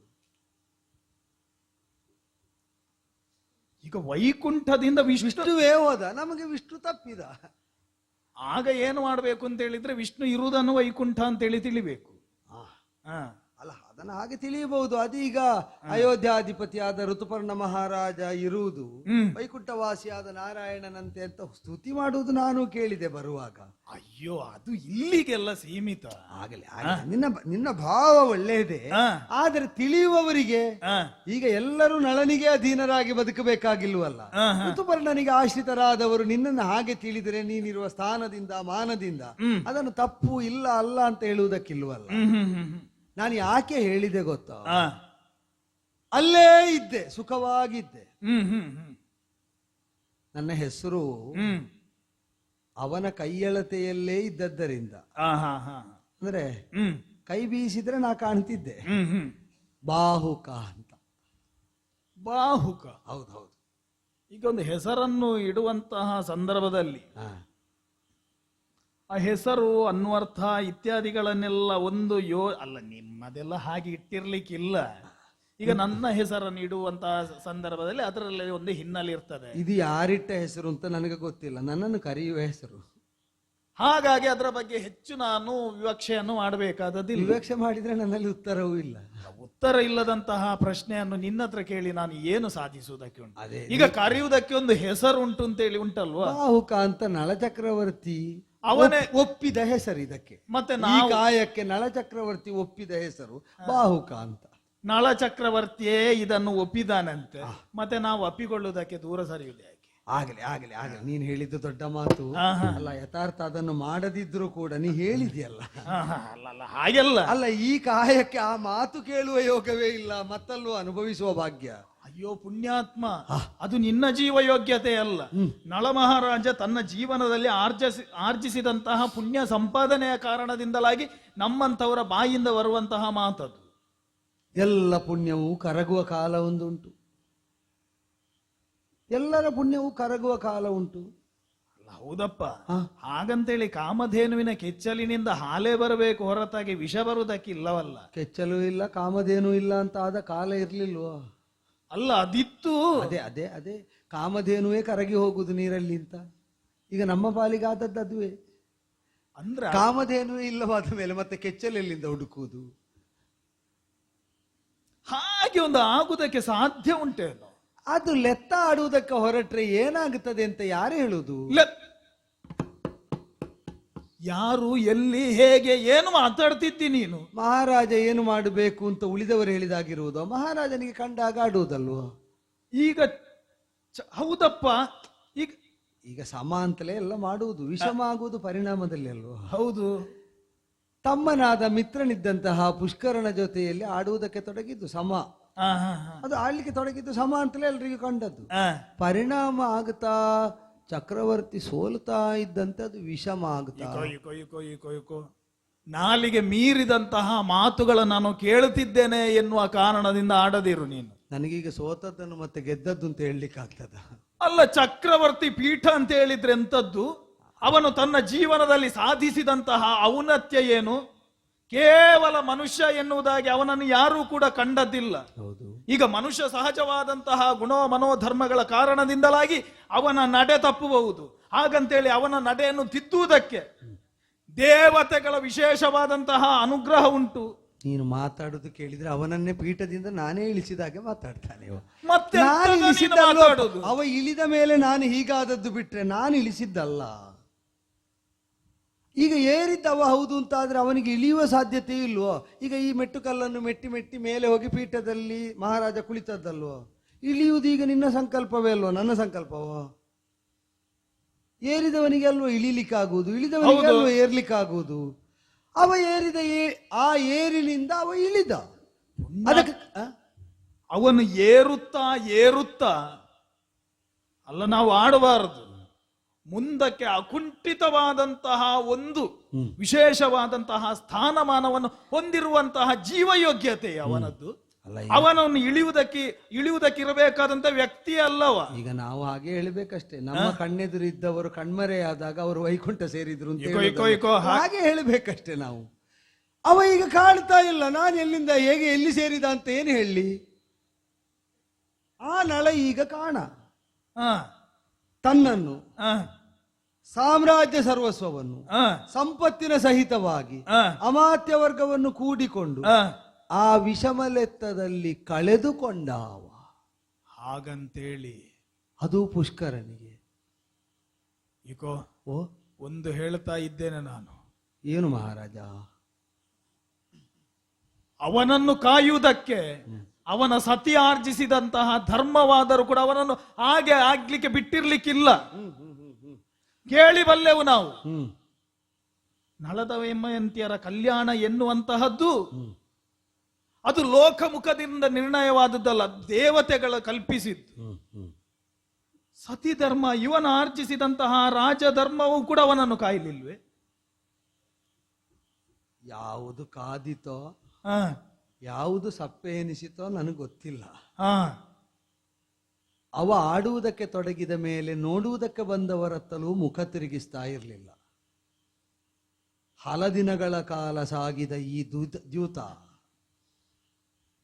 ತನ್ನವರೆನಿಸಿದ ಯಾರನ್ನೂ ಕಾಣದೆ ಸೋಲುತ್ತಾ ಸೋಲುತ್ತಾ ಸೋಲುತ್ತಾ ಅವನೇ ಕಣ್ಮರೆಯಾಗುವ ಸ್ಥಿತಿ. ಅದು ಕಾಡಿನ ಗರ್ಭದಲ್ಲಿ ಕಣ್ಮರೆಯಾಗುವ ಸ್ಥಿತಿಯನ್ನು ತಂದಿಟ್ಟದ್ದು ನಿಷಧದ ವಾಸ್ತವ. ಬಾಹುಕ, ಓ, ಪುಣ್ಯಭೂಮಿ ಎಂದೆನಿಸಿಕೊಂಡಂತಹ ನಿಷಧದಲ್ಲಿ ಆ ಪುರದ ಪುಣ್ಯವೇ ಮೂರ್ತಿವೆತ್ತ ಹಾಗೆ ಇರುವಂತಹ ಚಕ್ರವರ್ತಿ ಪೀಠದಲ್ಲಿ ವಿರಾಜಮಾನನಾಗಿರುವಂತಹ ನಳನಿಲ್ಲ. ನಿಷಧದಲ್ಲಿ ನಳ ಇಲ್ಲ, ನಾನಿಲ್ಲಿದ್ದೇನೆ. ಹರಹರ ಹರಹರ ಏನು ಮಾತನಾಡ್ತಾ ಇದ್ದಿ ನೀನು? ಹರಹರ ಕನದರ ಚಕ್ರವರ್ತಿಗೆ ವಿಧಿಯಾದುದೇ ಎಂದು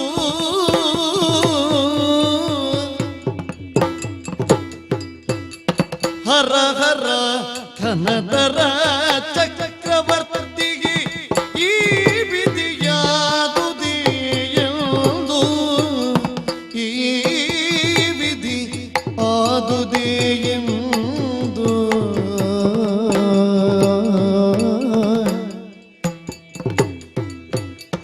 ಮರುಗುತ್ತ ನೀತನ ಶತ ಅಶ್ವಗೆ ಮರುಗುತ್ತ ನೀತನ ಶತ ಅಶ್ವಗೆ ತಡವಾಗಿಗೆ ಮಾಡಿದನು ಹರಹರ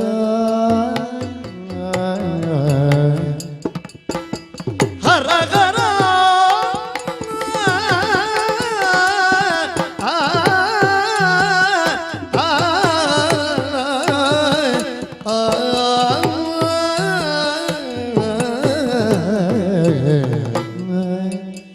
ಹರಹರ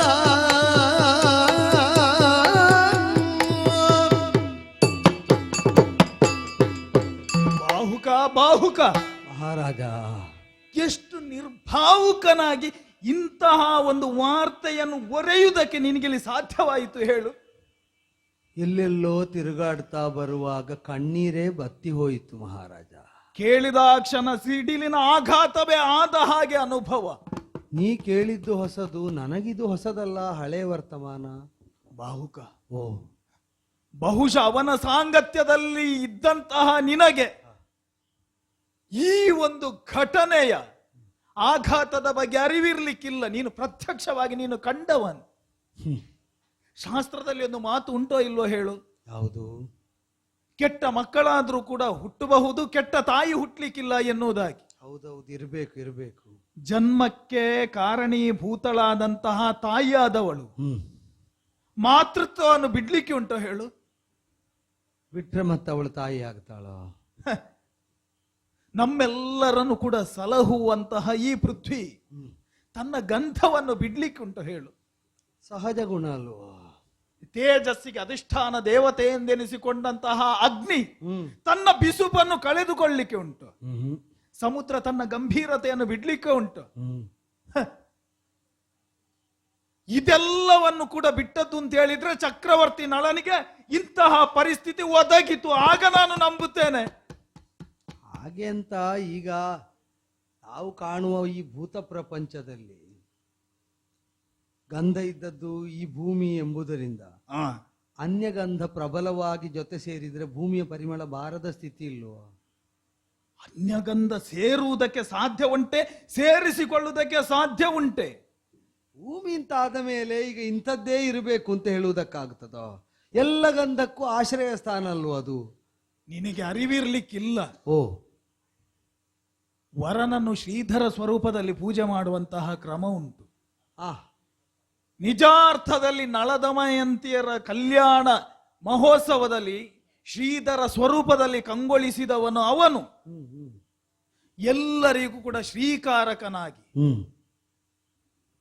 ನಿಷಧಪುರಕ್ಕೆ ಬಂದವರಿಗೆ 3 ರತ್ನಗಳಿಗೆ ಯಾವತ್ತೂ ಕೂಡ ಕೊರತೆಯಾಗದಂತೆ ಕಾದವನು. ಜಲಕ್ಕೆ, ಅನ್ನಕ್ಕೆ, ಸುಭಾಷಿತಕ್ಕೆ, ಆಶ್ರಯಕ್ಕೆ. ಅಂಥವನಿಗೆ ಇವತ್ತು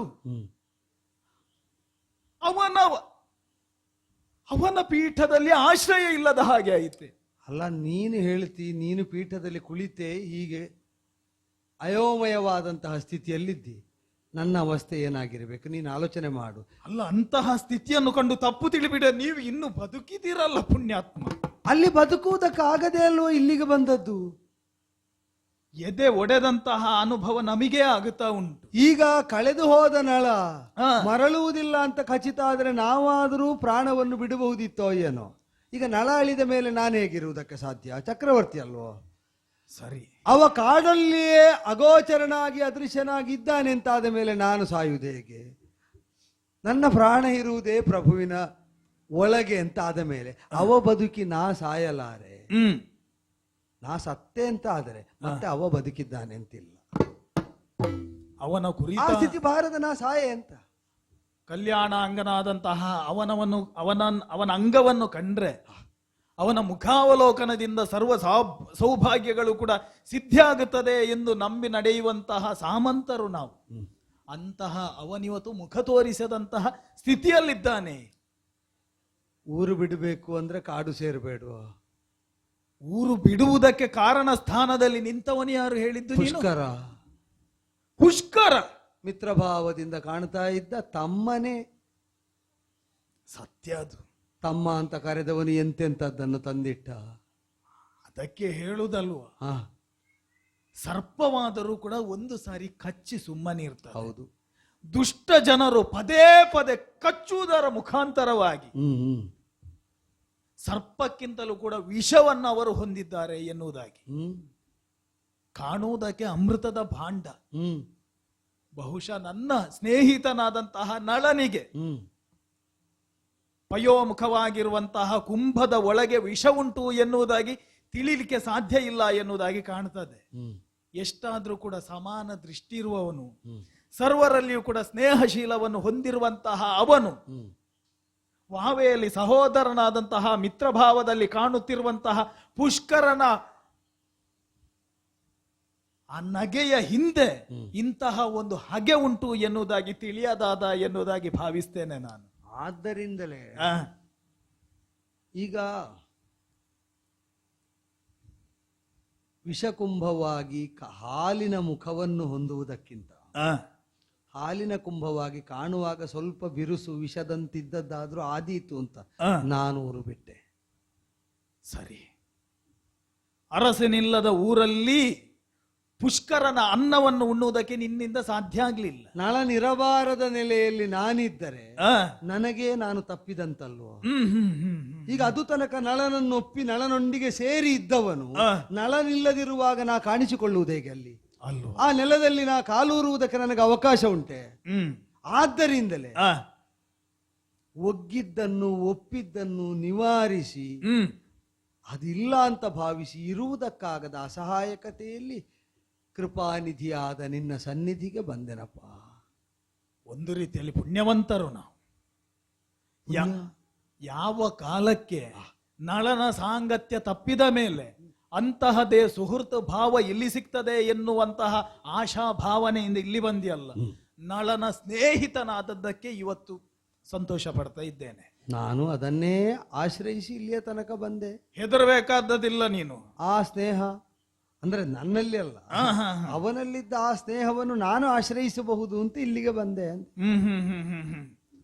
ಹೆದರಬೇಕಾದದ್ದಿಲ್ಲ. ಅವನನ್ನೊಪ್ಪದವರ ಜೊತೆಗಿರುವುದಕ್ಕಿಂತ ಅವನೊಪ್ಪಿದವರಲ್ಲಿ ಇರುವುದಲ್ಲಿ ಅಲ್ವ ಒಳ್ಳೆಯದು. ಹೌದಪ್ಪ, ನೋಡುವ. ಆದರೆ ಕರುಣೆ ತೋರಬೇಕು.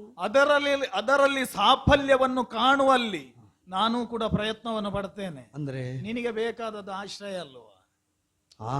ಇರುವುದಕ್ಕೆ ಕೊಟ್ಟೆ.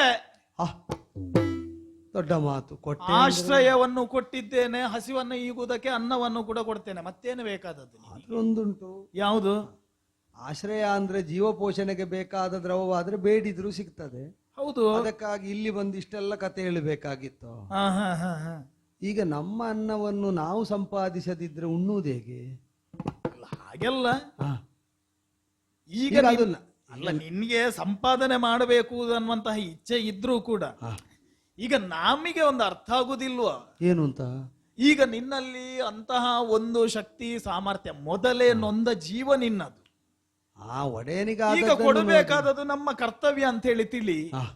ಇಲ್ಲದಿದ್ದರೆ ಇಷ್ಟು ವರುಷಗಳ ಕಾಲ ನಳನ ಸೇವೆ ಮಾಡಿದ್ದಕ್ಕೆ ದೈವವೇ ಒದಗಿಸಿದಂತಹ ಅನ್ನ ಎನ್ನುವುದಾಗಿ ತಿಳಿದು ಅನ್ನವನ್ನು ಉಣಬಾರದು. ನೀನು ಅದಷ್ಟು ಸಂಕೋಚ ಪಡುದು ಎಂತದಕ್ಕೆ? ನಳ ಚಕ್ರವರ್ತಿ ಯಾವತ್ತೂ ಹೇಳ್ತಾ ಇದ್ದದ್ದು, ಏನು ಹೇಳ್ತಿದ್ದ? ಅನಾಯಾಸೇನ ಮರಣಂ. ಆ ನನ್ಗೆ ಗೊತ್ತಿಲ್ಲ, ಆಹಾ. ಚಕ್ರವರ್ತಿ ಹೇಳ್ತಾ ಇದ್ದದ್ದು ಆ ವಿನಾ ದೈನ್ಯೇನ ಜೀವನಂ. ಹಾ ಹಾ ಹಾ ದೈನ್ಯದ ಬದುಕು ಬದುಕಲ್ಲ, ಆ ಅದು ಜೀವಚ್ಛವದ ಯಾನ ಅನ್ನುತ್ತಾ ಇದ್ದ. ಹ್ಮ್ ಹ್ಮ್ ಹ್ಮ್ ಹ್ಮ್. ಆ ಮಾತು ನನಗೆ ಪೂರ್ತಿ ಅರ್ಥ ಆಗಿರ್ಲಿಲ್ಲ. ಆ ಕೇಳಿದಾಗ ವಿವರಿಸಿದ್ದ. ಹ್ಮ್ ಹ್ಮ್ ಮರಣ ಬರುವಾಗ ಹ್ಮ್ ನಾವು ಮರಣವನ್ನು ಸ್ವಾಗತಿಸುವುದಕ್ಕೆ ಸಿದ್ಧರಾದವರಂತಿರಬೇಕು. ಆ ನಾವು ಅದನ್ನು ಸ್ವಾಗತಿಸುವುದು ನೋಡಿ ಆ. ಮರಣವೇ ನಾನು ಇವನನ್ನು ಬಾಧಿಸಬೇಕು ಅಂತ ತಾನಾಗಿ ದೂರ ಸರಿಯುವಂತೆ ನಾವು ಬದುಕಬೇಕಂತೆ. ಹ್ಮ್ ಹ್ಮ್ ಹ್ಮ್ ವಿನಾ ದೈನ್ಯೇನ ಜೀವನ. ಹ್ಮ್ ದೈನ್ಯದಿಂದ ಆ ಇನ್ನೊಬ್ಬನಲ್ಲಿ ಯಾಚಿಸಿ ಬದುಕುವುದಕ್ಕಿಂತ ಆ ನಮ್ಮನ್ನು ಕಂಡಾಗ ನಮಗೆ ಬೇಕಾದ್ದನ್ನು ತಾನಾಗಿ ಕೊಡುವಂತಿರಬೇಕು ನಾವು ಬದುಕುವ ಕ್ರಮ ಅಂತ. ಆ ಇದನ್ನು ಕೇಳಿ ಆ ಹಾಗೇ ಬದುಕಿದ್ದರಿಂದ ಆ ನಳನೊಟ್ಟಿಗೆ ನಾನಿರುವಾಗಿನ ಸ್ಥಿತಿ ಹೇಳುವುದು, ಆ ನನಗೆ ಬೇಕಾದ್ದನ್ನೇ ನಾನು ಯಾರಲ್ಲೂ ಕೇಳಿದ್ದಿಲ್ಲ. ಆ. ನನಗೆ ಕಾಲ ಕಾಲಕ್ಕೆ ಎಲ್ಲ ಸಿಗುತ್ತಾ ಇತ್ತು. ಹ್ಮ್ ಹ್ಮ್ ಈಗ ಈ ಸ್ಥಿತಿಯಲ್ಲಿ ನಳ ಕಾಣ್ತಾ ಇಲ್ಲ ಎಂಬುದರಿಂದ ನನಗೆ ಬೇಡುವುದಕ್ಕಾಗ್ತದ? ಅಯ್ಯ, ನಾನು ಒಂದೊಂದು ಕಾಲದ ಒಂದು ಕುಟಿಲತೆಯ ಬಗ್ಗೆ ನಾನು ಯೋಚನೆ ಮಾಡುವುದು. ಹಾ ಹಾ ಹಾ ಈಗ ನಳನನ್ನು ಲತ್ತೆಯ ಮುಖಾಂತರವಾಗಿ ಸೋಲಿಸಿ ಹಾ. ತಾನು ಗೆದ್ದಿದ್ದೇನೆ ಎಂದು ಬೀಗುತ್ತ ಹ್ಮ್ ಜೀವಂತ ಹೆಣವಾಗಿರುವಂತಹ ಪುಷ್ಕರನಲ್ಲಿ ಹ್ಮ್ ಈ ಕಾಲದಲ್ಲಿಯೂ ಕೂಡ ಹ್ಮ್ ಏನಿದ್ದರೂ ಕೂಡ ನನ್ನ ಒಡೆಯನಾದಂತಹ ನಳನಾಡಿದಂತಹ ಮಾತಿಗೆ ಹ್ಮ್ ಅವನ ಜೀವನ ಕ್ರಮಕ್ಕೆ ವಿರುದ್ಧವಾಗಿ ಜೀವನ ಮಾಡುವುದಿಲ್ಲ ಎನ್ನುವುದಾಗಿ ಹ್ಮ್ ಆ ಒಂದು ರಾಜಭಕ್ತಿಯನ್ನು ಇಟ್ಟುಕೊಂಡು ಇವತ್ತಿಯೂ ಕೂಡ ಹ್ಮ್ ವಿನಾ ದೈನ್ಯದಲ್ಲಿ ನಾನು ಜೀವನವನ್ನು ಮಾಡುವುದಿಲ್ಲ. ಹ್ಮ್ ನಿಜವಾಗಿ ರಾಜಪೀಠವನ್ನು ಏರಿದಂತಹ ಹ್ಮ್ ಈಗ ಎಷ್ಟಾದ್ರೂ ಕೂಡ ಅವನು ನಳ ಕುಳಿತಂತಹ ಆ ಒಂದು ಪೀಠದಲ್ಲಿ ಅಲ್ವಾ ಕುಳಿತುಕೊಳ್ಳುವಂಥದ್ದು. ಹ್ಮ್ ಆ ಒಂದು ಸಾಂಗತ್ಯದಿಂದ ಆದ್ರೂ ಪುಷ್ಕರನಿಗೆ ಅರಿವಾಗಬೇಕಿತ್ತು. ಹ್ಮ್ ಹ್ಮ್ ಈ ರಾಜ್ಯ ಎನ್ನುವಂಥದ್ದು ಅಸ್ಥಿರ, ಹ್ಮ್ ಧನಧಾನ್ಯ ಅಸ್ಥಿರ. ಹ್ಮ್ ನಾವು ಸಮಾಜದಲ್ಲಿ ಅಥವಾ ನಮ್ಮ ಜೀವನದಲ್ಲಿ ಸಂಪಾದನೆ ಮಾಡಬೇಕಾದದ್ದು ಬೇರೆ ಉಂಟು ಎನ್ನುವುದಾಗಿ ಅವನು ತಿಳಿದುಕೊಳ್ಳಬೇಕಾಗಿತ್ತು. ಹೇಗಾದ್ರೂ ಸಾಕು, ಸಿಕ್ಕಿದ್ರೆ ಆಯ್ತು ಅಂತ ಭಾವಿಸುವವರು ಹಾಗಿರ್ತಾರೆ. ಆ ಸಿಕ್ಕಬೇಕಾದ ಹಾಗೆ ಸಿಕ್ಕದಿದ್ದರೆ ಆ, ಏನು ಸಿಕ್ಕರೂ ಬೇಡ ಅನ್ನುವರು ಹೀಗಿರ್ತಾರೆ ಅಲ್ವಾ? ಹಾಗಾಗಿ ಸಿಕ್ಕಾದಂತಹ ಜೀವನವನ್ನು ನಡೆಸುವಂತಹ ಮನಸ್ಸು ನಿನ್ನಲ್ಲಿಲ್ಲ. ನಿನ್ನಲ್ಲಿ ಅಷ್ಟು ಮನಸ್ಸುಂಟಂತೆ ಅಂತ ನನಗೆ ನೀನೇ ಸಿಕ್ಕಿದ್ದು ನನ್ನ ಪುಣ್ಯ ಅಲ್ವಾ? ಹೌದೌದು. ಹಾಗಾಗಿ ಹ್ಮ್ ಅಂತಹ ಮನಸ್ಸುಂಟಂತಹ ನಿನಗೆ ಅಷ್ಟು ಮನಸ್ಸುಂಟು. ಆ, ಈಗ ಹೌದಪ್ಪ, ನಿನಗೆ ಏನಾದ್ರೂ ಕೂಡ ದೈನ್ಯತೆಯಿಂದ ಜೀವನವನ್ನು ನಡೆಸುವುದಕ್ಕೆ ಇಷ್ಟ ಇಲ್ಲ ಎನ್ನುವಂತಹ ಮಾತುಗಳನ್ನ ಏನಾದ್ರೂ ಸಣ್ಣ ಉದ್ಯೋಗ ಅಲ್ಲ, ನಿನಗೆ ಏನು ಮಾಡ್ಲಿಕ್ಕೆ ಆಗ್ತದೆ ಪುಣ್ಯಾತ್ಮ? ಅಲ್ಲ, ನನಗೆ ಹೆಚ್ಚಿನದ್ದು ಮಾಡ್ಲಿಕ್ಕೆ ಆಗುದಿಲ್ಲ, ಆದ್ರೆ ಏನೂ ಮಾಡ್ಲಿಕ್ಕೆ ಆಗೋದಿಲ್ಲ. ನನಗೆ ಮಾಡ್ಲಿಕ್ಕಾಗುವ ಏನಾದ್ರೂ ಉದ್ಯೋಗ. ಈಗ ನಾನು ನಿನಗೆ ಆಯ್ಕೆಯನ್ನು ಕೊಡ್ತೇನೆ. ಆ, ಈಗ ನಿನಗೆ ಏನು ಮಾಡಬಹುದು ಹೇಳು ಇಲ್ಲಿ ಬಂದು? ಅಲ್ಲ, ಯಾರೂ ಏನೂ ಹೇಳದೆ ನನಗೆ ಆ. ಏನಾದ್ರೂ ಮಾಡ್ಲಿಕ್ಕೆ ಆಗುವುದು ಮನುಷ್ಯರಿಗಲ್ಲ, ಕುದುರೆಗಳಿಗೆ. ಹಾ ಹಾ ಹಾ ಹಾ ಅಲ್ಲ, ನೀನು ಆಗ್ಲೇ ಆಡಿದ್ದಿ. ಹೌದು, ಅದಾದ್ರೆ ಯಾರು ಪ್ರತ್ಯೇಕ ಹೇಳಬೇಕಾಗಿಲ್ಲ, ನನಗೆ ಗೊತ್ತುಂಟು ಏನು ಮಾಡಬೇಕು ಅಂತ. ಉಳಿದದ್ದಾದ್ರೆ ನೀವೇನಾದ್ರೂ ಹೇಳಿದಂತೆ ನಾ ಮಾಡಬೇಕಾದೀತು. ಅಲ್ಲ, ಏನಾದ್ರೂ ನೀನು ಹೇಳಿದ್ದನ್ನೇ ನಾನು ಮಾಡಬೇಕಷ್ಟೇ. ಈಗ ನೀನು ನಿಷಾದದಲ್ಲಿ ಅಶ್ವಪಾಲನೆ ಮಾಡ್ತಾ ಇದ್ದೆ. ಅಶ್ವಪಾಲನೆಯನ್ನು ಮಾಡ್ತಾ ಇದ್ದೆ.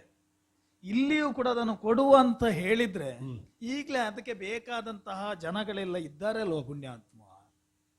ಅದು ಹೌದು. ಹಾ- ನಾನು ಬರ್ತೇನೆ ಅಂತ ಗೊತ್ತಿಲ್ಲದೆ ಆ, ಎಲ್ಲ ಸ್ಥಾನಕ್ಕೂ ಆಡಳಿತಕ್ಕೆ ವ್ಯವಸ್ಥೆ ಮಾಡಿರುವಂತಹ ನೃಪತಿ ಈಗ ನಾನು ಬಂದಿದ್ದೇನೆ ಅಂತ ಇದ್ದವರನ್ನು ತೆಗೆಯುವ ಕೆಲಸ ಬೇಡ ಬೇಡ ಬೇಡ ಬೇಡ. ಮತ್ತೆ ಇನ್ನೊಂದು, ಆ, ಈಗ ಎಷ್ಟೇ ಮಾತನ್ನು ಆಡಿದ್ರೂ ಕೂಡ ಆ, ಒಂದೊಂದು ಪ್ರತ್ಯಕ್ಷವಾಗಿ ಕಂಡದ್ದನ್ನು ಕೂಡ ಒಂದು ಪ್ರಮಾಣದಲ್ಲಿ ಅಲ್ಲ ಹೇಳುದೀಗ. ಹ್ಮ್ ಹ್ಮ್ ಹ್ಮ್ ಈಗ ಅಲ್ಲಿಂದ ಬಂದಿದ್ದಿ ಅಂತ ಹೇಳಿ ನೇರವಾಗಿ ಅಶ್ವಪಾಲನೆಯನ್ನು ಕೊಡ್ಲಿಕ್ಕೆ ನನಗೂ ನಿಜವಾಗಿ ಮನಸ್ಸಿಲ್ಲ. ಹಾ, ಹಾ, ಹಾ. ಹಾಗಂತೇಳಿ ಕೆಳಮುಖವಾದಂತಹ ನಿನ್ನ ಅಲ್ಲ, ಮುಖ ಕೆಳಗೆ ಇರುವಂತದ್ದು.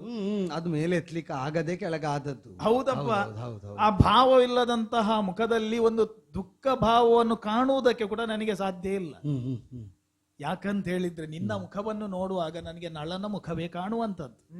ಯಾಕಂತ ಹೇಳಿದ್ರೆ ಅವನ ಕುರಿತಾಗಿ ಇರುವಂತಹ ನಿನಗೆ ಒಂದು ನಾನು ನನ್ನ ಬಗ್ಗೆ ಕಡಿಮೆ ಹೇಳಿ ಅವನ ಬಗ್ಗೆ ಹೆಚ್ಚು ಹೇಳಿದ್ದು ಅದೇ. ಅದಕ್ಕೆ ಕಾಣುವುದು ನನ್ನನ್ನಾದರೂ ನಿಮಗೆ ಸಿಕ್ಕುವುದು ಅವನೇ ಆಗಲಿ ಅಂತ. ಆಹಾ. ಅಂದ್ರೆ ಹೇಳಿದ್ದೆಲ್ಲ ನೆನಪಲ್ಲಿದ್ರೆ ಆ. ಕಂಡದ್ದೆಲ್ಲ ಕೇಳಿದ್ದು ನಮಗಾಗುತ್ತದೆ. ಹ್ಮ್. ಈಗ ನೀವೆಲ್ಲ ಪೂಜೆ ಮಾಡ್ತೀರಲ್ಲ, ಹೌದು. ಮೂರ್ತಿಯನ್ನು ಪೂಜೆ ಮಾಡುವಾಗ ನೀವು ಕಾಣುವುದು ಮೂರ್ತಿಯಲ್ಲಿದ್ದ ಕಲ್ಲನ್ನು, ಆಹಾ. ಅದರೊಳಗಿದ್ದ ದೇವರನ್ನು. ದೈವ ಚೈತನ್ಯವನ್ನೇ ಕಾಣುವಂತ. ಆದ್ದರಿಂದಲೇ ಇದು ಈ ಮೂರ್ತಿ ಕಾಣದೆ ನಿಮಗೆ ಆ ಚೈತನ್ಯ ಕಾಣಲಿ ಅಂತ. ಹೌದಪ್ಪ, ಅದು ಹಾಗೆ. ಕೆಲವೊಂದು ಸಾರಿ ಶಿಲ್ಪಿಯು ತನ್ನ ಚಮತ್ಕೃತಿಯಿಂದ ಕೆತ್ತಿದಂತಹ ಮೂರ್ತಿಯಲ್ಲಿ ಕೆಲವೆಲ್ಲ ತುಂಬಾ ಸಾನ್ನಿಧ್ಯ ಉಂಟು ಅಂತೇಳಿ ಹೇಳಲಿಕ್ಕೆ ಆಗುದಿಲ್ಲ. ಅದು ತುಂಬಾ ಕಳೆ ಇದ್ದ ಶಿಲೆಗಳ ಭಾಗ್ಯ. ಹೌದೌದು. ಹೌದು. ಹಾಗಂತೇಳಿ ಕೆಲವು ಆಕಾರವಿಲ್ಲದಂತಹ ಶಿಲೆಯಲ್ಲಿ ಸಾನ್ನಿಧ್ಯ ಬರುವುದು ಅಂತೇಳಿ ಉಂಟು. ಒಂದು ನಾನು ಗಮನಿಸಿದ್ದೇನೆ, ಏನು? ಇದ್ರ ಒಳಗೆ ಏನೋ ಉಂಟು, ಹ್ಮ್. ಇದ್ರೊಳಗೆ ಏನೋ ಉಂಟು ಅಂತ ಹೇಳಿದ್ರೆ ಮತ್ತೆ ಯಾವುದ್ರೊಳಗೆ ಹೇಳುವುದು? ಅಲ್ಲಲ್ಲ, ಹಾಗೆ ಅಲ್ಲ. ಈ ಪ್ರಕರಣದೊಳಗೆ ಅಲ್ಲ, ಈ ಪ್ರಕರಣದೊಳಗೆ ಹೌದು, ನಿನ್ನಲ್ಲಿಯೂ ಹೌದು. ಏನೋ ಉಂಟು ಅಂತ ಹೇಳಿದ ಮೇಲೆ ಮತ್ತೆ ನಮಗೆ ನಂಬುದಕ್ಕೆ ಏನಾಗಬೇಕು? ನನ್ನೊಳಗಿರುವುದು ಸತ್ಯ ಹೇಳ್ತೇನೆ. ಬೇರೆ ಏನು ಉಂಟೋ ಇಲ್ಲೋ ಗೊತ್ತಿಲ್ಲ, ನನ್ನೊಳಗೆ ನಳ ಮಾತ್ರ ಇರುವುದು. ಹೌದಪ್ಪ, ಹೌದು. ನಳನಿದ್ರೆ ಉಂಟಲ್ವ? ಚಕ್ರವರ್ತಿ ನಳ ಮಾತ್ರ ನನ್ನೊಳಗಿರುವುದು, ಬೇರೆ ಏನುಂಟು ನಿಮಗೆ ಕಂಡದ್ದುಂಟು. ಹೌದೌದು. ನಾನಾಗಿ ಹೇಳಬಹುದಾದದ್ದು ಅದು ಮಾತ್ರ. ಆಗ್ಲಪ್ಪ, ಈಗ ನಿನಗೆ ಒಂದು ಅಶ್ವಪಾಲನೆಯಲ್ಲಿ ಸ್ವಲ್ಪ ಉತ್ಸಾಹ ಇದ್ದಾಗೆ ಕಾಣ್ತದೆ. ಅದೇ ನನಗೆ ಗೊತ್ತಿರುವ ಕೆಲಸ ಅಂತ. ಹಾಗಂತೇಳಿ ಇಲ್ಲಿ 1000 ಕುದುರೆಗಳನ್ನೆಲ್ಲ ಇಲ್ಲಿ ನಿನ್ನ ನಾನು ಸಂಖ್ಯೆ ಹೇಳಿಲ್ಲ, ಕೆಲಸ ಮಾತ್ರ ಹೇಳಿದ್ದು. ಹೌದೌದು. ಆಗ್ಲಿ, ಈಗ ನಮ್ಮಲ್ಲಿರುವಂತಹ ಕುದುರೆಗಳಲ್ಲಿ ಕೆಲವೆಲ್ಲ ಆಯ್ಕೆ ಮಾಡಿದಂತಹ ಕುದುರೆಗಳನ್ನು ನಿನ್ನಲ್ಲಿ ಅಶ್ವಪಾಲನೆಗೆ ಅಂತ ಹೇಳಿ ನಾನು ಬಿಡ್ತೇವೆ. ಮತ್ತೆ ಇನ್ನೊಂದು ಹೇಳ್ತೇನೆ, ಮತ್ತೆ ನೀನಷ್ಟೇ ಕೆಲಸ ಮಾಡಬೇಕು, ಪಾಲನೆಯನ್ನು ಮಾಡಬೇಕು ಎನ್ನುವಂತಹ ಯಾವುದೇ ರೀತಿಯಂತ ವಿಧಿ ನಿಷೇಧಗಳು ನಿನಗಿಲ್ಲ. ನಿನಗೆ ಎಷ್ಟು ಕೂಡ್ತದೆ ಅಷ್ಟು ಮಾಡಬಹುದು. ಹಾಗಂತೇಳಿ ಹೊತ್ತೊತ್ತಿಗೆಲ್ಲ ಊಟವನ್ನು ಮಾಡಬೇಕು, ನಿದ್ರೆಯನ್ನು ಮಾಡಬೇಕು, ಅದನ್ನೆಲ್ಲ ಬಿಡಬಾರ್ದು. ಯಾಕಂತ ಹೇಳಿದ್ರೆ ಇಲ್ಲಿಗೆ ಬಂದಂತಹ ನೀನು ನಾನು ಅಲ್ಲಿ ಹಾಗಿದ್ದೆ ಇಲ್ಲಿ ಹೀಗಿದ್ದೇನೆ ಎನ್ನುವಂತಹ ದುಃಖ ಭಾವನೆ ನಿನಗೆ ಬಂದ್ರೆ ಅದು ಪರೋಕ್ಷವಾಗಿ ನಳನಿಗೆ ನಾನು ಕೊಡುವಂತಹ ಶಿಕ್ಷೆ ಆಗುತ್ತದೆ. ನಿಜವಾಗಿ ನನಗೆ ನಾನು ಹೇಳಿಕೊಳ್ಳುವ ಹಾಗೆ ನಳ ಚಕ್ರವರ್ತಿಗೆ ಇದೇ ಹೇಳ್ತಾ ಇದ್ದೆ, ಹೊತ್ತೊತ್ತಿಗೆ ನಿದ್ರೆ ಮಾಡಬೇಕು, ಊಟ ಮಾಡಬೇಕು ಅಂತ. ಈಗ ನನಗೆ ಹೇಳುವಾಗ ಆಯ್ತು ಅಲ್ವ? ಹೌದೌದೌದು. ಏನೇ ಆಗ್ಲಿ, ಇಕೋ ನನ್ನ ಪುರದಲ್ಲಿರುವಂತಹ ಕೆಲವೊಂದು ಅಶ್ವಗಳ ಪಾಲನೆ ಹೊಣೆಗಾರಿಕೆಯನ್ನು ನಿನಗೆ ಕೊಟ್ಟಿದ್ದೇನೆ. ಅತ್ಯಂತ ಪ್ರೀತಿಯಿಂದ, ಸುಹೃತ್ ಭಾವದಿಂದ ಅದರಲ್ಲಿ ನಿನ್ನನ್ನು ನೀನು ತೊಡಗಿಸಿಕೊಳ್ಳುವುದರ ಮುಖಾಂತರವಾಗಿ ದೈನ್ಯದಿಂದ ಜೀವನವನ್ನು ಮಾಡುತ್ತಿದ್ದೇನೆ ಎನ್ನುವಂತಹ ಭಾವ ಹೋಯ್ತಲ್ವಾ? ಹೋಯ್ತು. ಮಾತಾಡಿದಲ್ಲಿಗೆ ಅದು ಹೋಯ್ತು. ತೃಪ್ತ ಭಾವನೆ ಉಂಟಲ್ವಾ? ಹೌದಪ್ಪ. ಈಗ ಆ ಲಾಯದ ಕಡೆ ನಡಿ. ಈಗ ನಾನು ಇದ್ದ ಮನೆಯನ್ನು ಬಿಟ್ಟು ಬಂದ ಭಾವ ಅಲ್ಲ, ನನ್ನದೇ ಮತ್ತೊಂದು ಮನೆಯನ್ನು ಹೊಕ್ಕ ಭಾವ. ಆ ಭಾವದಿಂದ ಅದೇ ಅಲ್ವಾ? ಹೌದು, ಅದೇ ಅಲ್ವಾ? ಹೋಗಲಾ?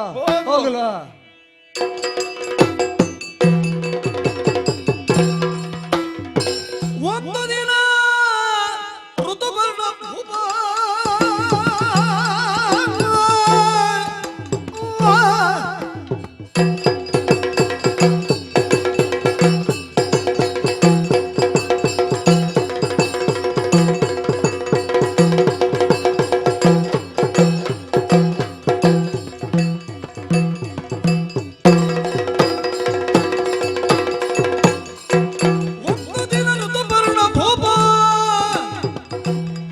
ಹೊರಬಂದ ಚಂದ್ರದಲ್ಲಿ ಬೇಟೆಯಾಡಲು ಸುಪ್ರತಾಪ ಮಂದಿ ಕುದುರೆಗಳಾನೆ ಶಬರ ಸಂಕುಲ ಸುಖಿದ ಅಂದವಾಗಿನ ಬಂದಿ ಸಾಯುಧಗಳ ಪರಿಮಿತ ಮುಂದೆ ಬಗಳುವ ನಾಯಕರು ವಾದ್ಯ ಸಂಗೀತ ಹೊಂದಿದ್ದ ಬಾಹುಗಳು ಸಹಿತ ಪೊಕ್ಕನಾನಂದದಲ್ಲಿ ಹೊರಟಡವಿಗೆ ಪ್ರಖ್ಯಾತ ಒಂದು ದಿನ ಋತುಪರ್ಣ ಭೂಪ. ಪ್ರಜಾಜನವೆಲ್ಲರೂ ಕೂಡ ಆಸ್ಥಾನಕ್ಕೆ ಬಂದು ಆಡಿದಂತಹ ಮಾತು, ವನದಲ್ಲಿರುವಂತಹ ಕ್ರೂರ ಮೃಗಗಳಿಂದಲಾಗಿ ರಾಜ್ಯಕ್ಕೆ ಸಂಚಕಾರ ಬಂದಿದೆ, ಹಾಗಾಗಿ ಇದರಿಂದ ಪಾರು ಮಾಡಬೇಕು ದೊರೆಗಳೇ ಎನ್ನುವಂತಹ ಮಾತನ್ನು ಕೇಳಿ ಇನ್ನು ತಡ ಮಾಡುವುದಿಲ್ಲ. ಧನುರ್ಬಾಣಗಳನ್ನು ಧರಿಸಿ ರಥವನ್ನು ಸಿದ್ಧಪಡಿಸಿ ಹೊರಡುವುದಕ್ಕೆ ಸಿದ್ಧನಾಗಿದ್ದೇನೆ.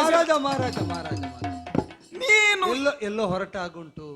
ಈಗ ನಾನು ಹೊರಟಂತಹ ಸನ್ನಿವೇಶ ಬೇರೆ ಉಂಟು. ಅಲ್ಲ, ನಾನೇನೋ ಹೇಳುವುದಕ್ಕೆ ಅಂತ ಬಂದೆ, ಈಗ ಹೇಳುದು ಬೇಡವಾ? ಅಲ್ಲಲ್ಲ, ಬಂದದ್ದನ್ನು ಹೇಳಿ ಹೋಗ್ಲಾ? ಈಗ ನಾನೀಗ ಬೇಟೆಗೆ ಅಂತೇಳಿ ಹೊರಟದ್ದು ಪುಣ್ಯಾತ್ಮ. ನಾನು ಕುದುರೆ ಸಣ್ಣದ್ದಾಗಿದೆ, ನೀವು ಆ. ನನಗೆ ಬಿಟ್ಟ ಒಂದು ಕುದುರೆ, ಆ, ಅದನ್ನು ನಾನು ಪೋಷಿಸಿ ಈಗ ಮಹಾರಾಜನೇ ಅದನ್ನು ಏರಿ ಹೋಗುವಷ್ಟು ಆ. ದೃಢವಾಗಿಸಿದ್ದೇನೆ. ಇದರಲ್ಲೊಂದು ಸವಾರಿ ಮಾಡಿ ನೋಡಿ ಅಂತ ಹೇಳುವುದಕ್ಕೆ ನೀವು ಈಗ ದೂರ- ಈಗ ಅದನ್ನೆಲ್ಲ ಉದ್ಯಾನ ವಿಹಾರಕ್ಕಾಗಿ ಬಳಸಿಕೊಳ್ಳುವ. ಈಗ ಹೊರಟದ್ದು ಬೇಟೆಗೆ. ಬೇಟೆಗ ಹೌದು. ಒಳ್ಳೇದಾಯ್ತು ಒಳ್ಳೇದಾಯ್ತು ಒಳ್ಳೇದಾಯ್ತು. ನಾನು ಹೊರಡ್ತೇನೆ, ನೀನು ನಾನು ಬರ್ತೇನೆ. ಈಗ ನೀನು ನಳ ಮಹಾರಾಜರ ಬಳಿಯಲ್ಲಿಯೂ ಕೂಡ ಹಾಗೆ ಹೇಳ್ತಿದ್ಯಾ? ಏನು ಅಂತ ಅಲ್ಲ, ನಳ ಮಹಾರಾಜನ ಹೋಗುವಾಗ ಆ. ಮತ್ತೆ ನನ್ನನ್ನು ಯಾರು ಕರೀಬೇಕು ಅಂತಿಲ್ಲ, ನಾನು ಒಟ್ಟಿಗೆ ಹೋಗುದೇ. ಹಾಗಂತೇಳಿ ಈಗ ನಾನು ಹೊರಟದ್ದು ಬೇಟೆಗೆ. ಆದ್ದರಿಂದಲೇ ಹೌದು, ಅದಕ್ಕೇನೀಗ ನಾನು ಬಂದ್ರೆ ನಾನೊಂದು ಹೆಚ್ಚು. ಇಷ್ಟು ದೊಡ್ಡ ಪಾಳೆಯ ಉಂಟು, ಅಲ್ಲಿ ಕುಣಿಯುವವರಿದ್ದಾರೆ, ಹಾಡುವವರಿದ್ದಾರೆ. ಇದು ಕೇವಲ ಬೇಟೆ ಮಾತ್ರ ಅಲ್ಲ, ಇದು ಕಾಡಿನಲ್ಲಿ ಏನೋ ಮಾಡ್ಲಿಕ್ಕೆ ಹೊರಟಿದ್ದೀರಿ. ಈಗ ಇಲ್ಲಿ ಹಾಡುವವರಿದ್ದಾರೆ, ಕುಣಿಯುವವರಿದ್ದಾರೆ, ನಡೆಯುವವರಿದ್ದಾರೆ, ಓಡುವವರಿದ್ದಾರೆ. ತೆವಳಿಕೊಂಡು ಹೋಗುವವರು ಯಾರಾದ್ರೂ ಒಬ್ಬರಿದ್ದಾರ?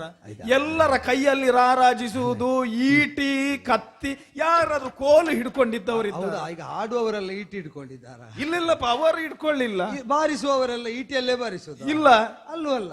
ಆದ್ದರಿಂದ ಅವರೆಲ್ಲ ಬರುವಾಗ, ಇಷ್ಟು ದೊಡ್ಡ ಪರಿವಾರ ಹೋಗುವಾಗ ಎಂತ ತೆವಳುವವನು ಕೂಡ ಒಟ್ಟಿಗೆ ಬರಬಹುದು. ಇವರನ್ನೆಲ್ಲ ಕಟ್ಟಿಕೊಂಡು ನೀವು ವೇಗವಾಗಿ ಹೋಗ್ಲಿಕ್ಕೆ ಉಂಟು, ನಾನು ಧಾರಾಳ ಬರಬಹುದು. ನಿಮಗೆ ಮನಸ್ಸಿಲ್ಲದಿದ್ರೆ ಬೇಡ, ಅನುಕೂಲ ಮಾಡಿಕೊಡುವುದಾದ್ರೆ ನನಗೂ ಕೂಡ ಒಮ್ಮೆ. ಅಲ್ಲ ಪುಣ್ಯಾತ್ಮ, ನೀನೀಗ ಬರುವುದಾದ್ರೆ ನನಗೂ ಬೇಟೆ ಅಲ್ಲ, ಯಾವ ಕಾಲ ಆಯ್ತು ಬೇಟೆ ಆಡಿ. ಚಕ್ರವರ್ತಿ ಆಡುವಾಗ ಒಟ್ಟಿಗಿದ್ದು, ಆದ್ರಿಂದ ಒಂದು ಒಟ್ಟಿಗೆ ಬಂದರೆ. ಈಗ ನೀನು ಬರುವುದಾದ್ರೂ ಕೂಡ ಹೇಗೆ ಅಂತೇಳಿ ಆಗ್ಬೇಡ ಪುಣ್ಯಾತ್ಮ. ಹೇಗೆ ಅಂದ್ರೆ, ಈಗ ನಾವೆಲ್ಲ ಒಂದು ವಾಯು ವೇಗದಲ್ಲಿ ಹೋಗುವಂತಹ ಕುದುರೆಯನ್ನು ಏರಿ ಹೋಗುವಂತಹ ಸಂದರ್ಭದಲ್ಲಿ ಮತ್ತೆ ನಾನು ನಿನಗೆ ಒಂದು ಹೇಳ್ತೇನೆ, ನೇರವಾದಂತಹ ನೆಲದಲ್ಲಿಯೇ ನಿನಗೆ ನಡಿಲಿಕ್ಕೆ ಆಗುದಿಲ್ಲ. ಹೌದು, ಕೈಯಲ್ಲಿರುವಂತಹ ಕೋಲನ್ನು ಊರುವುದಕ್ಕೆ ನಿನ್ನಿಂದ ಸಾಧ್ಯ ಆಗುದಿಲ್ಲ. ಹೋಗುವಾಗ ನಾವೆಲ್ಲ ಬೆಟ್ಟಗಳನ್ನು ಉದ್ಧರಿಸಬೇಕಾಗ್ತದೆ, ನದಿಯನ್ನು ಹಾರಬೇಕಾಗ್ತದೆ. ಕ್ರೂರ ಮೃಗಗಳೆಲ್ಲರೂ ಕೂಡ ಹಾರಿ ಬರುವಾಗ ಬತ್ತಳಿಕೆಯಿಂದ ಬಾಣವನ್ನೆಲ್ಲ ಎಸಿಬೇಕಾಗ್ತದೆ. ಅದರ ಮೇಲೆ ನನಗೆ ದೃಷ್ಟಿ ಇರ್ತದೆ. ಈಗ ನೀನ್ ಇಲ್ಲಿಗೆ ಬಂದದ್ದು ಯಾಕೆ? ಯಾಕೆ? ಇಲ್ಲಿ ಒಂದು ಅವಲಂಬನೆಯನ್ನು ಪಡಿಬೇಕು ಎನ್ನುವಂತ ಉದ್ದೇಶದಿಂದ. ಹೌದು, ನಳನನ್ನೇ ನನ್ನಲ್ಲಿ ಕಂಡು ನೀನು ಬಂದದ್ದು. ಸರಿ, ನಿನ್ನನ್ನು ರಕ್ಷಿಸುವಂತಹ ಕಾರ್ಯ ನಮ್ಮಿಂದ ಆಗಬೇಕೋ ಬೇಡವೋ? ಅದು ಈಗ ರಕ್ಷಣೆ ಕಾರ್ಯ ಒಪ್ಪಿದ್ದು ಹೌದಾದ್ರೆ ನೀನು ಭಾರ ಆಗುತ್ತೆ ಅಂತ ಹೇಳಲಿಕ್ಕುಂಟು. ಈಗ ನಾನು ಭಾರ ಅಂತ ಹೇಳುವುದು ಹಗುರ ಅಂತ ಹೇಳುವುದು ಅಲ್ಲಪ್ಪ. ಈಗ ಮಹಾರಾಜ ಎತ್ತುವುದಕ್ಕಾಗದಷ್ಟು ಭಾರ ಇದ್ದೇನೋ? ಅಲ್ಲಲ್ಲ, ನಾನು ಎನಿಸಿಕೊಂಡದ್ದು ಬಾಹುಕ ಬೇಟೆಗೆ ಭಾರ ಎನ್ನುವುದಾಗಿ. ಹೌದೌದು, ನೀನು ಅಲ್ಲ, ಇದೆಲ್ಲ ಆಗ್ಲಿಕ್ಕಿಲ್ಲ ಸುಮ್ಮನೆ. ಅದು ಸಣ್ಣ ಭಾರ ಅಲ್ಲ, ಆ, ಅದಕ್ಕಿಂತ ಹೆಚ್ಚಿನ ಭಾರ ಇದು. ನೀನು ಬಾಹುಕ ಬೇಟೆಗೆ ಭಾರ ಅಂತ ಭಾವಿಸಿದ ಇವ ಅದಕ್ಕಿಂತ ಹೆಚ್ಚಿನ ಭಾರ. ಆದ್ದರಿಂದಲೇ ಈಗ ರಕ್ಷಣೆ ಮಾಡುವವನು, ಈಗ ನೀವು ರಕ್ಷಿಸದಷ್ಟು ನಾನು ಹಗುರವೋ? ಅಲ್ಲಲ್ಲ, ಹಾಗೆಂತೇಳಿ ಅಲ್ಲ. ಈಗ ನೀನು ಬರುವುದಂತೇಳಿ ದೃಢ ನಿಶ್ಚಯ ಮಾಡಿದ್ದೀಯ? ಕರ್ಕೊಂಡು ಹೋಗುದಾದ್ರೆ ಹೋಗಿ ಬಿಡುವ ಅಂತ. ನೋಡು ನೋಡು, ಎಲ್ಲದಕ್ಕೂ ಕೂಡ ಸಿದ್ಧನಾಗಿ ಬರುವುದು. ಹೌದು, ಮತ್ತೆ ಕರ್ಕೊಂಡು ಹೋದ್ರೆ ನಾನು ಬರ್ತೇನೆ ಅಂತೇಳಿ ಹೇಳುವುದು. ಹೌದು. ಈಗ ಮಹಾರಾಜರ ಪರಿವಾರ ಹೋಗುವಾಗ ನಾನೊಬ್ಬ ಹೆಚ್ಚಾದೇನೋ? ಇರ್ಲಿ ಅಪ್ಪ. ಈಗ ಹಾರದ ಜೊತೆಯಲ್ಲಿ ನೂಲು ಬರ್ತದೋ ಅಂತ ಕೇಳುವುದಕ್ಕುಂಟು. ಅದರಿಂದಲೇ ಹಾಗೆ ಬಂದು ಬಿಡುವ ಅಂತ, ದಾರವಾಗಿ ಬಂದು ಬಿಡುವ ಅಂತ. ನೀವು ಉದಾರಿಯಾಗಬೇಕಷ್ಟೇ. ಆಯ್ತು, ಜೀವನದಲ್ಲಿ ನಡೆದಂತಹ ಘಟನೆಗಳಿಂದ ಕಡು ನೊಂದಿರಬಹುದು ನೀನು. ಈ ಒಂದು ವಿಹಾರದಿಂದಲಾಗಿ ಅಥವಾ ಈ ಒಂದು ಮೃಗಬೇಟೆಯ ಕಾರಣದಿಂದಲಾಗಿ ನೀನು ಯಾವತ್ತು ಕೂಡ ಹೇಳುದುಂಟಲ್ಲ, ನನ್ನೊಳಗೆ ನಳನಿದ್ದಾನೆ ಅಂತ ಹೇಳಿ. ಹಾಗಾಗಿ ಆಡುವ ಮಾತು ನಳನದ್ದೇ ಎನ್ನುವಂತಹ ಭಾವನೆಯಿಂದ. ಆದ್ದರಿಂದಲೇ ನಾನು ಹೇಳುದು, ಈಗ ನಾನು ಬಂದ್ರೆ ಒಂದು ಅನುಕೂಲ ನೋಡಿ, ನಳನ ಜೊತೆಯಲ್ಲೇ ಬೇಟೆಯಾಡಿದಾಗ ಆಗ್ತದೆ, ಮಿತ್ರನ ಜೊತೆಯಲ್ಲೇ ಬೇಟೆಯಾಡಿದಾಗ ಆಗ್ತದೆ. ಯಾಕೆಂದ್ರೆ ನನ್ನೊಳಗೆ ನಳ ಇದ್ದಾನೆ, ನಾನು ನಿಮ್ಮ ಜೊತೆಯಲ್ಲಿ. ಹಾಗಾಗಿ ಮತ್ತೆ ನಾನು ಕೂಡ ನೀನು ಇಷ್ಟು ಹೇಳಿದ ಮೇಲೆ ನಾನು ಕೂಡ ಎನಿಸುವುದು ಹಾಗೆ, ನಿನ್ನ ಮಾತಿಗೆ ಪುರಸ್ಕಾರ ಕೊಟ್ಟು ನೀನನ್ನು ಕರ್ಕೊಂಡು ಹೋಗುದಲ್ಲ, ನಿನ್ನೊಳಗಿನ ನಳ ಮಾತಾಡ್ತಿದ್ದಾನೆ ಎನ್ನುವ ಕಾರಣದಿಂದ ಪುರಸ್ಕಾರವನ್ನು ಕೊಟ್ಟಿದ್ದೇನೆ. ಆಗಲಿ, ಅದೊಂದು ಭಾವ ಇದ್ದಲ್ಲಿವರೆಗೆ ನನಗೊಂದು ಬದುಕುಂಟು. ಮತ್ತೆ ಇನ್ನೊಂದು ಕಡೆಯದಾಗಿ ಆಡುವಂತಹ ಮಾತು, ನಿನ್ನ ರಕ್ಷಣೆಯ ಭಾರ ಈ ಒಂದು ಸನ್ನಿವೇಶದಲ್ಲಿ ಋತುಪರ್ಣನದಲ್ಲ, ನಳನಲ್ಲ. ನನ್ನ ಹತ್ರ ತಿರುಗಿ ನೋಡುವುದೇ ಬೇಡ, ನಾ ಇದ್ದೇನೆ. ಹಾಗಿದ್ದರೆ ನಾ ಒಟ್ಟಿಗೆ ಹಿಂದಿನಿಂದ ಇದ್ದೇನೆ. ಹಾಗಿದ್ರೆ ತಡ ಮಾಡುವುದಲ್ಲ, ಕುದುರೆಯನ್ನು ಏರಿ ಹೊರಟದ್ದು ಬೇಟೆಗೆ ಹೊರಡುವ.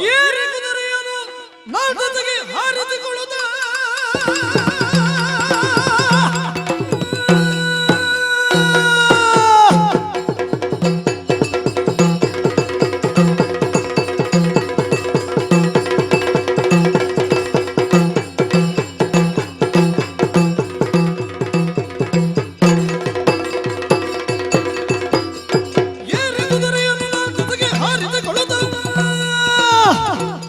ಕ್ರೂರ ಮೃಗ ಜಾತಿಗಳ ತಡೆದು ಮತ್ತಿದ್ದ ಸಾರುದಿನ ಮುಂದೆ ಹಲವನ್ನದಲ್ಲಿ ಗರ್ಜಿಸಿದ ದೂರದಿಂದ ಕಂಡು ಭಯಗೊಡುತ್ತ ಕನಸಿಂಹ ಹಾರಿ ಓಡುತ್ತಲಿರಲು ನೃಪತಿಗೀಚಿಸುತ್ತ ಒಂದು ದಿನ ಋತು ಪರ್ಣ ಭೂಪ ಬಾಹುಕ ಬಾಹುಕ ನನಗೆ ಇವತ್ತು ಸಂತೋಷ ಆಗುತ್ತಾ ಉಂಟು. ಅದ್ಭುತವಾದಂತ ಹಿಮ್ಮೇಳ ನಮ್ಮದು. ಅಲ್ಲ, ನೀನು ಕೂಡ ಕಡಿಮೆಯನಲ್ಲ.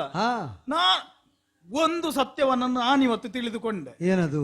ನಳನನ್ನು ನಿನ್ನ ಒಳಗು ನೀನು ಮಾಡಿಕೊಂಡದ್ದು ಹೌದು. ನಮ್ಮ ವೇಗಕ್ಕೆ ಸರಿಯಾಗಿ ಅದೇ ವೇಗದಿಂದ ಅದೇ ಆವೇಶದಿಂದ ನೀನು ಬಂದಿಯಲ್ಲ. ಎಲ್ಲದಕ್ಕೂ ಹೊಂದುವವರಿಗೆ ಬದುಕಿರುವುದು. ನಿನ್ನ ಒಂದು ಹೊಂದಾಣಿಕೆ ನೋಡು. ನನ್ನ ಹಿಂದೆ ಇದ್ಯೋ ಮುಂದೆ ಇದ್ಯೋ? ಬಹುಶಃ ಹಿಂದೆ ಇದ್ಯಲ್ಲ. ಅಲ್ಲ, ಮುಂದೆ ಇರುವುದು ಮೃಗಗಳು. ಹೌದೌದು, ಹಿಂದೆ ನಾನು, ಹಿಂದೆ ನೀನ್ ಇದ್ಯಲ್ಲ. ಹೌದು, ನೋಡ್ತಾ ಇದ್ದೇನೆ. ಎದುರಿಗೆ ಒಂದು ಸಿಂಹ. ಈಗ ಅದನ್ನು ಕೊಲ್ಲಬೇಕಾಗಿದೆ. ಆ ಉತ್ಸಾಹವನ್ನು ಇಲ್ಲಿಯೇ ತೋರಿಸಬೇಡ. ಇದನ್ನು ಕೊಲ್ಲುವುದಕ್ಕೆ ನಾನೇ. ಆದ್ರೆ ಎಲ್ಲರೊಟ್ಟಿಗೆ ಹೋದ್ರೆ ನಿಮಗೆ ಅದು ಸಿಕ್ಕುವುದಿಲ್ಲ, ಸಿಕ್ಲಿಕ್ಕೆ ಸಾಧ್ಯವೇ ಇಲ್ಲ. ಹಾಗಾಗಿ ನೀನು ಕೂಡ ಬರುವುದು ಬೇಡ. ಕೊಂದ ಮೇಲೆ ಅಲ್ಲ, ಕರ್ಕೊಂಡು ಹೋಗುದು ಬೇಡ, ಬರಬಾರ್ದ? ಅಲ್ಲಲ್ಲ, ಬರ್ಲಿಕ್ಕೆ ನಿನಗೆ ಆಗ್ಲಿಕ್ಕಿಲ್ಲ. ನೀವು ಹೋಗಿ. ಆಗಿನ ವೇಗಕ್ಕಿಂತ ಇಮ್ಮಡಿಯಾಗಿ ಕುದುರೆಯನ್ನೇರಿ ಸಿಂಹವನ್ನು ಘಾತಿಸುವುದಕ್ಕೆ ಮುನ್ನಡಿ ಇಡ್ತೇನಂತೆ.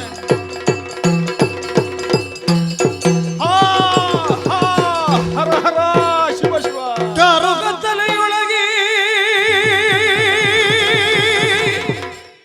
ಕಣ್ಣಿಟ್ಟು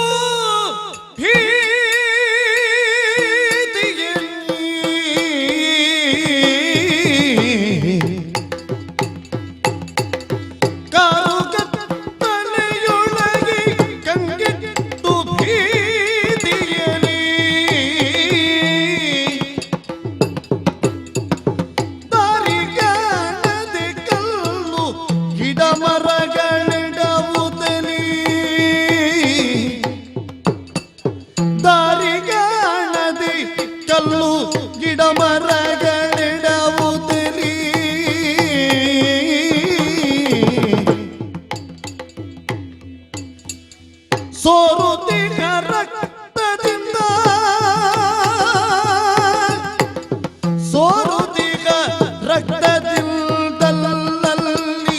ಬೀಳುತ್ತಲಿ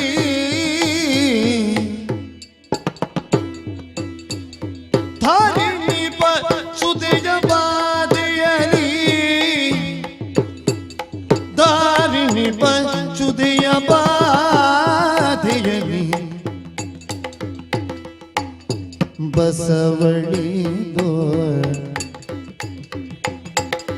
ಬಸವಳಿದು ಬೀರಬಾಗು ಕಗರುಗಿ ತೊದಲು ನುಡಿಗಳಲ್ಲಿ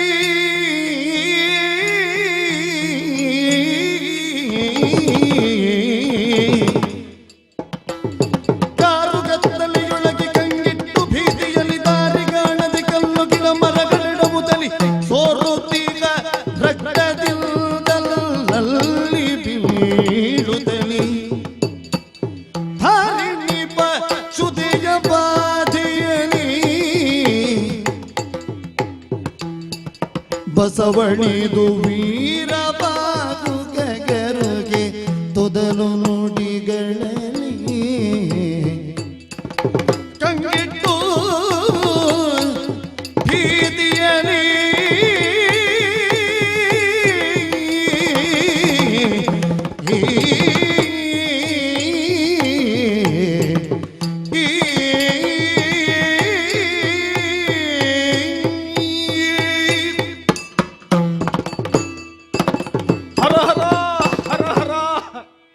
ಏನಾಗಿ ಹೋಯಿತು? ಎದುರಿಗೆ ಕಾಣಿಸುತ್ತಿರುವಂತಹ ಹರಿಯನ್ನು ಮತಿಸಬೇಕು ಎನ್ನುವಂತ ಉದ್ದೇಶದಿಂದ, ಅದರ ಪ್ರಾಣ ಹರಣವನ್ನು ಮಾಡಬೇಕು ಎನ್ನುವಂತ ಉದ್ದೇಶದಿಂದ ಅತಿ ಉತ್ಸಾಹದಿಂದ ಹೊರಟಂತಹ ನಾನು ಇವತ್ತು ಅದು ಸಾಧ್ಯವಾಗದೆ ಬೆಳಕೆ ಬೀರದಂತಹ ಈ ಕಾರು ಕತ್ತಲೆ ಒಳಗೆ ಬಿದ್ದು ನರಳಾಡುವಂತಹ ಪರಿಸ್ಥಿತಿ. ನನಗೆ ಆಗ ಕಂಡದ್ದು ಸಿಂಹವಲ್ಲ, ನಾವೆಲ್ಲರೂ ಕೂಡ ಆರಾಧಿಸುವಂತಹ ಚಕ್ರವರ್ತಿ ಪೀಠದಲ್ಲಿ ರಾರಾಜಿಸುತ್ತಿದ್ದಂತಹ ನಳನನ್ನು ಅಧಪತನಕ್ಕೆ ತಳ್ಳಿದಂತಹ ಪುಷ್ಕರನೇ ಸಿಂಹದ ಸ್ವರೂಪದಲ್ಲಿ ಬಂದಿದ್ದಾನೆ. ಅವನ ಹಸುವನ್ನು ಈಂಟುತ್ತೇನೆ ಎನ್ನುವಂತಹ ಉದ್ದೇಶದಿಂದ ನಾನು ಹೊರಟದ್ದು. ಅಲ್ಲಿ ನಳನ ಅಧಪತನಕ್ಕೆ ಪುಷ್ಕರ ಕಾರಣನಾದದ್ದು. ಇವತ್ತು ನಾನು ಎಲ್ಲವನ್ನು ಕೂಡ ಕಳೆದುಕೊಂಡು ಧರಿಸಿದಂತಹ ವಸನಗಳೆಲ್ಲವೂ ಕೂಡ ಹರಿದು ಹೋಗಿದೆ. ಗಂಧ ಪೂಸಿಕೊಂಡಂತಹ ಮೈಯಿಂದ ರುಧಿರ ಧಾರೆ. ಇಲ್ಲ ಇಲ್ಲ, ನಡೆಯುವುದಕ್ಕೆ ಸಾಧ್ಯವಿಲ್ಲದೆ ಕಲ್ಲು ಮುಳ್ಳುಗಳ ದಾರಿಯಲ್ಲಿ ನಡೆಯುತ್ತಾ ಎಡವುತ್ತಾ ಬೀಳುತ್ತಾ ಇದ್ದೇನೆ. ಹಿಂದೆ ನೋಡಿದ್ರೆ ನನ್ನನ್ನು ಅನುಸರಿಸಿಕೊಂಡು ಬಂದಂತಹ ಭಟರ ಸಮೂಹ ಕಾಣಿಸ್ತಾ ಇಲ್ಲ. ಆದರೆ ಸದಾ ಕಾಲವೂ ಕೂಡ ಬೇಟೆಯಲ್ಲಿ ನನ್ನ ಹಿಂದೆ ಇರುತ್ತಿದ್ದಂತಹ ಬಾಹುಕ ಕೂಡ ಕಾಣಿಸ್ತಾ ಇಲ್ಲ. ಬಾಯಾರಿದೆ, ನಾಲಿಗೆ ಒಣಗಿದೆ, ಕಣ್ಣು ಮಂಜು ಮಂಜಾಗಿದೆ. ಎದ್ದು ನಿಲ್ಲುವುದಕ್ಕೆ ಕೂಡ ತ್ರಾಣವಿಲ್ಲದಂತಹ ಪರಿಸ್ಥಿತಿ. ಏನು ಮಾಡುವುದು? ಇಷ್ಟೆಲ್ಲ ಆದ್ರೂ ಕೂಡ ಸದಾ ನನ್ನ ಬೆನ್ನ ಹಿಂದೆ ಇರ್ತೇನೆ ಎನ್ನುವಂತಹ ವಚನವನ್ನು ನೀಡಿದಂತಹ ಇವ ಎಲ್ಲಿ ಹೋದ? ಹೊಟ್ಟೆಯಲ್ಲಿ ಹಸಿವೆ ಎನ್ನುವಂಥದ್ದು ಬಾಧಿಸ್ತಾ ಉಂಟು. ನಾಲಿಗೆಗೆ ಒಂದಿನಿತು ನೀರು ಸಿಗದೇ ಇದ್ರೆ, ಹೊಟ್ಟೆಗೆ ಒಂದಿನಿತು ಆಹಾರ ಬೀಳದೇ ಇದ್ರೆ, ನಾಳಿನ ಸೂರ್ಯೋದಯವನ್ನು ಕಾಣುವುದಕ್ಕೆ ಋತುವರ್ಣನಿಲ್ಲ. ಇಷ್ಟೆಲ್ಲ ಆದ್ರೂ ಕೂಡ ಇವ ಎಲ್ಲಿ ಹೋದ? ಬಾಹುಕ, ಬಾಹುಕ, ಎಲ್ಲಿದ್ದಿ ಪುಣ್ಯಾತ್ಮ? ಒಮ್ಮೆ ಇಲ್ಲಿ ಬಾರ. ಹೊರಡುವಂತಹ ಸಂದರ್ಭದಲ್ಲಿ ಉತ್ಸಾಹದಿಂದ ನೀವು ಎಲ್ಲಿ ಹೋದ್ರೂ ಕೂಡ ನಾನು ನಿನ್ನ ಹಿಂದೆ ಬೆನ್ನ ಹಿಂದೆ ಇರ್ತೇನೆ ಎನ್ನುವಂತಹ ದಿಟದ ವಚನಗಳನ್ನ ಆಡಿದಂತಹ ನೀನ್ ಎಲ್ಲಿ ಹೋದೆ? ಬಾರೋ ಒಮ್ಮೆ. ನಡಿಲಿಕ್ಕೆ ಆಗುದಿಲ್ಲ, ನಡೆಯುದು ಬಿಡು, ಹೇಳಲಿಕ್ಕೆ ಆಗುತ್ತಾ ಇಲ್ಲ. ಮಹಾರಾಜ, ಏನೋ ನೀನು ಚಂದವನ್ನು ನೋಡುದ? ನಾವೆಲ್ಲಿದ್ದೇವೆ? ಅದೇ ನಾನು ನಿನ್ನ ಬಳಿಯಲ್ಲಿ ಕೇಳುವಂತದ್ದು. ನಾವೆಲ್ಲಿದ್ದೇವೆ? ಕತ್ತಲು ಕಾಣಿಸ್ತಾ ಉಂಟು, ಬೆಳಕಿನ ಕಿರಣ ತಾಗಲಾರದಂತಹ ಪರಿಸ್ಥಿತಿಯಲ್ಲಿ ನಾವೆಲ್ಲಿದ್ದೇವೆ? ಸೆಳೆದು ಬಿಟ್ಟ ಬಾಣ ಸಾಗುವ ವೇಗವನ್ನು ನೋಡಿದವನಿಗೆ ಒಮ್ಮೆಲೆ ಕಣ್ಣು ಕತ್ತಲು ಬಂತು. ಮತ್ತೆ ಎಲ್ಲಿಂತ ನೋಡುವಾಗ ಇಲ್ಲಿದ್ದೇವೆ. ಕರೆದಾಗ ಎಚ್ಚರ ಆಯಿತು. ನಾನು ಏರಿದಂತಹ ಕುದುರೆ ಕಾಣಿಸ್ತಾ ಇಲ್ಲ, ನಮ್ಮನ್ನು ಅನುಸರಿಸಿಕೊಂಡು ಬಂದಂತಹ ಭಟ ಸಮೂಹ ಎಲ್ಲದಕ್ಕಿಂತಲೂ ಕೂಡ ಹೆಚ್ಚಾಗಿ ನೀನೇ ಕಾಣಿಸ್ತಿಲ್ಲ. ಎಲ್ಲಿ ಹೋದೆ ಎನ್ನುವುದಾಗಿ ನಾನು ನಿನ್ನನ್ನು ನೋಡುವುದು. ಆಗಲಿ, ಹೋದದ್ದು ಹೋಗಲಿ, ನಾವಿದ್ದೇವಲ್ಲ. ಹೌದಪ್ಪ, ಆಗಲಿ, ನಾವು ಇವತ್ತಿದ್ದೇವೆ. ಹೌದು ಪುಣ್ಯಾತ್ಮ, ನಾಳೆ ಕೂಡ ನಾವು ಇರ್ಬೇಕಲ್ಲ. ಇರಬೇಕು ಅಂತಾದ್ರೆ ಎದ್ದು ನಡೀಬೇಕಲ್ಲ. ಹೇಳು ಹೇಳು, ಹೋಗುವ ಹೋಗುವ ಹೋಗುವ. ಮುಖದ ಮೇಲಿನ ಬೆವರು ನಿನಗೆ ಕಾಣುವುದಿಲ್ವ? ರಕ್ತ ಸಿಕ್ತವಾದಂತಹ ಮೈ ನಿನಗೆ ಕಾಣುವುದಿಲ್ಲ?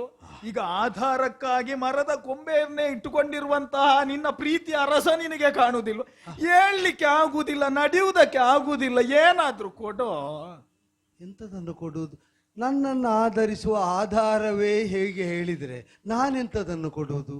ನನಗೆ ನೆಟ್ಟಗೆ ಕೋಲೂರುವುದಕ್ಕಾಗುವುದಿಲ್ಲ, ಕಾಲೂರುವುದಕ್ಕೆ ಮೊದಲೇ ಆಗುವುದಿಲ್ಲ. ನನಗೆ ಆಧಾರವಾದವರು ಕೊಡು ಅಂದ್ರೆ ನಾನೆಂಥದನ್ನು ಕೊಡುವುದು? ನಾನೇ ಕಷ್ಟದಿಂದ ಎದ್ದು ನಡೆಯುವುದು. ಏನು ವಿನೋದವೋ ಈ ಕಾಲದಲ್ಲಿಯೂ ಕೂಡ?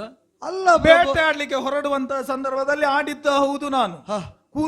ಕೋಲೂರಿಕೊಂಡು ಬರುತ್ತಿರುವಂತಹ ನೀನು ಈ ಬೇಟೆಯ ಪ್ರಕರಣದಲ್ಲಿ ಏನು ಮಾಡ್ತೀಯ ಅನ್ನುವುದಕ್ಕೆ. ಹಾಗಂತೇಳಿ ಈಗೆಲ್ಲ ಅದನ್ನೆಲ್ಲ ಸಾಧಿಸಬೇಡ. ಇಲ್ಲ, ಯಥಾರ್ಥವನ್ನೇ ಹೇಳಿದ್ದೀಗ ಹೇಳಲೇಬೇಕು ಅಂತಾದ್ರೆ ನನಗೆ ಹೇಳದೆ ನಿರ್ವಾಹ ಇಲ್ಲ. ನನ್ನನ್ನು ಹಿಡ್ಕೊಂಡು ಹೇಳ್ತೀರಾದ್ರೆ ಹೇಳಿ. ನಿನ್ನನ್ನು ಪುಣ್ಯಾತ್ಮ, ಕಾಲಿನ ಬಲವನ್ನು ಕಳೆದುಕೊಂಡಿದ್ದೇನೆ ನಾನು. ಹೊಟ್ಟೆಯಲ್ಲಿ ಉರಿ ಎಳುತ್ತಾ ಉಂಟು. ಅಲ್ಲ, ಮಹಾರಾಜರಿಗೆ ನಾನು ಬಲವಾಗುತ್ತೇನೆ ಅಂತ ಹೇಳುವಷ್ಟು ಧೈರ್ಯ ನನಗಿಲ್ಲ. ನನ್ನ ಬಲ ಮಹಾರಾಜನಿಗೆ ಸಾಕಾದ್ರೆ ಬಳಸಿಕೊಳ್ಳಬಹುದು ಅಂತ ಹಾಗೆ ಹೇಳಿದ್ದು ನಾನು. ನಾ ಹೇಳಿದ್ದು ಅಪಚಾರ ಆಗಬಾರದಲ್ಲ.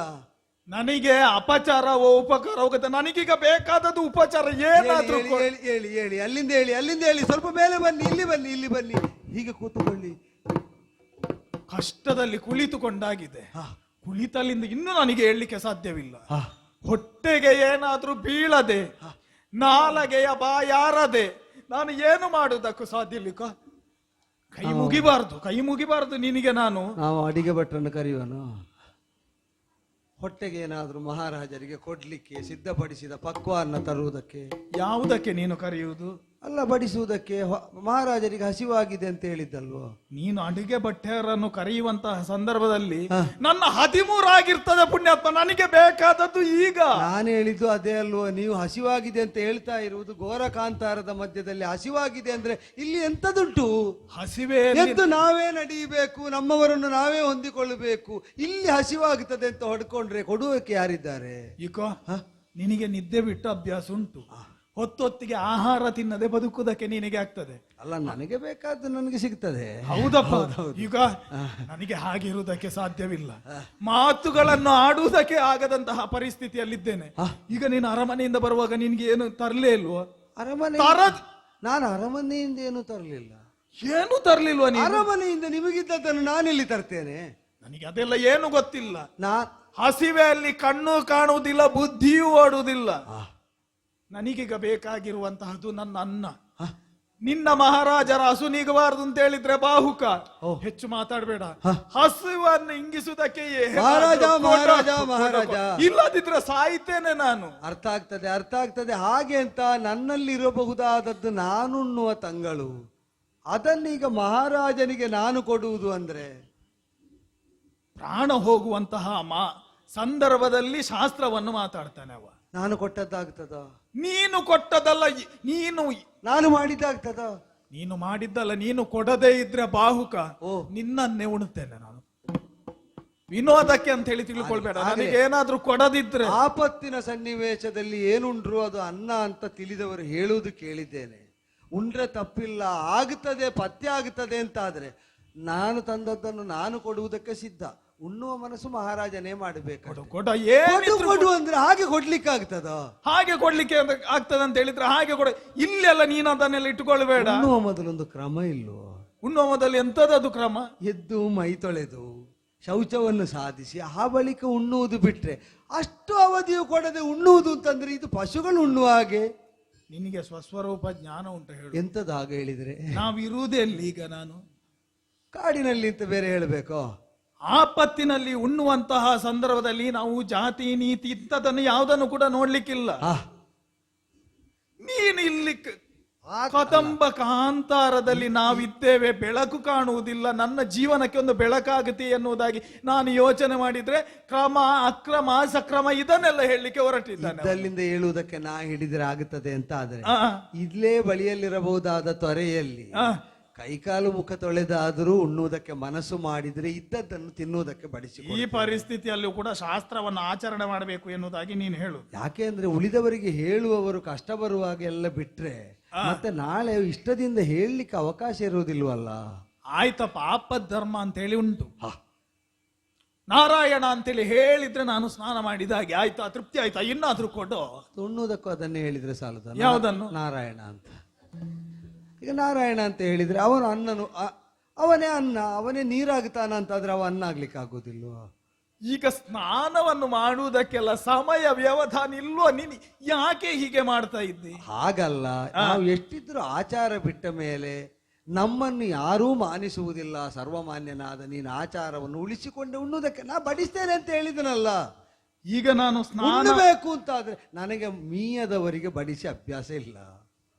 ಬಹುಶಃ ನೀನು ಕುದುರೆಗಳಿಗೂ ಕೂಡ ಮೀಸಿಯೇ ನೀನು ಊಟ ಕೊಡುವುದು ಕಾಣಬೇಕು. ಕ್ರಮ ತಪ್ಪಲಿಕ್ಕಿಲ್ಲ ನಾವು. ಈಗ ಅಲ್ಲಿ ತನಕ ಹೋಗಿ ಸ್ನಾನವನ್ನು ಮಾಡಿ ಬಂದ್ರೆ ಏನಾದ್ರೂ ನಿನ್ನ ಕೈಯಲ್ಲಿ ಸಿಗ್ತದೆ ಅಂತ ಹೇಳಿ ಆದ್ರೆ ಈಗ ನನಗೆ ಎಲ್ಲ ಶಾಸ್ತ್ರ ಧರ್ಮಕ್ಕಿಂತ ಮುಖ್ಯವಾದದ್ದು ನನ್ನನ್ನು ಜೀವನ ಉಳಿಸಿಕೊಳ್ಳು. ಉಳಿಬೇಕೋ? ಮುಳುಗಬೇಕು. ಮುಳುಗಿದ್ರೆ ಸಾಲದು, ಏಳಬೇಕು. ಮುಳುಗಿ ಎದ್ದು ಬದುಕುವುದಕ್ಕೆ ಬೇಕಾದದ್ದು ಉಣ್ಣಬೇಕು. ಹೀಗೆ ಬಾ, ಹೀಗೆ ಬಾ, ಹೀಗೆ ಬಾ, ಹೀಗೆ ಬಾ.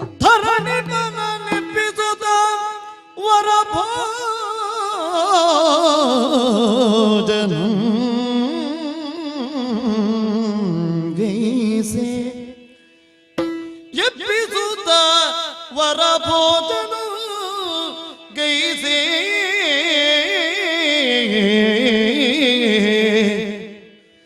ಹರುಷದುಳ್ ರುಚಿಕರಗೆ ಮೆಚ್ಚಿ ಬಾಹುಕೆಂದ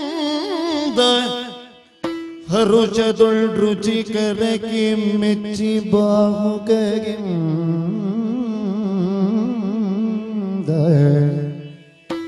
ಇರು ಎನಗೆ ಸೌಖ್ಯದಿ ರಚಿಸಿಕೊಂಡಡುಗೆಯಂ ಇರು ಎನಗೆ ಸೌಖ್ಯದಿ ರಚಿಸಿಕೊಂಡು ಅಡುಗೆಯಂ ಪರಮಾಪ್ತ ನೀನಿಂದನು ಪರಮಾಪ್ತ ನೀನಿಂದನು ಧರಣಿಪನ ಎಬ್ಬಿಸುತ್ತವರ ಭೋಜನಂ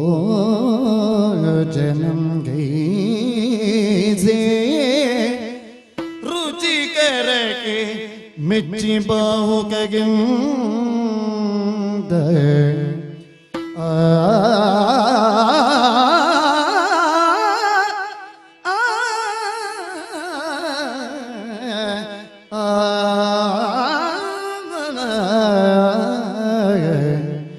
ಬಾಹುಕ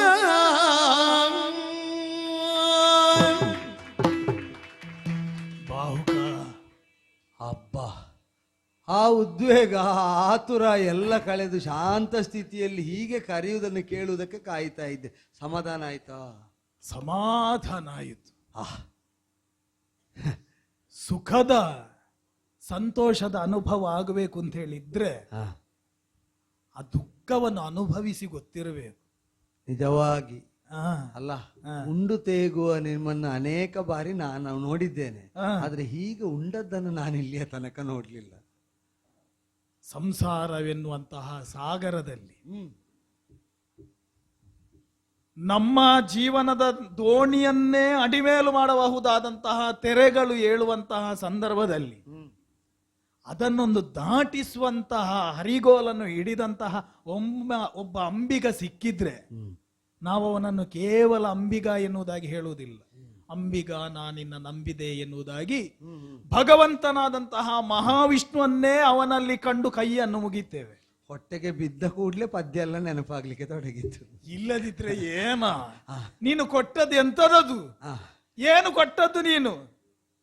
ಅಲ್ಲ, ಕೊಡು ಅಂತ ಹೇಳಿ ಈಗ ಏನು ಕೊಟ್ಟದ್ದು ಅಂತ ಹೀಗೆ ಗದರಿಸಿದ್ದು. ನಾನು ಆಗಲೇ ಹೇಳಿದ್ದೇನೆ, ನಾನು ಕೊಡುವುದಿಲ್ಲ, ಅದು ನನಗಿದ್ದದ್ದು, ನಾನು ಮಾಡಿದ್ದು ನನಗೆ ಸರಿ. ಇನ್ನೊಬ್ಬರಿಗೆ ಕೊಡು ಕೊಡು ಪ್ರಾಣ ಹೋಗ್ತದೆ ಅಂತ ಕೇಳುವುದು ನೀವೇ. ಈಗ ಏನು ಕೊಟ್ಟದ್ದು ಅಂತ ಕೇಳಿದ್ರೆ ನೀ ಉಣ್ಣುವ ಅನ್ನವನ್ನು ನನಗೆ ಕೊಟ್ಟದ್ದ?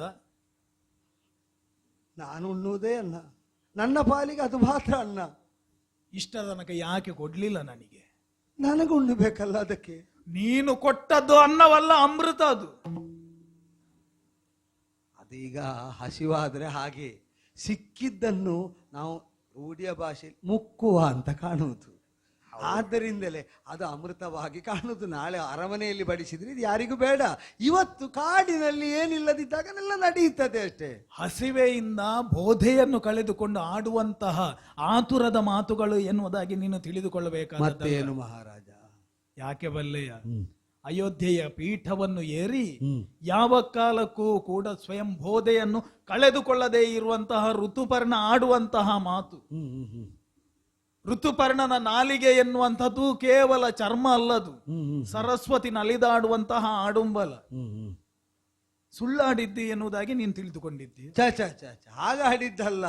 ಈ ಸ್ಥಿತಿಗೆ ಇದು ಸರಿ, ನಾಳೆಗಲ್ಲ ಅಂದೆ ನಾನು. ಬರುವಂತಹ ಸಂದರ್ಭದಲ್ಲಿ ನೀನು ಏನಾಡಿದೆ? ಅರಮನೆಯಿಂದ ಏನು ತರಲಿಲ್ಲ ಎನ್ನುವುದಾಗಿ ಹೇಳಿದೆ. ಹೌದು. ನಾನು ಕೇಳಿದ ಕೂಡಲೇ ಮಿಂದು ಮಡಿಯನ್ನುಟ್ಟು ಮಿಂದು ಮಡಿಯಾಗಿ ಬರುವಂತಹ ಸಂದರ್ಭದಲ್ಲಿ ಒಂದು ಕೊಟ್ಟಿಯಲ್ಲ ಪುಣ್ಯಾತ್ಮ. ಹೌದು. ಹೇಗೆ ಸಾಧ್ಯ ಆಯಿತು ಎನ್ನುವಂತಹ ಅದು ಹೇಗೆ ಸಾಧ್ಯ ಆಯ್ತು? ಅವರವರ ಅನ್ನವನ್ನು ಅವರವರೇ ಸಂಪಾದಿಸುವ ಸ್ಥಿತಿಯಲ್ಲಿದ್ದರೆ ಯಾರು ಅನ್ನ ಇಲ್ಲದೆ ಅವರ ಎದುರಿನಲ್ಲಿ ಸಾಯುವಾಗ ಆಗುವುದಿಲ್ಲ. ಇದೊಂದು ಸತ್ಯ. ಅವರ ಅನ್ನವನ್ನು ಅವರು ಸಂಪಾದಿಸುವ ಸ್ಥಿತಿಯಲ್ಲಿದ್ದರೆ ಅವರ ಕಣ್ಣೆದುರು ಅನ್ನ ಇಲ್ಲದೆ ಸಾಯುವವರು ಇರುವುದಿಲ್ಲ. ಪುಣ್ಯಾತ್ಮ, ಓ, ಇದೀಗ ನೀನೇ ಸಿದ್ಧಪಡಿಸಿದಂತಹ ಮತ್ತೆ ನನಗೆ ಮಾಡಿಕೊಡ್ಲಿಕ್ಕೆ ಕೆಲಸದವರಿದ್ದಾರ? ಹಾಗಿದ್ರೆ ಒಂದು ಮಾತುಂಟು. ನಾನೇ ಯಾರಿಗಾದ್ರೂ ಬೇಕಾದ್ರೆ ಮಾಡಿಕೊಡುವ ಕೆಲಸದವ ಆಗಬಹುದು, ಬಿಟ್ರೆ ಅಡುಗೆ ಮಾಡುವುದಕ್ಕೆ ನನಗೆ ಭಟರೆಲ್ಲಿ ಇಲ್ಲಿ ತನಕ ದಾತಾರನ ಸ್ಥಾನದಲ್ಲಿ ನನ್ನನ್ನು ನೀನು ಕಂಡಿದ್ದಿ. ಹೌದಪ್ಪ, ಆಶ್ರಯದಾತಾರ, ಅನ್ನದಾತಾರ ಎಲ್ಲ ಹೌದಲ್ಲ. ಇವತ್ತಿನಿಂದ ನೀನು ನನಗೆ ದಾತಾರ. ಓ, ಅದೆಂತದ್ದು ಹಾಗಂದ್ರೆ? ಕೆಲಸದಿಂದ ತೆಗಿತೇನೆ ಅಂತ. ಅಲ್ಲಪ್ಪ, ಅಲ್ಲ ಹಾಗೆಲ್ಲ ನನ್ನಲ್ಲಿ ಕೊಡ್ಲಿಕ್ಕೆ ಏನಿಲ್ಲದಿದ್ರು ಅನ್ನ ಕೊಟ್ಟದ್ರಿಂದ ನೀನು ಆ ಕೆಲಸ ಮಾಡ್ಬೇಕಂತ ನನ್ನ ಅನ್ನಕ್ಕೆ ಕಲ್ಲಾಕಿದ್ರ. ಹಾಗೆಲ್ಲ ಪುಣ್ಯಾತ್ಮ. ಮತ್ತೆ ವೇದ ಶಾಸ್ತ್ರದ ವಾಕ್ಯಗಳೇ ಹಾಗೆ ಉಂಟು. ಹೇಗೆ? ಅನ್ನಪತೆ ಅನ್ಯಸ್ಯ ನೋದೇ ಆ, ಅನಮೀವಸ್ಯ ಶುಷ್ಮಿನಃ ಏನಾಗಂದ್ರೆ ಪ್ರಪ್ರಧಾತಾರಂ. ಆ, ಒಂದು ಅನ್ನವನ್ನು ಉಣ್ಣುವಂತಹ ಸಂದರ್ಭದಲ್ಲಿ ಆ, ಯಾರಿಗೆಲ್ಲ ಅನ್ನದ ಮೇಲೆ ಒಡೆತನ ಉಂಟು ಅಂತ ಕೇಳಿದ್ರೆ ಹ್ಮ್. ಬೆಳೆಸುವಂತಹ ಕೃಷಿಕನಿಂದ ತೊಡಗಿ ಅತ್ಯಂತ ಆಪ್ಯಾಯಮಾನಳಾಗಿ ಬಡಿಸುವಂತಹ ತಾಯಿಯವರೆಗೋ ಅಥವಾ ಅದನ್ನು ಕೊಟ್ಟಂತಹ ಒಂದು ವ್ಯಕ್ತಿಗೋ ಅವನಲ್ಲಿ ನಾವು ದಾತಾರನನ್ನು ಕಾಣಬೇಕು ಎನ್ನುವಂತಹ ಒಂದು ವೇದದ ವಾಕ್ಯ ಅದು. ಅಂತೂ ಅನ್ನ ಕೊಡುವುದು ಪುಣ್ಯದ ಕೆಲಸ ಅಂತ. ಆ ಪುಣ್ಯದ ಕೆಲಸವನ್ನು ಕೊಟ್ಟಂತಹ ನಿನಗೆ ಈಗ ನಿನಗೂ ಒಂದು ಮನಸ್ಸಿಲ್ವ? ಏನು ಅಂತ? ನನಗೆ ಆಶ್ರಯವನ್ನು ಕೊಟ್ಟಂತಹ ಒಬ್ಬ ಹ್ಮ್. ಅರಸನ ಏಳಿಗೆಯನ್ನು ಕಾಣಬೇಕು, ಹ್ಮ್. ಪುಣ್ಯದ ಕೆಲಸವನ್ನು ಮಾಡಬೇಕು ಅಂತೇಳಿ ನಿನಗೂ ಆಸೆ ಇಲ್ವಾ?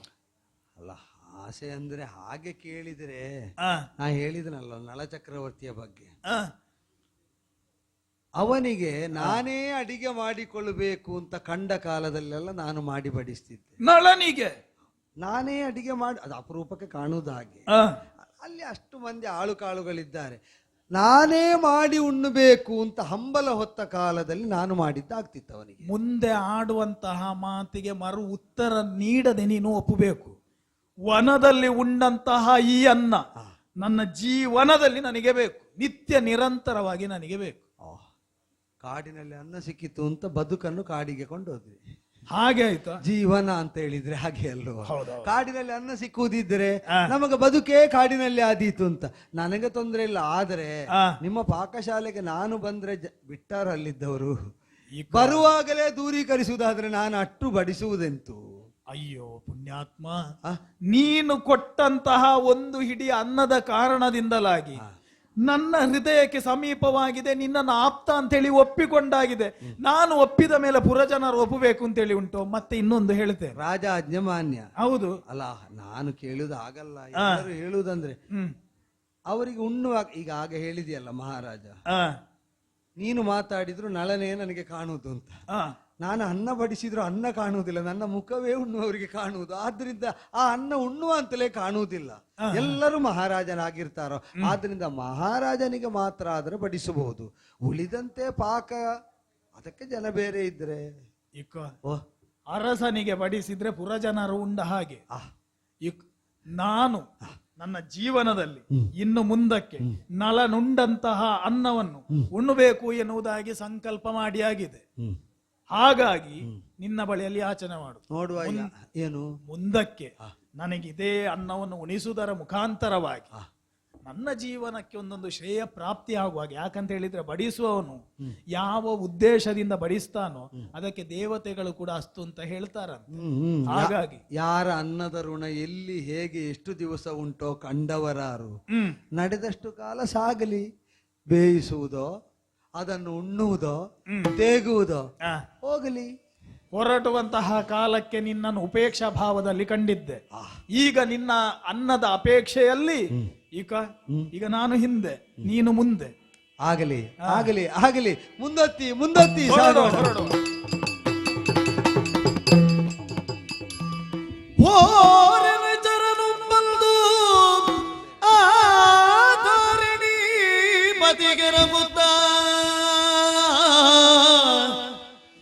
ಬಂದಿದೆ ನಿಮ್ಮಯ ಸುತಿಯ ಸ್ವಾರಿಯದು,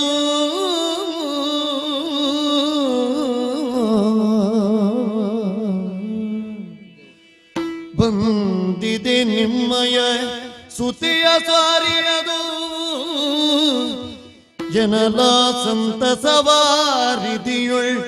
ಮುಳುಗುತ ಕರೆತರಿ ಇದಿರ್ಗೊಳ್ಳುದು,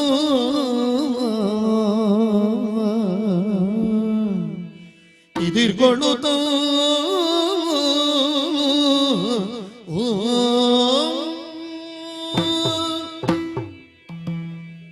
ಜೀವನವೇ ಹೀಗೆ, ಒಮ್ಮೆ ಏರು, ಒಮ್ಮೆ ತಗ್ಗು, ಒಮ್ಮೆ ಹಿರಿತನ, ಒಮ್ಮೆ ಕಿರಿತನ.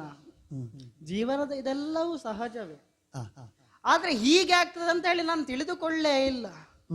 ಆಗಬಾರದಾಗಿ ಹೋಯಿತು ಅಥವಾ ಮುಂದೆ ಆಗುವುದಕ್ಕೇನೋ ಒಂದು ಆಗಿ ಹೋಯಿತು ಎನ್ನುವುದಾಗಿ ಭಾವಿಸಿಕೊಳ್ತೇನೆ. ಯಾರ ವಿಷಯವೂ ಅಲ್ಲ, ನನ್ನ ಅಳಿಯನ ವಿಷಯ. ಭೀಮಕನಾದಂತಹ ನನ್ನ ಅಳಿಯ ನಳ ಮಹಾರಾಜನ ವಿಷಯವನ್ನು ಆಲಿಸಿದ್ರೆ ಏನೆಲ್ಲ ಆಗಿ ಹೋಯಿತಲ್ಲ. ಆಗುವುದಕ್ಕೆ ಏನೋ ಒಂದು ಕಾರಣ ಇರಬಹುದು, ಆದ್ರೆ ಅಲ್ಲಿಂದ ಬಂದಂತಹ ವರ್ತಮಾನವನ್ನು ಆಲಿಸುವಾಗ ಒಂದು ರೀತಿಯಾದಂತಹ ದಿಗಿಲುಗೊಂಡದ್ದು ಹೌದು. ವಾರ್ಷ್ಣೇಯರ ಮುಖಾಂತರವಾಗಿ ಅವರ ಕುಲಪುರೋಹಿತರ ಮುಖಾಂತರವಾಗಿ ಬಂದಂತಹ ನನ್ನ ಮೊಮ್ಮಕ್ಕಳು ಇಂದ್ರಸೇನೆ ತಂದು ಬಿಟ್ಟಿದ್ದಾರೆ. ಅಲ್ಲಿ ನಡೆದಂತಹ ದ್ಯೂತದ ವರ್ತಮಾನವನ್ನು ತಿಳಿಸಿದ್ದಾರೆ. ಮಕ್ಕಳನ್ನು ನೋಡುವಾಗ ಬೇಸರವಾದದ್ದು ಹೌದು. ಆ ಕಾಲದಲ್ಲಿ ನಮ್ಮ ಗುರುವರ್ಯರನ್ನೇ ಕರೆಸಿ ನನ್ನ ಮಗಳನ್ನು ಹುಡುಕಿಕೊಂಡು ಬರಬೇಕು ಎನ್ನುವುದಾಗಿ ನಾನು ವಿನಮ್ರವಾದಂತಹ ವಿನಂತಿಯನ್ನ ಮಾಡಿಕೊಂಡೆ. ನನ್ನ ವಿನಂತಿಯನ್ನು ಒಪ್ಪಿಕೊಂಡು ಹೊರಟಂತಹವರು ಮಗಳನ್ನ ಹುಡುಕಿಕೊಂಡು ಚೇದಿ ದೇಶದಿಂದ ಈ ಕಡೆಗಾಗಿ ಅಂದನವನ್ನು ಇಳಿದವಳು ಬಂದಾಗಿದೆ. ಆದರೆ ಇಂತಹ ಒಂದು ಜೀವಕ್ಕೆ ಇಂತಹ ಒಂದು ಕಷ್ಟ ಒದಗುವುದಕ್ಕೆ ಸಾಧ್ಯವೇ ಇಲ್ಲ. ಕಷ್ಟ ಒದಗಿದ್ದು ಹೌದಲ್ಲ, ಒದಗಿದಂತಹ ಕಷ್ಟವನ್ನ ಪರಿಹಾರ ಮಾಡಬೇಕು ಅಂತ ಹೇಳಿದ್ರೆ ಮಗಳನ್ನು ತಂದಂತಹ ಗುರುವರ್ಯರನ್ನೇ ಕೇಳಬೇಕಲ್ಲ. ಯಾರಲ್ಲಿ ಗುರುವರ್ಯರನ್ನ ಇತ್ತ ಕಡೆಗೆ ಬರುವುದಕ್ಕೆ ಹೇಳಿ. ಗುರುಗಳೇ, ರಾಜನ್, ನೀವು ನಮ್ಮ ಪುರೋಹಿತರು ಹೌದು. ನಮ್ಮ ಹಿತಕ್ಕಾಗಿ ನಮಗೆ ಬೇಕಾದಂತಹ ಮಾರ್ಗದರ್ಶನವನ್ನು ಕೊಡುವವರು ಹೌದು. ಆದ್ರೆ ನಿಮ್ಮ ಈ ಒಂದು ಮಾರ್ಗದರ್ಶನದಲ್ಲಿ ಬೆಳೆದಂತಹ ನಾವುಗಳು ಈ ಕಾಲದಲ್ಲಿ ಒಂದು ರೀತಿಯಂತಹ ಶೂಲ ಇರಿತ ಉಂಟು ನನ್ನೊಳಗೆ. ಪ್ರತಿನಿತ್ಯದೊಳಗಿನ್ನು ಶೂಲವಾಯಿತು ಈಕೆ.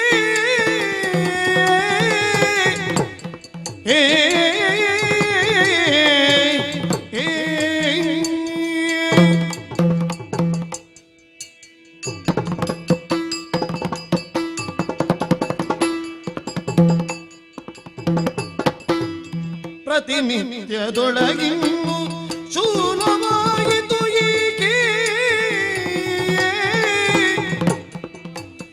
ವದನಗೀಚಿಸಲ್ ಅಸದಳವು, ವದನಗೀಚಿಸಲ್ ಅಸದಳವು. ಅತಿ ಕೃಪೆಯಿಂದ ಶೋಧಿಸಿ ವಧುವರರನ್ನು, ಅತಿ ಕೃಪೆಯಿಂದ ಶೋಧಿಸಿ ವಧುವರರನ್ನು. ಜತೆಗೈದು ಕೀರ್ತಿಗೊಳ್ಳುವುದು ಪ್ರತಿನಿತ್ಯದೊಳಗಿನ್ನು ಶೂಲವಾಯಿತು ಹೀಗೆ.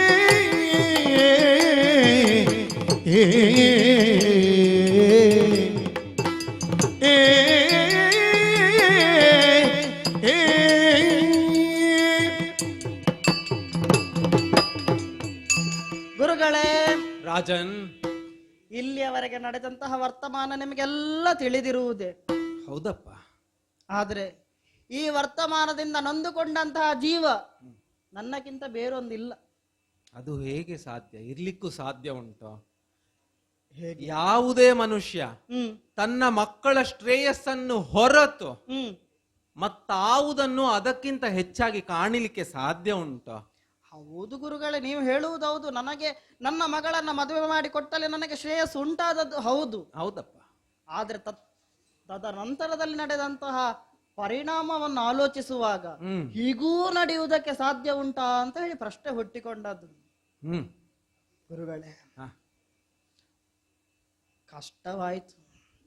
ದಿನ ದಿನವೂ ನನಗೆ ಶೂಲದಿಂದ ಚುಚ್ಚಿದಂತಹ ಅನುಭವ ಆಗ್ತಾ ಉಂಟು. ಕಾರಣ ಕೇಳಿದ್ರೆ ನನ್ನ ಮೊಮ್ಮಕ್ಕಳ ಮುಖವನ್ನು ನೋಡುವುದಕ್ಕಾಗುವುದಿಲ್ಲ, ನನ್ನ ಮಗಳ ಮುಖವನ್ನು ನೋಡುವುದಕ್ಕೆ ನನ್ನಿಂದ ಆಗುವುದಿಲ್ಲ. ಮೊಮ್ಮಕ್ಕಳು ಕೇಳುವುದು ಅಪ್ಪ ಬೇಕು ಅಂತ ಹೇಳಿ, ಮಗಳು ಕೇಳುವುದು ನನ್ನ ಗಂಡ ಬೇಕು ಅಂತ ಹೇಳಿ. ನಿಮ್ಮ ಮನಸ್ಸು ಹೇಳುವುದು ಆದಷ್ಟು ಬೇಗ ಇವರ ಸಂಸಾರ ಸರಿ ಹೋಗಬೇಕು ಎಂದು ಹೇಳಿ. ಸಂಸಾರ ಸರಿ ಹೋಗಬೇಕು. ಆದ್ರೆ ಸರಿ ಹೋಗಬೇಕಾದ್ರೆ ಇದಕ್ಕೆ ನೀವೇ ಆಗಬೇಕು ಹೊರತಾಗಿ ನಿಮ್ಮಿಂದ ಬೇರೆ ಯಾರು ನನಗೆ ಕಾಣಿಸುವುದಿಲ್ಲ. ಯಾರನ್ನು ದೂರುವುದು? ದೂರುವುದಲ್ಲ, ವಿಧಿಯ ಲೀಲೆ ಹೀಗಿರ್ತದಲ್ಲವೋ ಕೆಲವೊಮ್ಮೆ. ನಿಮ್ಗೆ ಹೇಳಿದ್ರೆ ಬೇಸರ ಆಗ್ತದೆ ಅಂತ ಹೇಳಿ ಅಲ್ಲ, ಹ. ಆದ್ರೆ ನನಗೆ ಹೇಳದು ಉಪಾಯವಿಲ್ಲ. ಅವರ ಮುಖವನ್ನು ನೋಡುವುದಕ್ಕಾಗುವುದಿಲ್ಲ.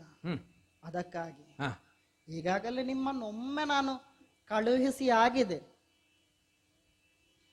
ನನ್ನ ಮಗಳಿಗಾಗಿ, ನನ್ನ ಮೊಮ್ಮಕ್ಕಳಿಗಾಗಿ ಇನ್ನೊಮ್ಮೆ ಹೋಗಿ ನನ್ನ ಅಳಿಯನನ್ನು ಹುಡುಕಿಕೊಂಡು ಬರಬಹುದೇ ನಿಮ್ಮಿಂದ? ಅಯ್ಯೋ, ಚಿಂತೆ ಮಾಡಬೇಡಿ ನೃಪತಿ. ಚಿಂತಿಸಬೇಡಿಯ ನೃಪತಿ ಸಂತಸನಾಗಯ್ಯ ನೃಪತಿ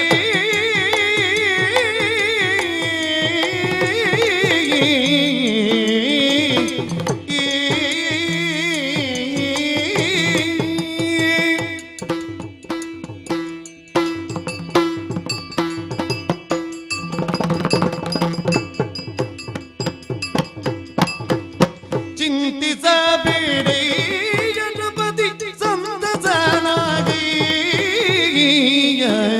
ನೀ ಸಂತಸನಾಗಯ್ಯ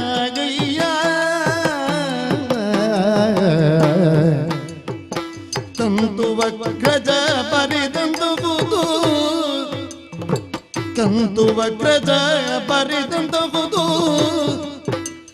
ಕಾಂತೆಯ ಪುಣ್ಯಕ್ಕೆ ಜೋಡೆಲ್ಲಿಗುವುದು ಚಿಂತಿಸಬೇಡಯ್ಯ ನೃಪತಿ ಸಂತಸನಾಗಯ್ಯ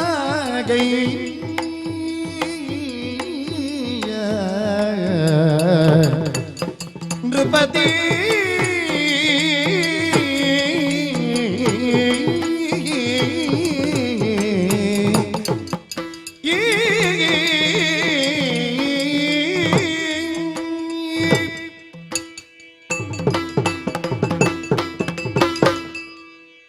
ಮಹಾರಾಜ, ಗುರುಗಳೇ, ನಮಗೆಲ್ಲ ತಿಳಿದ ವಿಷಯವೇ.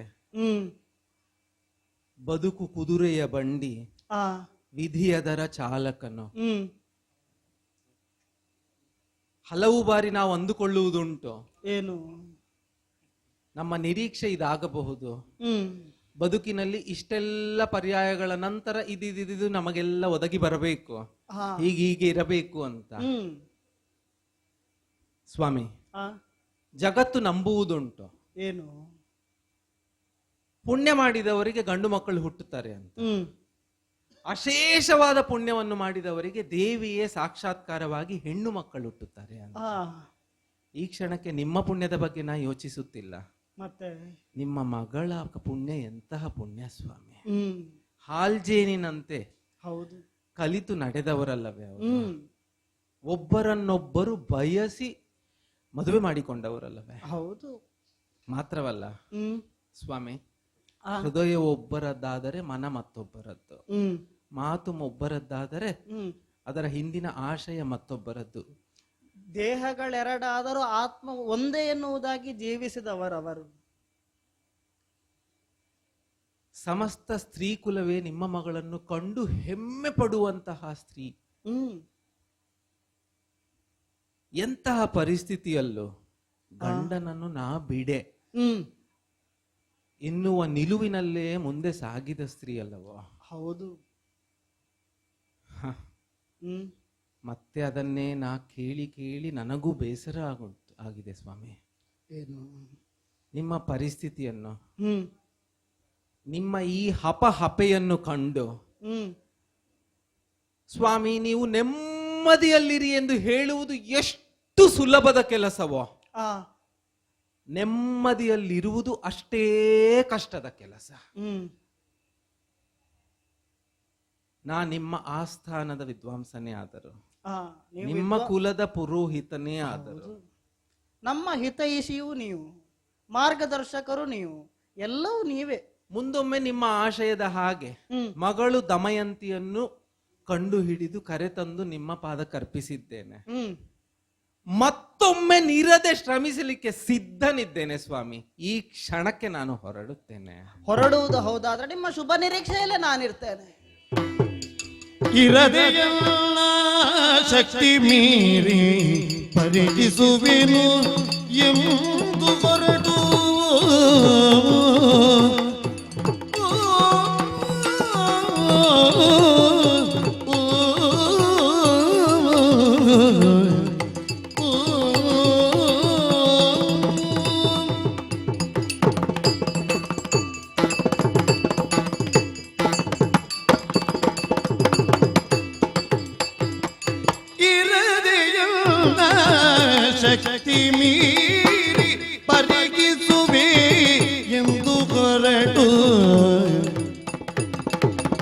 ತರತರದ ರಾಜವೆಲ್ಲ ತಿರುಗಿ ಅಯೋಧ್ಯವನ್ನು ಹೊಗಲು ತರತರದ ರಾಜ್ಯವೆಲ್ಲ ತಿರುಗಿ ಅಯೋಧ್ಯವನ್ನು ಹೊಗಲು ತರತರದ ರಾಜ್ಯವೆಲ್ಲ ತಿರುಗಿ ಅಯೋಧ್ಯವನ್ನು ಹೊಗಲು ಇರದೆ ಎನ್ನ ಶಕ್ತಿ ಮೀರಿ ಪರಿಗಿಸುವೆನು ಎಂದು ಹೊರಟು ಇರದೆ ಎಲ್ಲ ಶಕ್ತಿ ಮೀರಿ ಪರಿಗಿಸುವೆನು ಎಂದು ಹೊರಟು ತರತರದ ರಾಜ್ಯವೆಲ್ಲ ತಿರುಗಿಯ ಯೋಧ್ಯವನ್ನು ಬೊಗಲು ತರತರದ ರಾಜವ ಎಲ್ಲ ತಿರುಗಿಯ ಯೋಧ್ಯವನ್ನು ಪೊಗಲು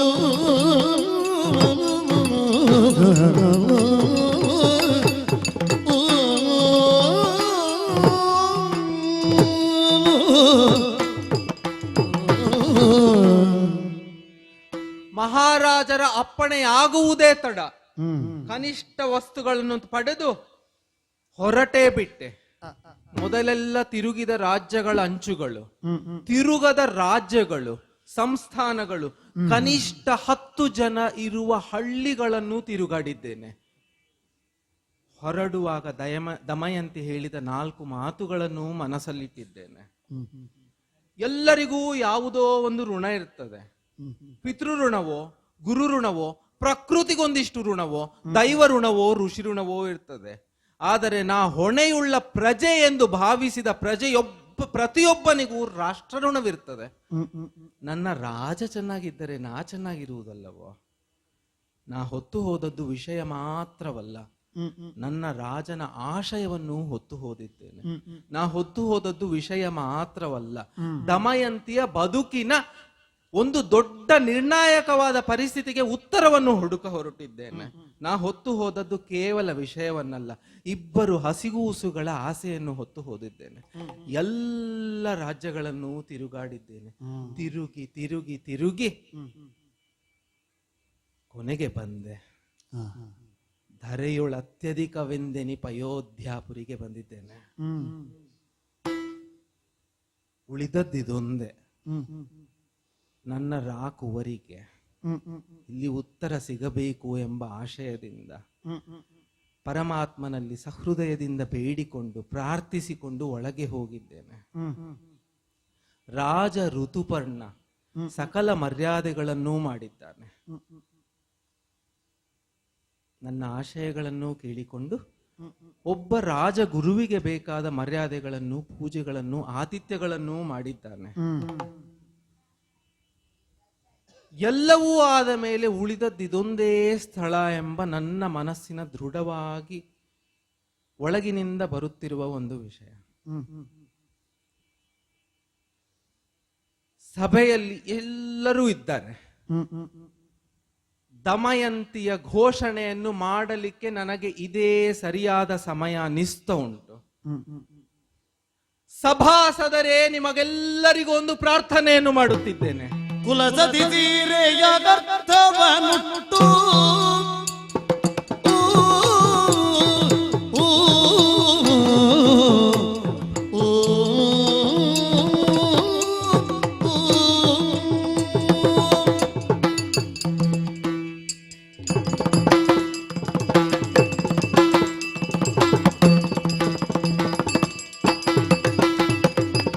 ಕುಲಸತಿ ಸೀರೆಯ ಅರ್ಥವನುಟ್ಟು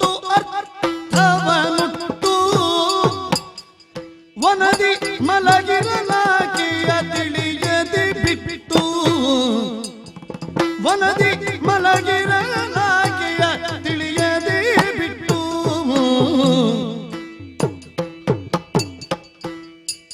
ತೊಲಗಿದನು ಬರುಂಟೆ ಕರುಣೆಯನಿಟ್ಟು, ತೊಲಗಿದನು ಬರುಂಟೆ ಕರುಣೆಯನಿಟ್ಟು, ಬೇಡಿ ತಿಳಿದವರಿರೆ ಸಭೆಯಲ್ಲಿಗೆ ಗುಟ್ಟು, ಕುಲಸತಿ ಸೀರೆಯ ಅರ್ಥವನುಟ್ಟು ಮನದಿ ಮಲಗಿರಲಾಗಿಯ ತಿಳಿಯದೆ ಬಿಟ್ಟು,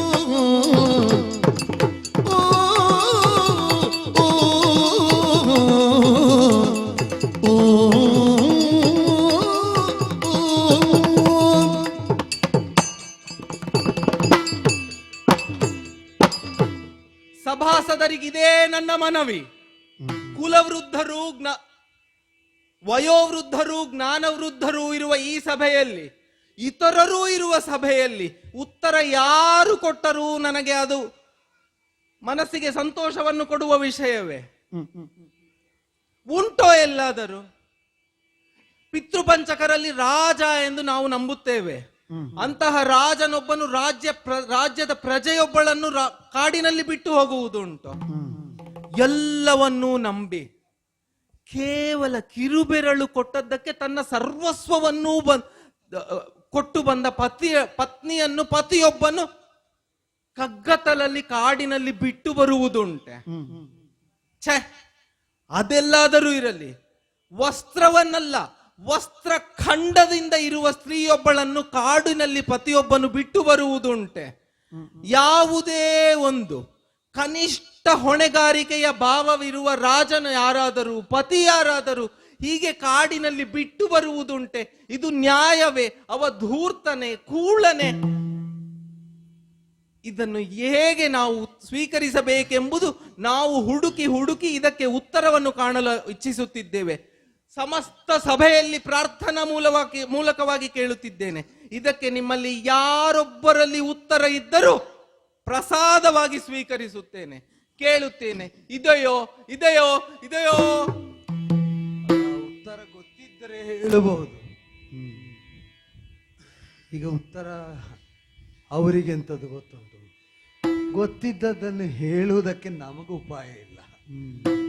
ಹಾಗೆ ಅಂತ ಈ ಬ್ರಾಹ್ಮಣ ಹೇಳದೆ ಬಿಡುವ ಹಾಗೂ ಇಲ್ಲ. ಈ ಕೇಳಿದ್ದಕ್ಕೆ ಏನಾದ್ರೂ ಹೇಳಬೇಕಾಯ್ತ. ಸ್ವಾಮಿ ಸ್ವಾಮಿ, ಸ್ವಲ್ಪ ಬದಿಗೆ ಬರ್ತೀರಾ? ನುಡಿ ಕೇಳಿ ಬಾಬುಗನ ಮನವಳುಕಿ ನಸು ನಗುತ್ತ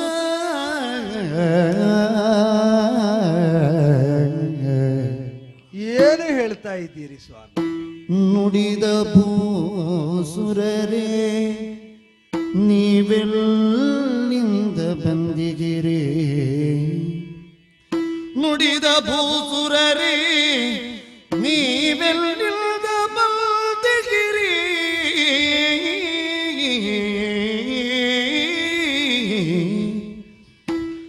ಮಡದಿಯನ್ನು ಅಗಲಿರುವ ಬಾಗಿರನು ಗಂಡನೇ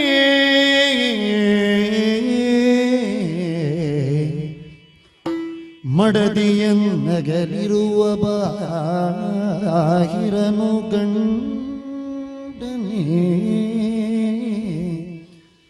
ಋತುಪರ್ಣ ಮೂಲಗದಲ್ಲಿ ಬಿಡು ಮಾತ ಕೇಳಿದೆವು ಅತಿಚಯದುಳ್ ಅಕಟಕಟ ಅಕಟ ಪೊಡವೆಯಲಿ ಸತಿಗೆ ವಂಚನೆಯಲ್ಲ, ಪೊಡವೆಯಲಿ ಸತಿಗೆ ವಂಚನೆಯಲ್ಲ ತಿಳಿ ಕೈ ಹಿಡಿದ ಪತಿಗಪಮಾನವೆಂದು ಸೂಚಿಸಿ ಕೇಳಿ ವಿಪ್ರರತಿ ಸಂಚಯದಲ್ಲಿ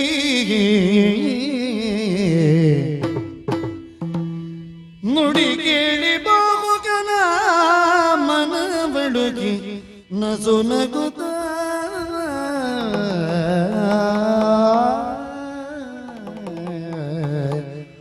ನಸು ನಗುತ್ತ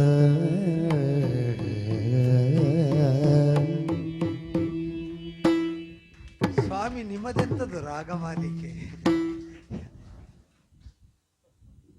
ವಿಪ್ರರಾಗಿ ಬಂದು ಸಭಾ ಮಧ್ಯದಲ್ಲಿ ಸತ್ಕೃತರಾಗಿ ನೀವು ಉಪಚಾರವನ್ನು ಹೊಂದುತ್ತಾ ಇದ್ರೆ ಒಮ್ಮಿಂದೊಮ್ಮೆಗೆ ಎದ್ದು ಅಂತರಂಗದ ಅನುರಾಗವನ್ನೇ ಬದಲಿಸಿಕೊಂಡವರಾಗೆ ಸಭಾ ಮಧ್ಯದಲ್ಲಿ ಸ್ವಾಮಿ ಅಲ್ಲ ಅಲ್ಲ, ಇಂಥವರೇ ಮಾತಾಡಬೇಕು ಅಂತೇನು ಇಲ್ಲವಲ್ಲ. ಯಾರೂ ಮಾತಾಡಬಹುದು ಅಂತ ಹೇಳಿದ್ರಿಂದ ನಾನು ಎದ್ದೆ. ನಾ ಮಾತಾಡಬಾರ್ದು ಅಂತಾದ್ರೆ ಸುಮ್ಮನೆ ಇರ್ತೇನೆ. ಯಾರು ಉತ್ತರ ಕೊಡಬಹುದು ಎಂಬ ಉದ್ದೇಶದಿಂದಲಲ್ಲೋ ಸಭಾಮುಖವಾಗಿ ಹೇಳಿ. ಅಲ್ಲ, ಯಾರು ಅಂದಾಗ ನಾನು ಮಾತಾಡಿದ್ದು.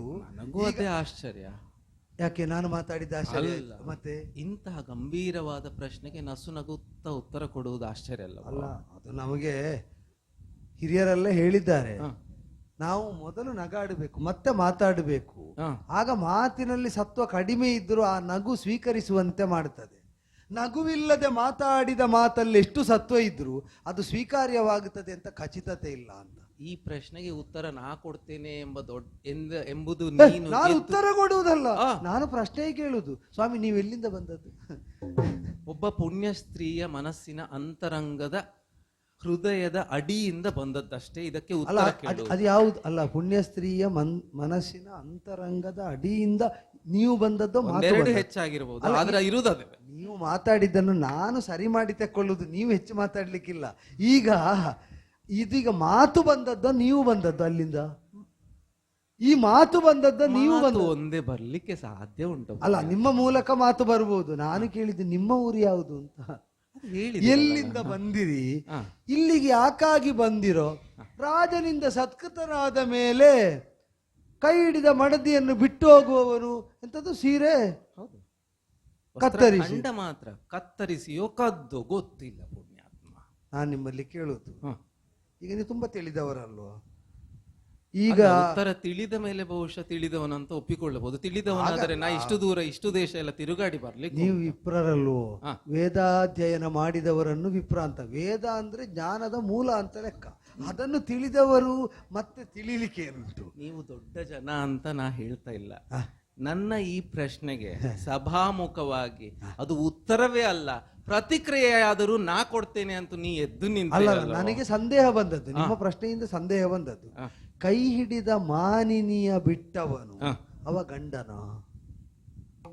ಪ್ರಶ್ನೆ ಅದು. ಈಗ ಪ್ರಶ್ನೆ ಅವ ಕೇಳಿದ್ದು, ಗಂಡನೋ? ಈಗ ಪ್ರಶ್ನೆ ಇರುವುದು, ಈಗ ಕಡಿ ಹಿಡಿದ ಮಾನಿನಿಯನ್ನು ಬಿಟ್ಟ ಗಂಡನನ್ನು ಯಾರಾದ್ರೂ ನೋಡಿದ್ದೀರಾ? ಇಲ್ಲಿದ್ದಾನೋ ಅಂತಲ್ವಾ ಕೇಳಿದ್ದು. ಒಂದು ವೇಳೆ ಬಿಟ್ಟ ಈಗ ಆದರೂ ಬಿಟ್ರೆ ಅವ ಕೈ ಹಿಡಿದ ಮಾನಿನಿಯನ್ನು ಬಿಟ್ಟ ಅಂತ ಇಟ್ಟುಕೊಳ್ಳುವ, ಅವ ಗಂಡನೋ?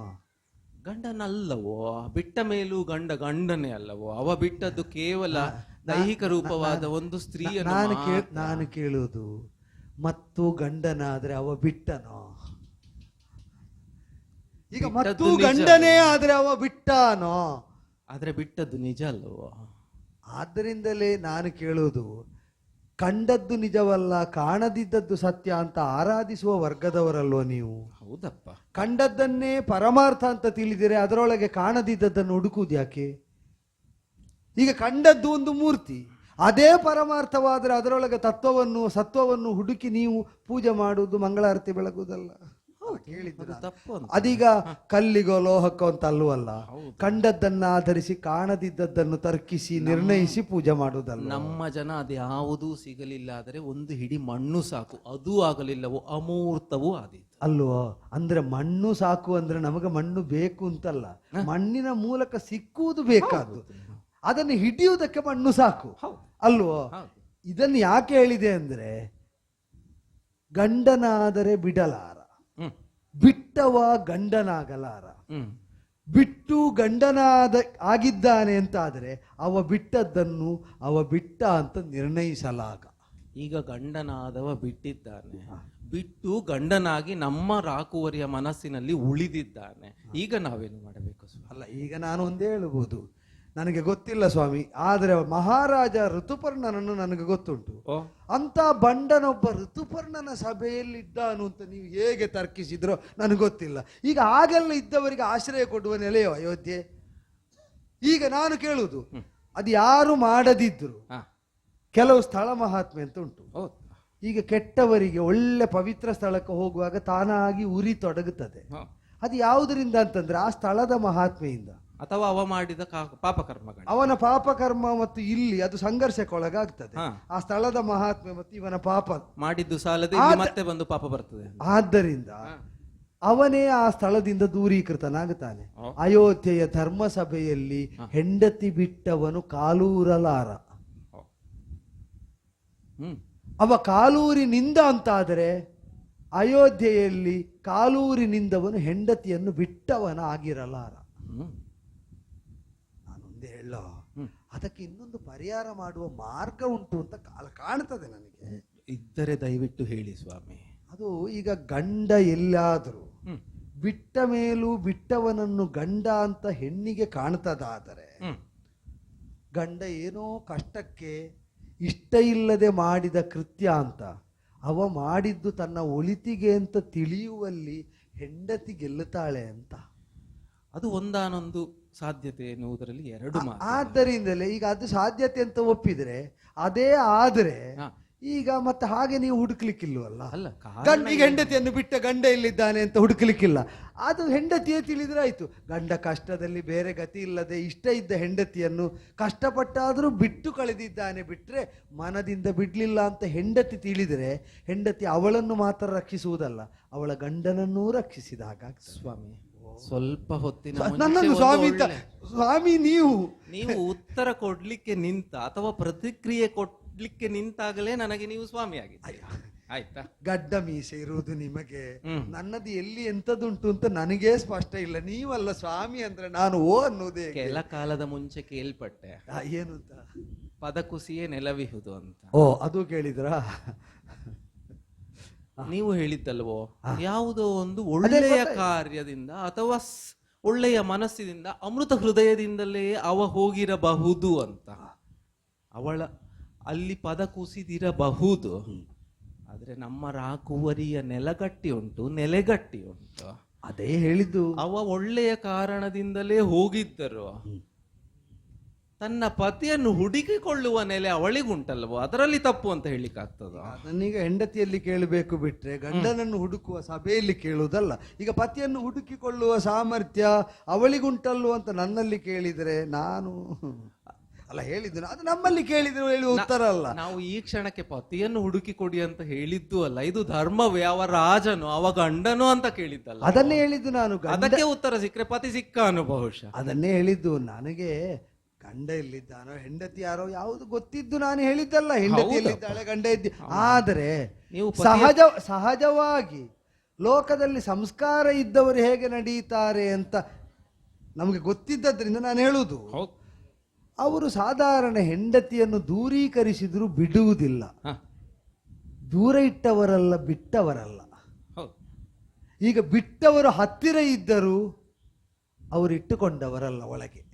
ಹೌದು. ಈಗ ಲೋಕದಲ್ಲಿ ವಿಷಮ ದಾಂಪತ್ಯ ಸಮೀಪವರ್ತಿಯಾಗಿಯೂ ಇರ್ತದೆ ಅಲ್ಲೋ. ವಿಶೇಷ ದಾಂಪತ್ಯ ದೂರದಲ್ಲಿದ್ದು ಅಲ್ಲ, ನೀವು ತುಂಬಾ ತಿಳಿದವರು ಆದ್ರೆ ದೂರದಲ್ಲಿದ್ದು ರಂಜಿಸ್ತದೆ. ಹೌದಾ? ಆದ್ದರಿಂದ ಈಗ ಸೂರ್ಯ ಮಂಡಲದಲ್ಲಿರ್ತಾನೆ, ಕಿರಣ ಭೂಮಿಯ ಮೇಲೆ ಬೀಳ್ತಾ ಇರ್ತದೆ. ಸೂರ್ಯ ಕಿರಣ ಅಲ್ಲ ಅಂತ ಆಗುತ್ತದೋ ಭೂಮಿಗೆ ಬಿದ್ದದ್ರಿಂದ? ಅದು ಇಲ್ಲ ಅಂತ ಹೇಳಲಿಕ್ಕೂ ಇಲ್ಲವಲ್ಲ. ಅಂತರ ಸೂರ್ಯಮಂಡಲಕ್ಕೂ ಭೂಮಿಗೂ ಇದ್ದಷ್ಟು ಉಂಟು. ಆದರೂ ಆ ಕಿರಣ ಸೂರ್ಯನದ್ದೇ ಹೇಗೋ ಹೆಂಡತಿ ಹೌದೋ, ಹಾಗೆ ಪಾಲಿಸುವವ ಗಂಡ ಹೌದೋ? ಹೌದು. ಗಂಡ ಎಲ್ಲಿದ್ದರು ಹೆಂಡತಿ ಎಲ್ಲಿದ್ರು ಗಂಡ ಗಂಡನೇ, ಹೆಂಡತಿ ಹೆಂಡತಿ. ಆದರೆ ಈ ನೆಲದಲ್ಲಿ ಸೂರ್ಯ ನಮಗೆ ಪ್ರತಿನಿತ್ಯ ಉಪಕಾರ ಮಾಡಿ ನಾವು ತಿಂದ ಅನ್ನವನ್ನು ಜೀರ್ಣ ಮಾಡಿಸುವ ಸೂರ್ಯನನ್ನು ದಿನ ಬೆಳಗಾದರೆ ಮಾಡುವುದೇನು?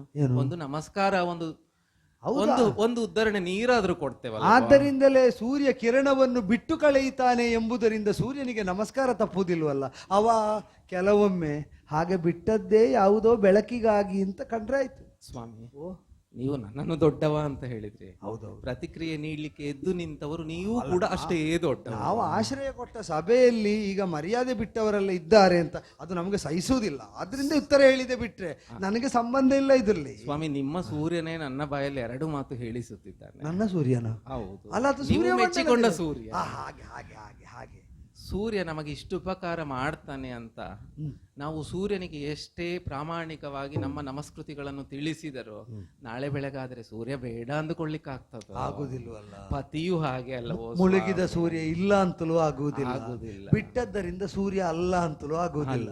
ಮುಳುಗಿದವ ಏಳುತ್ತಾನೆ, ಬಿಟ್ಟವ ಮತ್ತೂ ಕೂಡಿಕೊಳ್ತಾನೆ. ಅಂದ್ರೆ ಬಿಟ್ಟ ಕಿರಣವನ್ನು ಮತ್ತೆ ಕೂಡಿಕೊಂಡು ಬಿಟ್ಟು ಕಳೆಯುತ್ತಾನೆ. ಆದ್ದರಿಂದ ಈಗ ಸ್ಥಿತಿಯನ್ನು ನೋಡಿ ಗತಿಯನ್ನು ಊಹಿಸುವುದು ಕಷ್ಟ.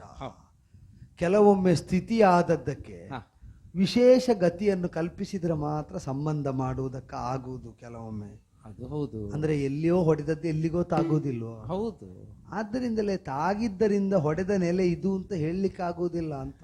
ಆ ಬಿಟ್ಟವನಿಗೆ ಏನು ಕಷ್ಟ ಇತ್ತೋ ಅಲ್ಲ. ನಾನು ಮಾಡಿದ ಘೋಷಣೆ ನನ್ನ ಹೃದಯದ ನೋವನ್ನು ತೋರಿಸಿಕೊಳ್ಳುವ ಹಾಗೆ ಇದ್ದರೂ ವಿಷಯ ಇದೆ ಅಲ್ಲವೋ? ಅಲ್ಲೋ, ಅವ ಬೇಕು. ಎಲ್ಲಿದ್ದಾನೆ ಅಥವಾ ಅವ ಮಾಡಿದ್ದು ಸರಿಯೋ ಅದಕ್ಕೆ ಉತ್ತರ ಸಿಕ್ಕರೆ ಅವ ಸಿಗಬಹುದು ಎಂಬ ಆಶಯದಿಂದ ಅಲ್ಲವೋ. ಈಗ ಸೂರ್ಯನನ್ನು ನಾವು ಹೇಗೆ ಬೇಕು ಬೆಳಗಾದರೆ ಅಂದುಕೊಳ್ಳುತ್ತೇವೋ, ಪುಣ್ಯ ಸ್ತ್ರೀಯೊಬ್ಬಳು ನನ್ನ ಪತಿ ನನ್ನ ಹತ್ತಿರ ಇರಬೇಕು, ಎಲ್ಲಿ ಹೋಗಿದ್ದಾನೆ ಅವನು ಸಹೃದಯದಿಂದಲೇ ಹೋಗಿದ್ದರು ಅವನನ್ನು ಹುಡುಕುವ ಹೊಣೆ ಪುಣ್ಯ ಸ್ತ್ರೀಯಾದ ಕ್ಷಾತ್ರ ಸ್ತ್ರೀಯಾದ ನನಗಿರುವುದು ಅಷ್ಟೇ ನಿಜ ಅಲ್ಲವೋ ಸ್ವಾಮಿ? ಇರಬೇಕಾದವಳನ್ನು ಬಿಟ್ಟು ಕಳೆದವನಿಗೆ ನಿಮ್ಮಂತ ಬ್ರಾಹ್ಮಣರು ಸಿಕ್ಕಲಿಲ್ಲ. ಸಿಕ್ಕಿದ್ರೆ ಅವನು ಹೇಳಿ ಕಳಿಸ್ತಿದ್ದ. ಇರಬೇಕಾದ ಹೆಂಡತಿಯನ್ನು ಬಿಟ್ಟವನ ಪಾಡು ಯಾರಿಗಾದರೂ ಗೊತ್ತುಂಟು ಅಂತ ನಿಮ್ಮಲ್ಲೇ ಹೇಳಿ ಕಳಿಸ್ತಿದ್ದ.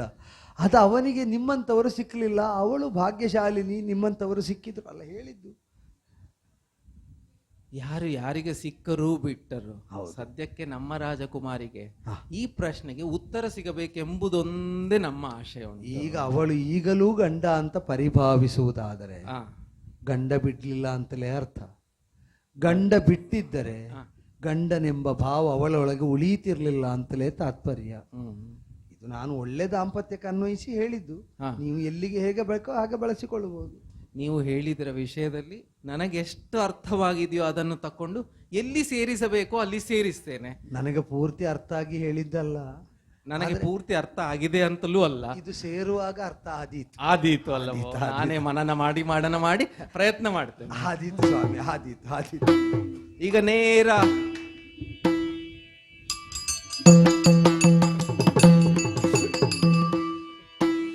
ಅದರ ಮೇಲ್ ಬರುವಾಗ ಯೋಧ್ಯವ ಪೊಕ್ಕೆನು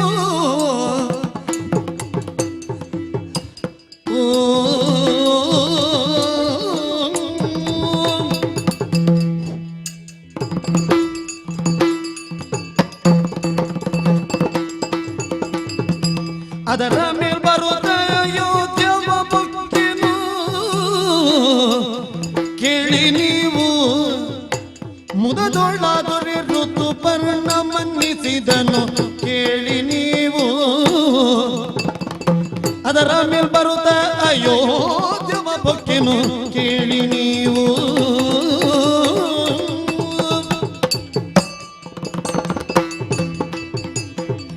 ಗುರುಗಳೇ ಬಂದಿರ ಅಂತೂ ಬಂದೆ ರಾಜನ್. ಬರ್ಲೇಬೇಕಾದವರು ಬೇಗ ಬಂದದ್ದು ನಂಗೆ ಆಶ್ಚರ್ಯ ಆಯ್ತು. ಹೋದೆ, ತಿರುಗಾಡಿದೆ, ಒಳ್ಳೆಯ ಊಟ ಮಾಡಿದೆ, ಬಂದು ನಿಮ್ಮ ಮುಂದೆ ಬಂದಿದ್ದೇನೆ ಈ ಕ್ಷಣಕ್ಕೆ. ಗುರುಗಳೇ ಬೇಸರಿಸಬಾರ್ದು. ನಿಮ್ಮನ್ನ ನಾನು ಹುಡುಕಿಕೊಂಡು ಬರ್ಲಿಕ್ಕೆ ಹೇಳಿದ್ದು, ಊಟ ಮಾಡಿ ಬರ್ಲಿಕ್ಕೆ ಹೇಳಿದಲ್ಲ. ಇದೊಳ್ಳೆ ಕತೆ ಆಯ್ತು. ಈಗ ಹೋದವು ಊಟ ಮಾಡದೆ ಬರ್ಲಿಕ್ಕೆ ಆಗ್ತದೆ. ನೀವು ಎಲ್ಲಿ ಊಟ ಮಾಡ್ತೀರಿ, ಆದ್ರೆ ಹಾಗಲ್ಲ. ಅದೇ ಊಟಕ್ಕಿಂತ ಮುಖ್ಯವಾದಂತ ವಿಷಯ ನನ್ನ ಅಳಿಯನ ಬಗ್ಗೆ.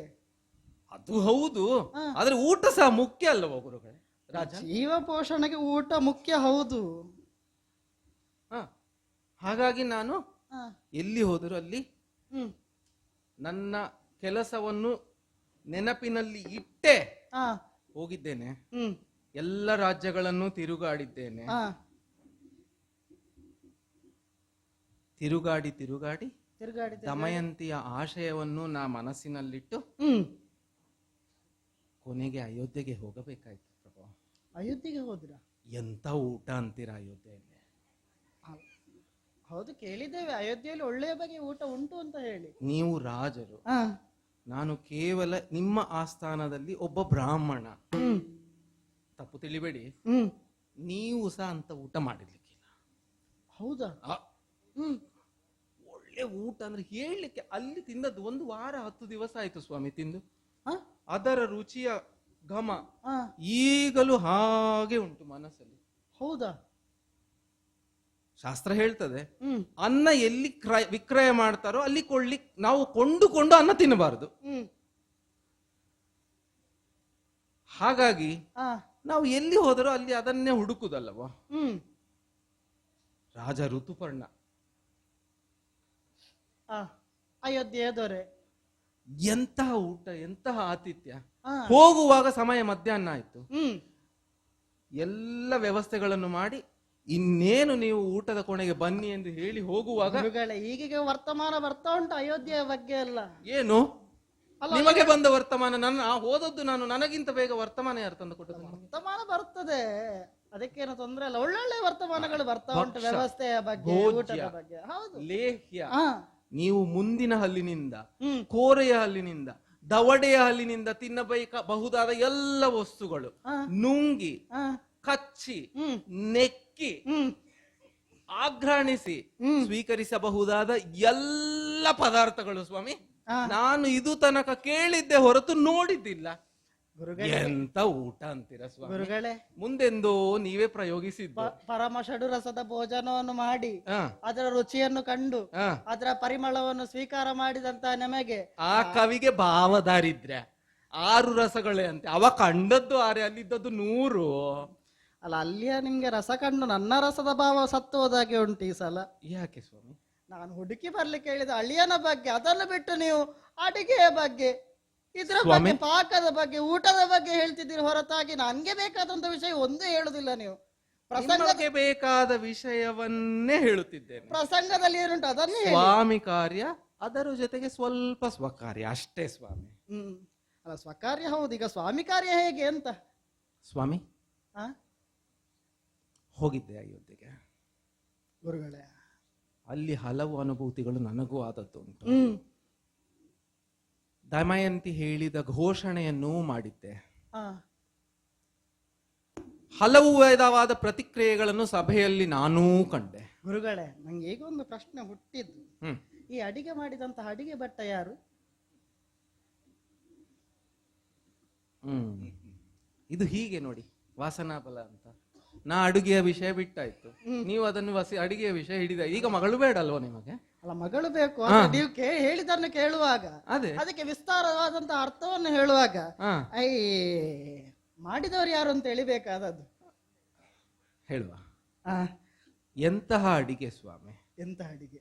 ನಿಮಗೇನಿಸ್ತದೆ? ಅಂತಹ ಅಡಿಗೆಯನ್ನು ಮಾಡಬಲ್ಲವ ಯಾರು ಅನಿಸ್ತದೆ? ಒಂದು 100 ಜನರ ತಂಡ ಇರ್ಬೋದಲ್ವಾ? ರಾಜನ ಆಸ್ಥಾನ, ಪಳಗಿದ ಕೈಗಳು, ಘನವೆತ್ತ ಅಡುಗೆಗಾರರು, ಕೇವಲ ಕಣ್ಣಳತೆ ಕೈ ತೂಕ, ಇಷ್ಟಿಷ್ಟೇ. ಸುಮ್ಮನೆ ನೆನೆದರೆ ಸಾಕು ಅಡುಗೆ ಮಾಡುವಂತವರು ಒಂದು ತಂಡ ಇದ್ದು ಅವರೆಲ್ಲ ಅಡುಗೆ ಮಾಡಿದ್ದಂದುಕೊಂಡ್ರು ನೀವು? ಹಾಗೆ ಭಾವಿಸಿದ್ದು ಹಾಗಲ್ವ? ಹಾಗಾದ್ರೆ ಇಲ್ಲ ಸ್ವಾಮಿ, ಮತ್ತೆ ಒಂದುಂಟು. ಏನು? ಅಡುಗೆ ಊಟ ಮಾಡುವಾಗ ಅಡುಗೆ ಮಾಡುವವರನ್ನು ನೋಡಬಾರದು ಅಂತ. ಎಲ್ಲ ಸಾರಿ ನಮಗೆ ಬೇಕಾದ ವಾತಾವರಣ ಇರ್ತದೆ ಅಂತ ಹೇಳಲಿಕ್ಕಿಲ್ಲ. ಕೆಲವೊಮ್ಮೆ ಇರಬಹುದು, ಕೆಲವೊಮ್ಮೆ ಜಿಗುಪ್ಸೆ ಸಹ ಬರಬಹುದು, ಇದು ತಿನ್ನಬೇಕೋ ಬೇಡವೋ ಅಂತಲ್ವ. ಅಂತಹದ್ದೇ ಆಯ್ತು. ಚಂದದ ಅಡುಗೆ. ಆದ್ರೆ ಚಂದದ ಅಡಿಗೆ ಹಿಂದೆ ಕೇಳಿ ರಾಜನನ್ನು ಕರೆದೂ ಕೇಳಿದೆ ನಾನು. ಆ ಅಡುಗೆ ಮಾಡಿದವನನ್ನು ಕಂಡರೆ ಬೇಸರವಿಲ್ಲವಾದರೂ ಅತಿ ಜಿಗುಪ್ಸಾಕರವಾದ ರೂಪ. ಒಮ್ಮೆ ನೋಡಿ ಮತ್ತೊಮ್ಮೆ ನೋಡ್ಲಿಕ್ಕೂ ಕಷ್ಟವಾಗುವಂತಹ ರೂಪ. ಅಂತವನು ರಾಜಾಶ್ರಯ ಪಡೆದಿದ್ದಾನೆ. ಮಾತ್ರವಲ್ಲ, ಅವ ರಾಜನಿಗೆ ಅತ್ಯಂತ ನಿಕಟವರ್ತಿಯೂ ಈ ಕಾಲದಲ್ಲಿ ಆಗಿದ್ದಾನೆ ಅನಿಸ್ತದೆ. 100 ಕುದುರೆಗಳನ್ನು ನೋಡಿಕೊಳ್ಳುತ್ತಿದ್ದಾನಂತೆ. ರಾಜನ ಮನೆಯಲ್ಲಿ ಬೇಕಾದ ಎಲ್ಲ ಅಡುಗೆಯ ಹೊಣೆಯೂ ಅವನದ್ದೇ ಅಂತೆ. ಇಷ್ಟೆಲ್ಲ ಆದಾಗ ಪ್ರಶ್ನೆಯನ್ನು ನಾ ಎತ್ತಿದೆ. ಒಳ್ಳೆಯ ಉತ್ತರ. ಅದು ಉತ್ತರ ಹೌದೋ ಅಲ್ಲವೋ ಎಂಬುವ ಪ್ರಶ್ನೆಯೂ ಹುಟ್ಟುವಂತಹ ಉತ್ತರ. ಅರ್ಥವಾದವರಿಗೆ ಅರ್ಥವಾದ ಹಾಗೆ ಮಾತ್ರ, ಅಥವಾ ಅರ್ಥವಾಗಬಲ್ಲವರಿಗೆ ಅವ ಆಡಿದ ವಾಕ್ಯಗಳ ಆಂತರ್ಯವನ್ನು ಅರ್ಥ ಮಾಡಿಕೊಳ್ಳುವವರಿಗೆ ಮಾತ್ರ ಅರ್ಥವಾಗುವ ವಾಕ್ಯಗಳನ್ನಾಡಿದ್ದಾನೆ. ಅವ ಬಿಟ್ಟ ಗಂಡನೋ, ಬಿಟ್ಟ ಮೇಲೆ ಅವ ಗಂಡನೋ, ಅವ ಬಿಟ್ಟ ಪರಿಸ್ಥಿತಿಯನ್ನು, ಕಾರಣಗಳನ್ನು ನಾವು ತುಲನಾತ್ಮಕವಾಗಿ ನೋಡಿಕೊಳ್ಳಬೇಕು ಎಂಬ ದೊಡ್ಡ ಮಾತುಗಳನ್ನಾಡಿ ಕಳಿಸಿದ್ದಾನೆ. ಆದರೆ ಒಂದು ಮಾತು ಹೇಳಬಲ್ಲೆ ರಾಜನ್, ಏನು? ಅಂತಹ ಅಡುಗೆಯನ್ನು ಇದು ತನಕ ನಾವು ಉಂಡಿದ್ದೇನೆ. ಅಲ್ಲ, ನೀವು ಅಡುಗೆಯ ಬಗ್ಗೆ ಮಾತನಾಡುವಾಗ ನನಗೆ ಒಮ್ಮೆ ನನ್ನ ಹಿಂದಿನ ಕಥೆ ನೆನಪಾದದ್ದು. ಯಾವುದು?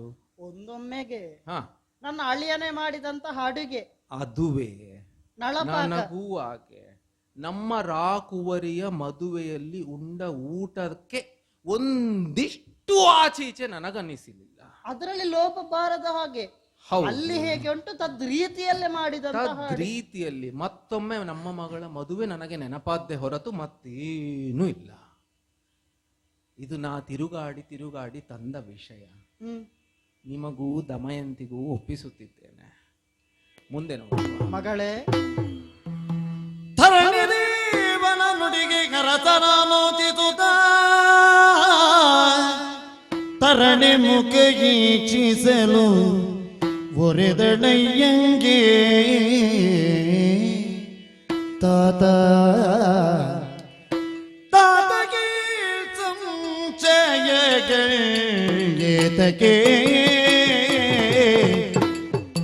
ತಾತ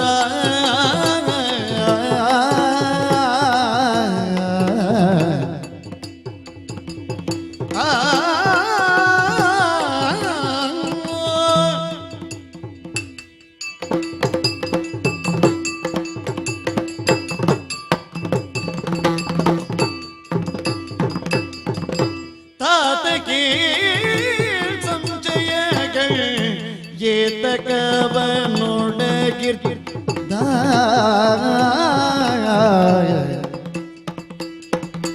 ಖ್ಯಾತನೆ ನಳನಿಲ್ಲ ಪ್ರೀತ ನಿಶ್ಚಯವು ತಾತಕಿ ಸಂಚಯಗಳೇತಕವನೊಳಗಿರ್ದ ಖ್ಯಾತನೆ ನಳನಿಲ್ಲ ಪ್ರೀತ ನಿಶ್ಚಯವು ಯಾರು ತಿಳಿಯದ ಹಾಗೆ ಮಾತಿ ರೂಪುಗಳನ್ನು ಯಾರು ತಿಳಿಯದ ಹಾಗೆ ಮಾತಿ ರೂಪುಗಳನ್ನು ಸೇರಿರ್ಪ ನಾಮವನ್ನು ಬೇರಿರಿಸಿಕೊಂಡು ಸೇರಿರ್ಪ ನಾಮವನ್ನು ಬೇರಿರಿಸಿಕೊಂಡು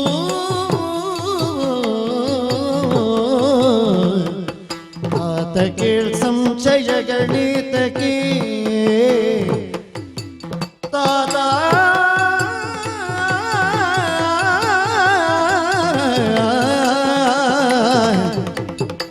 ಕೇಳು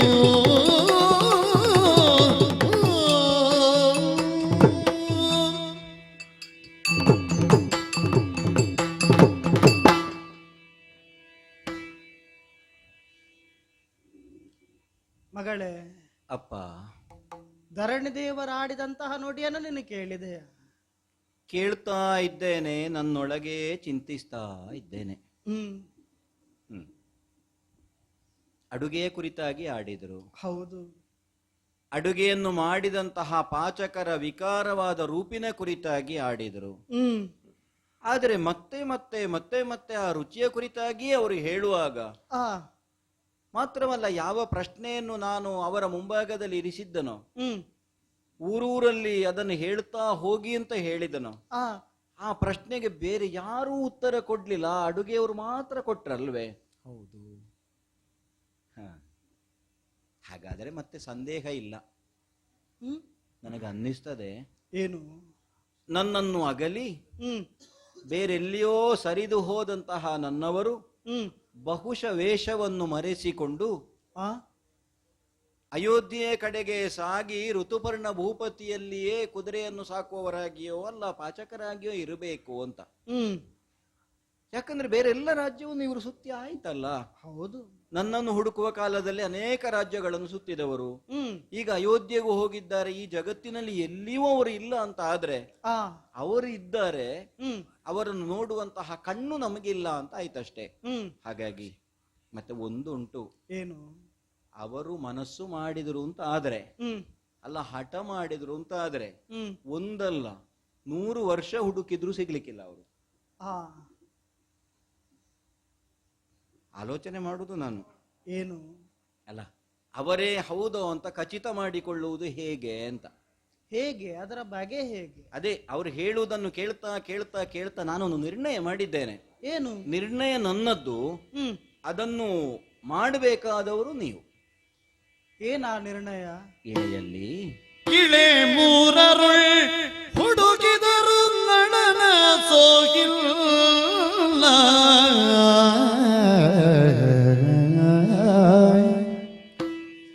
ಇಳೆ ಮೂರರುಳ್ ಹುಡುಕಿದರು ನಳನ ಸೋಗಿಲ್ಲ.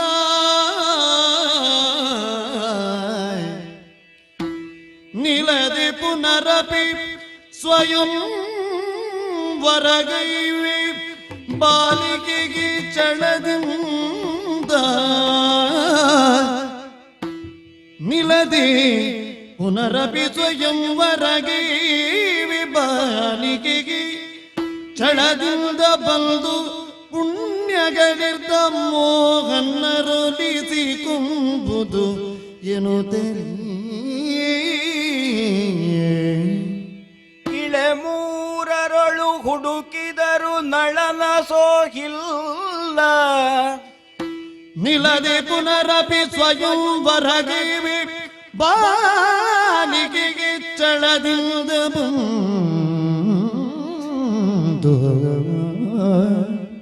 ಪುನರಪಿ ಸ್ವಯಂವರವ ಗೈವೆ ಬಾಲಿಕೆಗೆ ಚಳದಿಂದ ಬಂದು ಪುಣ್ಯಗಳಿದ್ದ ಮೋಹನ್ನರೊಲಿಸಿಕೊಂಬುದು ಎನ್ನುತ್ತಲೇ. ಪುಣ್ಯಗಳಿದ್ದ ಮೋಹನ್ನರು ಒಲಿಸಿಕೊಂಬುದು ಎನ್ನುತ್ತಲೇ. ಇಳೆ ಮೂರರೊಳು ಹುಡುಕಿದರು ನಳನ ಸೋಹಿಲ್ಲ. ನಿಲದೆ ಪುನರಪಿ ಸ್ವಯಂವರಗೈವಿ ಬಾಲಿಕೆಗೆ ಚಳದಿಂದ ಬಂದು ಪುಣ್ಯಗಳಿರ್ದ ಮೋಹನ್ನರೊಲಿಸಿ ಕುಂಬುದು ಎನ್ನುತ್ತಲೇ. ಕಳುಗು ಲೇಖನಗಳು ನೀನು ಕಳುಗು ಲೇಖನಗಳನ್ನು ಸಕಲರಾಯರ ಬಳಿಗೆ ಸಕಲರಾಯರ ಬಳಿಗೆ ಸಕಲರಾಯರ ಬಳಿಗೆ ಸಲೆ ಮದುವೆ ನಾಡು ಎಂಬಿ ದಿವ್ಯ ಸಂಜೆಯುಳು. ಸಲೆ ಮದುವೆ ನಾಡೆ ಎಂಬಿ ದಿವ್ಯ ಸಂಜೆಯುಳು. ಚೆಲುವ ಋತುಪರ್ಣನಲ್ಲಿಗೆ ಅಟ್ಟು ತೂದನಂ ಅಳುಕದಿರು ನೀನೆಂದಳು.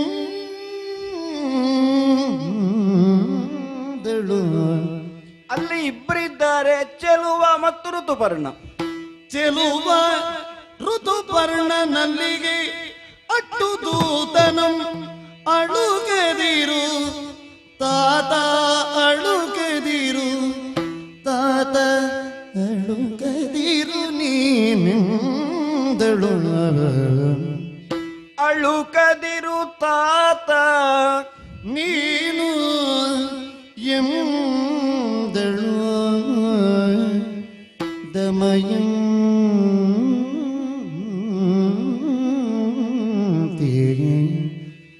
ತಾತ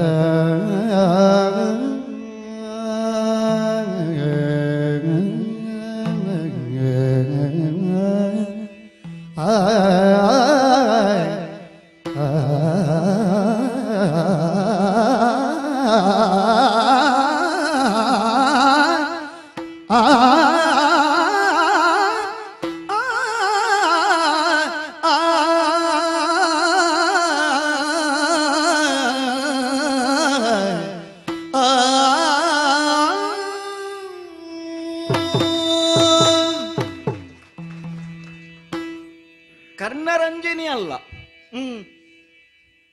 ಕರ್ಣರಂಜಿನಿ ಅಲ್ಲ. ಆದರೆ ಮತ್ತೆ ಪುರೋಹಿತರು ಆಡಿದಂತಹ ಮಾತುಗಳು ನನಗೆ ಕೇಳಿ ಕರ್ಣಾಮೃತವಾದದ್ದು. ಅಪ್ಪ, ಏನು ಮಗಳೇ? ನಮ್ಮ ಬದುಕನ್ನು ನಾವೇ ರೂಪಿಸಿಕೊಳ್ಳಬೇಕು ಕೆಲವು ಸಲ. ಮತ್ತೆ ಯಾವುದನ್ನು ನಾವು ಕಳೆದುಕೊಂಡಿದ್ದೇವೋ ಅದನ್ನು ಎಲ್ಲಿ ಕಳ್ಕೊಂಡಿದ್ದೇವೋ ಅಲ್ಲಿಯೇ ಹುಡುಕಿ ತರುವ ಪ್ರಯತ್ನವನ್ನು ಮಾಡಬೇಕು. ಆದ್ರೆ ಹುಡುಕಿದಲ್ಲಿ ಸಿಕ್ಕುವುದಿಲ್ಲ ಅಂತಲ್ಲ. ಅದೇ ಅಂದ್ರೆ ನನ್ನ ಬಾಲ್ಯದಲ್ಲಿ ಇದೇ ನನ್ನ ಗುರುಗಳೂ ಆದ ನಮ್ಮ ಕುಲಗುರುಗಳು ಆದಂತಹ ಹ್ಮ್ ಇವರೇ ಒಂದು ಕತೆ ಹೇಳುತ್ತಿದ್ರು. ಏನು? ಮುಸ್ಸಂಜೆಯ ಹೊತ್ತು ಆ ಸ್ವಲ್ಪ ಸ್ವಲ್ಪ ಸೂರ್ಯನ ಬೆಳಕಿದೆ, ಹ್ಮ್ ಅಂಗಳದಲ್ಲಿ ಬಂದು ಅಜ್ಜಿ ಓರ್ವಳು ಬಗ್ಗಿ ಬಗ್ಗಿ ಹುಡುಕುತ್ತಾ ಇದ್ದಳಂತೆ. ಹ್ಮ್ ಏನನ್ನು ಹುಡುಕುತ್ತಾ ಇದ್ದೆ ಅಜ್ಜಿ? ಒಂದು ಸೂಜಿ ಬಿದ್ದು ಹೋಗಿದೆ, ಆ ಅದನ್ನು ಹುಡುಕುತ್ತಾ ಇದ್ದೇನೆ. ಹ್ಮ್ ಎಲ್ಲಿ ಬಿದ್ದದ್ದು? ಅಂಗಳದಲ್ಲಿ. ಅಂಗಳದಲ್ಲಿ ಬಿದ್ದದ್ದಲ್ಲ, ಮತ್ತೆ ಅದಲ್ಲಿ ಮನೆಯ ಒಳಗೆ ಕೋಣೆಯಲ್ಲಿ ಬಿದ್ದದ್ದು, ಕತ್ತಲ ಕೋಣೆಯಲ್ಲಿ. ಹ್ಮ್ ಮತ್ತೆ ಇಲ್ಲಿ ಯಾಕೆ ಹುಡುಕುತ್ತಾ ಇದ್ದೆ ಅಜ್ಜಿ? ಅಲ್ಲಿ ಒಳಗೆ ಕಾಣುವುದಿಲ್ಲ, ಹಾಗೆ ನಾನು ಇಲ್ಲಿ ಹೊರಗೆ ಬಂದು ಹುಡುಕುವುದು ಅಂತ. ಅಲ್ಲಿ ಕತ್ತಲಲ್ವಾ ಹಾಗೆ. ಆ ಎಷ್ಟೋ ಸಲ ನಾವು ಎಲ್ಲಿ ಉಂಟೋ ಹ್ಮ್ ಅಲ್ಲಿ ಬಿಟ್ಟು ಮತ್ತೆಲ್ಲಿಯೋ ಹುಡುಕುತ್ತಾ ಇರ್ತೇವೆ. ಹ್ಮ್ ಈಗ ನಮಗೊಂದು ಸುಳಿವು ಸಿಕ್ಕಿತಲ್ಲ.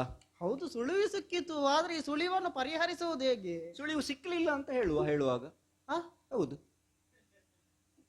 ಇದು ಹೇಗೆ? ನಮಗೆ ಸಿಕ್ಕಿದ್ದ ಹೌದು, ಹೊರಗೆ ಪ್ರಪಂಚಕ್ಕೆ ನಾವು ಸಿಗಲಿಲ್ಲ ಅಂತ ಹೇಳುವ. ಅಲ್ಲ, ಸಿಕ್ಕದಿದ್ರೆ ಮುಂದೆ? ಇಳೆ ಮೂರರೊಳು ಹುಡುಕಿದರೂ ನಳನ ಸೋಹಿಲ್ಲ. ಹೌದು, ಈಗ ಇಲ್ಲದೆ ಇರುವುದನ್ನು ಹುಡುಕುವುದು ಹೇಗಪ್ಪ? ಇರುವುದನ್ನು ಹುಡುಕಬೇಕು. ಈಗ ಯಾವುದಾದ್ರೂ ಒಂದು ವಸ್ತು ಇಲ್ಲ ಅಂತ ಆದ್ರೆ ನಾವು ಏನು ಮಾಡ್ತೇವೆ? ಪ್ರತಿಯಾಗಿ ಇನ್ನೊಂದನ್ನು ತರುವುದಿಲ್ವ? ಆ? ಒಂದು ವಸ್ತು ಕಳೆದು ಹೋಯ್ತು ಅಂತ ಆದ್ರೆ, ಕಾಣೆ ಆಯ್ತು ಅಂತ ಆದ್ರೆ, ಕಣ್ಮರೆ ಆಯ್ತು ಅಂತ ಆದ್ರೆ, ಅದರ ಬದಲಾಗಿ ಇನ್ನೊಂದು ವಸ್ತು ತರುವುದಿಲ್ವ ನಾವು? ಅಲ್ಲ, ನೀನ್ ಏನ್ ಆಡ್ತಿರುವುದೇನು ನೀನು? ನಾನು ನಿಮಗೆ ಅರ್ಥ ಆಗಬಾರದು ಅಂತಲೇ ಈಗ ಹೇಳುದು. ಆ ಅಪ್ಪ, ಅಲ್ಲ, ನಂಗೆ ಪ್ರಾಯ ಆಗಿದೆ, ಅರ್ಥ ಆಗುದಿಲ್ಲ. ಹೌದು, ಆದ್ರೆ ನೀನು ಹೀಗೆ ಮಾತನಾಡೋಕೆ ನಂಗೆ ಏನೂ ಅರ್ಥ ಆಗುದಿಲ್ಲ. ಅಪ್ಪಯ್ಯ, ಆ ನೀವು ನನಗೆ ಗುರುಗಳೇ.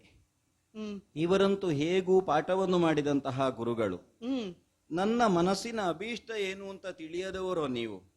ಆ ಒಂದು ಕೆಲಸ ಮಾಡಬಹುದು. ಏನಾ ಕೆಲಸ? ನನ್ನ ಮಗಳ ಪತಿ ಎಲ್ಲಿ ಇದ್ದಾನೆ ಅಂತಲೇ ಗೊತ್ತಿಲ್ಲ, ಹ್ಮ್ ಹಾಗೆಂತ ನನ್ನ ಮನೆಯಲ್ಲಿ ಅವಳು ಈ ರೀತಿಯಾಗಿ ಇರುವುದು ಉಚಿತವಲ್ಲ. ಆ ಅಲ್ಲ, ಇಲ್ಲಿ ಇರುವುದು ಉಚಿತವಲ್ಲ. ಆ ಹಾಗಾಗಿ ಹಾಗಾಗಿ ನನ್ನ ಮಗಳಾದಂತಹ ದಮಯಂತಿಗೆ ಪುನಃಸ್ವಯಂವರವನ್ನು ನಿರ್ಣಯ ಮಾಡಿದ್ದೇನೆ. ಹರಿಹರಿ ಶಿವ ಶಿವ ಜಗಜ್ಜನನಿ ಲೋಕಪಾವನಿ ಕ್ಷಮಿಸು ನನ್ನ. ಈ ದರಿದ್ರವನ್ನು ಕಾಣಬೇಕಾಯ್ತು ನಾನು. ಸ್ವಾಮಿ, ಛೇ, ಇವಳಿಗೆ ಪಾಠ ಮಾಡಿದ ಈ ನಾಲಿಗೆಗೆ ದರ್ಬೆ ಸುಟ್ಟು ಹಾಕಬೇಕು. ಇವಳನ್ನು ಕಂಡ ಈ ಕಣ್ಣಿಗೆ ಸರಳು ಕಾಯಿಸಿ ಹಾಕಬೇಕು. 100 ಅಲ್ಲ, 1000 ಅಲ್ಲ, ಈ ಕ್ಷಣಕ್ಕೆ ಮನೆಗೆ ಹೋಗಿ 1000 ಅಲ್ಲ, ಲಕ್ಷ ಲಕ್ಷ ಗಾಯತ್ರಿ ಮಾಡಬೇಕೀಗ. ಹೊರಟೆ ಹೊರಟೆ ಹೊರಟೆ. ಗುರುಗಳು ಸ್ವಲ್ಪ ತಡೀರಿ. ಅವಳ ಮಾತು ಪೂರ್ತಿ ಮುಗಿಲಿಲ್ಲ, ಇನ್ನು ಸ್ವಲ್ಪ ಇದ್ದ ಹಾಗೆ ಉಂಟು. ಇನ್ನೂ ಉಂಟು. ಒಂದು ಕ್ಷಣ ಸ್ವಾಮಿ, ಇನ್ನು ಬೇರೆ ದೇವರ ಹೆಸರು ನೆನಪಾಗ್ಲಿಲ್ವ ನಿಮಗೆ? ಅಲ್ಲ, ಒಂದು ಕಾಳಿಕಾಂಬೆ ಅಂತ ಒಂದು ಸೇರಿಸಿ ಬಿಡುವುದಿತ್ತು. ಈಗ ಹಾಗೆ ಕಾಣಿಸ್ತಿರು ನೀ ನನಗೆ. ಮಾರಿ ಮನೆಗೆ ನನ್ನದು ಮುಗಿಲಿಲ್ಲ. ಅವನು ಮುಗಿಲಿಲ್ಲ ಅಂತಲ್ಲ, ಮುಂದುವರಿಸ್ಲಿಕ್ಕೆ ಉಂಟು ಗುರುಗಳು. ಸ್ವಲ್ಪ ಸೈರಿಸಿಕೊಳ್ಳಿ ಅಂತ ನಿರ್ಣಯ ಮಾಡಿ ಭರತಖಂಡದಲ್ಲಿರುವಂತಹ ರಾಜಾದಿರಾಜರೆಲ್ಲರಿಗೂ ಆಮಂತ್ರಣವನ್ನು ಕಳುಹಿಸಿ, ಒಂದು ಉದಾಹರಣೆಗೆ ಹೇಳೋದು ನಾನು. ಹೌದು, ಬರುವ ಆ ಶುಕ್ಲ ಪಕ್ಷದ ದಶಮಿಯ ಗೋಧೂಳಿ ಲಗ್ನದಲ್ಲಿ ಮುಹೂರ್ತ ಅಂತ ನಿರ್ಣಯ ಮಾಡಿ 15 ದಿನಕ್ಕೆ ಮೊದಲೇ ಎಲ್ಲ ಅರಸರಿಗೂ ಲೇಖನವನ್ನು ಕಳುಹಿಸಿ ಋತುಪರ್ಣನಲ್ಲಿಗೆ ಮಾತ್ರ, ಅಂದ್ರೆ ಅಯೋಧ್ಯೆಗೆ ಮೊದಲ ದಿನ ಸಿಗುವ ಹಾಗೆ ಮಾಡಬೇಕು. ಮೊದಲ ದಿನ? ಹೌದು. ಅಲ್ಲ, ಗುರುಗಳಾಗ ಬರುವಾಗ ಹೇಳಿದ್ರು, ಬರುವುದಕ್ಕೆ ತುಂಬಾ ದಿನಗಳೇ ಕಳೆದು ಹೋಗಿದಂತೆ. ಹೌದು, ಅದಕ್ಕೆ ನಾನು ಹೇಳಿದ್ದು. ಹೌದು, ಮೊದಲ ದಿನ ಅಲ್ಲಿಗೆ ಲೇಖನ ತಲುಪುವ ಹಾಗೆ ವ್ಯವಸ್ಥೆ ಮಾಡಬೇಕು. ಮೊದಲ ದಿನ ಲೇಖನ ತಲುಪುವುದು ಹೌದು, ಅಲ್ಲಿಂದ ಇಲ್ಲಿಗೆ ಬರುವುದು ಹೇಗೆ ಅವರು? ಅದು ಬರ್ತಾರೆ. ಹೌದು, ನಾನು ಆಡಿದ್ದು ಹೇಗೆ ಚೆಲುವ ಋತುಪರ್ಣನಿಗೆ ಅಂತ. ಅಂದ್ರೆ ಯಾರು ಅವನ ಜೊತೆಯಾಗಿದ್ದಾರೋ, ಪಾಚಕ ವೃತ್ತಿಯನ್ನು ಮಾಡಿಕೊಂಡಿದ್ದಾರೋ ಅವರೇ ನನ್ನವರು ಅಂತ ನಾನು ನಿರ್ಣಯ ಮಾಡಿದ ಮೇಲೆ ಯಾವ ಪತಿಯೇ ಆದ್ರೂ ತನ್ನ ಪತ್ನಿಗೆ ಸ್ವಯಂವರ ಅನ್ನುವಂತಹ ಘೋಷಣೆಯನ್ನು ಕೇಳಿದ ಮೇಲೂ ಬರದಿರುವುದಕ್ಕುಂಟ? ಇಲ್ಲ, ಬರುವುದಕ್ಕೆ ಬರಲೇಬೇಕಾದದವರ ಧರ್ಮ, ಪತಿಯ ಧರ್ಮ. ಸ್ವಾಮಿ, ಇದು ಎಷ್ಟು ಲಕ್ಷ ಗಾಯತ್ರಿ ಮಾಡುವುದು ನೀವೀಗ ಹೋಗಿ? ಉತ್ತರ ಹೇಳಿದ್ರೆ ಇನ್ನೊಂದು 10 ಲಕ್ಷ ಗಾಯತ್ರಿ ಮಾಡ್ಬೇಕಾಗ್ತದೆ. ಆದರೆ ಒಪ್ಪಿದ್ದೇನೆ. ನಿಮ್ಮ ಶಿಷ್ಯ ಅಲ್ವೋ ನಾನು? ಹೌದು.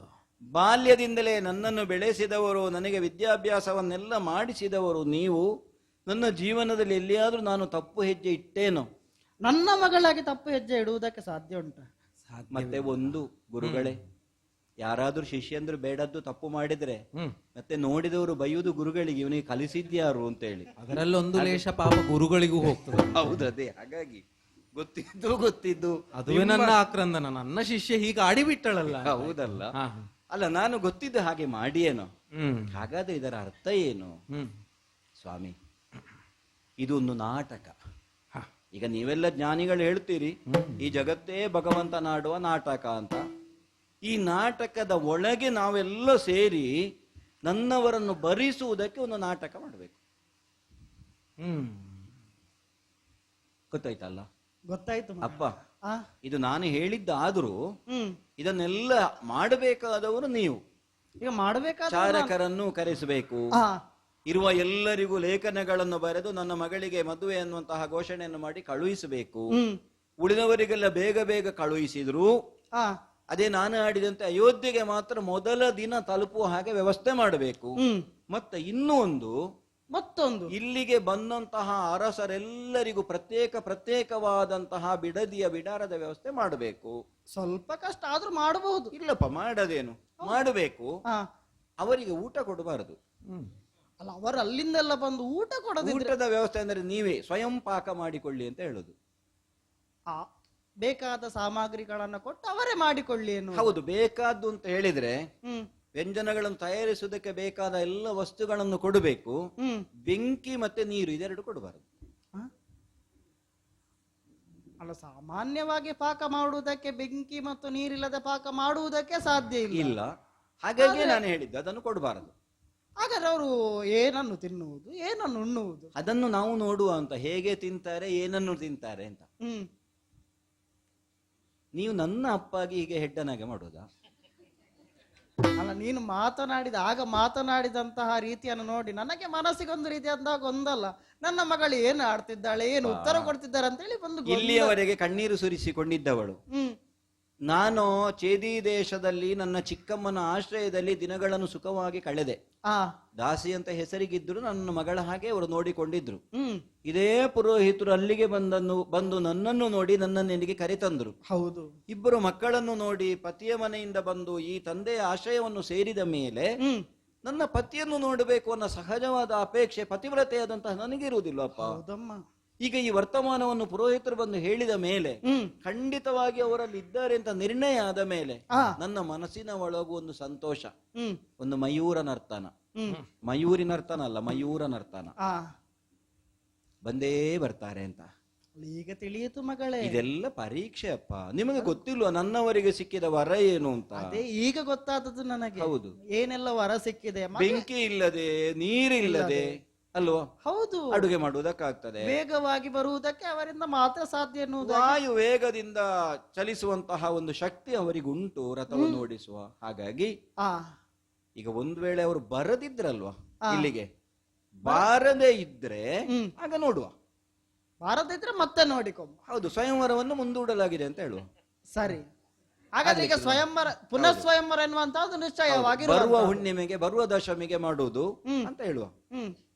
ಹಾಗಾದ್ರೆ ನನ್ನ ಸೇವಕರನ್ನೆಲ್ಲ ಕರೆಸಿ ಬೇಕಾದ ವ್ಯವಸ್ಥೆ ಮಾಡಿ ರಾಜಾದಿರಾಜರಿಗೆ ಲೇಖನಗಳನ್ನು ಕಳುಹಿಸಿ ಅದರಲ್ಲಿ ನೆನಪಿಟ್ಟುಕೊಂಡು ಅಯೋಧ್ಯೆಗೆ ಮೊದಲ ದಿನ ಸಂಜೆ ಸಿಗುವಾಗ ಮಾಡಬೇಕು. ಗೊತ್ತಾಯ್ತಲ್ಲ? ಮಗಳು ಹೇಳಿದ್ದಾಳಲ್ಲ, ಅದೇ ರೀತಿಯಲ್ಲಿ ಎಲ್ಲರೂ ನೀವು ಅನುಸರಿಸಬೇಕು.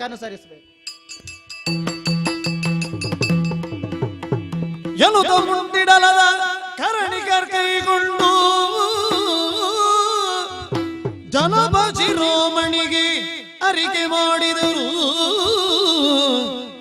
ಜನಪ ಶಿರೋಮಣಿಗೆ ಅರಿಕೆ ಮಾಡಿದರು.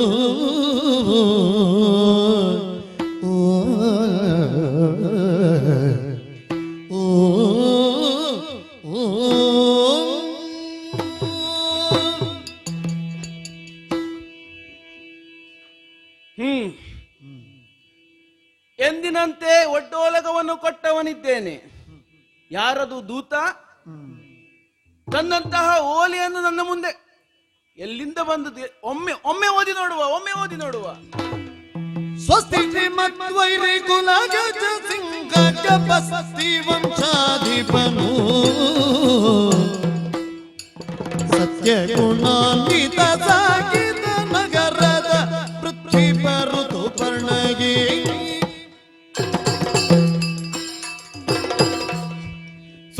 ಶ್ರೀಮದ್ ವೈರಿ ಗಜಕುಲ ಸಿಂಹ, ಧರ್ಮನಿಷ್ಠನೂ ಸತ್ಯನಿಷ್ಠನೂ ಆದಂತಹ ಋತುಪರ್ಣ ಭೂಪತಿಗೆ ವರ ಕುಂಡಿನಾಪುರದ ಅಧಿಕಾರಿಯಾದಂತಹ ಭೀಮಾಕ್ಯ ಮಾಡುವಂತಹ ವಂದನೆಗಳು. ನೆರೆ ಕ್ಷೇಮಿಗಳು ನಾವಿದ್ದೇವೆ, ನಿಮ್ಮ ಕ್ಷೇಮವನ್ನು ಬರೆದು ಕಳುಹಿಸುವುದು ಉಭಯ ಕುಶಲೋಪರಿ ಸಾಂಪ್ರತ. ಮುಂದೇನಿದು? ಚದುರ ನಳನು ತ್ರಿಭುವನದೊಳಿಲ್ಲದರಿಂದ ಬದಲಾಗಿದ ಮಯಡಿಗೆ ಮುದದಿ ಸ್ವಯಂವರ ಮಾಡಿನು ದಯವಿಟ್ಟು ಒದಗಿ ನಿಂಬಗುದಿಲ್ಲಿಗೆ.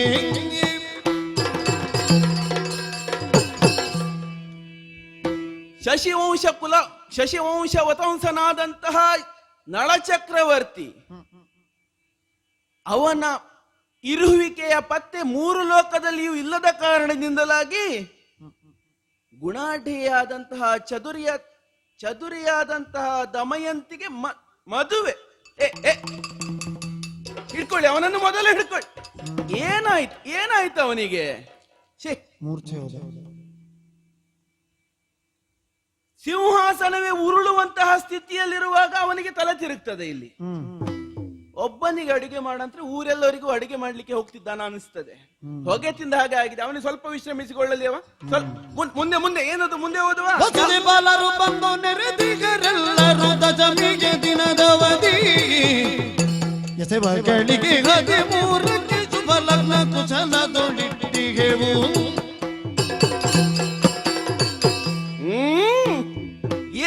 ಏನಿದು?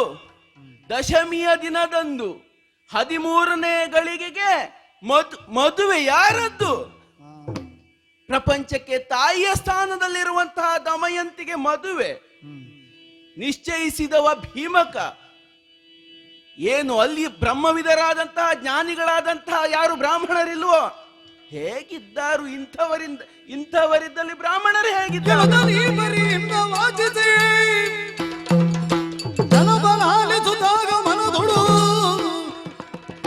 ಘನಲಿ ಘನ ಸಭೆ ನೋಡು ತಿಂದನು ಕಿರಿಸಿಂದ ಗಿಳಿಮರಿಗೆ ಸಮ್ಮತಗಳಾದುದೇ.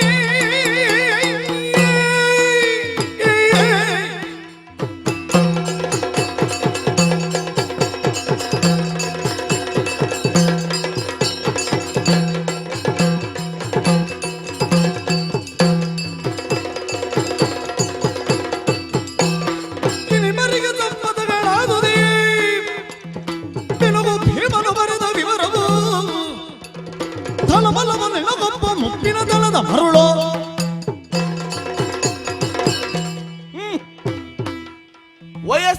ವಯಸ್ಸಾದ ಕಾರಣದಿಂದಲಾಗಿ ಮೌಢ್ಯದಿಂದಲೇ ಭೀಮಕನೇ ನಿಶ್ಚಯಿಸಿದ್ದಾನೋ ಈ ಮದುವೆ ಅಂತ ಕೇಳಿದ್ರೆ, ಒಂದು ಕ್ಷಣಕ್ಕಾದ್ರೂ ಒಪ್ಪುತ್ತೇವೆ ಅಂತ ಆದ್ರೆ ಮದುವೆಯಾಗಬೇಕಾದಂತಹ ಹುಡುಗಿ ಈ ಮದುವೆಯನ್ನು ಒಪ್ಪಬೇಕಲ್ಲ.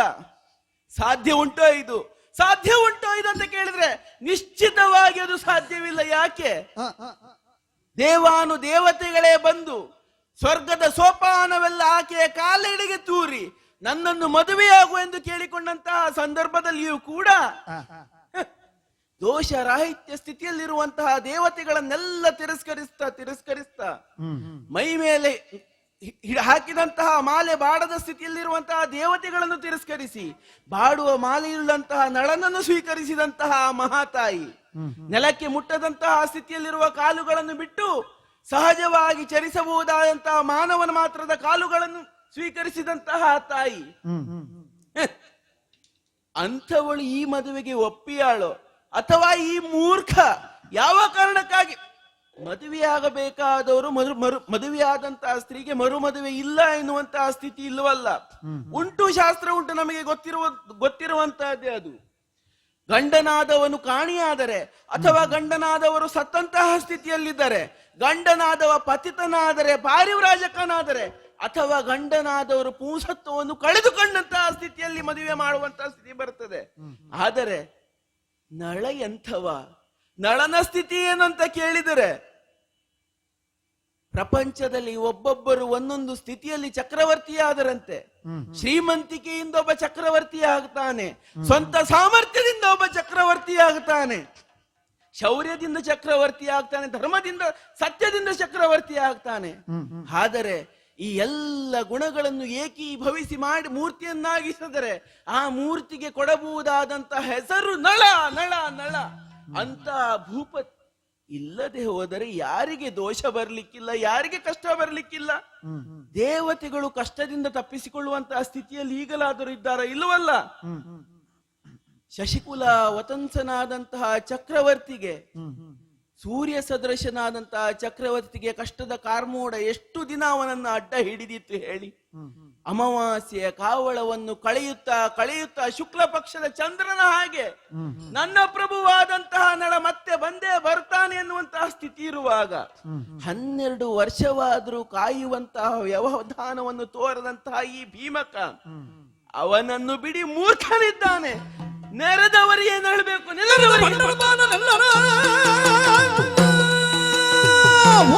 ಬರುವೆ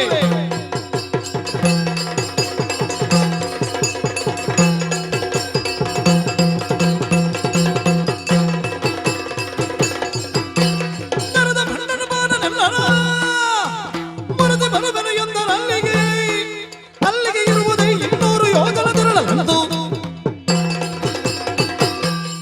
ಕಾಲಕೂಟದ ಸರೋವರದಲ್ಲಿ ಸ್ನಾನ ಮಾಡುವಂತಹ ಮನ ಮಾಡಿದಂತಹ ಈ ಮೂರ್ಖರಿಗೆ, ಕಾಲ ಪುರುಷನ ಕೋರೆಗಳಿಗೆ ಉಯ್ಯಾಲೆಯನ್ನು ಕಟ್ಟಿ ಆಡುವಂತಹ ಸಾಹಸವನ್ನು ಮಾಡುವಂತಹ ಈ ದುಷ್ಟರಿಗೆ, ಹರನ 3ನೇ ಕಣ್ಣಿನಿಂದ ಹೊರಡುವಂತಹ ಕಿಡಿಯಲ್ಲಿ ಮಾಂಸವನ್ನು ಬೀಸಿ ತಿನ್ನುವಂತಹ ಹುಚ್ಚುತನವನ್ನು ಮಾಡುವಂತಹ ಈ ಮೂರ್ಖರಿಗೆ ಅಷ್ಟೇ ಅಲ್ಲ, ತಾಯಿಯಾದವಳು ಯಾರು ಎನ್ನುವುದು ಶಾಸ್ತ್ರ ಹೇಳುತ್ತದೆ. 5 ತಾಯಿಯಂದಿರಂತೆ ಒಬ್ಬ ವ್ಯಕ್ತಿಗೆ ರಾಜಪತ್ನಿ, ಸ್ವಪತ್ನಿ, ರಾಜಪತ್ನಿ, ಗುರುಪತ್ನಿ, ಜ್ಯೇಷ್ಠ ಪತ್ನಿ, ಸ್ವಮಾತ ಮತ್ತು ಹೆಂಡತಿಯ ತಾಯಿ, 5 ಜನ ತಾಯಿಯ ಸ್ಥಾನದಲ್ಲಿ ಇರುತ್ತಾರಂತೆ. ನಾವೆಲ್ಲರೂ ರಾಜರು ಹೌದಾದರೂ ರಾಜರ ಮಧ್ಯೆ ವಿಜೃಂಭಿಸುವಂತಹ ರಾಜಶೇಖರನ ಸ್ಥಾನದಲ್ಲಿರುವಂತಹ ನಳನ ಹೆಂಡತಿ ನಮ್ಮೆಲ್ಲರಿಗೂ ತಾಯಿಯಾಗಬೇಕಾದಂತಹ ಸ್ಥಾನದಲ್ಲಿದ್ದವರು. ನಿನ್ನೆ ಮೊನ್ನೆಯವರೆಗೆ ನಳನ ಪ್ರೀತಿಯ ಅಮೃತ ಸೇಚನಕ್ಕೆ ಕೈಯೊಡ್ಡಿ ಬೊಗಸೆಯೊಡ್ಡಿ ಬೇಡು ತಿನ್ನುತ್ತಿದ್ದಂತಹ ಇವರೆಲ್ಲರೂ ಇಂದು ತಾಯಿಯ ಕೊರಳಿಗೆ ಮಾಲೆಯನ್ನೊಡ್ಡುವಂತಹ ಸ್ಥಿತಿಗೆ ಬರ್ತಾರೆ ಅಂತಾದ್ರೆ ಅವರನ್ನೆಲ್ಲ ತರಿದು ಈ ಮದುವೆಯನ್ನು ನಿಲ್ಲಿಸ್ತೇನೆ. ಅವರ ರುಂಡದಿಂದ ಮಾಡಿದಂತಹ ಸಿಂಹಾಸನದಲ್ಲಿ ಆ ಕುಂಡಿನಾಪುರದಲ್ಲಿ ನಾನು ಎಷ್ಟು ದೂರ ಉಂಟು ಕೇಳಿದ್ರೆ 200 ಯೋಜನೆಗಳುಂಟು. ಪಂಚಾಂಗವನ್ನು ತರಿಸಿ ನೋಡಿದ್ರೆ ಇವತ್ತು ನವಮಿ, ಶುಕ್ಲ ಪಕ್ಷದ ದಶಮಿ ನಾಳನೇ ದಿನಕ್ಕಾಗುವಾಗ 13ನೇ ಗಳಿಗೆಗಾಗುವಾಗ ಮದುವೆ.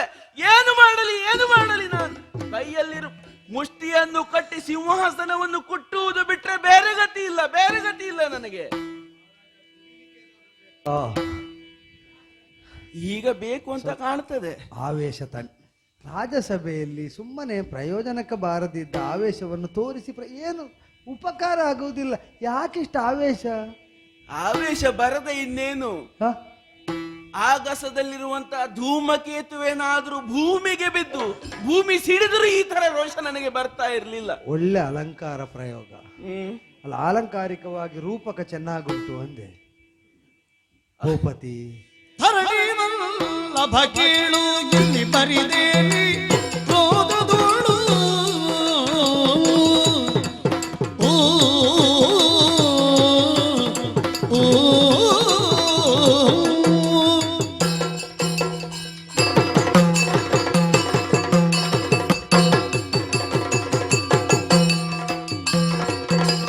ಧರಣಿವಲ್ಲಭ ಕೇಳು ಇಲ್ಲಿ ಬರಿದೇನಿ ಕ್ರೋಧದೋಳು ನೆರೆದ ಸಭೆಯು ನಡುಗುವ ತೆರದಲ್ಲಿ ಕೂಗಿ, ನೆರೆದ ಸಭೆಯು ನಡುಗುವ ತೆರದಲ್ಲಿ ಕೂಗಿ ಬರುವ ಫಲಗಳೇ ನರು ಕೃಪಾಳು. ಧರಣಿ ವಲ್ಲಭ ಕೇಳು ಇಲ್ಲಿ ಬರಿದೇನಿ ಕ್ರೋಧದೋಳು.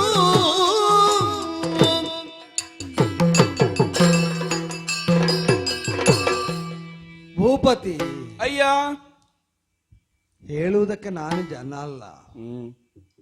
ಆದರೂ ಈ ಕಾಲದಲ್ಲಿ ಕೋಪಗೊಂಡು ಆಟಾಟೋಪ ಪ್ರದರ್ಶಿಸುವ ಮಹಾರಾಜನನ್ನು ನೋಡಿ ಸ್ತಬ್ಧರಾದ ಸಭೆಯನ್ನು ನೋಡುವಾಗ ನಾನು ಸ್ವಲ್ಪ ಹೇಳದಿದ್ರು ತಪ್ಪಾಗುತ್ತದೆ ಅಂತ ತೊಡಗಿದ್ದು. ನಾನು ಮಾತಾಡ್ಬೋದಲ್ಲ. ಅಲ್ಲ, ನೀನೇ ಮಾತಾಡ್ಬೇಕೀಗ, ಮತ್ತೆ ಏನು ಮಾಡ್ಲಿಕ್ಕೆ ಆಗ್ತದೆ?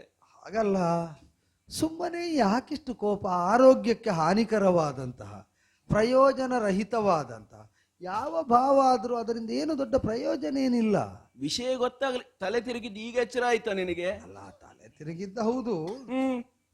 ಅದು ಏನೋ ಕೇಳಿದಾಗ ಏನೋ ಆಯ್ತು. ಅದು ಏನಾಯ್ತು ಅಂತ ಪೂರ್ತಿ ಹೇಳುವುದಿದ್ರೆ ಅದು ಆಗ್ತಿರ್ಲಿಲ್ವಲ್ಲ. ನಮಗೆ ಏನಾಗುತ್ತದೆ ಅಂತ ಮೊದಲೇ ಗೊತ್ತಾಗುದಿದ್ರೆ ಆ ಸ್ಥಿತಿಯೇ ಬಾರದಂತೆ ನಾವು ತಡೆಯುವುದಿಲ್ವೋ? ಹೌದು. ಅದಾದ ಮೇಲೆ ಗೊತ್ತಾಗುದು. ಇನ್ನು ಬೀಳುವುದಿಲ್ಲ. ಅಲ್ಲ, ನೀನು ಬೀಳುವುದಿಲ್ಲ, ನಾಳೆ ಪ್ರಪಂಚ ಉರುಳ್ತಾ ಉಂಟು ಇಲ್ಲಿ. ಆದ್ರೆ ಒಂದುಂಟು,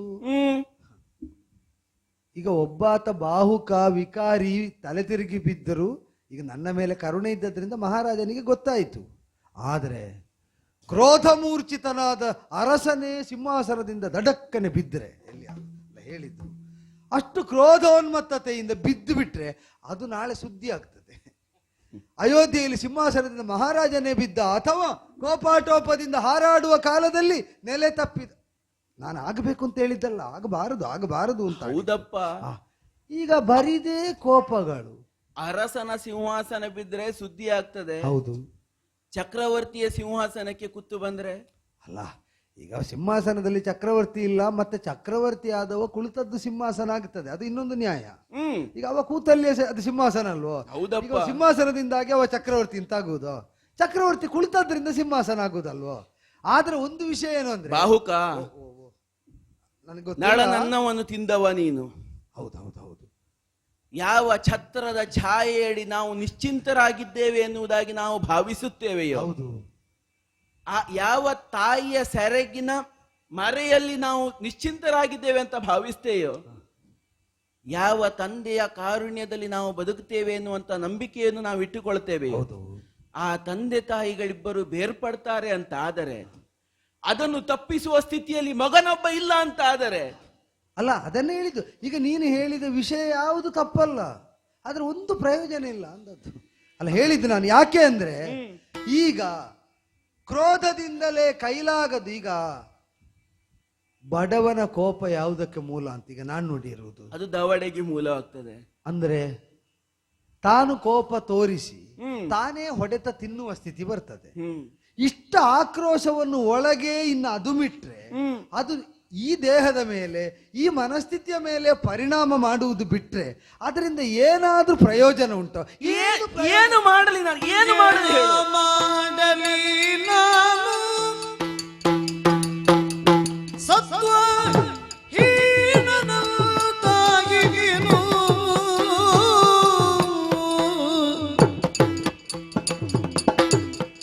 ಮಾನಿನಿ ಮದುವೆಗೆ ದಿನ 15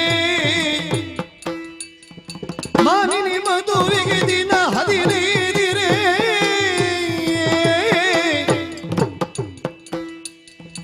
ಕಾಣಿಸುತ್ತಿದ್ದೆನು ತ್ರಾಣದ ಬಗೆಯ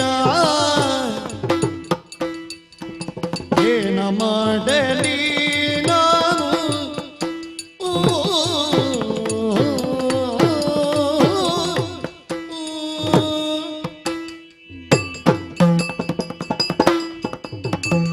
ಬಾಹುಕ ಮಹಾರಾಜ, ನಳಚಕ್ರವರ್ತಿಯ ಅಮೃತೋಪಮವಾದಂತಹ ಪ್ರೀತಿಯನ್ನುಂಡು ಬೆಳೆದಂತಹ ದೇಹ ಇದು. ಅವನೆದುರಿಗೆ ಸರಿಕನಾಗಿ ಕುಳಿತುಕೊಳ್ಳುವಂತಹ ಯೋಗ್ಯತೆ ಅರ್ಹತೆ ನನ್ನದಲ್ಲ. ನಿನ್ನೀಗ ಸಣ್ಣದು ಮಾಡಿದ್ದಲ್ಲ, ಆದ್ರೆ ನಿನ್ನ ಹಿತೇಚ್ಛವಾದದ್ದರಿಂದಲೇ ಹೇಳ್ತೇನೆ. ಸುಮ್ಮನೆ ಬಾಯಿ ಬಡಿವಾರದ ಮಾತು ಹೇಳಿ ಏನೂ ಮಾಡದೆ ಸುಮ್ಮನೆ ಕೂತ ಅಂತ ನಾಳೆ ಯಾರಾದ್ರೂ ಹೇಳುವಾಗ ನಾವು ಯಾಕೆ ಮಾಡುವುದು? ಏನು ಮಾಡುವುದು? ಸತ್ವಹೀನನಾಗಿ ಹೋದೆ ನಾನು. ಸಾಮರ್ಥ್ಯ ಇಲ್ವೋ ಕೇಳಿದ್ರೆ ಸಾಮರ್ಥ್ಯ ಉಂಟು. ಕೈಯಲ್ಲಿರುವಂತಹ ಖಟಾರಿಯನ್ನೊಮ್ಮೆ ತಿರುವಿದೆ ಅಂತ ಆದರೆ ನೆರೆದ ಭಂಡ ನೃಪಾಲರೆಲ್ಲರ ಶಿರವನ್ನು ತರಿದು ಅವನೊಬ್ಬನಿದ್ದಾನಲ್ಲ ಭೀಮಕ, ಅವನ ಕೈ ಕಾಲುಗಳನ್ನೆರಡನ್ನೂ ಕತ್ತರಿಸಿ ನಾಲಿಗೆ ಇಲ್ಲದ ಸ್ಥಿತಿಯಲ್ಲಿ ಅವನನ್ನಲ್ಲಿ ಕೂರಿಸ್ತಾ ಇದ್ದೆ. ಮರ್ಯಾದೆ ಕೊಟ್ಟು ಪತ್ರ ಕಳಿಸಿದವನಿಗೆ ತಲೆ ಕಡಿತೇನೆ ಅಂತ ಹೇಳುವುದಾದ್ರೆ ಅಥವಾ ಕಟ್ಟಿ ಹಾಕುತ್ತೇನೆ ಅಂತ ಹೇಳುವುದಾದ್ರೆ ಈಗ ಪತ್ರ ಬರಬಹುದಂತೆ ನೀನು ಹೋಗಿ ಮಾಡಬಹುದಲ್ಲ. ಈಗ ಎಲ್ಲ ಹೇಳಿ ಮಾಡುವುದಿಲ್ಲ ಅಂತ ಹೇಳುದು ಯಾಕೆ? ಮತ್ತೆ ಆಗುವುದಿಲ್ವೋ? ಯಾಕಾಗುವುದಿಲ್ಲ? ಏನು? ಅಲ್ಲ, ಮಾಡಬೇಕು ಅಂತಿದ್ರೆ ಮಾಡಬೇಕು ಅಂತ ನಾನು ಹೇಳಿದ್ದಲ್ಲ. ಒಂದು ವೇಳೆ ಮಾಡುವ ಮನಸ್ಸೇ ಇದ್ರೆ ಯಾಕೆ ಮಾಡುವುದಿಲ್ಲ ಅಂತ ಪ್ರಶ್ನೆ ಬರುವುದು. ಯಾರಿಗಾದ್ರೂ ಬರುವುದಿಲ್ಲ, ನನಗೆ ಅಂತಲ್ಲ. ಹೌದಪ್ಪ, ಮಾಡುವ ಮನಸ್ಸುಂಟು, ದೇಹದಲ್ಲಿ ಕಸುವು ಉಂಟು, ಎಲ್ಲವೂ ಉಂಟು, ಆದರೆ ಸಮಯಗಳಿಲ್ಲ. ಸಮಯಗಳು ನೀನು ನಿಷೇಧದಲ್ಲಿದ್ದಾವಲ್ವ? ಹೌದು. ಕುಂಡಿನಾಪುರಕ್ಕೆ ಇಲ್ಲಿಂದ ಎಷ್ಟು ದೂರ ಉಂಟು ಗೊತ್ತುಂಟು ನಿನ್ಗೆ? ಹೌದು. 200 ಯೋಜನ ದೂರ. ಇರ್ಲಿ. ಎಂತಹ ಸತ್ವಯುತವಾದಂತಹ ತುರುಗಗಳನ್ನು ಬಲಿದಂತಹ ರಥವನ್ನಡರಿ ನಾವು ಹೊರಟೇವಂತಾದರೂ ಕೂಡ 15 ದಿನಗಳ ಕಾಲಾವಧಿಗೆ ಅಲ್ಲಿಗೆ ಬೇಕಾಗುತ್ತದೆ. ಸಾಧಾರಣವಾಗಿ ಹೆಚ್ಚು ಕಡಿಮೆ ಸರಿ ಉಂಟು. ಅಲ್ಲಿಯವರೆಗೆ ಕೈ ಮೀರಿ ಹೋಗ್ತದೆ ಪರಿಸ್ಥಿತಿ. ಅಂದ್ರೆ ಮದುವೆ 15 ದಿವಸ ಮದುವೆ ಮುಗಿದಿರ್ತದೆ. 15 ದಿವಸದ ಬಳಿಕ ಮದುವೆ ಇದ್ದಿದ್ರೆ ನಿನಗೆ ತಡಿಬಹುದಿತ್ತು. ಈಗ ಮುದುಕನಿಗೆ ಬಡ್ದು ಬರ್ಬೋದು ಅಷ್ಟೇ, ಮತ್ತೇನು ಆಗ್ಲಿಕ್ಕಿಲ್ಲ. ಇದು ಒಳ್ಳೆದುಂಟು ವಿಷಯ. ಮದುವೆ ತಡೆಯುವವರ ಮುಹೂರ್ತ ನೋಡಿಕೊಂಡು ಮದುವೆ ನಿರ್ಣಯ ಮಾಡ್ತಾರೆ ಯಾರಾದ್ರೂ. ಇವ ಬಂದರೆ ಮದುವೆ ತಡೆಯುವುದು, ಅಂಥವನ ಸಮಯಾನುಕೂಲ ನೋಡಿ ಯಾರಾದ್ರೂ ವಿವಾಹ ಇಡುವುದಕ್ಕುಂಟು, ಸ್ವಯಂವರ ಇರಿಸುವುದಕ್ಕುಂಟು. ನೀನು ಏನು ಮಾತಾಡ್ತಿ? ಈಗ ನೀನಲ್ಲಿ ಹೋದರೆ ಏನು ಮಾಡ್ತಿ ಅಂತ ಹೇಳಿದ್ದು ಸಕಾಲದಲ್ಲಿ ಒಂದು ವೇಳೆ ಇದ್ದೆ ಅಂತ ಇಟ್ಟುಕೊಳ್ಳುವ. ಎಂತದ್ದು ಮಾಡ್ಲಿಕ್ಕೆ ಹೇಳಿದ್ನಲ್ಲ, ನನ್ನ ಮನಸ್ಸಿನಲ್ಲಿ ಒಂದು ಕ್ಷಣಕ್ಕಾದರೂ ನನ್ನ ತಾಯಿಯ ಸ್ಥಾನದಲ್ಲಿರುವಂತಹ ದಮಯಂತಿ ದೇವಿಯ ಸ್ವಯಂವರ ಎನ್ನುವಂತಹ ಕಲ್ಪನೆಯನ್ನಾದರೂ ನನ್ನ ಮನಸ್ಸಲ್ಲಿ ಮೂಡಿಸಿ ಮನದಲ್ಲಿರುವ ದುಃಖವನ್ನು ನಾಲಿಗೆ ಇದ್ದು ಬೊಗಳಲು ಸಾಧ್ಯವಿಲ್ಲದಂತಹ ಸ್ಥಿತಿಗೆ ತಂದಿಟ್ಟ ಭೀಮಕನ ನಾಲಿಗೆಯನ್ನು ಕತ್ತರಿಸ್ತೇನೆ. ನೆರೆದ ನೃಪಾಲರ ತಲೆಯನ್ನೆಲ್ಲ ತರಿದು ವರಕುಂಡಿನಾಪುರ ಅಲ್ಲ, ಸ್ಮಶಾನವನ್ನಾಗಿ ಮಾಡ್ತೇನೆ. ಬೇಸರ ಮಾಡಬೇಡ, ನನಗೆ ತಂಗು ತಡೀಲಿಕ್ಕೆ ಆಗದೇನೆ ಕಾಡಿದ್ದು. ನೀನು ಅಕಾಲಕ ಸಣ್ಣ ಮಕ್ಕಳು ಕೈಗೆ ಸಿಕ್ಕಿದ ಕಡ್ಡಿಯಲ್ಲೇ ಅದನ್ನು ನೆಲದಲ್ಲಿ ಊರಿ ಇದು ಶತ್ರುಪಾಳಯ ಅಂತ ಹೇಳಿ ಇವ ನಿಜ ಕತ್ತಿ ಹಿಡ್ಕೊಂಡು, ಅದು ಕಡ್ಡಿ ಮಾತ್ರ, ಅದನ್ನು ನಾನು ಕೊಂದು ಕಳೀತೇನೆ ಅಂತ ಮಾಡಿದ ಹಾಗೊಲ್ಲೋ ಈ ಮಾತು. ಅಲ್ಲಿ ಬರುವವರೇನು ಮಕ್ಕಳು? ಕದನದಲ್ಲಿ ಬಲು ಮೇಲು ಅವರ ಧಮ ವಂಚರಿ ಬೀಳು, ಅದು ಬುಧ ಸೈನ್ಯ ಸಮೇತ ದುಡಿಬರು ಮದನಾಲಿಯ ತೃಣಗೆಣಿಸದ ಭಟರು ಧರಣಿ ವಲ್ಲಭ ಕೇಳು. ಮಹಾರಾಜನಿಗೆ ಸಿಟ್ಟು ಬಂದಾಗ ವಿವೇಕ ಮಸುಕಾಗಬಾರದು.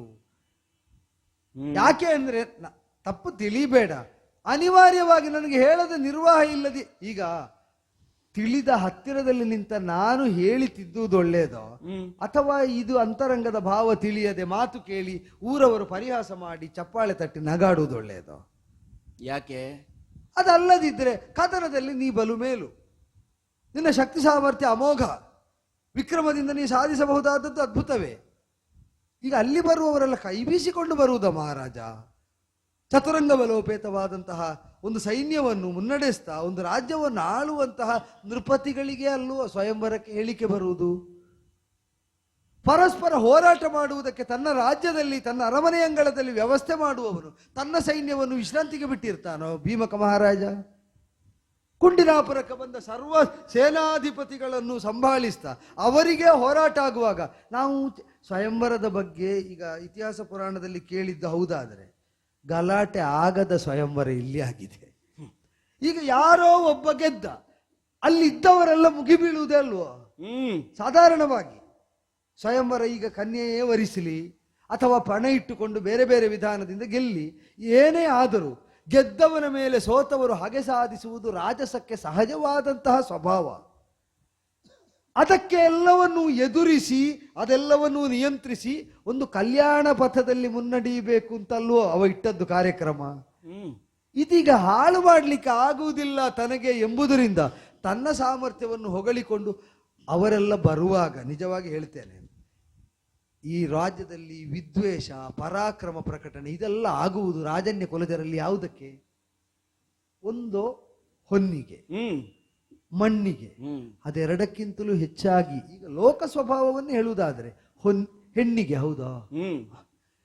ಒಂದು ಹೆಣ್ಣು, ಈಗ ನೀನೇ ಹೇಳಿದೆ, ಜಗದೇಕ ಸುಂದರಿಯಾದಂತಹ ಅಪೂರ್ವ ರೂಪವತಿಯಾದಂತಹ ದಮಯಂತಿ ದೇವಿ, ಹೌದಲ್ಲ? ಅವಳನ್ನು ಮದುವೆಯಾಗುವ ಅವಕಾಶ ಅಂತ ಭಾವಿಸಿದರೆ ಆ ಉತ್ತೇಜನದಿಂದ ಹೊರಟವರ ಮುಂಭಾಗದಲ್ಲಿ ಈಗ ಮದುವೆ ಆಗಲಿಕ್ಕೆ ಹೊರಟವರನ್ನೆಲ್ಲ ಮನ್ಮಥನನ್ನು ಉರಿಸಿದ ಹಾಗೆ ನಾನು ಇವರನ್ನು ಉರಿಸ್ತೇನೆ ಅಂತ ಮದನಾರಿಯೇ ಬಂದರು. ಅವನ ಕಣ್ಣನ್ನು ಕೀಳುವ ಪೌರುಷ ಇಲ್ಲಿರ್ತದೆ ಬಿಟ್ರೆ ಮದನಾರಿ ಅಡ್ಡಗಟ್ಟಿದರು ಸುಮ್ಮನುಳಿಯದ ಸುಭಟರಿದ್ರೆ ಏನು ಮಾಡ್ಲಿಕ್ಕೆ ಅಂತ ಸುಮ್ಮನೆ ಮಾತಾಡುದು. ಮಕ್ಕಳ ಅಡಿಗೆ ಅನಿಸ್ತದೆ ನನ್ನ ಮಾತು. ಸಲುವೇದಗು ಇನಿತು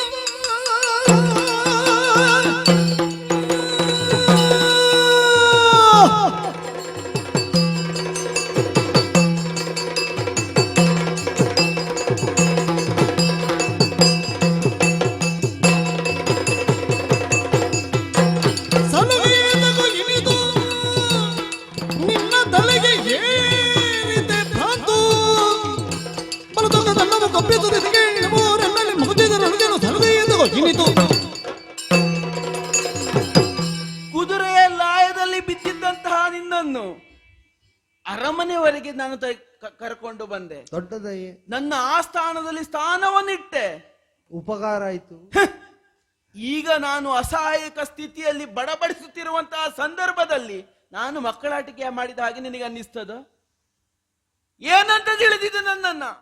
ಸೂರ್ಯ ವಂಶದ ಪೀಠದಲ್ಲಿ ವಿರಾಜಮಾನದಂತಹ ಚಕ್ರವರ್ತಿ ಆಗಬಲ್ಲಂತಹ ಎಲ್ಲ ಗುಣಗಳನ್ನು ಹೊಂದಿರುವಂತಹ ಋತುಪರ್ಣ ಭೂಪಾಲ, ಚಕ್ರವರ್ತಿ ಪೀಠವನ್ನು ಆಳುತ್ತಿರುವಂತಹ ನಳನ ಗುಣಗಳನ್ನೆಲ್ಲವನ್ನು ಕೂಡ ಒಪ್ಪಿಕೊಂಡು ಬದುಕಬೇಕಾದಂತಹ ಸ್ಥಿತಿ ಈಗಿರುವ ಕಾರಣಕ್ಕಾಗಿ ಸುಮ್ಮನಿದ್ದದ್ದು ಬಿಟ್ರೆ ಸಾಮರ್ಥ್ಯ ಇಲ್ಲದವನಲ್ಲ ಎನ್ನುವುದಾಗಿ ತಿಳಿಯಬೇಕು. ನೀನು ಏನಂತ ಭಾವಿಸಿದ್ದೀಯೋ? ನನಗೆ ಬರಬೇಕಾದ ಸಿಟ್ಟು ನಿನಗೆ ಮೊದಲು ಬರಬೇಕಾಗಿತ್ತು. ನಳನ ಅನ್ನವನ್ನು ನನಗಿಂತ ಹೆಚ್ಚು ಉಂಡವನು ನೀನಿಚ್ಚಿ ಅದನ್ನೆಲ್ಲ ಕುಂಡಿನಾಪುರಕ್ಕೆ ಆಗುವುದಕ್ಕೆ ನನಗೆ ಸಿಟ್ಟು ಬಂದು ಪ್ರಯೋಜನ ಏನು? ಬರುವುದಿದ್ರೆ ನಿನಗೆ ಬರಬೇಕು, ಬಂದ್ರೆ ಅದು ಪ್ರಯೋಜನಕ್ಕೆ ಬೀಳಬೇಕು, ಪ್ರಯೋಜನಕ್ಕೆ ಬಿದ್ದರೆ ಪರಿಣಾಮ ಮಾಡಬೇಕು. ಇದು ಸಿಟ್ಟು ಬಂದಿದೆ, ಪ್ರಯೋಜನ ಇಲ್ಲ, ಪರಿಣಾಮ ಆಗುದಿಲ್ಲ ಅಂತ ಆದ್ರೆ ಅದನ್ನು ನಿರರ್ಥಕ ಅಂತ ಹೇಳಿದ್ದು ಬಿಟ್ರೆ ನಾನು ಸಿಟ್ಟೇ ಬರಬಾರದು, ನೀನು ಹೋಗಬಾರದು, ಹೊಡಿಬಾರದು ಅಂತ ಹೇಳಿದ್ರು ಮಹಾರಾಜ. ಸಾಮರ್ಥ್ಯ ಇಲ್ಲದೆ ನಾನು ನಿಂತದ್ದಲ್ಲ, ಹೋಗುವ ಅವಕಾಶಗಳಿಲ್ಲದ ಕಾರಣಕ್ಕಾಗಿ ನಾನಿಲ್ಲಿ ಹಲುಬ್ತಾ ಇದ್ದೇನೆ ಬಿಟ್ರೆ. ಈಗ ಒಳಗಿನಿಂದ ಸಂಕಲ್ಪ ದೃಢವಾಗಿ ಛಲದಿಂದಲೇ ಹೇಳಿದ ಮಾತು ಹೌದಾ? ಛಲಗಳಿದ್ದರೆ ನಿನಗೆ ನಾಳೆಗಳಿಗೆ ಐದರ ಒಳಗೆ ನಿಲ್ಲಿಸುವೆ ತವರದ ಕುಂಡಿನ ನಗರದಿ, ನಿಲ್ಲಿಸುವೆ ತವರದ ಕುಂಡಿನ ನಗರದಿ, ಸಲಿಸಿಗು ಛಲಗ ಬಯಕೆಯ ಮುದದಿ ಧರಣಿ ವಲ್ಲಭ ಕೇಳು.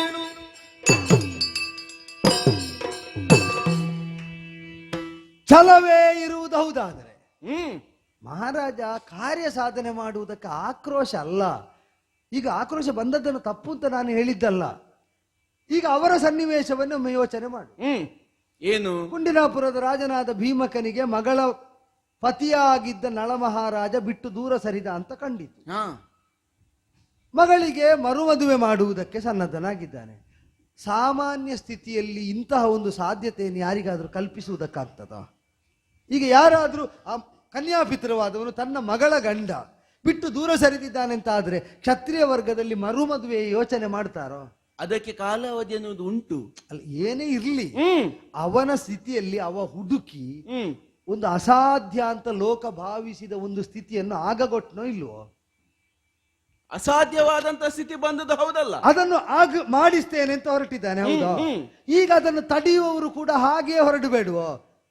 ಈಗ ಎಲ್ಲರಿಗೂ ಹೇಳಿಕೆ ಕಳಿಸಿ ಮಗಳಿಗೆ ಮರುಮದುವೆಯಾದ್ರೂ ಮಾಡ್ತೇನೆ, ತಡೆಯುವವರಿಲ್ಲ ಎಂಬ ಭಾವದಿಂದ ಇರುವಾಗ ತಡೆಯುವವರಿಗೂ ಅಷ್ಟೇ ಛಲ ಇರಬೇಕು.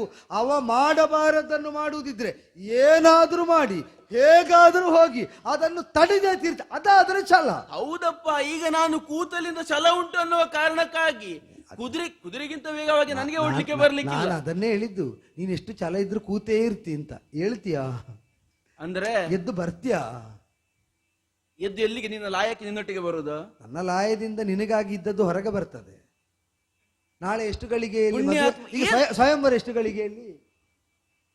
ದಶಮಿ, ಶುಕ್ಲ ಪಕ್ಷದ ದಶಮಿಯ 13ನೇ ಗಳಿಗೆಯಲ್ಲಿ ಅವರಿಗೆ ಶುಭ ಮುಹೂರ್ತ.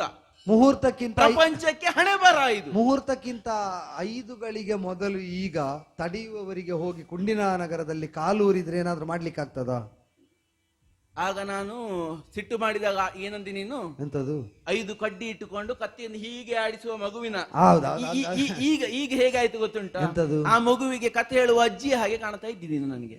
ಆಗುವುದು ಹೌದೌದು. ಅಲ್ಲ, ನಿನ್ನಲ್ಲಿ ಕೇಳುದು, ಮಿತ್ರ ಮಿತ್ರ ಅಂತ ನಳನನ್ನು ಕುರಿತಾಗಿ ಹೇಳುವ ನಿನಗೇ ಇಷ್ಟುಂಟು. ನಳನೇ ತಂದಿಟ್ಟ ಕುದುರೆಯನ್ನು ಪಳಗಿಸಿದ ನನಗೆಷ್ಟಿರಬೇಡ. ಆ ಕಾರಣದಿಂದ ನಳನ ಸತಿಯನ್ನು ಅನ್ಯರು ವರಿಸುವುದನ್ನು ತಡೆಯುವಲ್ಲಿ ನಳನ ಮಿತ್ರ ಉಪಕಾರಕ್ಕೆ ಒದಗುತ್ತಾನೆ ಅಂತ ಆದ್ರೆ ನಳನ ಕುದುರೆಯನ್ನು ಪಳಗಿಸಿದ ನಾನು ನಿನ್ನನ್ನು 5 ಗಳಿಗೆಯ ಮೊದಲು ಅಲ್ಲಿ ಹೋಗಿ ನಿಲ್ಲಿಸದಿದ್ರೆ ಮತ್ತೆ ಹೇಳು. ಯಾಕಾಗಬಾರದು? ಲೋಕಕ್ಕೆ ತಾಯಿಯಾದಂತಹ ದಮಯಂತಿಗೆ ಮರು ಮದುವೆಯ ನಿಶ್ಚಯ ಆಗ್ತದಂತೆ ಪ್ರಪಂಚದಲ್ಲಿ. ಮಾಡಬಾರದು ಅಂತ ಹೇಳಿದಲ್ಲ, ಅದಾಗುವುದಿದ್ರೆ ಇದಾಗುತ್ತದೆ. ಅದನ್ನೇ ಹೇಳಲಿಕ್ಕೆ ಹೊರಟಿದ್ದು. ಅದನ್ನೂ ನಿಶ್ಚಯ ಮಾಡಲಿಕ್ಕೆ ಪ್ರಪಂಚಕ್ಕೆ ಆಗ್ತದಂತೆ. ಅದನ್ನು ತಡೆಯುವುದಕ್ಕೆ ದೈವಕ್ಕೆ ಸಾಧ್ಯ ಇಲ್ವಂತ ನಾನು ಯಾಕೆ ತಿಳಿಬೇಕು?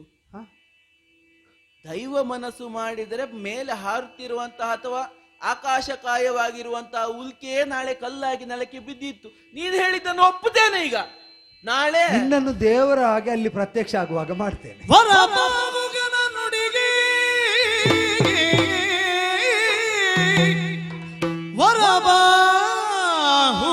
ನುಡಿಗೆ ಅರಸನದಿ ತೋಚುದುಳು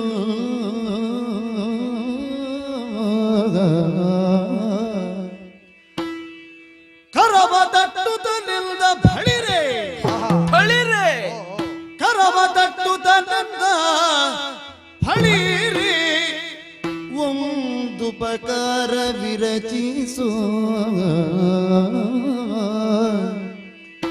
ಬಳಿರೆ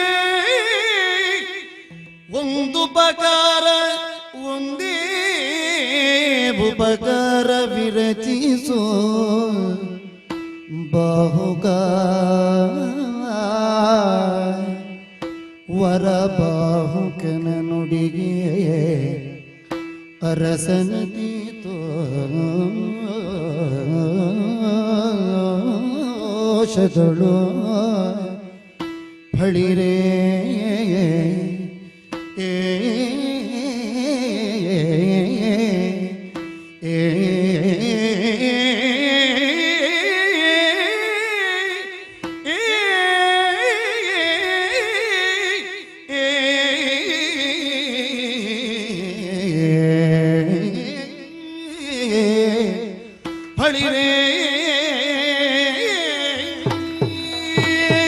ಸಂತೋಷವಾಯಿತು. ಬಳಿರೆ ಬಾಪುರೆ, ನಿನ್ನ ಈ ಮಾತುಗಳನ್ನು ಕೇಳಿ ಸಂತೋಷವಾಯಿತು. ಯಾಕೆ? ನನ್ನವನ್ನು ತಿನ್ನಂತಹ ನನಗಿಷ್ಟು ರೋಷ ಬರ್ತದೆ ಅಂತ ಆದ್ರೆ ಅದೇ ನಳನನ್ನವನ್ನು ತಿನ್ನಂತಹ ನಿನಗಿಷ್ಟು ಕೆಲಸ ಮಾಡ್ಲಿಕ್ಕೆ ಆಗ್ತದೆ ಅಂತ ಆಯ್ತಲ್ಲ. ಅಲ್ಲಿ ಉಂಡಿದ್ದೇನೆ, ಇಲ್ಲಿ ಉಂಡಿದ್ದೇನೆ, ನಾನು ಇಷ್ಟಾದ್ರೂ ಮಾಡಬೇಡ. ಅದು ಎಲ್ಲಿ ಉಂಡ್ರೋ ಅದು ನಳನದ್ದೇ ಅನ್ನ. ಯಾಕೆ? ನಾವು ಅವನಿಂದ ಪಾಲಿಸಲ್ಪಡುವವರು, ನಮ್ಮ ಪ್ರಜೆಗಳು ನನ್ನಿಂದ ಪಾಲಿಸಲ್ಪಡುವವರು, ಪರೋಕ್ಷವಾಗಿ ಅವನಿಗೆ ಪ್ರಜೆಗಳು. ಹಾಗಾಗಿ ನಳನನ್ನ ಇಷ್ಟು ಕೆಲಸ ಮಾಡ್ತದೆ ಅಂತ ಆದರೆ, ಇದೊಂದು ಉಪಕಾರ ನೀನು ಮಾಡ್ತೀಯ ಅಂತ ಆದ್ರೆ ನಾನು ಈಗ ನೀನು ಮಾಡ್ತೀಯ ಆದ್ರೆ ನಾನು ಇಷ್ಟು ಮಾಡ್ತೇನೆ ಎಂದದ್ದು. ನೀ ಮಾಡುವುದಾದ್ರೆ ಇದು ಮಾಡುವುದರಲ್ಲಿ ಸಂದೇಹ ಬೇಡ. ಆಯ್ತು ಅಂತ ತಿಳಿ. ನೀನು ಅಲ್ಲಿ ಹೋಗಿ ನಿಂತೆ, ಆ ಬಳಿಕದ್ದೇನು ಅಂತ ಯೋಚನೆ ಮಾಡು. ನೀನಿಷ್ಟು ಮಾಡ್ತೀಯ ಅಂತ ಆದ್ರೆ ನಳನಲ್ಲಿ ನಿನ್ನಲ್ಲಿ ಭಿನ್ನತೆಯನ್ನು ನಾನು ಇನ್ನು ಮುಂದೆ ಕಾಣ್ಲಿಕ್ಕಿಲ್ಲ. ನಿನ್ನನ್ನು ಇನ್ನು ಮುಂದೆ ಸಕನೆ ಎನ್ನುವುದಾಗಿ ಕರಿತೇನೆ. ನಿನ್ನ ಔದಾರ್ಯ ಈಗ ಅಷ್ಟು ಕರೀಬೇಕು ಅಂತಲ್ಲ, ಹೀಗೆ ಮಾಡುವುದಲ್ಲ. ಇದು ನನ್ನ ಕೆಲಸವೂ ಹೌದಲ್ಲ. ಈಗ ನೀ ಹೇಳಿದೆಯಲ್ಲ, ನಳನಲ್ಲಿದ್ದವನು, ನಳನೊಳಗಾದವನು, ಅವನಿಗೆ ಇಷ್ಟು ಕರ್ತವ್ಯ ಇಲ್ಲವ, ನನ್ನ ಕೆಲಸವೂ ಹೌದಲ್ಲ ಇದು. ಹೌದಲ್ಲ? ಆದ್ದರಿಂದಲೇ ಏನು ಚಿಂತೆ ಮಾಡಬೇಡ. ನಾಳೆ ಬೆಳಗ್ಗೆ ಹೊರಡುವುದಕ್ಕೆ ಸನ್ನದ್ಧಾಗು. ನಾಳೆ ಬೆಳಗ್ಗೆ? ಹೌದು, ನಾಳೆ ಅಲ್ಲೋ ಮದುವೆ. 13 ಗಳಿಗೆ ಒಳಗೆ ಅಲ್ಲಿ ತಲುಪಬೇಕು ಅಂದಾಗ 5 ಗಳಿಗೆಗೆ ತಲುಪಿಸ್ತೀನಿ ಅಂದಿದ್ದಿ. ಹೊರಡು, ಈಗಲೇ ಹೊರಡು. ಏಳು ಏಳು ಏಳು. ಈಗ ಕರ್ಕೊಂಡೋಗುದು ಯಾರು? ಅಲ್ಲ, ಕರ್ಕೊಂಡೋಗೋದು ಹೌದು. ನನ್ನನ್ನು ಇಲ್ಲಿ ಮಲಗಿಸಿ ನೀನು ಮನೆಗೆ ಬೇರೆ ಕಡೆ ಓಡ್ಲಿಕ್ಕಿಲ್ಲಲ್ಲ. ಅದೀಗ ಯಾವಾಗ ಹೋದ್ರೆ ಯಾವಾಗ ತಲುಪುತ್ತದೆ ಅಂತ ಕರ್ಕೊಂಡು ಹೋಗೋ ನನಗೆ ಗೊತ್ತೋ, ಹೋಗುವ ನಿನಗೆ ಗೊತ್ತೋ. ಆಯ್ತು, ಉದ್ದಟತನ ಅಂತ ತಿಳಿಬಾರ್ದು. ಹೊಡಿಲಿಕ್ಕೆ ನೀನೆ, ಕರ್ಕೊಂಡೋಗ್ಲಿಕ್ಕೆ ನಾನು. ಹೌದಪ್ಪ. ಆಮೇಲೆ ನೀನು ಹೇಳಬಾರ್ದು ಸ್ವಲ್ಪ ತಡ ಆಯ್ತು ಬರ್ಲಿಕ್ಕೆ, ನನಗೆ ಸ್ವಲ್ಪ ತಡ ಆಯ್ತು, ಮತ್ತೆ ಮುಂದೆ ಬೇಗ ಸರಿ ಮಾಡುವ ಅಂತ ಹೇಳಿ ಹಾಗೆ ಆಗಬಾರ್ದು ಅಂತ. ಈಗ ನಾನೊಂದು ಹೇಳಿ, ನನ್ನ ಮನೆಯ ಕಾರ್ಯಕ್ರಮದಲ್ಲಿ ನಾನು ಹಾಗೆ ಹೇಳಿದ್ದು ಕೇಳಿದ್ಯೋ? ಯಾರ್ಯಾರ ಕಾರ್ಯಕ್ರಮದಲ್ಲಿ ಅಲ್ಲೋ ನಾನು ಹೇಳಿದ್ದು. ಹೌದಪ್ಪ. ಆದ್ದರಿಂದಲೇ ಇದು ನಾನು ಉಂಟ ನನ್ನ ಊರು, ಅಲ್ಲಿಗೆ ಅಪಚಾರ ಎಸಗುವಂತಹ ಒಂದು ಕಾರ್ಯಕ್ರಮ ಇಲ್ಲಿ ಆಗುತ್ತದೆ ಅಂತ ಆದಾಗ ಅದಕ್ಕೂ ತಡ ಆದ್ರೆ ಮತ್ತೆ ನಾನು ಎಲ್ಲಿಗಾದ್ರೂ ಹೋಗುದು ಯಾಕೆ? ಸರಿ, ಈಗ ಇದು ನಿನ್ನ ಮನೆ ಅಂತ ನಿನ್ನ ಬಾಯದರಿಂದಲೇ ಬಂತಲ್ಲ. ಯಾವುದು? ಹೌದಲ್ಲ, ನಾನೇ ಅದೇ ಈಗ ಉಂಡ ಮನೆಯೂ ಇದು ಸರಿ, ನಿಷಧವೂ ನಾನು ಉಂಡ ಮನೆ. ಎರಡೂ ಮನೆಗೆ ಹಿತವನಾಗುವುದಕ್ಕಿದ್ದ ಅವಕಾಶದಲ್ಲಿ ತಡ ಆದರೆ ಕಾರ್ಯ ಕೆಡ್ತದೆ ಅಂತ ಹೊರಡಿಸುವಾಗ ಏನು ಚಿಂತೆ ಮಾಡಬೇಡ. ನಾಳೆಗೆ ಕುದುರೆ ಸನ್ನದ್ಧವಾಗಿ ರಥ ಏರುವುದಕ್ಕೆ ನೀನು ಸಿದ್ಧನಾಗಿ ಬಾ. ಇಂದು ರಾತ್ರಿ ನನಗೆ ನಿದ್ದೆ ಬರ್ಲಿಕ್ಕಿಲ್ಲ. ಸರಿ, ನಿದ್ರೆ ಮಾಡಿ. ನಾಳೆ ಹೊಡೆದಾಟ ಬಡಿದಾಟ ಎಲ್ಲ ಉಂಟು ಅಂತ ಹೇಳಿದಿ, ಅದಕ್ಕಾಗುವಾಗ ಸನ್ನದ್ಧ ಆಗಬೇಡ. ಹೌದಪ್ಪ. ನಮ್ಮದಾದ ಶಕ್ತಿ ಊರ್ಜ ಈಗ ಉತ್ಕರ್ಷಕ್ಕೆ ಹೋಗಬೇಕು ಅಂತ ಆದ್ರೆ ವಿಶ್ರಾಂತಿ, ಪೂರ್ವ ವಿಶ್ರಾಂತಿ ಎಲ್ಲ ಬೇಕು. ಹೌದಪ್ಪ, ನಮಗೆ ಹೇಗೆ ಗೊತ್ತುಂಟ, 3 ಗಂಟೆ ಮೊದಲು ನಿದ್ದೆ ಬರುವುದಿಲ್ಲ, ನಂತರ ಮಲಗಿದ್ರೆ ಏಳ್ಲಿಕ್ಕೆ ತಡ ಆಗ್ತದೆ. ಹಾಗಾಗಿ ನಾನು 3 ಗಂಟೆಗೂ ಮಲಗುದು. ಇವತ್ತು ಮಲಗಲಿಕ್ಕಿಲ್ಲ, ಬೆಳಿಗ್ಗೆ ಆಗುದನ್ನ ಕಾಯ್ತಾ ಆನ್ನಿಕಗಳನ್ನೆಲ್ಲ ಮುಗಿಸಿ ನಿನ್ನ ಲಾಯದಡೆಗೆ ನಾನು ಬರುವುದು, ನೀನ್ ನಮ್ಮಲ್ಲಿಗೆ ಬರ್ತೀಯ. ಈಗ ಅರಮನೆಯಿಂದ ಹೊರಬರುವಾಗ ರಥ ಸನ್ನದ್ಧ ಸ್ಥಿತಿಯಲ್ಲಿ ಇರ್ತದೆ. ಹೌದಾ? ಈಗ ನಾನು ಹೊರಡುವುದಾ? ಆದೀತು, ಸರಿ, ನೋಡುವ. ಬೆಳಿಗ್ಗೆ ಬೆಳಿಗ್ಗೆ ಸಿಗು. ಬಾಹುಕ ಎಲ್ಲಿ ಎಲ್ಲಿ ಎಲ್ಲಿ ಎಲ್ಲಿ ರಥ? ಇದೆ, ರಥ ಇಲ್ಲಿ ಉಂಟು, ಕುದುರೆಗಳಿಂದ ಹೂಡಲ್ಪಟ್ಟಿದೆ, ಸಿದ್ಧ ಆಗಿ ಉಂಟು. ಅಲ್ಲ, ಇದು ಕತ್ತಲಿಂದ ನಂಗೆ ಹಾಗೆ ಕಾಣುವುದಲ್ಲ. ಯಾವುದು? ಅದೆಂತದದು ಕಟ್ಟಿದ್ದು? ನಾಯಿಯ ಅದು ಕತ್ತೆ? ಏನದು? ಅಲ್ಲ, ನಿನ್ನ ಲಾಯದಿಂದಲೇ ತಂದದ್ದು, ಅದನ್ನು ನೀನೇ ನಾಯಿ ಅಂತ ಹೇಳಿದ್ರೆ ನಾನೇನು ಹೇಳುವುದಕ್ಕೆ? ಹೌದು, ಅದು ನಿನ್ನ ಅಶ್ವಶಾಲೆಯಲ್ಲಿ ನಾಯಿ ಕಟ್ಟುವ ಸ್ಥಳ ಅದು. ಅಲ್ಲ, ಹೌದು, ಅಶ್ವಶಾಲೆ ನನ್ನದೇ. ಹೌದು, 1000 ಕುದುರೆಗೆ ಅಧಿಕಾರಿಯಾಗಿ ಮಾಡಿದ್ದು ನಿನ್ನನ್ನು ಅಲ್ಲ? ಹೌದು, ಅದು ತಿನ್ನಬೇಕಾದದ್ದು ತಿಂದಿದೆಯಲ್ಲ ಇದುವರೆಗೆ. ಕೊಡಬೇಕಾದದ್ದನ್ನು ಕೊಡಬೇಕಾದಷ್ಟೇ ಕೊಟ್ಟು ಬೆಳೆಯಬೇಕಾದ ಹಾಗೆ ಬೆಳೆಸಿದ್ದೇನೆ. ಈಗ ಎಂತದ್ದು ಸಮಸ್ಯೆ? ಎಂತದ್ದು? ಅಲ್ಲ, ಈಗ ನಾನು ಅದರ ಮೈ ಮೇಲೆ ಕೈ ಇಟ್ರೆ ಮತ್ತೆ ಮುಂದಿನ 2 ಕಾಲುಗಳನ್ನು ಊರ್ತದೆ, ಉಸಿರಾಡ್ಲಿಕ್ಕೆ ಆಗ್ತಿಲ್ಲ ಪುಣ್ಯಾತ್ಮ. ಅದಕ್ಕೆ ಅದನ್ನು ಕಟ್ಟಿಕೊಂಡು ಅದಕ್ಕೆ ಚಮ್ಮಟಿಕೆಯಿಂದ ಹೊಡೆದರೆ ಎಲ್ಲಿ ಹೊಡೆದರೆ ಏನು ಅಂತ ಗೊತ್ತಾಗುವಷ್ಟು ಸ್ಪರ್ಶ ಜ್ಞಾನ ಉಂಟು. ಚಮ್ಮಟಿಕೆಯ ಹೊಡೆತವನ್ನು ಮೀರಿಸುವಂತ ಕೈ ಇಡಬಲ್ಲೆಯ ನೀನು? ಅಂದ್ರೆ ಅದು ಇರುವುದೇ ಹಾಗೋ. ಅದು ಯಾವ ದೇಶದ್ದು ಅಂತ ಗೊತ್ತುಂಟು ಮಹಾರಾಜ? ಅಲ್ಲ, ಮಹಾರಾಜನಿಗೆ ಗೊತ್ತಿಲ್ಲ ಅಂತಲ್ಲ, ನಿಮ್ಮದೇ ಲಾಯ. ಆದ್ರೆ ವಿಷಯ ನಮ್ಮ ಭಂಡಾರದಲ್ಲಿ ಉಂಟು ಅಂತ ಗೊತ್ತಿರ್ತದೆ, ಬಿಟ್ಟರೆ ಎಷ್ಟುಂಟು ಹೇಗುಂಟು ಅಂತ ಗೊತ್ತಿರುವುದಿಲ್ಲ. ವೀಕ್ಷಿಸ್ತಾ ಕೂರ್ಲಿಕ್ಕೆ ಆಗ್ತದೆ. ಅದು ಸಿಂಧುಜ ಕುದುರೆಗಳು, ಸಿಂಧು ದೇಶದ ಕುದುರೆಗಳು. ಸಿಂಧು ದೇಶ ಅದೆಂತ ವಿಶೇಷ ಅದರಲ್ಲಿ? ಅದಕ್ಕೆ ಬೇಕಾದ ಗುಣಲಕ್ಷಣ ಸಮನ್ವಿತವಾಗಿಯೇ ಉಂಟದು. ಎಂತ? ಅದು ವೇಗಶಾಲಿಯಾಗಿ ಸಾಮರ್ಥ್ಯವನ್ನು ಒಂದು ಉತ್ಕಟವಾದ ಸ್ಥಿತಿಯಲ್ಲಿ ಇರಿಸಿಕೊಂಡು, ವೇಗಶಾಲಿಯಾದ ಕುದುರೆಗಳಲ್ಲಿ ಇರಬಾರದ ದೋಷಗಳನ್ನೆಲ್ಲ ದೂರೀಕರಿಸಿಕೊಂಡು, ಎಲ್ಲ ಗುಣಗಳನ್ನು ಸಂಗ್ರಹಿಸಿಕೊಂಡು ನನ್ನ ಹಿಡಿತಕ್ಕೆ ಹದಕ್ಕೆ ಒದಗುವ ಕುದುರೆಗಳು. ಈಗ ಕೊಂಡೋಗುದು ನಾನಲ್ವೋ? ಹೌದು. ಆದ್ದರಿಂದಲೇ ಅದನ್ನು ಅಷ್ಟು ಸೂಕ್ಷ್ಮ ನಿರೀಕ್ಷಣೆಯಿಂದ, ಈಗ ಮಲಗು ಮಹಾರಾಜ ಅಂತ ಹೇಳಿದ ಮೇಲೆ ನಾನು ಮಲಗಿದ್ದೇನೆ ಅಂತ ನನಗೆ ಕೆಲಸವೇ ಅದು ಸುಳಿ ಹುಡುಕುವುದು. ಏನು ಸುಳಿ? ಯಾವ ಸುಳಿ ಬಗ್ಗೆ ಮಾತ್ರ? 10 ಸುಳಿ ಉಂಟು. ಯಾವುದಕ್ಕೆ? ಅದು ಒಂದೊಂದರಲ್ಲಿ ಉಂಟು, 4ರಲ್ಲಿ ಉಂಟು. 10 ಸುಳಿ ಇದ್ರೆ, ಅದು ಇರಬೇಕಾದಲ್ಲಿದ್ರೆ, ಸುಸ್ಥಾನದಲ್ಲಿ ಆ ಸುಳಿಗಳನ್ನು ಹೊಂದಿದಂತಹ ಕುದುರೆಗಳ ಲಕ್ಷಣ ಏನು, ಗುಣ ಎಂಥದ್ದು, ಅದರ ಪ್ರವೃತ್ತಿ ಹೇಗೆ, ವೇಗ ಎಷ್ಟು, ನಿಯಂತ್ರಣ ಹೇಗೆ, ಹೇಗೆ ಹೋದರೆ ಎಲ್ಲಿ ಯಾವಾಗ ತಲುಪುತ್ತದೆ, ಇದರ ಬಗ್ಗೆ ನಿಖರವಾಗುಂಟು. ಅದೆಲ್ಲ ಹೇಳಿದ್ರೆ ಗಳಿಗೆ ಮೀರ್ತದ ಅಂತ. ಅಲ್ಲ, ಯಾಕೆ ಕೇಳಿದ್ದು ನಾನು, ನಾವು ಚಿಕ್ಕವರಿರುವಾಗ ಗುರುಮಠದಲ್ಲಿ ಕಲಿಯುವಾಗ ತಲೆಯನ್ನು ಹೇಳ್ತಿದ್ದೇವೆ, ಇವನಿಗೆ ತಲೆಯಲ್ಲಿ 2 ಸುಳಿ ಉಂಟು, 2 ಮದುವೆ ಆಗ್ತದೆ ಅಂತ. ಕೆಲವರಿಗೆ 1 ಕೂಡ ಮದುವೆ ಆಗುದಿಲ್ಲ, ಅಂತವರಿಗೆ 2 ಸುಳಿ ಇದ್ರು. ಇದು ಕೆಲಸ ಮಾಡ್ತದಲ್ಲ ನಿನ್ನ ಸುಳಿಯದ್ದು?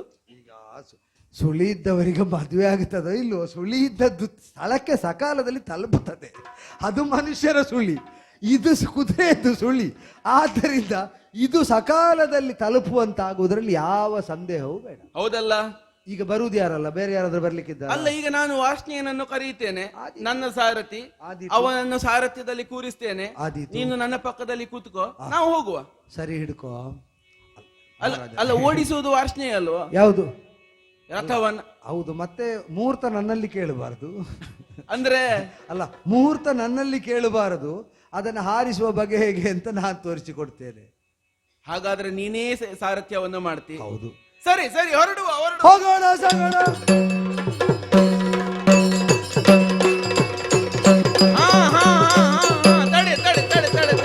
ಹರಿದ ಗಮನಕ್ಕೆ ಭೂಪ ಬಿಡದಿಗ ಕರೆದ ಪತ್ರವು ಬೀಳ ನಿಳೆಯುಳು ಅರರೆ ಬಾಹುಗ ನಿಲ್ಲು ವಸನವು ತಪ್ಪಿಬೋದುದಿನೇ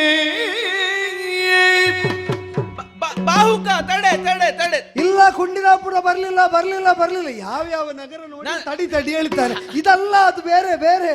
ಅದು ಹೋಗುವ ನನ್ನ ಅಂಗವಸ್ತ್ರ ಇಲ್ಲ, ನನ್ನ ಅಂಗವಸ್ತ್ರ ಹಾರಿ ಹೋಗಿದೆ. ಅಂಗವಸ್ತ್ರ ಇದಿಲ್ಲದಿದ್ರೆ ಯುದ್ಧ ಮಾಡ್ಲಿಕ್ಕೆ ಆಗ್ತದೆ. ನಾವು ಸಾಗುವ. ಅದು ಅಂಗವಸ್ತ್ರ ಅಲ್ಲದೆ ಮುಂದೆ ಇಲ್ಲೇ ಬಿದ್ದಿದೆ ಪುಣ್ಯಾತ್ಮ. ಅದು ಎಲ್ಲಿ ಬಿದ್ದದ್ದು? ದೊರಕದಿಲ್ಲದು ನಿನಗೆ 62 ಯೋಜನೆಗಿಂದ ಇಳಿದುದು. ಮರೆಯ ಮಾತೆ ನೆನಲು ಮನದಲ್ಲಿ ಬೆಚ್ಚಿ ಬೆರಗಾಗಿ. ಅಂಗವಸ್ತ್ರ ಒಂದೇ ಬೇಕು ಅಂತಾದ್ರೆ 62 ಯೋಜನೆಗಳಷ್ಟು ಹಿಂದೆ ಸರಿದು ಮುಂದೆ ಬರಬೇಕು. ಎಷ್ಟು? ಆಗ ಎಷ್ಟಾಯ್ತು? 124 ಯೋಜನೆಗಳು ಅಧಿಕ ಕ್ರಮಣ ಮಾಡಬೇಕು. 62 ಯೋಜನೆಗಳಷ್ಟು ಹಿಂದೆ ಉಂಟು. ನಾವು ಸಾಗುವ ಮುಂದೆ ಸಾಗುವ. ಬಾಹುಕ ತಡೆ. ಮರಳದಿರು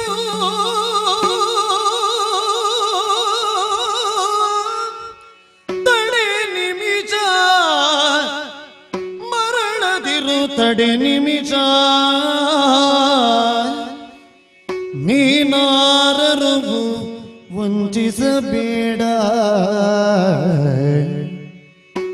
ನೀನಾರರು ವಂಚಿಸಬೇಡ. ತ್ರೈ ಜಗದರದು ನಳನೃಪನೋರ್ವನಲ್ಲದೆ ಹರಿಹರಾಜ್ಯರಿಗೆ ಬರದು ಈ ವೇಗಗಳು. ತ್ರೈ ಜಗದರಸು ನಳನೃಪನೋರ್ವನಲ್ಲದೆ ಹರಿಹರಾದ್ಯರಿಗೆ ಬರದು ಈ ವೇಗಗಳು. ಮರಣದಿರು ತಡೆ ನಿಮಿಷ, ತಡೆ ನಿಮಿಷ. ಬಾಹುಗ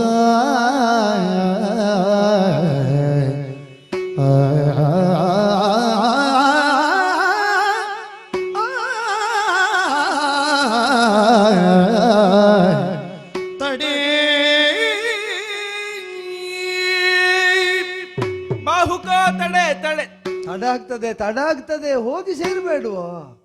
ಹೋಗಿ ಸೇರಿ ಮಾಡ್ಲಿಕ್ಕೆ ಏನುಂಟು ಅಂತ ಈಗ ವಿಚಾರ ಮಾಡ್ತಾ ಇದ್ದೇನೆ. ನೋಡು, ಈಗ ಇಷ್ಟು ದೂರ ಬಂದ ಮೇಲೆ ಇನ್ನು ಮಾಡ್ಲಿಕ್ಕೆ ಏನಿಲ್ಲ ಅಂತ ಹೇಳುವ ಯೋಚನೆಯ. ಉತ್ತರೀಯ ಹಾರಿದ್ದು ಎಷ್ಟು ಯೋಜನಾ? 62 ಯೋಜನೆಗಳಷ್ಟು ಹಿಂದೆ. ಅದು ಹೋಗಲಿ, ಉತ್ತರೀಯ ಅಲ್ವಾ? ಇಂಥದ್ದೊಂದು ವೇಗ, ಈ ವೇಗದಲ್ಲಿ ಕುದುರೆಯನ್ನು ಓಡಿಸುವ ಸಾಮರ್ಥ್ಯ ಒಬ್ಬನಿಗೆ ಉಂಟು ಅಂತ ಆದರೆ ದೇವೇಂದ್ರನ ಸಾರಥಿಯಾದಂತಹ ಮಾತಲಿಗೆ ಇರಬೇಕು. ಈಗ ಮಾತಲಿಗೆ ಉಂಟೋ ಇಲ್ವೋ, ಅದು ಬೇಕೇ ಬೇಕು ಅಂತ ಆದ್ರೆ ನಾನು ಮರಳಿ ಹೋಗಿ ತಕೊಂಡು ಬರಬೇಕು. ಹೋಗ್ಬೇಕಾ? ಹರನ ಸಾರಥ್ಯವನ್ನು ಮಾಡಿದಂತಹ ಬ್ರಹ್ಮನಿಗಿರಬೇಕು. ಭೂಲೋಕದಲ್ಲಿ ಉಂಟು ಅಂತ ಆದ್ರೆ ಅದು ನನ್ನೊಡೆಯನಾದಂತಹ ನಳನಿಗೆ ಮಾತ್ರ ಸಾಧ್ಯ. ಯಾರು ನೀನು ಹೇಳು? ನೀನು ನಳನ? ಯಾರು? ನಾನು ಎನಲ ಕಿರುನಗೆಯುಳವನಿಂದ ಈ ಪರಿಮರುಳುಗುಂಬರೆ. ಇದೇನು ಹುಚ್ಚು ಪ್ರಭು? ಈ ಪರಿಮರುಳುಗುಂಬರೆ ರಾಯನೈಜದ ನಿಲ್ಲಿ ತಾನಿಲ್ಲಿ, ರಾಯನೈಜದ ನಿಲ್ಲಿ ತಾನಿಲ್ಲಿ. ಮರುಳುಗುಂಬರೆ ರಾಯ.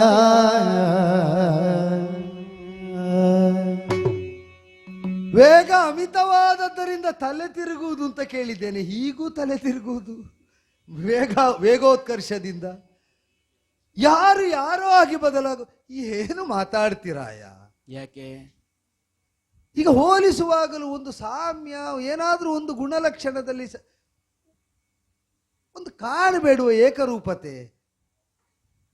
ರಾಯನಾದಂತಹ ನೀನಾಡಿದ ಮಾತನ್ನು ಹಾಗೆ ಪರಿಹಾಸ ಮಾಡಿ ನಮಗೆ ಹೇಳುವುದಕ್ಕೂ ಅಲ್ಲ, ಹಾಗೆ ಅಂತ ರಾಯ ನೈಷಧನೆಲ್ಲಿ ಎಲ್ಲಿ ಅಂತ ನನ್ನಲ್ಲಿ ಕೇಳಿದರೆ, ನಾನು ಕೊಂಡೋಗಿ ಇಟ್ಟು ಬಂದ ಹಾಗೆ ಕೇಳಿದರೆ ರಾಯ ನೈಷಧನೆಲ್ಲಿ?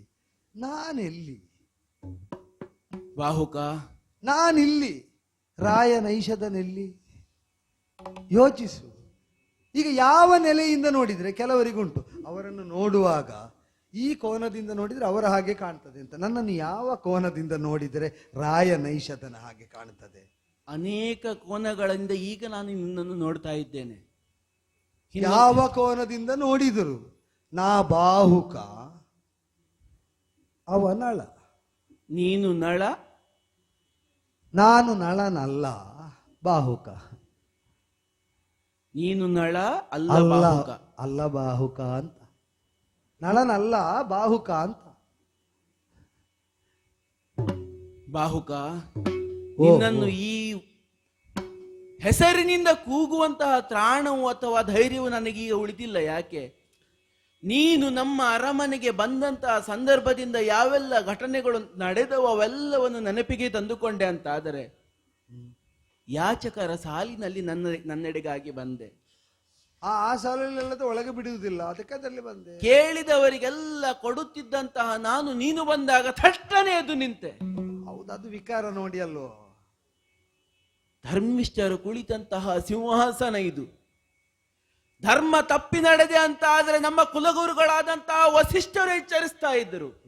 ಮತ್ತೆ ಇನ್ನೊಂದು, ನನ್ನೊಳಗೆ ಧರ್ಮ ಉಂಟು ಅಂತ ಆದರೆ ನನ್ನ ಜೀವ ಯೋಗ್ಯತೆಗಿಂತ ಹೆಚ್ಚಿನ ಒಬ್ಬ ಬಂದ್ರೆ ಮಾತ್ರ ನಾನು ಎದ್ದು ನಿಲ್ಲಬೇಕಾಗ್ತದೆ. ಅದು ಆಘಾತಗೊಂಡಾಗ ಹಾಗೆ ಏರುಪೇರು ಆಗ್ತದೆ. ಅದನ್ನೆಲ್ಲ ದೊಡ್ಡ ವಿಷಯ ಮಾಡುವುದು ಅದು ಯಾವಾಗ ನಡೆದದ್ದು?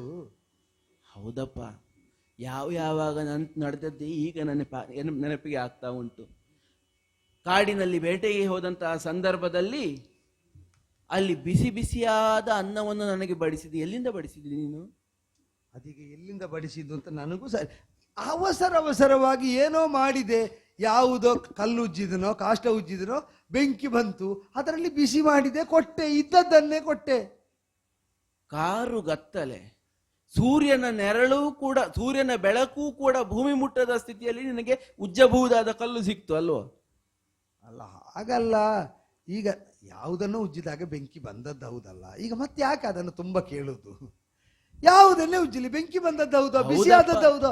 ಉಂಡು ಜೀರ್ಣ ಆಗಿ ಕಾಲೆಷ್ಟು ಕಳೆಯಿತು.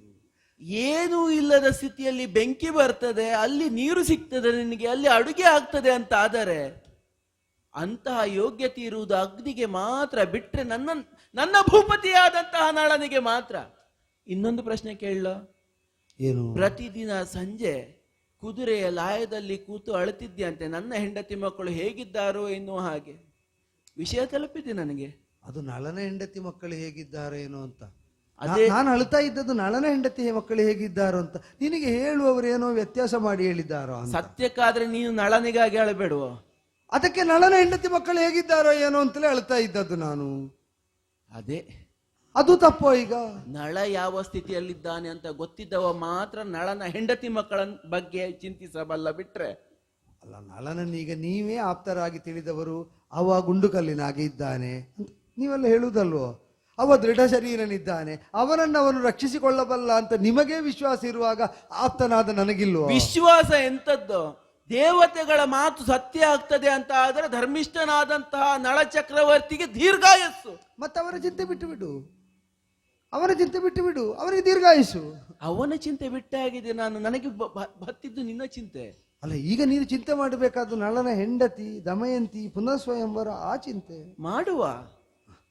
ದಮಯಂತಿಯ ಮದುವೆಯ ಓಲೆಯನ್ನು ಓದುವಾಗ ನಿನಗೆ ತಲೆ ತಿರುಗಿತಲ್ವ? ಅದು ಉಂಡದ್ದೇನೋ ಹೆಚ್ಚು ಕಡಿಮೆ ಆಗಿ ಬಂದ ತಲೆ ಸುತ್ತು, ಅದು ಹಾಗೆ ಆಗಾಗ ಆಗ್ತಾ ಇರ್ತದೆ. ಅದು ದೊಡ್ಡ ವಿಷಯ ಏನಲ್ಲ. ಅದು ಬಡವರಿಗೆ ತಲೆ ತಿರುಗ, ಅದು ದೊಡ್ಡ ವಿಷಯವೋ? ಈಗ ನಿನಗೆ ತಲೆ ತಿರುಗುವುದು ದೊಡ್ಡ ವಿಷಯ ಅಲ್ಲ, ನನಗೆ ತಲೆ ತಿರುಗ್ತಾ ಉಂಟು. ಏನಾಯ್ತು ಈಗ? ಎಷ್ಟು ಹೇಳಿದ್ರು ಕೇಳುವುದಿಲ್ಲ ಅಲ್ವಾ ನೀನು? ಬಾಳ ದೈನ್ಯದಿಂದ ನಾನು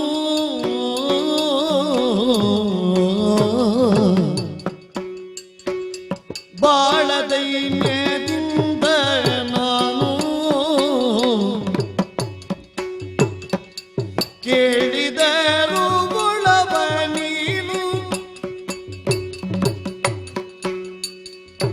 ಬೇಡದಿದ್ದ ಮೇಲೆ ನಿನ್ನ ಕಾಲಿನಿಡಿಯುಳು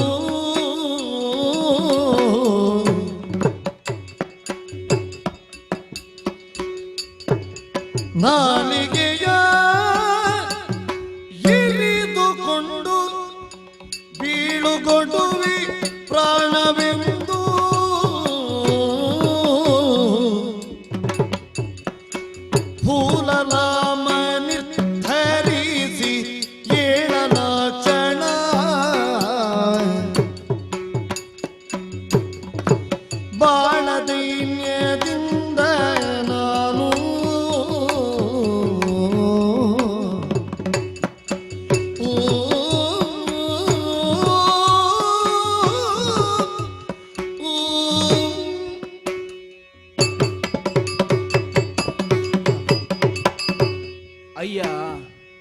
ಮಹಾರಾಜ. ಚಂದ್ರನಿಗೆ ಅಮೃತಾದಿ 16 ಕಲೆಗಳುಂಟಂತೆ. 15 ದಿನದ ಕೃಷ್ಣ ಪಕ್ಷದಲ್ಲಿ ಒಂದೊಂದನ್ನೇ ಕಳೆದುಕೊಳ್ತಾ ಹೋಗ್ತಾನೆ. ಶುಕ್ಲ ಪಕ್ಷದಲ್ಲಿ 15 ಮತ್ತೆ ಪಡೆದುಕೊಳ್ತಾ ಹೋಗ್ತಾನೆ. ಬುದ್ಧಿಕ್ಷಯ. 16ನೇ ಒಂದು ಕಲೆ ಉಂಟು, ಪೂರ್ಣಾಮೃತ ಅಂತ ಅದಕ್ಕೆ ಹೆಸರು. ಪರಮಾತ್ಮನ ಸಾಕ್ಷಿ ಪ್ರಜ್ಞೆಯಾದ ಕಾರಣ ಅದಕ್ಕೆ ಚಿತ್ಕಲ ಎನ್ನುವಂತ ಹೆಸರು ಕೂಡ ಉಂಟು. ಅದು ಚಂದ್ರನನ್ನು ಬಿಟ್ಟು ಅಗಲಲಿಕ್ಕಿಲ್ಲ. ಅಗಲಿದ್ರೆ ಚಂದ್ರನೇ ಇಲ್ಲ ಅಂತೆ. ಶಶಿಕುಲ ವತಂಸನಾದಂತಹ ನಳನಿಂದಲಾಗಿ ಅವನ ಸಂಪತ್ತು ಹೋಗಬಹುದು, ಅವನದ್ದಾದಂತಹ ರಾಜ್ಯ ಹೋಗಬಹುದು, ಅವನದ್ದಾದಂತಹ ಕೋಶ ಹೋಗಬಹುದು, ಯಾಕೆ ಅವನದ್ದಾದಂತಹ ರೂಪವೂ ಕೂಡ ಹೋಗಬಹುದು. ಆದರೆ ಅವನಲ್ಲಿರುವಂತಹ ಸುಗುಣಗಳು ಅಥವಾ ದೇವತೆಗಳಿಂದ ದತ್ತವಾದಂತಹ ಸಾಮರ್ಥ್ಯಗಳು ಎಂದಿಗೂ ಅವನನ್ನು ಬಿಟ್ಟಾಗಲಿಕ್ಕಿಲ್ಲ. ಅಂತ ಸಾಕ್ಷಿ ನುಡಿತಾ ಉಂಟು, ನನ್ನದು ಅಂತ ಸಾಕ್ಷಿ ನುಡಿತಾ ಉಂಟು. ನೀನು ನಳ ಅಲ್ವೋ?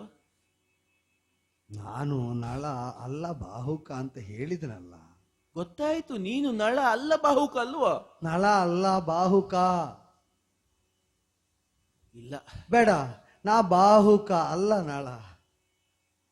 ಹೇಗೆ ತಿರುಗಿಸಿ ಹೇಳಿದ್ರು ನನ್ನ ಮನಸ್ಸಲ್ಲಿ ಹೇಳ್ತಾ ಇದ್ದೆ ನೀನು ಬಾಹುಕ ಅಲ್ಲ, ನೀನು ಬಾಹುಜನಿದ್ದಿ. ನಳ ನೀನು ಒಂದು ವೇಳೆ ಅಲ್ಲ ಅಂತ ಆದ್ರೆ ಧರ್ಮ ಸಿಂಹಾಸನದಲ್ಲಿ ಕುಳಿತು ವಸಿಷ್ಠರಂತಹ ಕುಲಗುರುಗಳನ್ನು ಪಡೆದು ನಾನು ಧರ್ಮದಿಂದ ನಡೀಲಿಲ್ಲ ಅಂತ ಅರ್ಥ. ಯಾಕೆ? ನನ್ನ ಬಾಯಿಂದ ಅಮೃತ ಬಂತು ಅಂತ ಅರ್ಥ. ಅಮೃತವನ್ನು ಆಡಿದಂತಹ ನನ್ನ ನಾಲಿಗೆ ಇರಬಾರದು. ಒಂದು ವೇಳೆ ನೀನು ನಳನೇ ಹೌದು ಅಂತ ಆದ್ರೆ ನಿನ್ನಂಥವನನ್ನು ನನ್ನ ಆಳಾಗಿಸಿಕೊಂಡು ದುಡಿಸಿದಂತಹ ಪಾಪಕ್ಕಾದ್ರೂ ನಾನು ಬದುಕಬಾರದು. ಕೈಯಲ್ಲಿರುವಂತಹ ಕಟಾರಿಯಿಂದ ನನ್ನ ನಾಲಿಗೆ ಇರಿದುಕೊಂಡು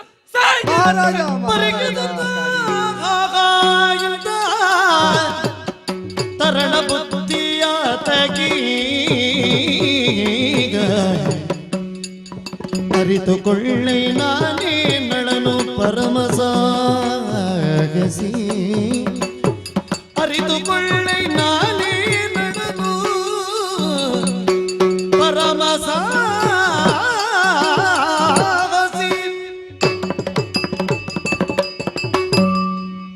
ಅರಿವಿಗೆ ನಿಷ್ಠನಾಗಿಯೇ ಬದುಕುವ ಋತುಪರ್ಣ. ದೇಹದಿಂದಲೇ ಸಾಮರ್ಥ್ಯವನ್ನು ಪ್ರಕಟಿಸ್ತಾ ಅಸಾಧ್ಯ ಅಂತ ಸಾಮಾನ್ಯರು ಭಾವಿಸುವುದನ್ನು ಸಾಧ್ಯವಾಗಿಸುವವನಲ್ಲ ಸಾಹಸಿ. ಅರಿತ ಅರಿವಿಗೆ ನಿಷ್ಠನಾಗಿ ಬದುಕುವ ವ್ರತ ತೊಟ್ಟವನು ಸಾಹಸಿ. ಉಳಿದ ಯಾರನ್ನಾದರೂ ಮೀರ್ಲಿಕ್ಕಾಗ್ತದೆ, ನಮ್ಮನ್ನು ನಾವು ಮೀರದಂತೆಯೇ ಬದುಕುವ ವ್ರತದ ಶುದ್ಧಿ ಉಂಟು ನೋಡು, ಅದು ದೊಡ್ಡ ಗುಣ. ರಾಜರ್ಷಿಗಳು ಉದಿಸಿದಂತಹ ವಂಶದಲ್ಲಿ ಸೂರ್ವಾನ್ವಯದಲ್ಲಿ ಪರಾಕ್ರಮದ ಪ್ರಖರ ತೇಜದಿಂದ ಬೆಳಗುವಂತಹ ಪೈತೃಕವಾದಂತಹ ಅಂಶವಿಶೇಷವನ್ನು ಗುಣವಿಶೇಷವನ್ನು ಸಮ್ಮೇಳಿತವಾಗಿಸಿಕೊಂಡ ಋತುಪರ್ಣ ಭೂಪತಿ. ಯಾಕ ಅನಾಹುತಕ್ಕೆ ಮನಸ್ಸು ಮಾಡ್ತಿ? ಅನುಚಿತವಾದದ್ದನ್ನು ನೀ ಯೋಚಿಸಿದ್ದೂ ಇಲ್ಲ, ಮಾಡಿದ್ದೂ ಇಲ್ಲ, ಆಚರಿಸುವುದಕ್ಕೆ ಹೊರಟದ್ದೂ ಅಲ್ಲ. ಈಗ ನೀನು ನಾಲಗೆಯನ್ನು ಕತ್ತರಿಸಿಕೊಳ್ತೇನೆ ಅಂದರೆ ಪ್ರಾಣಹರಣಕ್ಕೆ ಮುಂದಾಗುತ್ತಿ ಅಂತಾದ್ರೆ ಅದು ಮಾತ್ರ ಅನುಚಿತ ಅಂತ ಆಗುತ್ತದೆ. ಯಾಕೆ? ನೀ ಯಾವ ತಪ್ಪನ್ನೂ ಮಾಡಿದ್ದಿಲ್ಲ. ಉದ್ದೇಶಪೂರ್ವಕವಾಗಿ ಯಾರಾದರೂ ನಿಜವನ್ನು ಮರೆಮಾಚಿ ಯಾರಿಂದ ಏನಾದರೂ ಮಾಡಿಸ್ತಾರೆ ಅಂತಾದ್ರೆ ಅದರ ಕರ್ತೃತ್ವ ಮಾಡಿದವನಿಗಲ್ಲ, ಮಾಡಿಸಿದವನಿಗಲ್ವೋ. ಅಧೀನನಾದಂತಹ ಸೇವಕನಾದರೂ ಕೂಡ ಅತ್ಯಾಪ್ತನಂತೆಯೇ ಸೌಹೃದದಿಂದಲೇ ವ್ಯವಹರಿಸಿದಂತಹ ಸಜ್ಜನನಾದಂತಹ ನೀನು ನಿಜವನ್ನು ತಿಳಿಯುವುದಕ್ಕೆ ಅರ್ಹತೆ ಇಲ್ಲ ಅಂತ ನಾ ಹೇಳದೆ ಉಳಿದದ್ದಲ್ಲ. ಸತ್ಯವನ್ನು ಪ್ರಕಟಿಸಿ ನಾನು ಬದುಕಲಾರೆ ಅನಿಸಿದ್ದರಿಂದ ಹೇಳದೆ ಉಳಿದೆ ಬಿಟ್ರೆ ಮಿತ್ರ ನಾನೇ ಚಕ್ರವರ್ತಿಯಾದ. ಪ್ರಭು ಪ್ರಭು ಪ್ರಭು ಮೊದಲಾಗಿ ಕಾಲಿಗೆ ಬಿದ್ದಿದ್ದೇನೆ. ಏಳು ಏಳು ಆಪ್ತರಿಗೆ ಮನದ ಮಂದಿರದಲ್ಲಿ ಸ್ಥಾನ ಬಿಟ್ರೆ ಪಾದದ ಮೂಲದಲ್ಲಿ ಅಲ್ವಪ್ಪ. ಏಳು ಏಳು ಏಳು ಪ್ರಭು. ಓ, ಎಂಥ ಚಕ್ರವರ್ತಿಯನ್ನು ಕಂಡವರಿದ್ದೇವೆ ನಾವು. ಹರನಂತೆ ಭುಜದಲ್ಲಿ ಶೌರ್ಯವಂತನಾಗಿ ರಾಜಶೇಖರನಾಗಿ ಮೆರೆದಂತಹ ಚಕ್ರವರ್ತಿ ನಳ. ಸಾಮಂತರಾದ ನಮ್ಮೆಲ್ಲರ ಮುಕುಟಗಳ ಮಣಿಯಿಂದ ಹೊರಡುವಂತಹ ಬೆಳಕಿನಿಂದ ಕಾಲನ್ನು ಸಿಂಗರಿಸಿಕೊಳ್ಳುವಂತಹ ನಳಚಕ್ರವರ್ತಿ ನೀನು.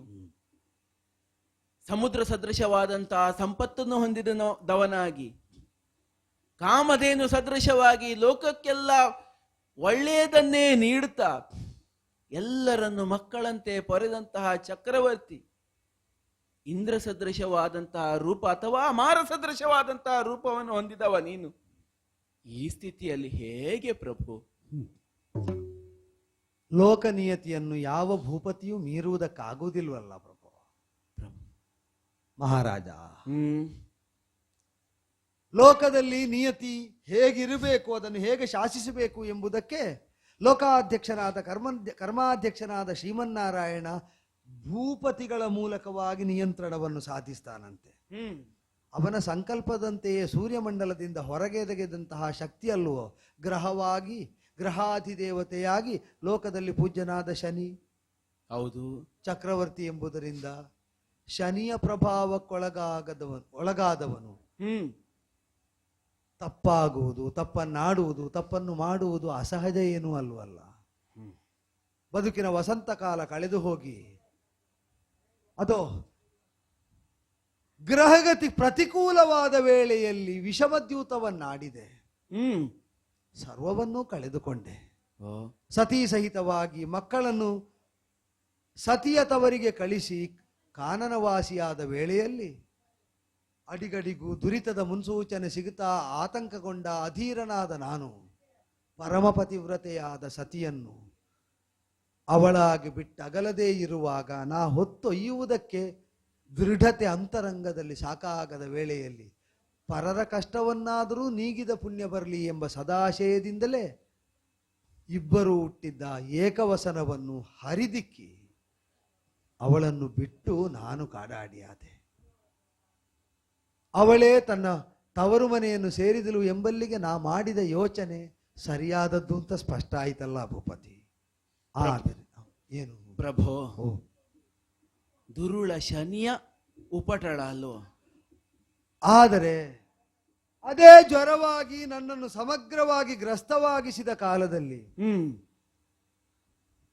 ವಿಪ್ರಶಾಪದಿಂದ ಅಚಲವಾದಂತಹ ಸರ್ಪವೊಂದು ಕಾಡ್ಗಿಚ್ಚಿಗೆ ಸಿಲುಕಿ ನರಳುವಾಗ ಅದರ ಯಾಚನೆಯಂತೆಯೇ ಬಿಡಿಸುವುದಕ್ಕೆ ಹೊರಟು ಅದರ ದಂಶನಕ್ಕೊಳಗಾದೆ. ಓಹೋ, ಅದರಿಂದಲೇ ಈ ವಿರೂಪ ಬಂತು. ಉಪಕೃತವಾದ ಸರ್ಪ ನನಗೆ ಪ್ರತ್ಯುಪಕಾರ ಮಾಡುವುದಕ್ಕಾಗಿಯೇ ಕಚ್ಚಿದ್ದು ಅಂತ ಅದರ ಮಾತಿನಿಂದ ತಿಳಿದೆ. ಸರಿ, ನನ್ನೊಳಗೆ ಬಾಧಾರೂಪದಲ್ಲಿ ಸೇರಿದ್ದೇನುಂಟೋ ಅದು ನರಳಬೇಕು ಅಂತ ಅದು ಕಚ್ಚಿದ್ದು. ಇದು ಅದರ ಆಶಯ. ನನಗೂ ಚಕ್ರವರ್ತಿಯಾಗಿದ್ದವನು, ಸರ್ವಮಾನ್ಯನಾದವನು ಬರಿಗೈಯಲ್ಲಿ ಬೇಡುವಂತಿಲ್ವಲ್ಲ ಪ್ರಭು. ರೂಪ ಮರೆಮಾಚಿದರೆ ದುರಿತ ಕಾಲವನ್ನು ಉತ್ತರಿಸುವುದಕ್ಕೆ ಅನುಕೂಲವಾಗುತ್ತದೆ ಎಂಬ ಆಶಯದಿಂದಲೇ ಎಲ್ಲದರಿಂದಲೂ ಸಂತ್ರಸ್ತನಾದವನು ಅಕುಂಠಿತವಾದ ವೈಕುಂಠಧಾಮವನ್ನು ಹೊಕ್ಕು ನಾರಾಯಣನಿಗೆ ಆಶ್ರಿತನಾಗುವಂತೆ ಆ ವೈಕುಂಠಕ್ಕೂ ಅಯೋಧ್ಯೆ ಅಂತ ಹೆಸರು, ನಿನ್ನ ಊರಿಗೂ ಅಯೋಧ್ಯೆ ಅಂತ ಹೆಸರು. ಅಲ್ಲಿ ಹೋದರೂ ಒಳಗಿರುವ ನಾರಾಯಣ ಕಾಣುವುದು. ಇಲ್ಲೂ ನಿನ್ನೊಳಗೆ ನಾರಾಯಣನನ್ನು ಕಂಡು ಶರಣಾಗತನಾಗಿ ಕಾಲಯಾಪನೆ ಮಾಡಿದೆ. ಪ್ರಭೋ, ಶನಿಯ ಕೋಪಕ್ಕೋ ಪ್ರತಾಪಕ್ಕೋ ಒಳಗಾದವ ನೀನಲ್ಲ. ಪ್ರಪಂಚಕ್ಕೆ ತಾಯಿಯ ರೀತಿಯಲ್ಲಿ ಪ್ರೀತಿಯನ್ನು ನೀಡಿದಂತಹ ಮಹಾತಾಯಿ ಹರಿದ ಸಿರಿಯನ್ನು ಉಡ್ತಾಳೆ ಅಂತ ಆದರೆ ಇದು ಲೋಕಕ್ಕೊದಗಿದಂತಹ ಶನಿಯ ಕಾಟ. ತಂದೆಯ ಸ್ಥಾನದಲ್ಲಿದ್ದು ಪೊರೆದಂತಹ ನೀನು ನನ್ನ ಕುದುರೆಯ ಲಾಯದಲ್ಲಿ ವಾಸ ಮಾಡಬೇಕಾದ ಸ್ಥಿತಿ ನನಗೆ ಒದಗಿದ ನಂತರವೂ ನಿನ್ನನ್ನು ಗುರುತಿಸಲು ಸಾಧ್ಯವಾಗದಿದ್ದು ನನಗೆ ಶನಿಯ ಕಾಟ. ಅದು ಅಲ್ಲದೆ ಹೋದ್ರೆ ಪ್ರಭು, ಶನಿಯ ಉಪಟಳದಿಂದ ಪರಿಹರಿಸಲ್ಪಡಬಹುದಾದಂತಹ ಮಂತ್ರ ನನ್ನಲ್ಲಿರುವಾಗ ಅದು ಬೋಧಿಸಲು ಸಾಧ್ಯವಾಗದಂತಹ ಸ್ಥಿತಿಯಲ್ಲಿ ನಾನಿರಬೇಕಾಯ್ತಲ್ಲ ಇಷ್ಟು ದಿನ. ಪ್ರಭು,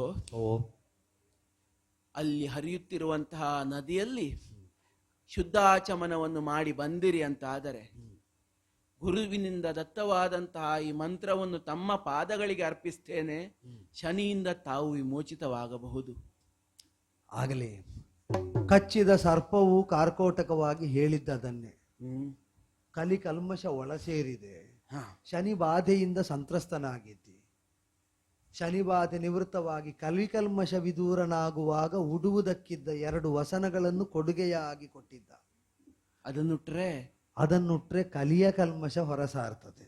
ನಿನ್ನ ಮಂತ್ರೋಪದೇಶ ಪಡೆದರೆ ಶನಿಯ ಕಾಟದಿಂದ ನಾ ವಿಮುಕ್ತನಾಗುತ್ತೇನೆ. ಶನಿಯನ್ನು ಸ್ತುತಿ ಮಾಡಿ ಅವನ ಸಂಪ್ರೀತಿಯನ್ನು ಗಳಿಸಿಕೊಳ್ಳುವಂತಾಗುತ್ತೆ. ಈಗ ಎಲ್ಲವೂ ಸುಖಾಂತ್ಯವಾಗುತ್ತದೆ ಅಂತಾದ್ರೆ ಪ್ರಭು, ಓ ಓ ಓ ಮತ್ತೆ ನಾನು ಚಕ್ರವರ್ತಿ ಪೀಠದಲ್ಲಿ ಸುರುಚಿರಾನದಲ್ಲಿ ಕುಳಿತು ವಿಜೃಂಭಿಸುವಂತಹ ನಳನನ್ನು ಕಾಣುವ ಬಗೆ ಹೇಗೆ ಪ್ರಭು? ಅಕ್ಷವಿದ್ಯೆ ತಪ್ಪೇನೂ ಅಲ್ಲ. ಹಾ, ಅಕ್ಷೈರ್ ದಿವ್ಯತಿ ರಾಜನ್ಯಂ ಜಿನಾತಿ ಎಂಬುದು ವೇದಾನುಶಾಸನ. ಹೌದು. ಅಕ್ಷಕ್ಕೂ ದಿವ್ಯತೆ ಬರ್ತದೆ. ಈಗ ಅದು ವ್ಯಸನ ಅಂತ ಅಂಗೀಕೃತವಾದರೂ ಅದಕ್ಕೂ ದಿವ್ಯತೆ ಬರ್ತದೆ. ರಾಜನ್ಯ ಕುಲಜರನ್ನು ಗೆಲ್ಲಿಸುವ ಯೋಗ್ಯತೆ ಸಿಕ್ಕುತ್ತದೆ ಯಾವಾಗ? ಯಜ್ಞಾಂಗವಾಗಿ ಅಶ್ವವನ್ನೋ ಅಕ್ಷವನ್ನೋ ಬಳಸಿದಾಗ ಅದೆರಡಕ್ಕೂ ದಿವ್ಯತೆ ಬರ್ತದೆ. ಬದುಕನ್ನು ಯಜ್ಞವಾಗಿಸಿಕೊಂಡಿದ್ದೇನೆ ಎಂಬ ಒಂದು ಹಂತದ ರಾಜಸದ ಪ್ರಮತ್ತತೆಯಲ್ಲಿ ಆಡಿದ ಅಕ್ಷದ ಆಟದಲ್ಲಿ ಸೋತೆ. ಈಗ ನಾನು ಚಿಂತಿಸುವುದದೇ, ಶನಿ ಮಂತ್ರವನ್ನು, ಶನಿಯ ಪ್ರೀತಿಕಾರಕವಾದಂತಹ ಸ್ತುತಿಯನ್ನು ಮಂತ್ರವಾಗಿ ಉಪದೇಶ ಪಡೆದರು, ಕಲಿಕಲ್ಮಶದಿಂದ ದೂರನಾದರು, ಮತ್ತೆ ಅಕ್ಷಗಳಿಗೆ ನನ್ನ ರಾಜ್ಯವನ್ನು ಒಡ್ಡಬೇಕಾಗಿ ಬಂದ ಕಾಲದಲ್ಲಿ ಹೇಗೆ ಗೆಲ್ಲಿಸುವುದು? ಆ ವಿದ್ಯೆ ವಶವಲ್ಲವಾದ್ದರಿಂದ ಆಸಕ್ತಿ ಉಂಟು, ಸಿದ್ಧಿ ಆಗಲಿಲ್ಲ. ಅಶ್ವದಲ್ಲಾದರೂ ನನಗೆ ಸಿದ್ಧಿ ಆಗಿದೆ, ಆಸಕ್ತಿ ಉಂಟು. ಅಕ್ಷದಲ್ಲಿ ಸಿದ್ಧಿ ಇಲ್ಲ, ಆಸಕ್ತಿ ಉಂಟು. ವಶೀಕರಿಸುವುದು ಹೇಗೆ ಅಂತ ಯೋಚಿಸ್ತಾ ಇರುವುದು. ನೀವು ಓಡಿಸಿದಂತಹ ಕುದುರೆಯ ವೇಗದ ಚಮತ್ಕೃತಿಗೆ ಒಳಗಾದವ ನಾನು ಒಂದು ಚಮತ್ಕಾರವನ್ನು ತೋರಿಸ್ಲೋ ಪ್ರಭು? ಈಗ ಇದಾದರೆ ನನಗೆ ಸಿದ್ಧಿ ಆದದ್ದರಿಂದ ಎಷ್ಟು ಯೋಜನ ಅಂತ ನಿಖರವಾಗಿ ಆಡಬಲ್ಲೆ. ಅಕ್ಷಗಳನ್ನು ಉರುಳಿಸುವಲ್ಲಿ ಆ ನಿಖರತೆ ಇಲ್ಲ. ಈಗ ಏನು ಚಮತ್ಕಾರ ತೋರಿಸ್ತೇನೆ ಅಂತ. ಅದೋ ಅಲ್ಲಿ ನೋಡು, ವಿಭೀತಕ ವೃಕ್ಷ, ವಿಶಾಲವಾಗಿ ಬೆಳೆದಂತಹ ವಿಭೀತಕ ವೃಕ್ಷ. ಮರದ ಮೇಲಿರುವಂತಹ ಎಲೆಗಳು, ಮರಕ್ಕೆ ಅಂಟಿಕೊಂಡಿರುವಂತಹ ಹಣ್ಣುಗಳು, ಅದರ ಕೆಳಗೆ ಬಿದ್ದಿರುವಂತಹ ಎಲೆಗಳ ಹಣ್ಣುಗಳು ಮೇಲಿರುವುದಕ್ಕಿಂತ ಕೆಳಗೆ ಹೆಚ್ಚುಂಟು. ಲೆಕ್ಕ ಮಾಡ್ಲಿಕ್ಕೆ ಕಷ್ಟ ಅಲ್ವೋ? ಅಲ್ಲ, ಲೆಕ್ಕ ಈಗ ಸರಿ ಗೊತ್ತಾಗಬೇಕಾದ್ರೆ ಲೆಕ್ಕ ಮಾಡಿಯೇ ನೋಡಬೇಕು. ಇನ್ನೊಂದು ಹೇಳ್ತೇನೆ. ಏನು? ವಿಶಾಲವಾಗಿ ಬೆಳೆದಂತಹ ಮರದ ಪೂರ್ವ ದಿಕ್ಕಿಗೆ ಹೋದಂತಹ ದೊಡ್ಡದಾದಂತಹ ಕೊಂಬೆಗೆ 5 ಕೋಟಿ ಎಲೆಗಳಿವೆ. ಬೇಡ, ಲೆಕ್ಕ ಮಾಡೋದು ಬೇಡ, ಹೊತ್ತಾಗ್ತದೆ. ಹೌದು. ಪಶ್ಚಿಮ ದಿಕ್ಕಿಗೆ ಹೊರಟಂತಹ ಇನ್ನೊಂದು ಕೊಂಬೆಗೆ 2095 ಹಣ್ಣುಗಳಿದ್ದಾವೆ. ವಿದ್ಯಾಸಿದ್ಧಿಯನ್ನು ಶಂಕಿಸುವುದು ನಮ್ಮ ಸಂಸ್ಕಾರ ಅಲ್ಲ. ಇದು ಯಾವ ವಿದ್ಯೆ, ಏನು ಸಿದ್ಧಿ ಅಂತ ಕೇಳಬಹುದು. ಇದನ್ನೇ ಅಕ್ಷವಿದ್ಯೆ ಅಂತ ಹೇಳುವುದು. ಅಕ್ಷವಿದ್ಯೆಯನ್ನರಿತವರಿಗೆ ಯಾವ ಸಂಖ್ಯೆ, ಯಾವ ಪ್ರಮಾಣ, ಅದನ್ನು ನೋಡಿಯೇ ಸ್ಥೂಲವಾಗಿ ಗ್ರಹಿಸುವುದಕ್ಕಾಗ್ತದೆ. ಸಂಖ್ಯೆ, ಅದರ ಪ್ರಮಾಣ ಕುಳಿತಲ್ಲಿಂದಲೇ ತಮ್ಮ ವಶವಾಗಿ ಹೋಗ್ತದೆ. ಆದ್ರೆ ಆಡಬೇಕಾದ್ದು ನಾನು, ಅರಿತಿರುವುದು ನೀನು ಅಂತ ಆದ್ರೆ ಪ್ರಯೋಜನ ಹೇಗೆ ಅಂತ. ಈಗ ಅದು ನನಗೆ ಸಿದ್ಧಿ ಆಗಬೇಕಾದ್ರೆ ಉಪದೇಶ ಆಗಬೇಕು. ಪರಸ್ಪರ ಉಪದೇಶ ಒಂದು ಮಾಡೋಣವೋ? ಹೇಗೆ? ಕ್ಷತ್ರಿಯರು ಪರಸ್ಪರ ಉಪದೇಶವನ್ನು ಮಾಡ್ಲಿಕ್ಕಿಲ್ಲದಿದ್ರು ವಿನಿಮಯದಿಂದ ಪಡೆಯಬಹುದಂತೆ. ಹೌದು. ಅಶ್ವವಿದ್ಯೆ ನನ್ನ ವಶದಲ್ಲುಂಟು, ಅಕ್ಷವಿದ್ಯೆ ನಿನ್ನ ವಶದಲ್ಲುಂಟು. ಪಾರಸ್ಪರಿಕವಾಗಿ ಉಪದೇಶ ಮಾಡಿ ಇಬ್ಬರೂ ಸಂಪನ್ನರಾಗುವಲ್ಲಿ ನಮ್ಮ ಮೈತ್ರಿ ಒಂದು ಸೇತುವನ್ನು ನಿರ್ಮಿಸ್ತದೆ ಅಂತ. ಆದರೆ ಪ್ರಭು, ತಮ್ಮ ವಶದಲ್ಲಿರುವಂತಹ ಅಶ್ವವಿದ್ಯೆ ತಮ್ಮಲ್ಲಿದ್ದರೂ ನನ್ನ ಹೃದಯಸ್ಥವಾದ ಹಾಗೆ ಎಂದು ತಿಳಿಯುತ್ತೇನೆ. ನೀವು ಸಂಪಾದಿಸಿದ್ದನ್ನು ಚಕ್ರವರ್ತಿ ಅಂತ ನನಗೆ ಒಪ್ಪಿಸುವ ಸ್ವಭಾವ ನಿಮ್ಮ. ಅಲ್ಲಿಯವರೆಗೆ ನನಗೆ ಅದನ್ನು ಮುಟ್ಟಿದೆ ಎಂಬುದಾಗಿ ಭಾವಿಸ್ತೇನೆ. ನನ್ನಲ್ಲಿರುವಂತಹ ಅಕ್ಷವಿದ್ಯೆಯನ್ನು ತಮ್ಮ ಪಾದಗಳಿಗೆ ನಾನು ಸಮರ್ಪಿಸ್ತಾ ಇದ್ದೇನೆ ಪುಷ್ಪವಾಗಿ. ಆಗಲಿ ಒಂದು ವಿದ್ಯಾಸಿದ್ಧಿಯಿಂದ ಸರ್ವತ್ರ ಕಲ್ಯಾಣ ಸಾಧನೆ ಆಗುತ್ತದೆ ಅಂತ ಆದರೆ ಅದಕ್ಕಾಗಿ ಅದನ್ನು ಸ್ವೀಕರಿಸಿದೆ. ಶನಿ ಮಂತ್ರೋಪದೇಶವನ್ನು ಹೊಂದಿ ಅದರ ಪುರಶ್ಚರಣೆಯಿಂದ ಅದೋ ಶನಿಯೇ ಅನುಗ್ರಹವನ್ನು ಮಾಡಿದ್ರು. ಅಲ್ಪಕಾಲ ಈ ವಿರೂಪ, ಈ ಕುರೂಪ ಇನ್ನೂ ಉಳಿಯಬೇಕಾದದ್ದು. ಈಗ ನಳನನ್ನು ನೋಡುವಂತಹ ಭಾಗ್ಯ ನನಗಿಲ್ವ ಪ್ರಭು? ಅಲ್ಲ, ತೋರಿಸುವುದಿಲ್ಲ ಅಂತಲ್ಲ, ಆದ್ರೆ ಕಾಣಬಾರದವರಿಗೆ ಈಗ ಕಾಣಕೂಡದು ಅಂತ ಮಾತ್ರ. ಇದೋ ಸ್ವರೂಪದಿಂದ ಕಾಣಬೇಕು ಅಂತ ಇದು ತನಕ ನನಗೆ ಉಪಕರಿಸಿದ ನೀನು ಹಂಬಲಿಸ್ತೀಯಾದ್ರೆ ನಿನಗಾಗಿ ನಿಜಾಕೃತಿಯಿಂದ ಕಾಣಿಸಿಕೊಂಡೇ ನೋಡು. ಧನ್ಯ ಪ್ರಭು, ಧನ್ಯ ಧನ್ಯ ಧನ್ಯ. ಆದರೆ ಸಂಕಲ್ಪ ವಿವಶವಾಗಿ ಮರಳಿ ಆ ರೂಪವನ್ನೇ ನಾ ಹೊಂದುವುದಕ್ಕೆ ಕಾರಣ ಏನು ಅಂದ್ರೆ, ಯಾಕೆ? ಪುನಃಸ್ವಯಂವರ ಅಂತ ನಿರ್ಣಯ ಆದದ್ದು. ಮನುಷ್ಯ ಚಿತ್ತ ಅದು ಚಾಂಚಲ್ಯವನ್ನು ಸಹಜವಾಗಿ ಹೊಂದಿದ್ದು ಅಂತ ಆಗುವಾಗ ಎಲ್ಲವೂ ಸುವಿದಿತವಾಗುವ ತನಕ ರಹಸ್ಯವಾದದ್ದು ರಹಸ್ಯವಾಗಿಯೇ ಇರಲಿ, ಪರಸ್ಯವಾಗಬೇಕಾದ್ದನ್ನು ಮಾತ್ರ ಪ್ರಕಟವಾಗಿಸುವ. ಪ್ರಭು, ಒಂದು ಕೋರಿಕೆ. ಏನು? ಇಲ್ಲಿಯವರೆಗಾಗಿ ನಿಮ್ಮ ನಿಮ್ಮ ನೀವು ಯಾರು ಎನ್ನುವಂತಹ ಜ್ಞಾನ ನನಗಿಲ್ಲದಿರುವ ಕಾರಣಕ್ಕಾಗಿ ಬಾಹುಕ ಎನ್ನುವ ನಾಮದಲ್ಲಿಯೇ ನಿಮ್ಮನ್ನು ಸಂಬೋಧಿಸಿದ್ದು. ಈಗ ಹಾಗಲ್ಲ. ನಮ್ಮನ್ನಾಳುವಂತಹ ಚಕ್ರವರ್ತಿ ಎನ್ನುವ ಕಲ್ಪನೆ ಬಂದ ಕ್ಷಣದಿಂದ ನಿಮ್ಮನ್ನು ಹೇಗೆ ಕರೆಯುವುದು ಎನ್ನುವುದೇ ನನಗೆ ಸಂಕಟ ಆಗ್ತದೆ. ಯಾಕೆ ಪ್ರಭೋ ಎಂದು ನಿಮ್ಮನ್ನು ಎಲ್ಲರ ಮುಂದೆ ನಾನು ಕರೆದೆ ಅಂತ ಆದರೆ ನಿಮ್ಮ ನಿಜ ಸ್ವರೂಪ ಬಯಲಾಗ್ತದೆ. ಬಾಹುಕ ಅಂತ ಕರೀಲಿಕ್ಕೆ ನನ್ನ ನಾಲ್ಗೆ ಬರ್ಲಿಕ್ಕಿಲ್ಲ. ಏನನ್ನು ಮಾಡುವುದು? ನಿಮ್ಮ ನಿರ್ದೇಶನ. ಏನಿಲ್ಲ, ಚಕ್ರವರ್ತಿಯಾದವನ ಅತ್ಯುನ್ನತಿಕೆಯಲ್ಲಿ ನನ್ನ ಎಡಬಲದಲ್ಲಿದ್ದಂತೆ ಇದ್ದ 2 ಪ್ರಭೃತಿಗಳಲ್ಲಿ ಒಬ್ಬ ಪುಷ್ಕರ, ಮತ್ತೊಬ್ಬ ಋತುಪರ್ಣ. ನಯವಂಚನೆ, ಹಿತ ಬಯಸುವವರಿಗೆ ವಂಚನೆ ಮಾಡಿದರೆ ಎಂಥವರಿರ್ತಾರೆ ಎಂಬುದಕ್ಕೆ ಅವನು ದೃಷ್ಟಾಂತವಾದರೆ, ಅರಿವಿಲ್ಲದಿದ್ದರೂ ಆದರಿಸುವ ಸೌಜನ್ಯ ಹೇಗಿರ್ತದೆ ಎಂಬುದಕ್ಕೆ ಋತುಪರ್ಣ ನಿದರ್ಶನವಾಗಿ ನಿಲ್ಲುತ್ತಾನೆ. ಈ ಲೋಕದಲ್ಲಿ ಒಂದು ಪ್ರಸಿದ್ಧೋಕ್ತಿ ಉಂಟು. ಏನು ಪ್ರಭು? ನಿಜವಾದ ಗುಣ ಕಾಣಬೇಕೋ, ದರಿದ್ರನಾಗಿದ್ರೆ ಅವನಿಗೆ ಪೂರ್ಣ ಸಂಪನ್ನತೆ ಬಂದಾಗ ಕಾಣಬೇಕಂತೆ ಅವನಲ್ಲಿ ನಿಜವಾಗಿರುವ ಗುಣ ಯಾವುದು ಅಂತ. ಪೂರ್ಣ ಸಂಪನ್ನತೆ ಇದ್ದವನು ದಟ್ಟ ದರಿದ್ರನಾದಾಗ ನೋಡಬೇಕಂತೆ. ಓಹೋ. ಅದನ್ನು ಈ ಸನ್ನಿವೇಶಕ್ಕೆ ಅನ್ವಯಿಸಿದರೆ ಅತ್ಯಂತ ಆಪ್ತನಾದವನು ಅಪರಿಚಿತನಂತೆ ವರ್ತಿಸುವಾಗ ನಿಜ ಗುಣ ಏನು ಅಂತ ಗೊತ್ತಾಗುವುದು.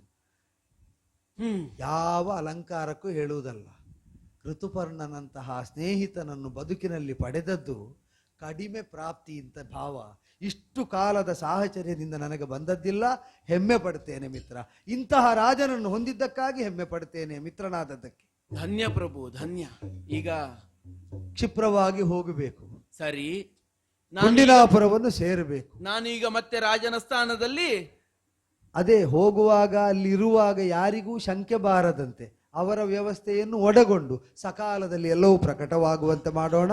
ಹೀಗೆ ತಮ್ಮಾಜ್ಞೆ.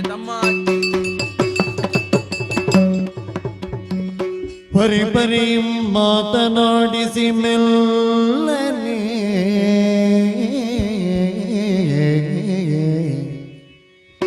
ಪರಿ ಪರಿ ಮಾತನಾಡಿಸಿ ಮೆಲ್ಲನೆ ಜಾರಿದನ ವಿಪ್ರನು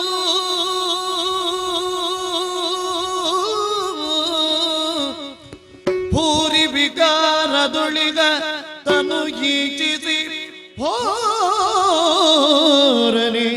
ಕೇಳ್ದಳು ಹೋರನೆ ಕೇಳ್ದಳದು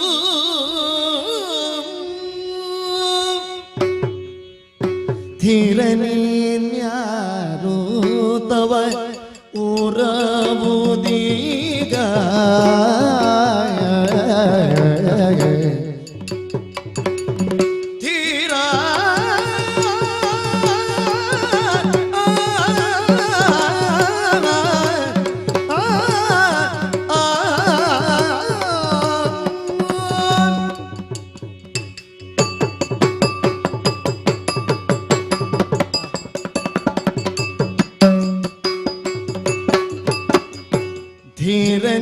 ಧೀರನೇನ್ಯಾರು ತವ ಊಜಾವುದೀಗ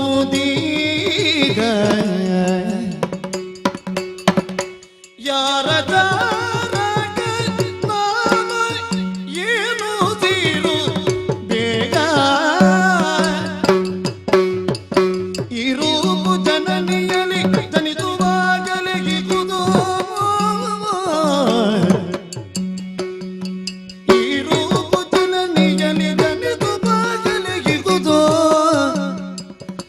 ಸೇರಿಕೊಳ್ಳುವುದು ಇದ್ದಲಾಗಿ ನಿನಗೆ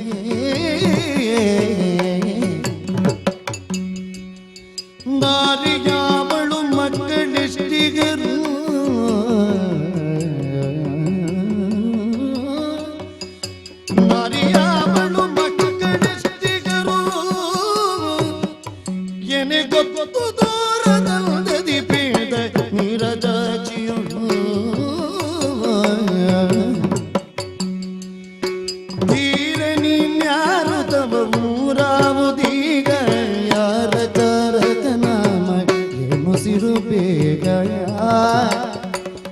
ಧೀರ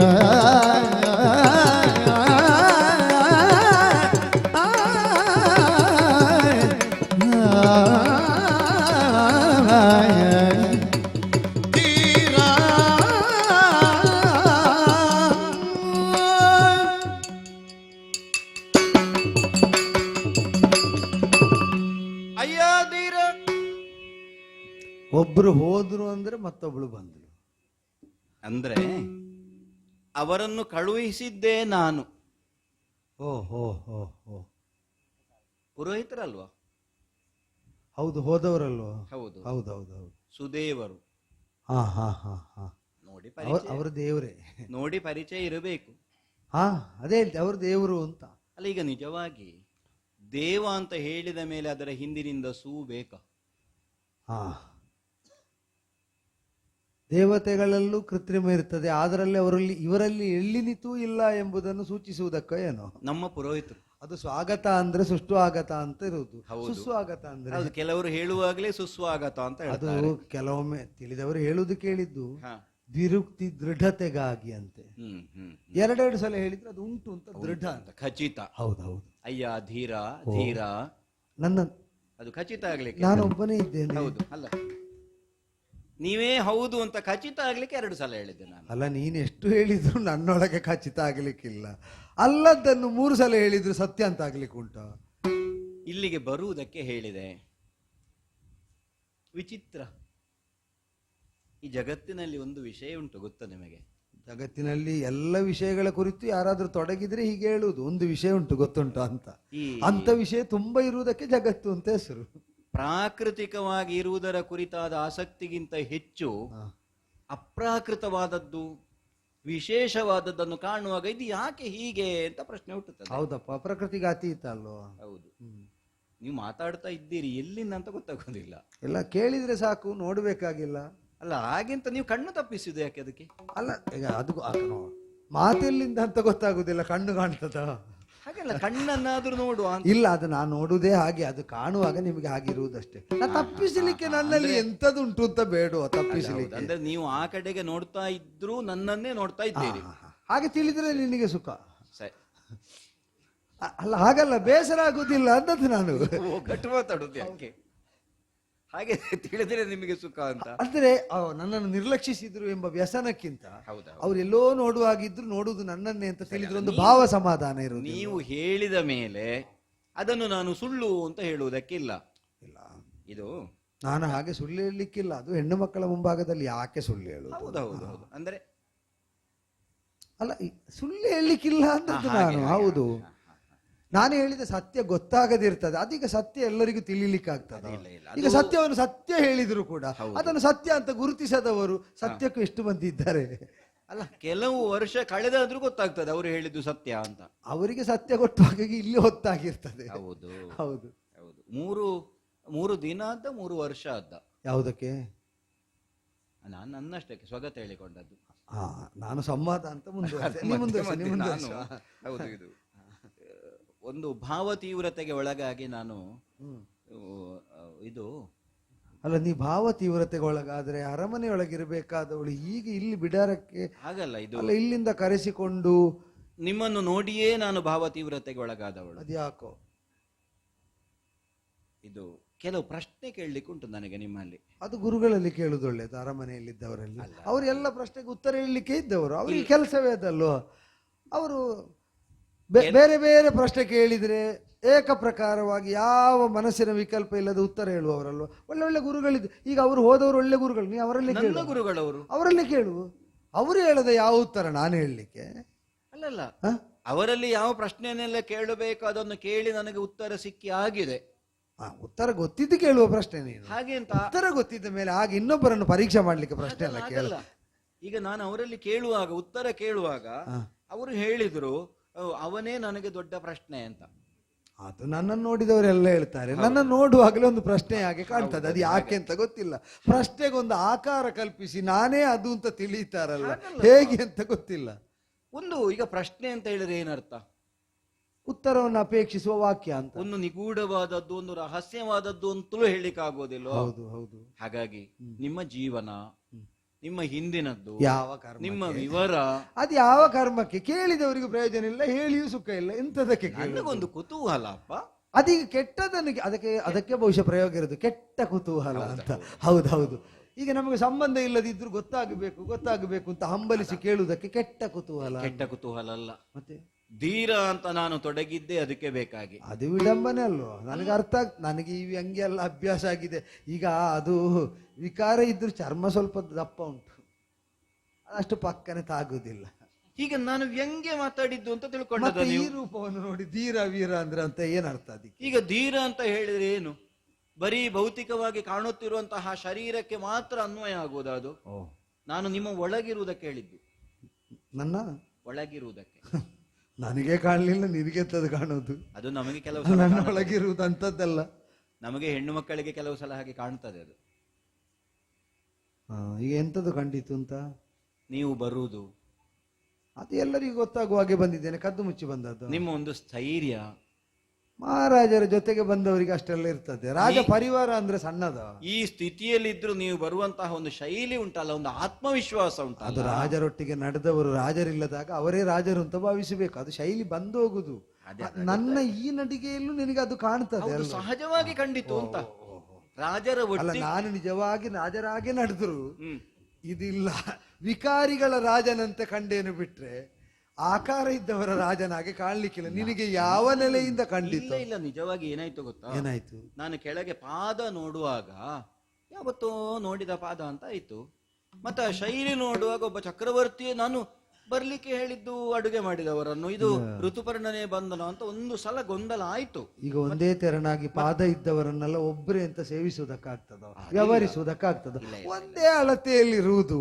ಹೌದು. ಈಗ ಹಾವುಗೆಗಳನ್ನು ನಾವು ಮಾಡಿಸುವಾಗ ಒಬ್ಬರಿಗೆ ಮಾಡಿಸಿದ್ದು ಇನ್ನೊಬ್ಬರ ಕಾಲಿಗೆ ಹೊಂದಾಣಿಕೆ ಆಗುದಿಲ್ಲ, ಅದು ಒಂದೇ ತೆರನಾಗಿ ಇದ್ದದ್ರಿಂದ ಆಗುದು.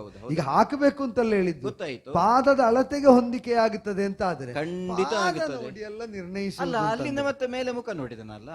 ನೀ ಕಾಲಲ್ಲಿ ನಿಲ್ಲಿಲ್ಲ. ಇಲ್ಲ ಇಲ್ಲ ಇಲ್ಲ ಇಲ್ಲ, ನಾವು ಕೆಳಗಿನಿಂದ ಮೇಲೆವರೆಗೆ ನಖ ಶಿಖಾಂತ. ನಾನು ಉಗುರು ತೆಗಿಯದ್ರಿಂದ ನಿನಗೆ ಅದು ಕಂಡಿತು. ಹೌದು, ಅಂದ್ರೆ ಅದು ಒಂದು ಅಲ್ಲ, ಗೊತ್ತಾಯ್ತಾ? ಶೈಲಿ ಅದು ಆ ಶೈಲಿ ಕೇಳಿದ್ದೇನೆ, ಬೇರೆಯವರು ಹೇಳುದು ಕೇಳಿದ್ದೇನೆ. ಹೌದು, ಉಗುರಿನಿಂದ ತೊಡಗಿ ಶಿಖೆಯವರೆಗೆ ಅಂತ. ಹೌದು. ದೇವರಿಗಾದ್ರೆ ಹೇಳ್ತಾರೆ ಪಾದ ಆದಿಕೇಶ ಅಂತ ಅಲ್ವಾ? ಮನುಷ್ಯರಿಗಾದ್ರೆ ನಖಶಿಖ ನಖಶಿಖಾಂತ. ಹೌದು. ಇದು ಯಾವುದು? ನೀವು ಯಾರು? ಇಷ್ಟು ಮಾತಾಡಿದ್ದೀಗ ನಾನು ಯಾರು ಅಂತ ಗೊತ್ತಿಲ್ಲದೆ, ನಮ್ಮದು ಅಂದ್ರೆ ಅದು ಯಾರು ಅಂತ ಗೊತ್ತಿಲ್ಲದ ಅಪರಿಚಿತರಲ್ಲಿ ನೀನು ಇಷ್ಟೆಲ್ಲ ಮಾತಾಡ್ತೀಯ. ಅಲ್ಲ, ಈಗ ಪರಿಚಯ ಮಾಡಿಕೊಳ್ಳಿಕ್ಕೆ ನಾನು ಮಾತಾಡೋದು. ಇಷ್ಟು ಮಾತಾಡದಿದ್ರೆ ಪರಿಚಯ ಹೇಳಲಿಕ್ಕಿಲ್ಲ. ಅಂದ್ರೆ ಈಗ ಮಾತಾಡಿ ಸಲುಗೆ ಬಂದ ಮೇಲಾದ್ರೂ ಪ್ರಶ್ನೆಗೆ ಸರಿಯಾದ ಉತ್ತರ. ನಾನು ಸಲುಗೆಯಿಂದ ಮಾತಾಡಿದ್ದಲ್ಲ, ರಾಜ ಪರಿವಾರಕ್ಕೆ ಸೇರಿದಂತಹ ಸದ್ಗೃಹಿಣಿಯಲ್ಲಿ ನಾನು ಹಾಗೆಲ್ಲ ಸಲುಗೆ ತೋರುವುದಕ್ಕೆ ನಾನು ಮಾತಾಡುವುದೇ ಹೀಗೆ, ಆಯ್ತಾ? ಇದು ಸಲುಗೆಯಿಂದ ಅಲ್ಲ, ಮಾತಿನಲ್ಲಿ ಸಲಿಗೆ ಅಂತ. ಈಗ ನಿನಗೆ ಹೌದು, ಒಂದು 10 ಹೆಜ್ಜೆ, 10 ಯಾಕೆ 7 ಹೆಜ್ಜೆ, 7 ಹೆಜ್ಜೆ ಒಟ್ಟಿಗೆ ಹೋದ್ರೆ ಸಖ ಅಂತ ಹೇಳುವುದಿಲ್ವ? ಯಾರು ಹೋಗುದು ಅಂತ ಉಂಟು, ಯಾವಾಗ ಹೋಗುದು ಅಂತ ಉಂಟು, ಹೇಳ್ಬಹುದು. ಒಂದು 4 ಮಾತು ಒಟ್ಟಿಗೆ ಮಾತಾಡಿದರೆ ಸುಭಾಷಿತ ಅಂತ ಇಲ್ವ? ಒಳ್ಳೆ ಮಾತಾದ್ರೆ ಸುಭಾಷಿತ ಅಲ್ವಾ? ಹೌದೌದು. ಅಂತದನ್ನು ಆಡಿದೆವು ಅಂತಾದ್ರೆ ಆಡ್ತಾ ಆಡ್ತಾ ನಿಮ್ಮ ಮನೋಧರ್ಮ ನನಗೆ ಗೊತ್ತಾಗ್ತದೆ. ಹೌದು. ನನಗೆ ಯಾವುದನ್ನು ಹೇಳಿದ್ರೆ ಸಂತೋಷ ಆದೀತು ಅಂತ ನಿಮಗೆ ಗೊತ್ತಾಗ್ತದೆ. ಹೌದು. ಇದು ಗೊತ್ತಾಗಬೇಕು ಅಂತಾದ್ರೆ ಅದಕ್ಕೆ ಮಾತು ಅನ್ನೋದೊಂದು ಮಾಧ್ಯಮ ಅಲ್ವೋ? ಆದ್ರಿಂದ ಮಾತಾಡಬಹುದು ಅಂತ ಸ್ವಲ್ಪ ತಿಳಿಯುವುದಕ್ಕೆ ಬೇಕಾಗಿ ಮಾತಾಡಿ, ಸ್ವಲ್ಪ ಮಾತಾಡಿದ್ದು ಸುಭಾಷಿತ ಎಲ್ಲ ಅರ್ಥ ಆಯ್ತು. ಅದು 7 ಹೆಜ್ಜೆದ್ದು ಮಾತಾಡ್ಲಿಕ್ಕೆ ನನಗೆ ಅರ್ಥ ಆಗ್ಲಿಲ್ಲ, ಯಾಕೆ ಮಧ್ಯದಲ್ಲಿ ಬೇಡದಿದ್ದದ್ದು ಬಂತು ಅಂತ. ನೀವು ಸ್ವಲ್ಪ ಸ್ವಲ್ಪ ಹೇಳಿದ್ರಲ್ಲ, ಅದನ್ನೇ ನನಗೆ ಗೊತ್ತಿದ್ದದ್ದು ಪೂರ್ತಿ ಹೇಳಿದ್ದೇನೆ, ನನಗೆ ಗೊತ್ತಿದ್ದದ್ದೇ ಸ್ವಲ್ಪ, ಆದ್ರಿಂದ ಸ್ವಲ್ಪ ಸ್ವಲ್ಪ ಹೇಳಿದಾಗ. ಇದು ಈ ರಹಸ್ಯಂಚ ಪ್ರಕಾಶಂಚ ಅಂದ್ರೆ ಎಂತದ್ದು? ಆ ಭಾಷೆ ಪೂರ್ತಿ ಅಲ್ಲ, ಗೊತ್ತಿಲ್ಲ ಅಂತ ಹೇಳಿದ್ರೆ ಸುಳ್ಳು ಹೇಳಿದಾಗ ಆಗ್ತದೆ, ಅಭ್ಯಾಸ ತಪ್ಪಿದ ಭಾಷೆ. ಈಗೀಗ ನಾನು ಆ ಭಾಷೆ ಮಾತಾಡುವವರೊಟ್ಟಿಗಿದ್ರಲ್ವ ಮಾತಾಡುವುದು, ಅಭ್ಯಾಸ ತಪ್ಪಿ ಹೋಗಿದೆ ಹಾಗೆ ಅಂತ. ಅದು ಗೊತ್ತಿಲ್ಲದ್ದಲ್ಲ. ಎಂತದ್ದು ಹೇಳಿದ್ದು ವಾಕ್ಯ ಯಾವುದು? ರಹಸ್ಯಂಚ ಪ್ರಕಾಶಂಚ. ಅದು ಕಪ್ಪು ಬಿಳುಪಿನ ಆಟ ಅಂತ. ಅಂದ್ರೆ ಕಪ್ಪಾದದ್ದು ಕಾಣುವುದಿಲ್ಲ, ಬಿಳುಪಾದದ್ದು ಕಾಣುತ್ತದೆ. ಸ್ವಲ್ಪ ಕಂಡು ಸ್ವಲ್ಪ ಕಾಣದಿದ್ರೆ ಅದು ಕಪ್ಪು ಬಿಳುಪಿನ ಕಂಡು ಕಾಣದ ಆಟ ಅಂತ, ಹಾಗೆ ಅಲ್ವಾ? ನನಗೂ ಹಾಗೆ ಆಗಿದೆ. ನೀನಷ್ಟು ರಹಸ್ಯವು ಪ್ರಕಾಶವು ಎಲ್ಲಿ? ನನ್ನ ಮನಸ್ಸಿನೊಳಗೆ ಅಂತಃಪುರದಲ್ಲಿ ಅಲ್ಲ, ನನ್ನ ಮನಸ್ಸಿನೊಳಗೆ ಅದನ್ನು ಸರಿಯಾಗಿ ಖಚಿತಪಡಿಸಿಕೊಳ್ಳುವುದಕ್ಕೆ ಬೇಕಾಗಿ ನಿಮ್ಮನ್ನು ಪ್ರಶ್ನಿಸುವುದು ನಾನು. ಕಪ್ಪೋ ಬಿಳುಪ ಅಂತ. ರಾಜಕುಮಾರಿ ಅಂದ್ರು ಅಲ್ವಾ? ಹೌದು ಹೌದು ಹೌದು, ರಾಜಕುಮಾರಿ ಅಂದ್ರೆ 2 ಮಕ್ಕಳಿದ್ದಾರೆ. ಅಲ್ಲ ಆಗ್ಲಿ, ಇಲ್ಲಿಯ ರಾಜನಿಗೆ ಇಲ್ಲಿ ಕುಮಾರಿ ಹೌದು, ಅಲ್ವಾ? ಹೌದು. ಹಾಗೆ ಹಾಗೆ ಹಾಗೆ ಕೇಳಿದ್ದು ನಾವು. ಹೌದು. ಈಗ ಮಕ್ಕಳಿಗಮ್ಮನಾದ ನೀವು ರಾಜಕುಮಾರಿ ತುಂಬಾ- ಹಾಗೆ ಅಲ್ಲ, ಕರೀಲ್ಲ. ನೀವು ಮಾತಾಡುವಾಗ ತುಂಬಾ ಅಂತರ ಇಟ್ಟುಕೊಳ್ಬೇಕು ಅಂತ ಇಲ್ಲ. ಅಲ್ಲ, ಮಕ್ಕಳಿಗಮ್ಮನಾದ ರಾಜಕುಮಾರಿ ಅಂತ ಹಾಗೆ ಹೇಳುವ. ಅಲ್ಲ, ಹಾಗೂ ಹೇಳುವ. ಆದಿತ್ಯ, ಹೌದು ಹೌದು ಈಗ ಸಂದೇಹ ನನ್ನ ಬಗ್ಗೆ ಹೌದು ಹೌದು ಹೌದು. ಅಲ್ಲ, ಅದಕ್ಕಿಂತ ಮೊದಲು ನನ್ನ ಬಗ್ಗೆ ತಿಳಿದು ಏನಾಗುವುದಕ್ಕೆ ಅಂತ ಬೇಡ. ಈಗ ಏನು ಸಂದೇಹ ಎಂತ? ಏನಾಗುತ್ತದೆ ಏನಾಗುವುದಿಲ್ಲ ಅಂತಲ್ಲ, ನಿಮ್ಮ ಅಪರಿಚಿತರನ್ನು ಕುರಿತಾಗಿ ಪರಿಚಯ. ಕೇಳುವಾಗ ನನಗೆ ಕುತೂಹಲ ಹುಟ್ಟಿತು. ಯಾಕೆ ಅಂತ ಕೇಳಿದ್ರೆ, ಯಾಕೆ? ಇದು ಅಡುಗೆಯವರು ಅಂತ ಹೇಳ್ತಾರೆ, ಹೌದು. ಅದರೊಟ್ಟಿಗೆ ರಥ ಓಡಿಸಿಕೊಂಡು ಬಂದದ್ದು ಯಾರು ಅಂತ ಕೇಳಿದ್ರೆ ಅವರೇ ಅಂತ ಹೇಳ್ತಾರೆ. ಅದೇನೀಗ ರಥ ಓಡಿಸುವವರು ಅಡಿಗೆ ಮಾಡಬಾರ್ದ? ಅಲ್ಲ, ರಥ ಕೇಳಿದ್ದು ನಾನು. ರಥ ಓಡಿಸುವವರು ಅಡುಗೆ ಮಾಡಬಹುದು, ಆದ್ರೆ ಅಡುಗೆಯವರಿಗೆ ವಾಹನ ಇರ್ತದ ಅಂತ ನನಗೆ. ಇಲ್ಲ, ಅದು ಅಡಿಗೆ ಮಾಡುವಾಗ ಇರುವುದಿಲ್ಲ, ಅಡಿಗೆ ಮಾಡ್ಲಿಕ್ಕೆ ಬರುವಾಗಲೂ ಹೋಗುವಾಗ್ಲೂ ಇರ್ತದೆ. ಮುಗಿಸಿ ವಾಹನದಲ್ಲಿ ಹೋಗುದು. ಆದ್ದರಿಂದಲೇ ವಾಹನವು ಅಡಿಗೆಯು ಪರಸ್ಪರ ಪೂರಕ, ಬಾಧಕ ಅಲ್ಲ. ಅಂದ್ರೆ ಇದೊಂದು ಹವ್ಯಾಸ, ಅದೊಂದು ಪ್ರವೃತ್ತಿ. ನೀವು ಪ್ರವೃತ್ತಿ ಅಂದ್ರೆ ಇಷ್ಟದಿಂದ ಮಾಡುವಂತಹ ವೃತ್ತಿ ಅಂತಲ್ಲ. ಹೌದಲ್ಲ, ಹೌದೌದು ಹೌದು. ಇದು ಅಲ್ಲ, ಗೊತ್ತಿಲ್ಲ ಅಂತ ಹೇಳಿದ್ದಲ್ಲ, ನಾನು ಮಾಡಿದ್ದೇನೆ. ಗೊತ್ತಾಯ್ತಲ್ಲ, ಹಾಗಾಗಿ ಕುತೂಹಲದಲ್ಲೇ ಇದು ಯಾರಿರಬಹುದು ಅನ್ನುವುದಕ್ಕೆ ಬೇಕಾಗಿ ನಿಮ್ಮನ್ನಿಲ್ಲಿಗೆ ಕರೆಸಿ ನಾನು ಪ್ರಶ್ನಿಸುವುದು. ನನ್ನ ಹೆಸರು ಗೊತ್ತಿಲ್ಲ, ಹೆಸರು ಹೇಳಿದ್ರೆ ಸಾಕ. ನೀವು ಯಾರು, ನಿಮ್ಮ ಊರು ಯಾವುದು, ಮಾತ್ರವಲ್ಲ ಈಗ ನಾನು ತಿಳಿದ ಹಾಗೆ ಋತುಪರ್ಣನ ಜೊತೆಗಿರುವುದು ಅಂತ ಕೇಳಿದ್ದೇನೆ. ಅಲ್ಲಿಯೇ ಇದ್ದದ್ದಲ್ಲ, ಅದಕ್ಕೆ ಮೊದಲು ಬೇರೆ ಎಲ್ಲಿಯಾದ್ರೂ ಇದ್ದು ಅಲ್ಲಿಂದ ಬಂದದ್ದು.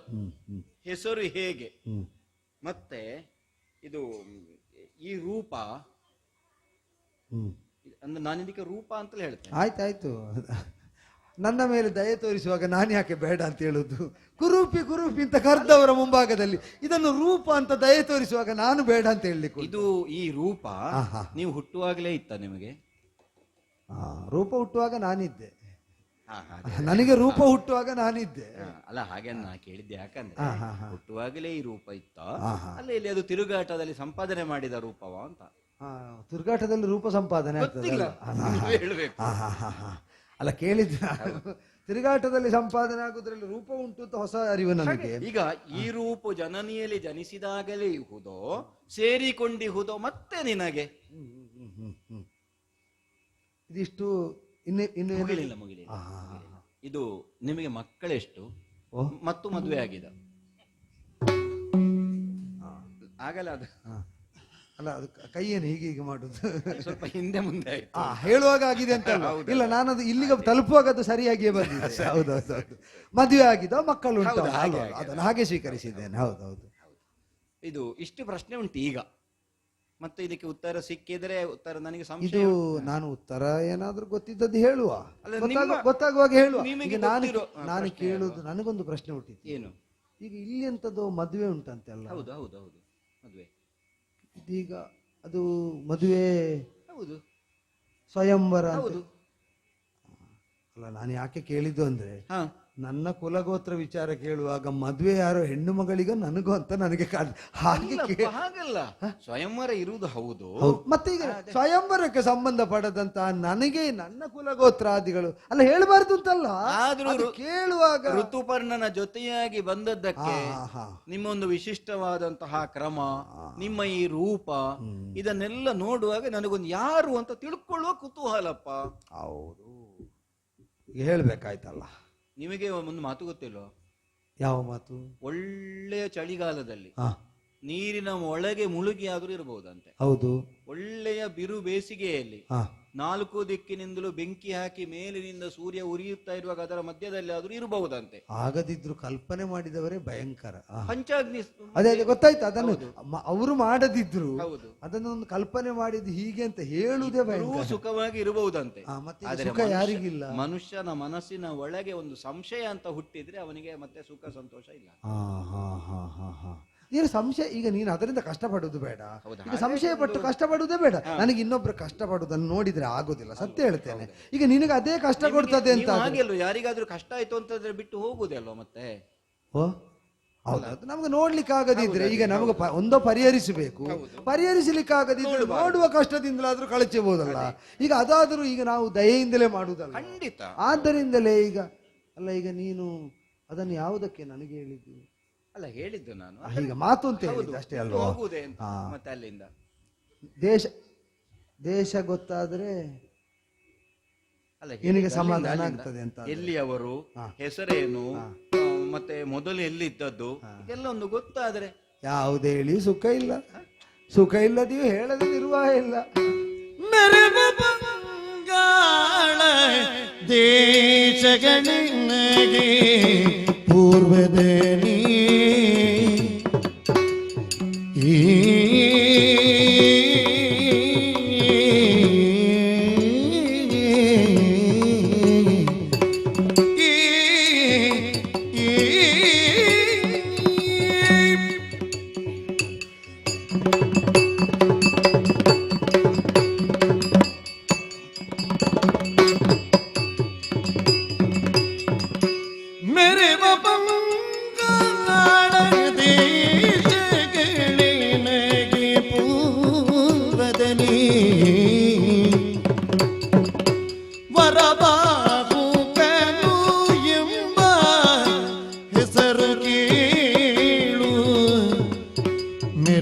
ಬಂಗಾಳ ದೇಶಗಳಿಗೆ ಪೂರ್ವದಲ್ಲಿ ವರಬಾಗುಗನು ಎಂಬ ಹೆಸರು ಕೀಳು.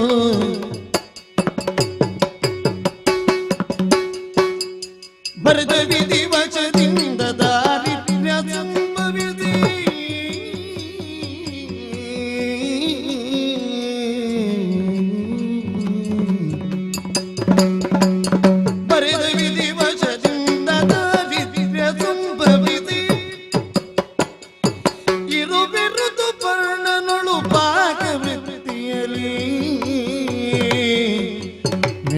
ಬಂಗಾಳ ದೇಶಗಳಿನಗೆ ಪೂರ್ವದಲ್ಲಿ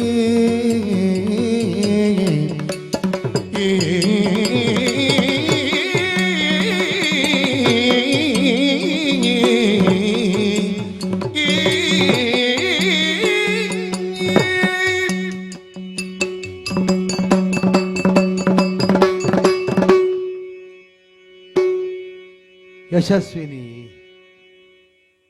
ನನ್ನ ಹೆಸರು ಹಾಗಲ್ಲ, ಆದ್ರೂ ನೀವು ಹೇಗೆ ಕರೆದ್ರು ಆದೀತು ನನಗೆ. ನಾನು ವಿಶೇಷಣ ಅಂತ ಕರೆದದ್ದು, ಹೆಸರು ಗೊತ್ತಿಲ್ಲದೆ. ಹೌದು, ತೊಂದರೆ ಇಲ್ಲ.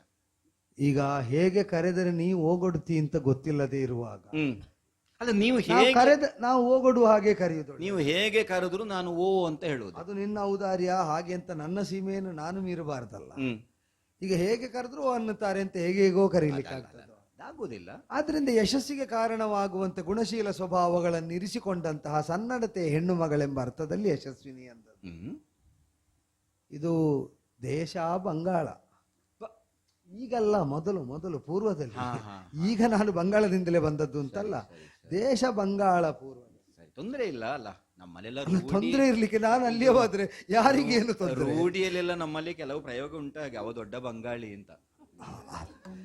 ಅಲ್ಲಿಂದ ಬಂದವರಿಗೆ ಬಂದವರ ಚಾತುರ್ಯವನ್ನು ಗ್ರಹಿಸಿ, ಅದು ನಮ್ಮ ದೇಶದಲ್ಲಿ ನಾನು ಹೇಳಿದ್ದಲ್ಲ, ಅದು ನಮ್ಮ ದೇಶದಲ್ಲಿದ್ದವರು, ಬಂಗಾಳ ದೇಶ ವಾಸಿಗಳಾದವರು, ಅವರ ಬಗ್ಗೆ ನನಗೂ ಅಭಿಮಾನ ಉಂಟು. ಆದ್ರಿಂದ ಹೇಳುವುದು, ಖಂಡಿತ ವ್ಯವಹಾರ ಚಾತುರ್ಯ ನೈಪುಣ್ಯಗಳಲ್ಲಿ ಅಗ್ರಮಾನ್ಯರಾದದ್ದರಿಂದ ಯಾವ ಊರಿಗೆ ಹೋಗ್ಕರು ತಮ್ಮತನವನ್ನು ತೋರಿಸದೆ ಬಿಡುವುದಿಲ್ಲ. ಆದ್ರಿಂದ ಆ ಮಾತು ಬಂದದಿರ್ಬೇಕು. ಹಾಗೆ ಬರ್ತದೆ. ಹೌದೌದು, ಅದು ದೇಶ ಬಂಗಾಳ. ಹೌದೌದು, ಊರು ಅದು ಅಂದ್ರೆ ಮೊದಲು ಇದ್ದದ್ದು ಬಂಗಾಳದಲ್ಲಿ. ಹೌದೌದು ಹೌದು, ಹುಟ್ಟಿದ್ದೇ ಅಲ್ಲಿ. ಹೌದೌದು.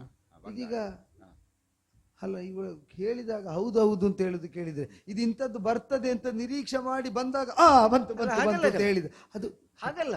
ಈಗ ನಾನು ನಿಮಗೆ ಗೊತ್ತಿರೋ ಉತ್ತರ ಕೇಳಿದ್ದು, ಅಂದ್ರೆ ಪ್ರಶ್ನೆ ನನಗೆ ಗೊತ್ತಿರುವ ನಿನಗೆ ಬೇಕಾದ ಉತ್ತರ ನಾನು ಹೇಳ್ತಾ ಇರೋದು. ದೇಶ ಬಂಗಾಳ ಪೂರ್ವ ಜನ್ಮಸ್ಥಳ.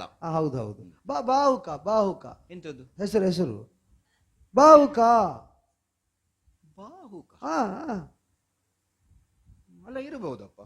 ಇರಬಹುದಂದ್ರೆ ನಾನು ಇದ್ದದನ್ನೇ ಹೇಳಿದ್ದಲ್ವಾ, ಇದು ಇರಬಹುದು ಅಂತ ನಿನಗೆ ಕಲ್ಪನೆಗಾದ್ರು ನನಗೆ ವಾಸ್ತವವೇ ಅಲ್ವಾ. ಬಾಹುಕ ಅಂತ ಹೆಸರು ಒಳ್ಳೆ ಹೆಸರೇ ಅದು. ಅಲ್ಲ, ಒಳ್ಳೇದಾದ್ರೂ ಕೆಟ್ಟದಾದ್ರೂ ಈಗ ನನಗೆ ಅದೇ ಹೆಸರು. ಹೌದು. ಈಗ ಹೆಂಡತಿ ಮಕ್ಕಳು ಇದ್ದಾರೆ ಇದ್ದಾರೆ ಹಾ, ಹೆಂಡತಿ ಇದ್ದಾಳೆ, 2 ಮಕ್ಕಳು ಇದ್ದಾರೆ. ಹೆಂಡತಿ ಮಕ್ಕಳಿದ್ದಾರೆ. ಹೌದಾ? ಇದು ಎಷ್ಟು ಮಕ್ಕಳು? 2 ಮಕ್ಕಳು. 2 ಮಕ್ಕಳು ಇದ್ದಾರೆ. ಅಲ್ಲ, ನನಗೂ 2 ಮಕ್ಕಳಿದ್ದಾರೆ. ಹೆಂಡತಿ ಒಬ್ಬಳೆ. ಅಲ್ಲ, ನಿನಗಿರ್ಲಿ ನನಗೇನು ಸಂಬಂಧ? ಅಲ್ಲ, ಹೇಳಿದ್ದು ಈಗ ನಿನಗೆ ಮಕ್ಕಳು ಇದ್ದಾರೋ ಇಲ್ವೋ ಎಂಬುದು ನನ್ನ ಪ್ರಶ್ನೆ ಅಲ್ವೋ ಅಲ್ಲ. ನನಗೂ ಇದ್ದಾರೆ ಅಂತ ಹೇಳಿ ನನ್ನದು ಸ್ವಾಗತ. ಮಧ್ಯ ಮಧ್ಯದಲ್ಲಿ ಈ ಸ್ವಾಗತವೇ ಬಾಧೆ ಕೊಡ್ತದ ಅಂತ. ಅಲ್ಲ ನಿನ್ನಲ್ಲಿ ಅಲ್ಲ, ನನ್ನಲ್ಲೇ ಇದು ಸ್ವಾಗತ. ಇದು ಇದು ಸ್ವಾಮಿ, ಹೋ. ಇದು ನಾನು ಯಾರಿಗೆ ಸ್ವಾಮಿ ಅಲ್ಲ, ಹೆಂಡತಿಗೆ ಸ್ವಾಮಿ. ನೀನ್ ಯಾಕೆ ಹಾಗೆ ಕರೀತಿ? ಅದು ಒಂದು ಎದುರಿದ್ದವರಿಗೆ ಈಗ ನನ್ನನ್ನು ಯಶಸ್ವಿನಿ ಅಂತ ಹೇಳಿದ ಹಾಗೆ. ಹೌದು, ಅದಕ್ಕೆ ಸ್ವಾಮಿ ಅಂತ ಕರಿಬೇಕಾಗಿಲ್ಲ. ಈಗ ಮಹಾಭಾಗ ಅಂತ ಹಾಗೇನಾದ್ರು ಮಹನೀಯ ಮಹಾನುಭಾಗ ಅಂತ ಅಷ್ಟು ಸಾಕು. ಈಗ 2 ಮಕ್ಕಳಲ್ವಾ? ಒಂದೇ ಹೆಂಡತಿ, 2 ಮಕ್ಕಳು. ಹೌದು ಹೌದು, ಇದ್ದಾರೆ.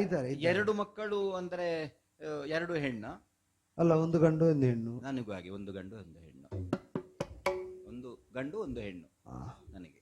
ಅದೆಲ್ಲ ಕೆಲವೊಮ್ಮೆ ವಿಧಿಯ ವೈಚಿತ್ರ್ಯ ಅಂತ ಹೇಳುದು. ಎಲ್ಲ ಇದ್ದವರನ್ನೇ ಒಟ್ಟು ಸೇರಿಸುದು ಅಲ್ವ? ಅಲ್ಲ ಹೇಳಿದ್ದು ನಾನು. ಅದು ಕೆಲವು ಸಲ ಈ ಪಾದರಕ್ಷೆ ಒಂದೇ ತೆರನಾಗಿದ್ದರಿಂದಲೇ ಒಟ್ಟಾಗುವುದು ಅಂತ. ಹಾಗಲ್ಲ, ಅದು ಅದೇ ಅಳತೆಯ ಪಾದದ್ದು, ಅದು ನನಗೂ ಆಗುದು ಅಂತ ಕೆಲವು ಸಲ. ಅದು ಯಾವ ಉದಾಹರಣೆಯನ್ನು ಎಲ್ಲಿ? ಅದು ಪಾದಕ್ಕೆ ಹೊಂದುವುದು, ಇದು ಬದುಕು ಹೇಗೋ ಹೊಂದಿಕೊಂಡದ್ದು. ನನ್ನದೊಂದುಂಟು, ನಾನು ಮೊದಲೊಂದು ಹಿಡ್ಕೊಂಡದನ್ನು ಬಿಡುವುದಿಲ್ಲ. ಮೊದಲು ನಾನು ಹಿಡ್ಕೊಂಡದ್ದು ನಿಮ್ಮ ಪಾದ, ಅದನ್ನು ಬಿಡ್ಲಿಕ್ಕಿಲ್ಲ ಇನ್ನು. ಆದ್ರೆ ಒಂದುಂಟು, ಈಗ ನಾನು ಹಿಡ್ಕೊಂಡದ್ದು ನನ್ನೊಟ್ಟಿಗಿಲ್ಲ, ನನ್ನ ಹೆಂಡತಿ. ಅಲ್ಲ, ಹೆಂಡತಿ ಇದ್ದಾಳೆ ಅಂತ ಹೇಳಿದ್ರೆ ಹೆಂಡತಿ ಇದ್ದಾಳೆ, ನನ್ನೊಟ್ಟಿಗೆ ಅಲ್ಲ, ಹೆಂಡತಿ ಇದ್ದಾಳೆ. ಅವಳು ತವರು ಮನೆಯಲ್ಲಿದ್ದಾಳೆ. ಬಿಟ್ಟು ಹೋದ ಯಾರು?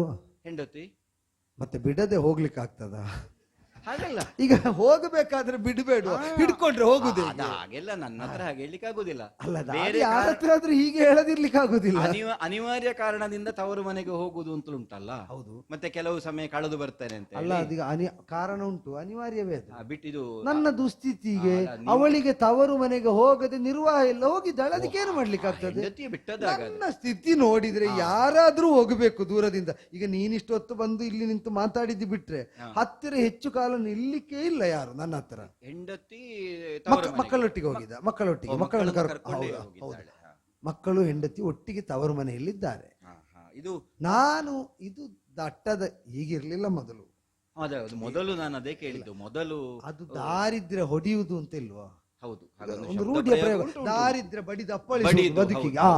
ಬದುಕಿನ ದಾರಿಯಲ್ಲಿ ದಾರಿದ್ರ್ಯ ಬಂದ ಅಪ್ಪಳಿಸಿದ ಬಗೆಯಿಂದ ಬದುಕಿನ ನನ್ನ ಎಲ್ಲ ಹೋಗುವ ಬರುವ ಸ್ವರೂಪವೇ ಬದಲಾಗಿ ಹೋಗಿದೆ. ಅಂದ್ರೆ ಮೊದಲು ನೀವು ದೊಡ್ಡವರೇ ಆಗಿದ್ರಿ, ಹಾಗಾದ್ರೆ ಅಂದ್ರೆ ಸಿರಿವಂತರಾಗಿ. ಈಗ ಸಣ್ಣದಾದದ್ದು ನೋಡಿದ್ರೆ ಹೇಳ್ಬೋದು ನಾನು ಸಿರಿವಂತರಾಗಿದ್ರಿ ಅಂತ. ಯಾಕಂದ್ರೆ ಇನ್ನೊಬ್ಬನ ಕೈ ಕೆಳಗೆ ದುಡಿಯುವಂತಹ ಸ್ಥಿತಿ ನಿಮಗೆ ಮೊದಲು ಇರ್ಲಿಲ್ಲ. ಹೌದಪ್ಪ, ನಾವು ಯಾರಿಗೂ ಕೂಡ ಯಾಚಿಸಬೇಕಾಗಿ ಇರ್ಲಿಲ್ಲ ಆಗ, ಬೇಡಬೇಕಾಗಿ. ಈಗ ಮೊದಲಲ್ಲಾದ್ರೆ ಈಗ ಒಬ್ರು ನಿಂತು ಹೇಳು ಅಂತ ಹೇಳಿದ್ರೆ ಬೇಕಾದ್ರೆ ಹೇಳ್ಬೋದಿತ್ತು, ಬೇಡದಿದ್ರೆ ಬಿಟ್ಟು ಹೋಗ್ಬೋದಿತ್ತು. ಈಗ ಹಾಗಾಗುದಿಲ್ಲ. ಹೇಳಬೇಕಾದ ಅಗತ್ಯ ನನಗಿಲ್ಲ. ಋತುಪರ್ಣ ಭೂಪನಲ್ಲಿ ಸೇರಿ ಅವನ ಪರಿವಾರದಲ್ಲಿ ಒಂದಾಗಿ ಬಂದದ್ರಿಂದ ಈಗ ಕಾಲ ಅಲ್ಲದ ಕಾಲದಲ್ಲಿ ಬಂದು ಹೆಣ್ಣು ಮಗಳೊಬ್ಬಳು ನಿಲ್ಲಿಸಿ ಇಲ್ಲಿ ಬರ್ಲಿ ಅಲ್ಲಿ ಹೋಗ್ಲಿ ಅಂತ ಹೇಳಿದ್ರೆ ಬರ್ಬೇಕು, ಹೋಗಬೇಕು. ಕೇಳಿದ್ರೆ ಉತ್ತರ ಹೇಳಬೇಕು. ನಾವು ಅಧೀನರಾದ ಮೇಲೆ ಸ್ವಾತಂತ್ರ್ಯ ಇಲ್ವಲ್ಲ. ಹಾಗಲ್ಲ, ಮತ್ತೆ ಹೇಗೆ ಸ್ವಲ್ಪ ಸಂಬಂಧ ನನಗೂ ನಿಮಗೂ ಉಂಟು, ಅದಕ್ಕೆ ಬೇಕಾಗಿ ಕೇಳಿದ್ದ ಸಂಬಂಧ. ಹೌದು ಹೌದು. ನೀನು ವೀರಸೇನನಿಗೆ ಕರ್ಣಿಕೆಯಾಗಿ ನಾನು ಕೇಳಿದ್ದು ಏನು ಅಂತ? ಋತುಪರ್ಣನಲ್ಲಿಗೆ ಬರುವುದಕ್ಕೆ ಮೊದಲೇ ನಳಚಕ್ರವರ್ತಿಯಲ್ಲಿ ಇದ್ದೆ.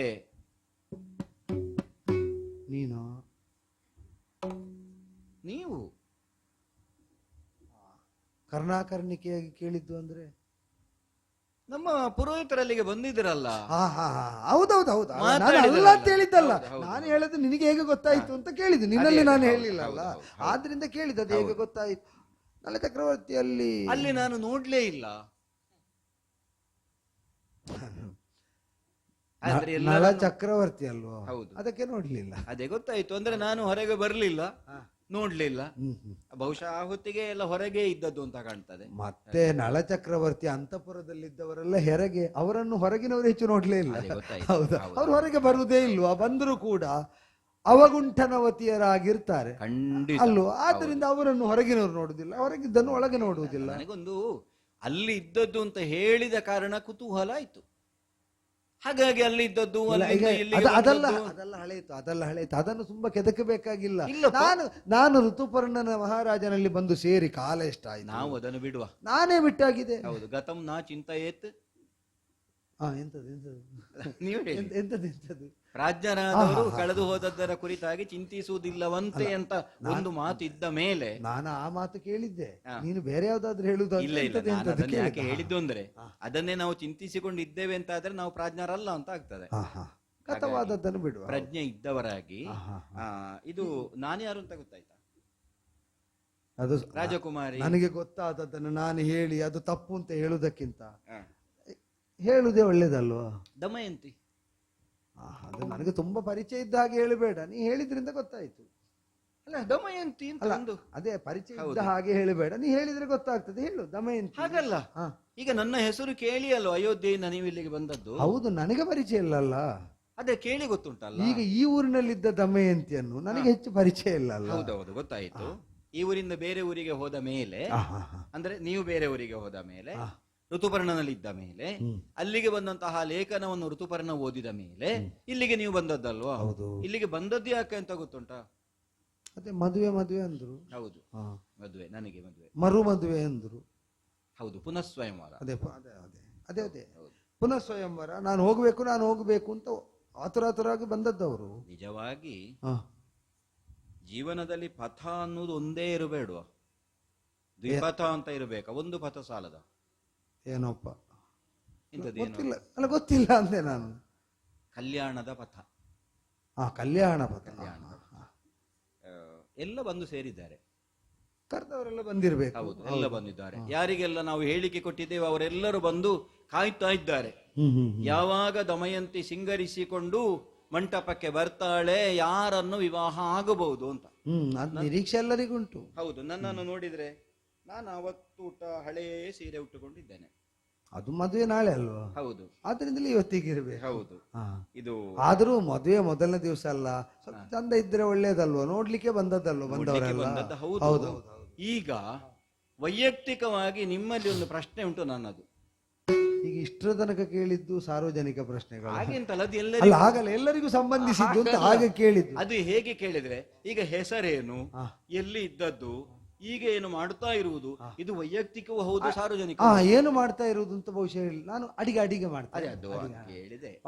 ಹೌದು, ಗೊತ್ತಾಯ್ತು. ಅದೇ ನಾನು ಅದಕ್ಕೆ ಕೇಳಿದ್ದು. ಹೌದೌದು. ರಥದ ಸಾರಥಿಯಾಗಿಯೂ ಬರ್ತೀರಿ, ಮಾತ್ರವಲ್ಲ ಅಲ್ಲಿ ಋತುಪರ್ಣನಿಗೆ ಅಡುಗೆಯವನಾಗಿಯೂ ಇರ್ತೀರಿ ಅಂತ. ಅದು ಇರುವುದಿಲ್ಲ ಕೆಲವರಿಗೆ. ಹೌದು. ಈಗ ಮನೆಯಲ್ಲಿ ತೋಟ ಇರ್ತದೆ, ಮತ್ತೆ ಹೌದೌದು, ಬೇರೆ ತಿರುಗಾಟಕ್ಕೂ ತಿರುಗಾಟವೂ ಇರ್ತದೆ. ಅದೀಗ ಒಂದು ವೃತ್ತಿ, ಒಂದು ಇಲ್ಲ, ಉಪವೃತ್ತಿ ಕೆಲವು ಅಥವಾ ಸಲ ಪ್ರವೃತ್ತಿ ನಿಜವಾಗಿ ಉಂಟಲ್ಲ, ಇರಬಾರ್ದು ಅಂತಲ್ಲ. ಇಲ್ಲ, ಒತ್ತಾಯಕ್ಕೆ ಹೋಗುದು ಅಂತ ಅದು. ಇವರು ಹೇಳಿದ್ರು ಹೋಗುವುದು ಎರಡು ಹೇಳಕ್. ಹೌದಾ? ಅದೇ ಆದ್ರಿಂದ ಹೇಳಿದ್ದು ನನಗೂ ಹಾಗೆ. ನಾನು ಒತ್ತಾಯಕ್ಕೆ ಬರುದು, ನಾನು ನಿತ್ಯ ಬಂಡಿ ಹೊಡೆಯುವುದಿಲ್ಲ. ಈಗ ಒತ್ತಾಯಕ್ಕೆ ಬಂದದ್ದು. ಈಗ ಕೇವಲ ರಥದ ವಿಷಯ ಅಲ್ಲ, ನನಗೆ ಕುತೂಹಲದ್ದು ಯಾಕೆ ಗೊತ್ತಾ? ಯಾಕೆ ಅವರು ಊರೂರು ತಿರುಗಿದವರು ಯಾರು? ನಮ್ಮ ಪುರೋಹಿತರು, ಗುರುಗಳು, ಸುದೇವರು. ಅವರು ತಿರುಗಲಿ, ನನಗೇನು? ನಿಮ್ಮಲ್ಲಿಂದ ಬಂದ ಮೇಲೆ ಒಂದೇ ಮಾತಾಡೋದು, ಎಂತದ್ದು? ಊಟದ್ದು. ಹಲ್ಲಿನಿಂದ ಕಚ್ಚುವುದಂತೆ, ನಾಲಿಗೆಯಿಂದ ಮತ್ತೆ ನೆಕ್ಕುವುದಂತೆ, ಕೋರೆ ಹಲ್ಲಂತೆ, ಎದುರಿನ ಹಲ್ಲಂತೆ, ಅದನ್ನೇ ಹೇಳುದು ಅವರು. ನೀವೆತ್ತದು ಊರಲ್ಲಿ ಊಟ ಹಾಕದೆ ಅವರನ್ನು ಕಳಿಸಿದ್ದ ಅಲ್ಲ, ಅದರದ್ದೇ ಅವರು ಮಾತಾಡ್ಬೇಕಾದ್ರೆ ನಮಗೆ ಆಶ್ಚರ್ಯ ಆಯ್ತು ಅಂತ. ಹಾಗಾದ್ರೆ ಅದು ಎಷ್ಟು ರುಚಿ ಇರಬಹುದು ಅದು. ಈಗ ಒಂದು ಸಮಾರಂಭದಲ್ಲಿ ಒಳ್ಳೆ ಅಡುಗೆಯನ್ನು ಬಡಿಸಿದರೆ ಆ ಅಡಿಗೆ ಒಳ್ಳೇದಾದ್ರೆ ಏನ್ ಹೇಳುದು? ಏನ್ ಹೇಳ್ತಾರೆ? ಯಜಮಾನರ ಮನಸ್ಸು ಅದು ಹೇಳ್ತಾರೆ, ಅಲ್ವಾ? ಅವನ ಪುಣ್ಯ. ಋತುಪರ್ಣ ಭೂಪತಿಯ ಮನಸ್ಸು ಒಳ್ಳೇದಿದ್ದರಿಂದ ಉಂಡವರ ತೇಗಿಗೆ ಒಂದು ಮಹತ್ವ. ಏನು ಮನಸ್ಸು ಒಳ್ಳೇದಿದ್ರು ಮಾಡಿದವರು ಯಾರು ಅಂತ ತಿಳಿಬೇಕಲ್ಲ ಅಂತ ಆಲೋಚನೆ ಮಾಡಿ ಇಲ್ಲಿಗೆ ಕರೆಸಿದ್ದು. ಈಗ ವೈಯಕ್ತಿಕವಾದ ಈಗ ಅಡಿಗೆ ಭಟ್ರು ನಾಳೆಗೆ ಕೈ ಕೊಟ್ಟಿದ್ದಾರ? ಕೊಡ್ಲಿಲ್ಲ. ನಾಳೆದು ಅದು ಕೊನೆಯ ಕ್ಷಣದಲ್ಲಿ ಹಾಗೇನಾದ್ರೂ ಆದ್ರೆ ಅದು ಅದು ಅಲ್ಲ. ಆದ್ರೆ ಮಹಾರಾಜರು ಕಳಿಸಬೇಕಿತ್ತು. ಈಗ ನಾನೊಂದು ಕೇಳಲ್ಲ, ನಾಳೆ ದಿನಕ್ಕೆ ಅಡುಗೆ ಭಟ್ಟರು ಕೈ ಕೊಟ್ಟಿದ್ದಾರೋ ಅಂತಲ್ಲ, ಆಗಬೇಕಲ್ಲ ನಾಳೆಗೆ ಅಡುಗೆ ಭಟ್ರು ಕೈ ಕೊಡ್ತಾರೋ ಅಂತ ಕೇಳಿರುವುದು ನಾನೀಗ ಮುಂದೆ. ನಾಳೆಗೆ ಗೊತ್ತಾಯ್ತಾ? ನನಗೆ ಒಂದು ಒಂದು ಒಂದು ಒಂದು ಒಂದು ನನಗೆ ಪಾಕ ಗೊತ್ತುಂಟು, ಕುದುರೆ ಗೊತ್ತುಂಟು, ಸರಿ, ಅದು ಗೊತ್ತಿಲ್ಲ. ಯಾವುದು? ಕೈ ಕೊಡುವುದು. ಅಲ್ಲ ಅಲ್ಲ, ಜ್ಯೋತಿಷ್ಯ ಅದು ಗೊತ್ತುಂಟು ಅದು ನನಗೆ, ಗೊತ್ತಿಲ್ಲ. ಗೊತ್ತುಂಟು. ಆದ್ರಿಂದಲೇ ನಾಳೆಗೆ ಏನಾಗುತ್ತದೆ ಅಂತ ಅಲ್ಲ ನಾನೇ ಕೇಳ್ತೇನೆ. ಅಲ್ಲ ನಾನು ಕೇಳುದು, ನಿಮ್ಮ ಅಡಿಗೆ ಭಟ್ರು ಅಷ್ಟು ವಿಶ್ವಾಸಕ್ಕೆ ಯೋಗ್ಯರಲ್ಲ. ಅಲ್ಲ ಅಡುಗೆಯವರಿದ್ದಾರಪ್ಪ. ಅಲ್ಲ ಹೊತ್ತಿಗಾಗುವಾಗ ಕೈ ಕೊಡುದು ಅಂತ. ಇಲ್ಲ ಇಲ್ಲ ಬಂದಿದ್ದಾರೆ. ಸಾರ್ವಜನಿಕವಾಗಿ ಹೇಳುದಲ್ಲ ನಾನು, ಹಾ, ಹಾ, ನಾನು ಅದೊಂದು ಧ್ವನಿಯಲ್ಲಿ ಹೇಳಿದ್ದೆ. ಅದೇ ಅದು ಧ್ವನಿಯಲ್ಲೇ ಗೊತ್ತಾಯ್ತು ನನಗೆ. ಅಂದ್ರೆ ಅಡಿಗೆ ಮಾಡುವವರು ಕೈ ಕೊಟ್ರೆ ಕಷ್ಟವೇ? ಅಡುಗೆ ಆಗುತ್ತದೆ ಅಂದ್ರೆ ಪಾಕ ಸಿದ್ಧ ಆಗುವುದಕ್ಕೆ ಹಸಿದವರು ಮುಂದಿರುವಾಗ ಹಾ. ಇಲ್ಲಿ ಪಚನಶಾಲೆ ಪಾಕಶಾಲೆ ಬರಿದಾಗುಂಟು ಅಂತಾದ್ರೆ ಏನು ಮಾಡುದು? ಯಜಮಾನಾದ್ರೆ ಏನು ಮಾಡುದು? ಅದೇ ಅದೇ ಹೌದು ಹೌದು ಹೌದು ಹೌದು. ಅಲ್ಲ ಅವರು ಬಂದಿದ್ದಾರೆ. ಮಧ್ಯದ ಇದು ಬಂದವರಿಗೆಲ್ಲರಿಗೆ ಅಡುಗೆ ಸಿದ್ಧ ಆಗುತ್ತದೆ. ಆದ್ರೆ ಮತ್ತೆ ಅಡಿಗೆ ಭಟ್ರು ನಾಳೆ ಕೈ ಕೊಡ್ತಾರೋ ಅಂತ ಕೇಳಲಿಕ್ಕೆ ಬಂದದ್ದು. ಹೌದು ಹೌದು ಹೌದು. ಅಲ್ಲ ನಾನು ಅವರ ವಿಷಯ ಹೇಳಿದ್ದಲ್ಲ, ನಿಮ್ಮ ವಿಷಯ ಹೇಳಿದ್ದು. ನಾನು ಕೊಟ್ರು ಯಾರಿಗೂ ಕೈ ಬೇಡ ಅಲ್ಲ ಹೇಳಿದ್ದು ನಾನು. ಈಗ ನಾನು ಪ್ರಾಮಾಣಿಕವಾಗಿ ನನ್ನ ಅಂತರಂಗದಿಂದ ಒಂದು ಮಾತು ಹೇಳ. ಓ, ಈಗ ಇಲ್ಲೆಲ್ಲ ಬಂದು ಸೇರಿದ ಕ್ಷತ್ರಿಯರು ಅರಸರಿದ್ದಾರಲ್ಲ, ಹೌದು, ಅವರ ಕುರಿತಾಗಿ ಏನು ಭಾವನೆ ನನ್ನದು ಗೊತ್ತನ್ನು. ಏನು? ಆಗರ್ವರಲ್ಲಿ ಮನವು ಸರ್ವತಾ ಒಡಬಡದು, ಆಗರ್ವರಲ್ಲಿ ಮನವು ಸರ್ವತಾ ಒಡಬಡದು, ಈಗ ನಿನ್ನೊಳು ಮೋಹವು ಸುಖಿರ್ಬುದು, ಈಗ ನಿನ್ನೊಳು ಮೋಹವು ಸುಖಿರ್ಬುದು, ಹೇಗೆ ನಿನ್ನ ಬಿಮತವು ಬಂಕಿತದೆ ಬೀಳುವುದು, ಹೇಗೆ ನಿನ್ನ ಬಿಮತವು ಬಂಕಿತದೆ ಬೀಳುವುದು, ಬೇಗಲೆನ್ನೊಳಗೆ ನಾನು ನುಡಿದ ಅವನುಲಿದು ಧೀರ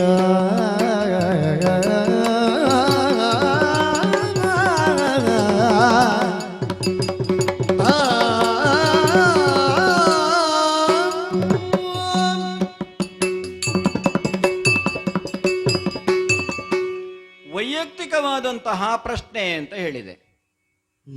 ಏನು ಗೊತ್ತಾ, ಕ್ಷತ್ರಿಯರೆಲ್ಲ ಬಂದಿದ್ದಾರೆ, ದಮಯಂತಿಯನ್ನು ಮದುವೆ ಆಗಬೇಕು ಅನ್ನುವಂತಹ ಅಪೇಕ್ಷೆಯಿಂದಲೇ ಇದ್ದಾರೆ ಅನ್ನೋದು ನನಗೂ ಗೊತ್ತಿದೆ. ಹೌದು, ಈಗ ಮದುವೆ ಆಗುವ ಹುಡುಗಿಗೆ ಗೊತ್ತಿಲ್ಲದೆ ಮದುವೆ ನಿರ್ಣಯ ಆಗ್ತದ? ಆದ್ರೆ ನನಗೆ ಅವರನ್ನು ಯಾರನ್ನೂ ಮದುವೆ ಆಗ್ಲಿಕ್ಕೆ ಮನಸ್ಸಿಲ್ಲ. ಅದೀಗ ಬಂದವರು ಯಾರೆಲ್ಲ ಅಂತ ಪೂರ್ವದಲ್ಲೇ ನೋಡಿ ಅಳೆದು ತೂಗಿ ಎಲ್ಲ ಆಯ್ತಾ? ಹಳೆದು ತೂಗಿ ಅಂತ ಹೇಳಿದ್ರೆ, ಹ. ಒಂದು ಕಾಲದಲ್ಲಿ ಕೆಲವು ವರ್ಷಗಳ ಹಿಂದೆ ನನ್ನ ಸ್ವಯಂವರಕ್ಕೆ ಬಂದವರೇ ಅಲ್ವೋ ಹೆಚ್ಚಿನವರು. ಅವತ್ತೊಮ್ಮೆ ನನ್ನ ಸ್ವಯಂವರ ಆಗಿತ್ತಲ್ಲ, ಆಗ ಇದು ನೀವು ಎರಡನೇದಲ್ವ? ಇರ್ಲಿಲ್ಲ. ಹಾ ಹಾ ಹಾ ಹಾ ಆಗ ನೀವು ಬಂಗಾಳದಲ್ಲಿ ಇದ್ರಿ ಅಂತ ಕಾಣ್ತದೆ, ಹಾ, ಗೊತ್ತಿಲ್ಲ. ಹಾ, ಹಾ, ಋತುವರ್ಣನ ಜೊತೆಗಿರ್ಲಿಲ್ಲ. ಹಾ, ಹಾ, ಹಾ. ಇಲ್ಲ ಇಲ್ಲ ಇಲ್ಲ. ಅದೇ, ಹೌದೌದು. ಮತ್ತೆ ಮತ್ತೆ ನಿಮ್ಮ ಹೆಂಡತಿ ಎಲ್ಲ ಇದ್ದಿರಬಹುದು ಆಗ, ಗೊತ್ತಿಲ್ಲ ಅಲ್ಲ. ನನಗೂ ಮತ್ತು ನಿಮಗೂ ಒಂದೇ ದಿನ ಮದುವೆ ಆದಂತ ಯಾರಿಗೂ ಗೊತ್ತು. ಯಾವುದನ್ನು ಹೇಳಲಿಕ್ಕೆ ಆಗುದಿಲ್ಲ. ಹೌದು, ನನ್ನ ಮಂಟಪದಲ್ಲಿ ನಾನು, ನಿನ್ನ ಮಂಟಪದಲ್ಲಿ ನೀನು. ಹೌದು ಹೌದು ಅದೇ ಹೌದು. ಅಲ್ಲ ಹೇಗೆ ಮದುವೆ ಆಗಿ ಅಲ್ವ ಆಗುದು? ಖಂಡಿತ. ಹೌದು ಹೌದು ಹೌದು. ಇವರನ್ನೆಲ್ಲರನ್ನು ನಾನು ನೋಡಿದ್ದೇನೆ. ಯಾವ ಯಾವ ರೂಪದಿಂದ ಯಾರ್ಯಾರು ಎಲ್ಲೆಲ್ಲಿ ಹೇಗೆ ಹೇಗೆ ಕಾಣಿಸಬೇಕು ಅಂತ ನಿರ್ಣಯಿಸುವುದು ನಾವು, ನೀನು ಅಲ್ವಲ್ಲ. ನನ್ನ ಮೊದಲಿನ ಮದುವೆಯಲ್ಲಿ ಹಾಗಾಗಿದೆ ಅಂತ. ಎಂತದಾಗಿದೆ? ಯಾರ್ಯಾರು ಯಾವ್ಯಾವ ರೂಪದಿಂದ ಬಂದು ಮುಂದೆ ನಿಂತದಲ್ವಾ? ಓ, ನಿಧಿ ಯಾವ ಮದುವೆಯು ಗುಣ ಇದ್ದದಲ್ಲ, ಎಲ್ಲ ಹೀಗೆ ಆಗುದೇ ಒಂದಲ್ಲ ಒಂದು ಮದುವೆಯಲ್ಲಿ. ಬೇರೆ ರೂಪದಿಂದ ಬರುವುದು, ಒಂದಕ್ಕೆರಡಾಗುವುದು. ನನ್ನ ದುಸ್ಥಿತಿಯನ್ನು ನೀವು ಕೇಳಿದ್ರೆ, ನಾನು ಮೊದಲೊಬ್ಬರಿಗೆ ಮಾತು ಕೊಟ್ಟು, ಅವರು ನನಗೆ ಮಾತು ಕೊಟ್ಟು, ಕೊನೆಗೆ ಅವರು ಹೀಗೆ ನೀವೀಗ ಬಂದ್ರಲ್ಲ, ಹೀಗೆ ನನ್ನ ಅಂತಃಪುರದೊಳಗೆ ಬಂದು ನೀನು ಬೇರೆ ಯಾರನ್ನಾದ್ರೂ ಮದುವೆ ಆಗ್ತೀಯ ಅಂತ ಕೇಳಿದ್ರು ನನಗೆ. ಅಲ್ಲ, ನಾನೀಗ ಯೋಚನೆ ಮಾಡುದು, ಈಗ ಹೊರಟದ್ದು ಎಂತದಕ್ಕೆ? ಮದುವೆಗೆ, ಮರು ಮದುವೆಗೆ. ಎಷ್ಟು ಒಳ್ಳೆ ಮದುಮಗವ ಅಂತ. ಅದ್ಯಾಕೆ? ಅದನ್ನು ಮೊದಲೇ ಗ್ರಹಿಸಿ ಮೊದಲೇ ಕೇಳಿದ್ದಾನೆ ಬೇರೆಯವರನ್ನು ಮದುವೆ ಆಗ್ತೀಯ ಅಂತ. ಹಾಗಲ್ಲ, ಈ ಸ್ಥಿತಿ ಬರುವುದು ಬೇಡ ಅಂತ ಆಗಲೇ ಅವ ಸೂಚಿಸಿದ್ದಾನೆ. ಅಲ್ಲ, ಈಗ ಅವನನ್ನು ಪೂರ್ತಿ ನನಗೆ ಆಶ್ಚರ್ಯ ಆಗುದು ಅದಲ್ಲ. ಒಂದು ಕಾಕತಾಳೀಯ ನ್ಯಾಯ ಅಂತ ಇದ್ದ ಹಾಗೆ ಅವತ್ತು ಅವರು ನನ್ನ ಅಂತಃಪುರದೊಳಗೆ ಬಂದ್ರು, ಅವರನ್ನೇ ಮತ್ತೆ ನಾನು ಮದುವೆ ಆದೆ. ಹೌದು, ಇವತ್ತು ನೀವು ನನ್ನ ಅಂತಃಪುರದೊಳಗೆ ಬಂದಿದ್ದೀರಿ. ಅಲ್ಲ, ನಾನು ಬಂದದ್ದಲ್ಲ, ಇದು ಬರಿಸಿದ್ದು, ಅಲ್ಲ ಅದೇ ಹೌದು, ಕರೆಸಿದ್ದು, ಬರಿಸಿದ್ದು. ಅಲ್ಲ, ಅದು ಮತ್ತೆ ನೋಡುವಾಗ ಅವರು ಬಂದದ್ದಲ್ಲ, ಮತ್ತೆ ಅವರನ್ನು ಕಳಿಸಿದ್ದು. ಅದ ಕಳಿಸಿದ್ದು, ಇದು ಕರೆಸಿದ್ದು, ಅದು ಕಳಿಸಿದ್ದು. ಅಲ್ಲಿ ವೇಷ ಹಾಕುವವರು ಕಳಿಸಿದ್ದು, ಇಲ್ಲಿ ವೇಷ ಹಾಕಿದವರು ಬಂದದ್ದು. ಈಗ ನಾನು ಮಾತಾಡೋದು ಅರ್ಥ ಆಗ್ತದ ಇಲ್ಲ, ಅರ್ಥ ಮಾಡಿಕೊಳ್ತಾ ಇದ್ದೇನೆ. ಅದು ಎಂತದಕ್ಕೂ ಇರ್ಲಿ, ಇದೆಂತದಕ್ಕೆ? ಇದು ಅದೀಗ ಭೂತ ಅಲ್ವಾ? ಹೌದು, ಗತಂನ ಚಿಂತೆಯೇತ್ ಪ್ರಾಜ್ಞಾ. ಈಗ ಈಗ ನೇರ ಹೇಳ್ತೇನೆ ನಾನು ಈಗ ವಿಷಯ. ಅಲ್ಲ, ಮುಂಗುರುಳೆ ಸುರುಟಿಕ್ಕಿದ ಮೇಲೆ ಮತ್ತೆ ಮಾತಾಡುದೆಲ್ಲ ನೇರ ಇರ್ಬೇಕು ಅಂತ ಹೇಳುವಾಗಿಲ್ಲ. ನೀ ಹೇಳು. ಇದು ಕ್ಷತ್ರಿಯರ ಕುರಿತಾಗಿ ಯಾವ ಅಪೇಕ್ಷೆಯೂ ನನಗಿಲ್ಲ. ಬ್ರಾಹ್ಮಣರೇ ಆಗಬೇಕು ಅಂತ ಅಲ್ಲಪ್ಪ, ಹಾಗಲ್ಲ. ವೈಶ್ಯರು ಅದು ಅಲ್ಲ, ನಾನೀಗ ವರ್ಣವೇ ಕೇಳಲಿಲ್ಲ ನಿಮ್ಮದು ಯಾವುದು ಅಂತ ಹೇಳಿ. ಮತ್ತೆ ಕ್ಷತ್ರಿಯರಲ್ಲಿ ಆಸಕ್ತಿ ಹೇಳಿದ್ದು ಕೇಳಿದ್ರೆ, 3 ಲೋಕಕ್ಕೆ ಅಧಿಪತಿಯಾದ ಸಪ್ತದ್ವೀಪಗಳನ್ನು ತನ್ನದಾದಂತಹ ನಿಯಂತ್ರಣದಲ್ಲಿ ಇರಿಸಿಕೊಂಡಂತಹ ನಳಚಕ್ರವರ್ತಿಯ ಪತ್ನಿ ನಾನು ಅಂತ ನಿಮಗೆ ಗೊತ್ತಲ್ಲ, ಮೊದಲು ಆಗಿದ್ದೆ ಅಂತ. ಅದೀಗ ಲೋಕಕ್ಕೆ ಗೊತ್ತುಂಟಲ್ಲ, ನನಗೆ ಮಾತ್ರ ಗೊತ್ತಾಗುದು ಯಾಕೆ? ಈಗ ಇಳೆ 3 ಹುಡುಕಿದರೂ ನಳನ ಸೋಹಿಲ್ಲ ಅಂತಾಗಿದೆ, ಎಲ್ಲ ಕಳುಹಿಸಿ ಆಗಿದೆ, ಅವರು ಸಿಗಲಿಲ್ಲ. 3 ಲೋಕಕ್ಕೆ ಅಧಿಪತಿಯಾದ 3 ಲೋಕದಲ್ಲಿ ನೀವು ಕಾಣುವುದಿಲ್ಲ ಅಂತ ಆದ ಮೇಲೆ ನಮ್ಮ ತಂದೆ ನನಗೆ ಮದುವೆ ಅಥವಾ ಪುನಃ ಸ್ವಯಂವರ ಅಂತ ನಿರ್ಣಯ ಮಾಡಿದ್ದು. ಅಪ್ಪ ನಿರ್ಣಯ ಮಾಡಿದ್ದು ಅಂದ್ರೆ ಮಗಳಿಗೆ ಅಲ್ಲ, ಒಪ್ಪಿದ್ದೇನೆ, ನಾನು ಒಪ್ಪಿದ್ದೇನೆ. ಅಪ್ಪ ಮಾಡಿ. ಆದ್ರೆ ಒಂದು ನಿರ್ಣಯ ಮಾಡಿದ್ದೇನೆ ನಾನು. ಏನು ಅಂತ? ಒಬ್ಬ ಸಿರಿವಂತನನ್ನು ಮದುವೆ ಆದರೆ ನಾಳೆ ದಿನ ಅವೆಲ್ಲ ಕಳಕೊಳ್ಳಬಾರದು ಅಂತ ಇಲ್ಲ. ಯಾಕಂದ್ರೆ 3 ಲೋಕದ ಅಧಿಪತಿಯೇ ಏನೂ ಇಲ್ಲದೆ ನನ್ನನ್ನು ಬಿಟ್ಟು ಹೋಗಿದ್ದಾರೆ ಅಲ್ವಾ? ಶ್ರೀಮಂತ ಅಂತ ಆದ್ರೆ ಮತ್ತೆ ರೂಪದ ಕುರಿತಾಗಿ ಆಲೋಚನೆ ಮಾಡುವನ. ನನ್ನನ್ನು ನೋಡಿ, ಮದುವೆಯಾಗಿ ವರ್ಷ ಎಷ್ಟಾಯ್ತು? 12-13 ವರ್ಷ. 12 ವರ್ಷ ಮದುವೆಯಾಗಿ ಮತ್ತೆ 3 ವರ್ಷದಿಂದ ಕಾಯ್ತಾ ಇದ್ದೇನೆ ನಾನು. ಮಕ್ಕಳು ಬೆಳೆಯುತ್ತಾ ಇದ್ದಾರೆ. ರೂಪ ಹೇಗಿದ್ರೇನು ನಮಗೆ ಅಂತ ನಂಗೆ ಒಂದು ಸುಂದರವಾಗಿದ್ರೆ ಸಾಕು. ಹಾಗಾಗಿ ಅಂತಹ ಒಂದು ಧೀರತ್ವವನ್ನು ನಿಮ್ಮಲ್ಲಿ ನಾನು ಗಮನಿಸಿದ್ದೇನೆ. ಮತ್ತೆ ಇನ್ನು ಎಲ್ಲದಕ್ಕಿಂತಲೂ ಸುಲಭದ್ದು ಅಲ್ಲಲ್ಲ, ತಡಿ ಈಗ ನೀನು ಯಾರಲ್ಲಿ ಎಂತದ್ದು ಗುರುತಿಸಿದ್ದೇನೆ ಅಂತ? ಒಂದು ಧೀರತ್ವವನ್ನು ನಿಮ್ಮ ಒಳಗೆ ನಾನು ಗುರುತಿಸಿದ್ದೇನೆ. ಅದು ಯಾಕೆ? ಅಲ್ಲ, ಗುರುತಿಸಿದ್ದೇನೆ. ಹೌದು, ಯಾಕೆ ಗುರುತಿಸಿ? ಮತ್ತೆ ಇನ್ನೂ ಒಂದು ಉಂಟು. ಶ್ರೀಮಂತರು ಅಂತ ಆದ್ರೆ, ಅರಸರು ಅಂತ ಆದ್ರೆ, ಅವರು ಅಡುಗೆ ಮಾಡುವುದಿಲ್ಲ. ಗಂಡ ಅವರು ಮಾಡಿಸುವುದು ಬಿಟ್ರೆ ಮಾಡುವುದಿಲ್ಲ. ಅವರು ನಳ ಚಕ್ರವರ್ತಿಗಳು ಬೇಕಾದ್ರೆ ಮಾಡಿಕೊಂಡಿದ್ದರು. ಮತ್ತೆ ಇದರಲ್ಲಿ 2 ಲಾಭ ಉಂಟು. ಒಂದು, ನೀವು ಅಡುಗೆಯೂ ಮಾಡುತ್ತೀರಿ, ಒಂದು ವಾಹನವೂ ಓಡಿಸ್ತೀರಿ. ಈಗ ನನ್ನನ್ನು ನೀವು ಮದುವೆ ಆದ್ರೆ ಅಡುಗೆಗೂ ಜನ ಆಯ್ತು, ಎಲ್ಲಿಗಾದ್ರೂ ಹೋಗಬೇಕು ಅಂತ ಆದರೆ ರಥ ಓಡಿಸ್ಲಿಕ್ಕೂ ಆಯ್ತು. ಇದು ಹಾಗಾಗಿ ಎಲ್ಲ ಒಂದು ಕೂಡಿ ಬರ್ತದೆ. ಅವತ್ತು ಹಾಗೆ ಒಬ್ರು ನನ್ನ ಅಂತಃಪುರಕ್ಕೆ ಬಂದದ್ದು, ಈಗ ನೀವು ನನ್ನ ಅಂತಃಪುರಕ್ಕೆ ಸುದೇವರು ಕಳಿಸಿ ಬಂದಿದ್ದೀರಿ. ಮಾತ್ರವಲ್ಲ, ಎಲ್ಲ ಕೆಲಸ ನಿಮಗೆ ಗೊತ್ತುಂಟು. ನೀವೇ ನನ್ನನ್ನು ಮದುವೆ ಆದರೆ ಏನು? ನೀನು ಎಂತದ್ದು ಮಾತಾಡುದೆಂತದ್ದು? ಏನಾಯ್ತು? ನಾನು ನನ್ನದು ಸ್ಥಿತಿ ಎಂತದ್ದು ಅಂತ ಹೇಳಿದ್ದು ಕೇಳಲೇ ಇಲ್ವಾ? ನಿನ್ನದೇ ಹೇಳ್ತಾ ಇದ್ದೀನಿ. ಈಗ ಯಶಸ್ವಿನಿ ಅಂತ ಹೇಳೋದು ಬೇಡ, ಕಲ್ಯಾಣಿ ಅಂತ ಹೇಳಿ. ಇಲ್ಲ ಇಲ್ಲ ಇಲ್ಲ, ಇದು ಕಲ್ಯಾಣ ಅಲ್ಲ. ಮೊದಲ ಸತಿಯನೇ ಪೊರೆಯಲಾರದೆ, ಮೊದಲ ಸತಿಯನೇ ಪೊರೆಯಲಾರದೆ, ಹದನಗೆಟ್ಟುದೇ ಶಾಂತ್ರ ತಿರುಗುವೆ, ಹದನಗೆಟ್ಟುದೇ ಶಾಂತ್ರ ತಿರುಗುವೆ. ಮದುವೆ ಬೇಡನ ವೃದ್ಧನಾದೆನು, ಮದುವೆ ಬೇಡನ ವೃದ್ಧ ವೃದ್ಧ ವೃದ್ಧನಾದೆನು. ಮದನ ಕೇಳಿಗೆ ಒದಗಲಾರೆನು, ಮದನ ಕೇಳಿಗೆ ಒದಗಲಾರೆನು. ತರುಣಿ ಮೋಹ ಯಾಕೀಗ ಎನ್ನೋಳು, ತಿರುಗರಿಲ್ಲದೆ ತಿರುಗ ಜಗದೊಳು.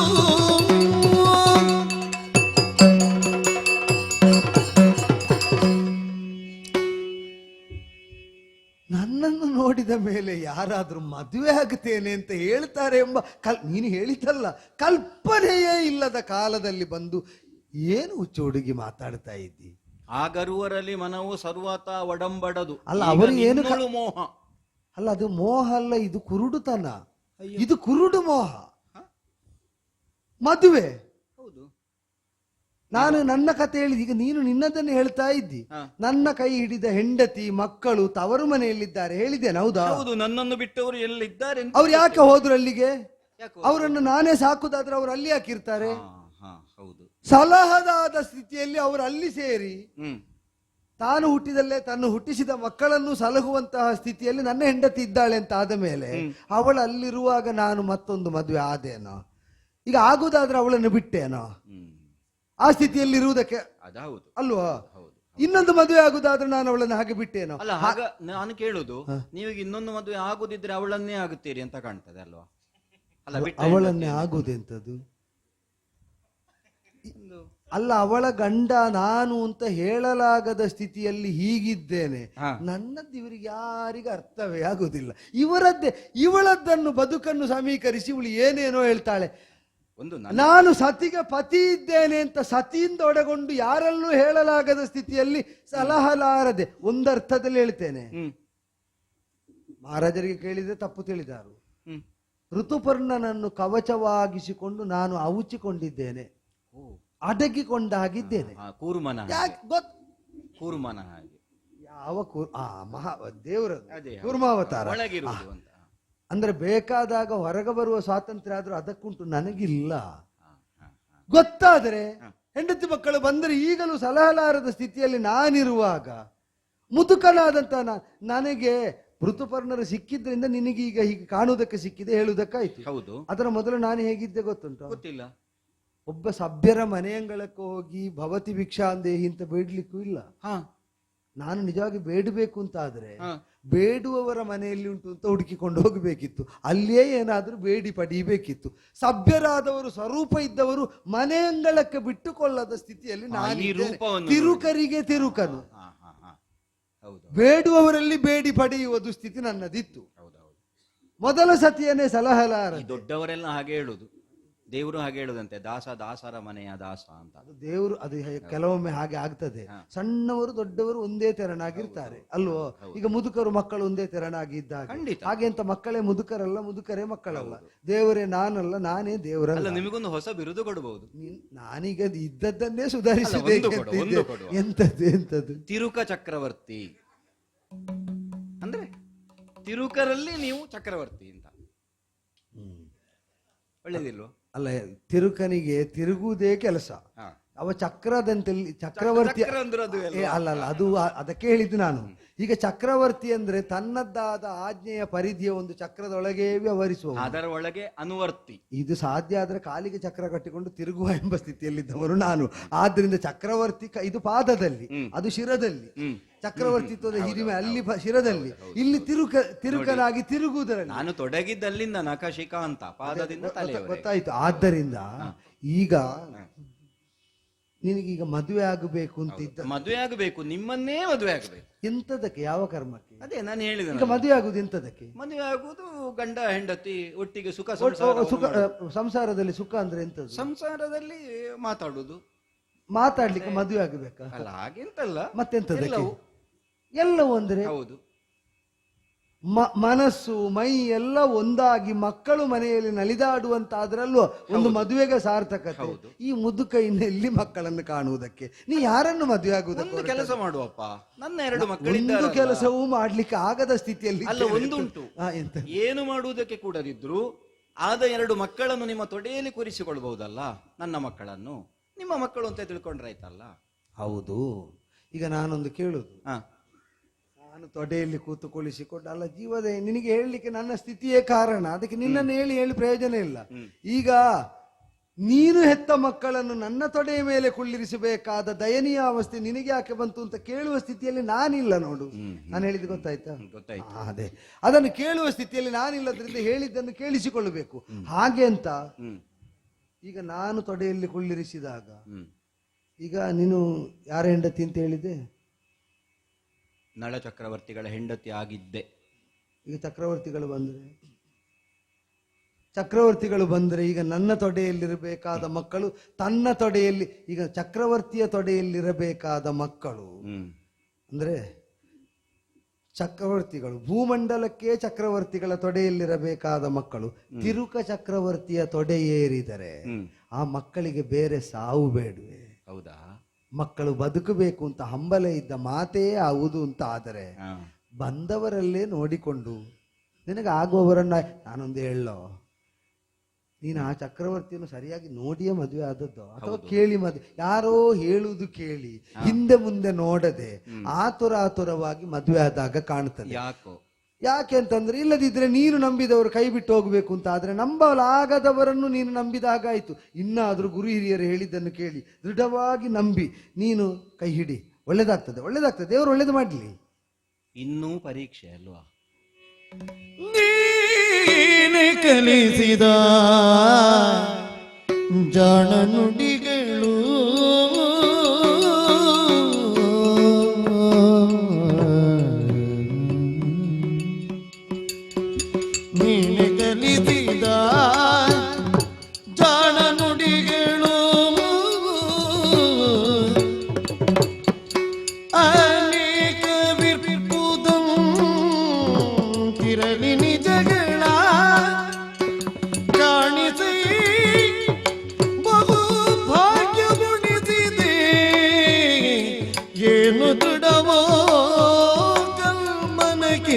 ಮೆಚ್ಚಿದೆ ನೀನೆ ಕಲಿಸಿದ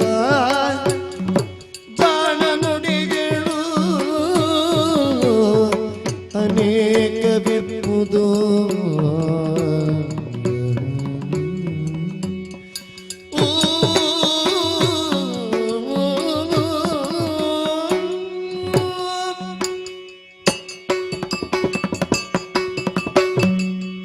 ಇಷ್ಟು ಸಲುಗೆಯಿಂದ ಮಾತಾಡುವಾಗ ನೀವು ಯಾರು ಅಂತ ಗೊತ್ತಿಲ್ಲದೆ ನಾನು ನಿಮ್ಮಲ್ಲಿ ಮಾತನಾಡುವುದು ಅಂತ ಭಾವಿಸಿದ್ರ? 12 ವರ್ಷಗಳ ಕಾಲ ಜೊತೆಯಾಗಿ ಅಂತಃಪುರದಲ್ಲಿ ಇರುವಾಗ ಪರಸ್ಪರ ನಾವು ಆಡಿಕೊಂಡಂತಹ ಮಾತುಗಳು, ಆ ಸರಸ, ಆ ಸಂಭಾಷಣೆ, ಇದೆಲ್ಲವನ್ನು ನೆನಪಿಸಿಕೊಂಡೇ ನಿಮ್ಮಲ್ಲಿ ಈ ರೀತಿಯಾಗಿ ಸರಸದ ಮಾತುಗಳನ್ನಾಡಿದೆ. ಅದಕ್ಕೆ ಸರಿಯಾದ ರೀತಿಯಲ್ಲಿ ನೀವು ಸ್ಪಂದಿಸಿದ್ರಿ. ಸ್ವಾಮಿ, ನಿಮ್ಮ ತೊಡೆಯಲ್ಲಿ ನನಗೆ ಹುಟ್ಟಿದಂತಹ ಮಕ್ಕಳನ್ನು ಕುಳ್ಳಿರಿಸಿ ಇವರನ್ನೇ ನಿಮ್ಮ ಮಕ್ಕಳು ಅಂತ ತಿಳ್ಕೊಳ್ಳಿ ಅಂತ ಹೇಳಬೇಕಾದ್ರೆ ಏನ್ ಅರ್ಥ? ಅವರು ನಿಮ್ಮ ಮಕ್ಕಳು ಅಂತ ಖಚಿತವಾಗಿ ನನಗೆ ಗೊತ್ತಿದ್ದ ಕಾರಣಕ್ಕಾಗಿ ಅಲ್ವ ನಾನು ಇದನ್ನು ಆಡಿದ್ದು. ಅಡುಗೆ ಮಾಡಿದೆ ಅಂತ ಆಡಿದ್ರಿ. ಪ್ರಭು, ಬೆಂಕಿಯನ್ನು ನೀರನ್ನು ಕೊಡದೆ ಉಳಿದ ಎಲ್ಲವನ್ನೂ ಕೊಟ್ಟು ಬೇಕಾದ್ದನ್ನು ನೀವು ಸಿದ್ಧಪಡಿಸಿ ಅಂತ ಹೇಳಿದ ಹೊತ್ತಿನಲ್ಲೂ ನಿಮ್ಮದ್ದಾದಂತಹ ಬಿಡದಿಯಲ್ಲಿ ಒಳ್ಳೆಯ ಪಾಕ ಸಿದ್ಧವಾಗಿದೆ. ನಿಮಗೆ ಗೊತ್ತಾಗಿದೆ ಇಲ್ಲವೋ ಗೊತ್ತಿಲ್ಲ. ನನ್ನ ಸಖಿಯಾದಂತಹ ಕೇಶಿಯನ್ನು ಕಳುಹಿಸಿ ಅದನ್ನು ತರುವುದಕ್ಕೆ ಹೇಳಿದೆ. ಅದರ ರುಚಿಯನ್ನು ನಾನು ನೋಡಿದ್ದೇನೆ. ಏನು ನನ್ನ ಪತಿಯ ಕೈಯ ರುಚಿ ನನಗೆ ಗೊತ್ತಿಲ್ಲ ಅಂತ ತಿಳ್ಕೊಂಡ್ರ? ಹೆಂಡತಿ ತವರು ಮನೆಯಲ್ಲಿದ್ದಾಳೆ, ಮಕ್ಕಳನ್ನು ಕೂಡ ಕರ್ಕೊಂಡು ಹೋಗಿದ್ದಾಳೆ. ನಮ್ಮ ಮಕ್ಕಳನ್ನು ಕಳುಹಿಸಿದಾಗ ನಿಮ್ಮ ತೊಡೆಯಲ್ಲಿ ಕುಳ್ಳಿರಿಸಿ ತಲೆಯನ್ನು ನೇವರಿಸಿ ಆಗ್ರಾಣಿಸಿ ಕಣ್ಣೀರು ಸುರಿಸಿದ್ದನ್ನು ನಮ್ಮ ದಾಸಿಯೇ ನೋಡಿದವಳಿದ್ದಾಳೆ. ಯಾಕೆ ಅಷ್ಟು ಪ್ರೀತಿ, ಅಷ್ಟು ಮಮಕಾರ ಮಕ್ಕಳ ಮೇಲೆ ನಿಮಗೆ?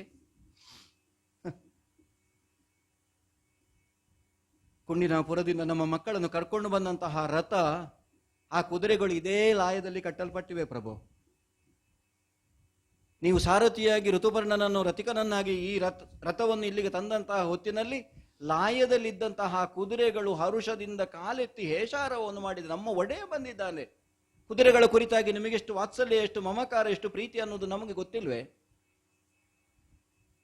ಮೂಕ ಪ್ರಾಣಿಗಳು ಮಾತಾಡ್ಲಿಕ್ಕೆ ಆಗುವುದಿಲ್ಲ, ಲಾಯದಲ್ಲಿರುವುದಕ್ಕೆ ತಮ್ಮ ಒಡೆಯ ಬಂದಿದ್ದಾನೆ ಅಂತ ಗೊತ್ತಾಗ್ತದೆ. ಜೀವ ಇರುವ ನಿಮ್ಮ ಹೆಂಡತಿಗೆ ಮಾತ್ರ ಗೊತ್ತಾಗಬಾರದು. ಏನು ಮನುಷ್ಯನಲ್ವ ನಾನು?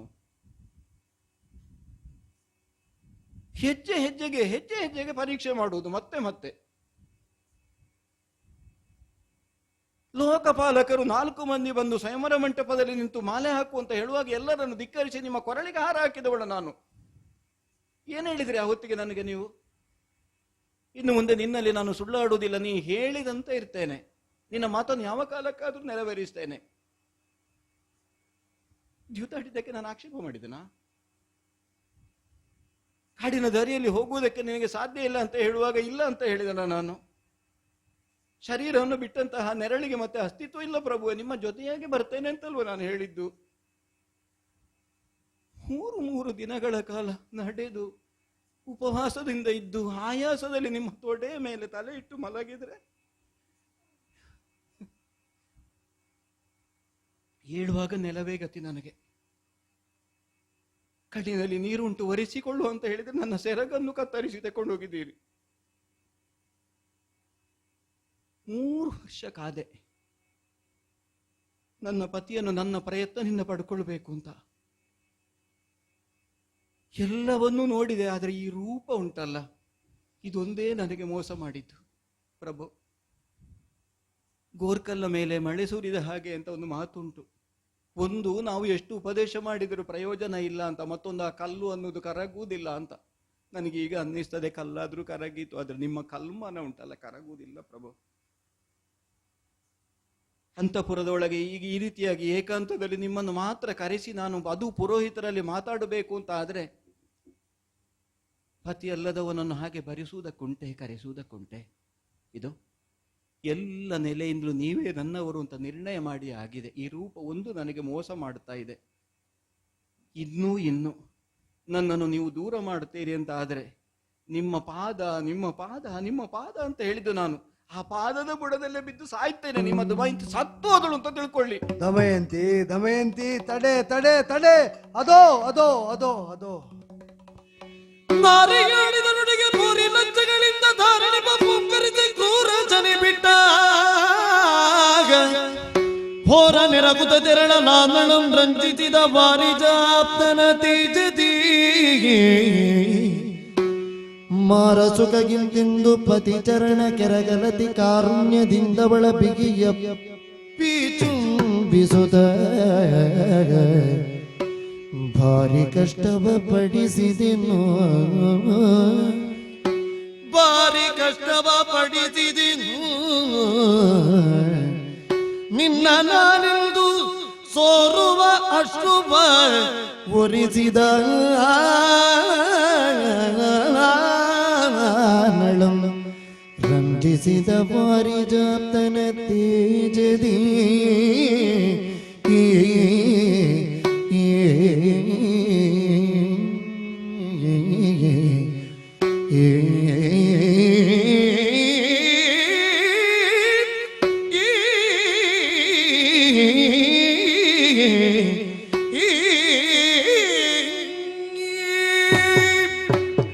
ದಮಯಂತಿ, ಹಾ,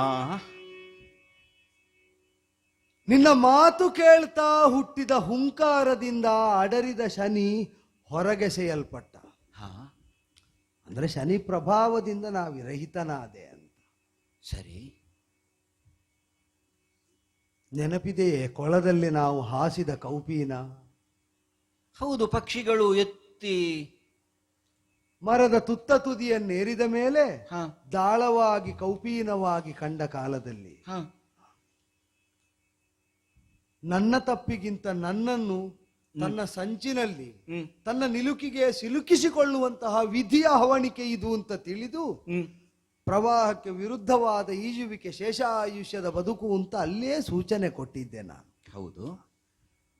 ಈಗ ಮನುಷ್ಯ ಮಾತ್ರರಾದವರ ಪ್ರತಿರೋಧವನ್ನಾದರೂ ಮೀರಿ ನಿಲ್ಲಬಹುದು. ಹ್ಮ್ ಆದರೆ ಹ್ಮ್ ದೈವವೇ ಪರೀಕ್ಷೆ ಒಡ್ಡುತ್ತೇದೆ. ಹ್ಮ್ ಈಗ ನನ್ನ ದಮಯಂತಿಯನ್ನು ಹೀಗೆ ಅವಳ ತಾಯಿಯ ಮನೆಯ ಅಂತಃಪುರದಲ್ಲೇ ಹ್ಮ್ ನಾ ಪ್ರಕಟಳಾದಾಗ ಹ್ಮ್ ಮಡಿದು ನಿಂತವಳನ್ನು ಎತ್ತಿ ಎದೆಗಾನಿಸುವ ಯೋಗ ಸಿಗುತ್ತದೆ ಅಂತ ಆದರೆ ಹಾ, ಇದು ನನಗೆ ಸ್ವರ್ಗ ಸುಖ. ನನಗೂ ಕಾಣುತ್ತದೆ. ಹ್ಮ್ ಈ ಫಲವನ್ನು ಅನುಗ್ರಹಿಸುವ ದೇವತೆಗಳು ಇದಕ್ಕಾಗಿ ಎಷ್ಟು ಪರೀಕ್ಷೆ ಮಾಡಿದ್ರು ಅದು ಸಹ್ಯ ಅಂತ. ದೇವತೆಗಳು ಪರೀಕ್ಷೆ ಮಾಡುವುದು ಹಾಗೆ ಅಂತೆ ಅಲ್ವಾ? ಹ್ಮ್ ಯಾರನ್ನ ಅನುಗ್ರಹಿಸಬೇಕು ಅಂತ ಹಂಬಲಿಸ್ತಾರೋ ಅವರಲ್ಲಿ ಇದ್ದದ್ದನ್ನೆಲ್ಲ ಕಿತ್ತುಕೊಳ್ತಾರಂತೆ. ಯಾವುದು ಇಲ್ಲದ ಸ್ಥಿತಿಯಲ್ಲಿ ಅವರು ಹೇಗಿರ್ತಾರೆ ಅಂತ ನೋಡಿದ ಮೇಲೆ ಕೊಡುವಾಗ ಹೊಂದಿದ್ದಕ್ಕಿಂತ ನೂರ್ಮಡಿಯಾದದ್ದನ್ನು ಕೊಟ್ಟು ಸಲಹುತ್ತಾರೆ. ಇದು ದೈವಿಕವಾದ ಮಾಹಾತ್ಮ್ಯ. ಬಲಿಯ ಬಳಿಗೆ ಬಂದಾಗ ವಾಮನ ಹಾಗೆ ಹೇಳಿದ್ದ ಅಂತ ಕೇಳಿದ್ದೆ. ಅದನ್ನೆಲ್ಲ ಉಪಾದೇಯ ಸೂತ್ರವಾಕ್ಯ ಭಗವನ್ ವಾಕ್ಯ ಅಂತ ನಾವು ಒಪ್ಪಿದರೆ ಹ್ಮ್ ಈಗ ಸಿಕ್ಕಿದ್ದು ರೋಚಕವಾಗಿಯೇ ಉಂಟು, ನನ್ನ ದಮಯಂತಿಯ ಪುನಃಸಂಪ್ರಾಪ್ತಿಯ ಯೋಗ. ಹ್ಮ್ ಆದರೆ ವಿಧಿಯಿಂದ ಗ್ರಹಗತಿಯ ಕ್ರೌರ್ಯದಿಂದ ಹಾ ಸಂತ್ರಸ್ತನಾದಂತಹ ನಾನು ಹ್ಮ್ ನಿನಗೆ ಕಾಣುತ್ತದೆ, ನಿನಗೆ ತುಂಬಾ ಕಷ್ಟ ಕೊಟ್ಟಿದ್ದೇನೆ, ಇಲ್ಲ ಅಂತ ನಾನು ಆಡುವುದಲ್ಲ. ಕಷ್ಟ ಅಂತ ಅಲ್ಲ, ನಿಮ್ಮ ನೆರಳಾಗಿ ಬಂದಂತಹ ನನ್ನನ್ನೂ ತ್ಯಜಿಸಿ ಹೋದ್ರಲ್ಲ ಅಂತ. ಅವರವರ ನೆಲೆಯಲ್ಲಿ ಹ್ಮ್ ನಾವು ಮಾಡುವುದು ಸರಿ, ಇನ್ನೊಬ್ಬರು ನಮಗಾಗಿ ವರ್ತಿಸುವ ವಿಧಾನದಲ್ಲಿ ತಪ್ಪು ಅಂತ ಕಾಣುವುದು ಸಹಜ. ಹ್ಮ್ ಸತಿಪತಿಯರ ಅನ್ಯೋನ್ಯತೆಯ ಸಂಬಂಧದಲ್ಲಿ ಹ್ಮ್ ಪತಿ ಸೇವೆಯಲ್ಲಿ ಪರಾಯಣಳಾದಂತಹ ಸತಿ ಅವರಿಗೆ ಬಂದ ಎಲ್ಲ ಗತಿಯು ನನಗಿರ್ಲಿ ಅಂತ ಹಂಬಲಿಸುವುದು ಸತಿಯಾಗಿ ಸರಿ ಅಲ್ವೇ? ಆದರೆ ಹ್ಮ್ ಮಹರ್ಷಿಗಳ ಅನುಗ್ರಹ ವಿಶೇಷದಿಂದ ಸಂಸ್ಕಾರ ಹೊಂದಿದ ನೀನು ಅರೆ ಕ್ಷಣ ಹ್ಮ್ ದಮಯಂತಿಯಂತಹ ಹೆಂಡತಿಯನ್ನು ಹೊಂದಿದ ಗಂಡ ಹ್ಮ್ ಹೇಗೆ ವರ್ತಿಸಬೇಕು ಅಂತ ಯೋಚಿಸು. ಹ್ಮ್ ತನಗೆ ಬಂದ ಕಷ್ಟವೆಲ್ಲವನ್ನು ಸತಿಯ ಜೊತೆಯಲ್ಲಿ ಹಂಚಿಕೊಂಡು ಹಗುರಾಗಬೇಕೋ ಅಂತಹ ಸತಿಗೆ ಕಷ್ಟ ಬಾರದಂತೆ ಅವಳನ್ನು ಪಾರು ಮಾಡುವಲ್ಲಿ ಯತ್ನಶೀಲನಾಗಬೇಕು. ಪತಿಯಾಗಿ ಯಾವುದು ಕರ್ತವ್ಯ ಹೇಳು?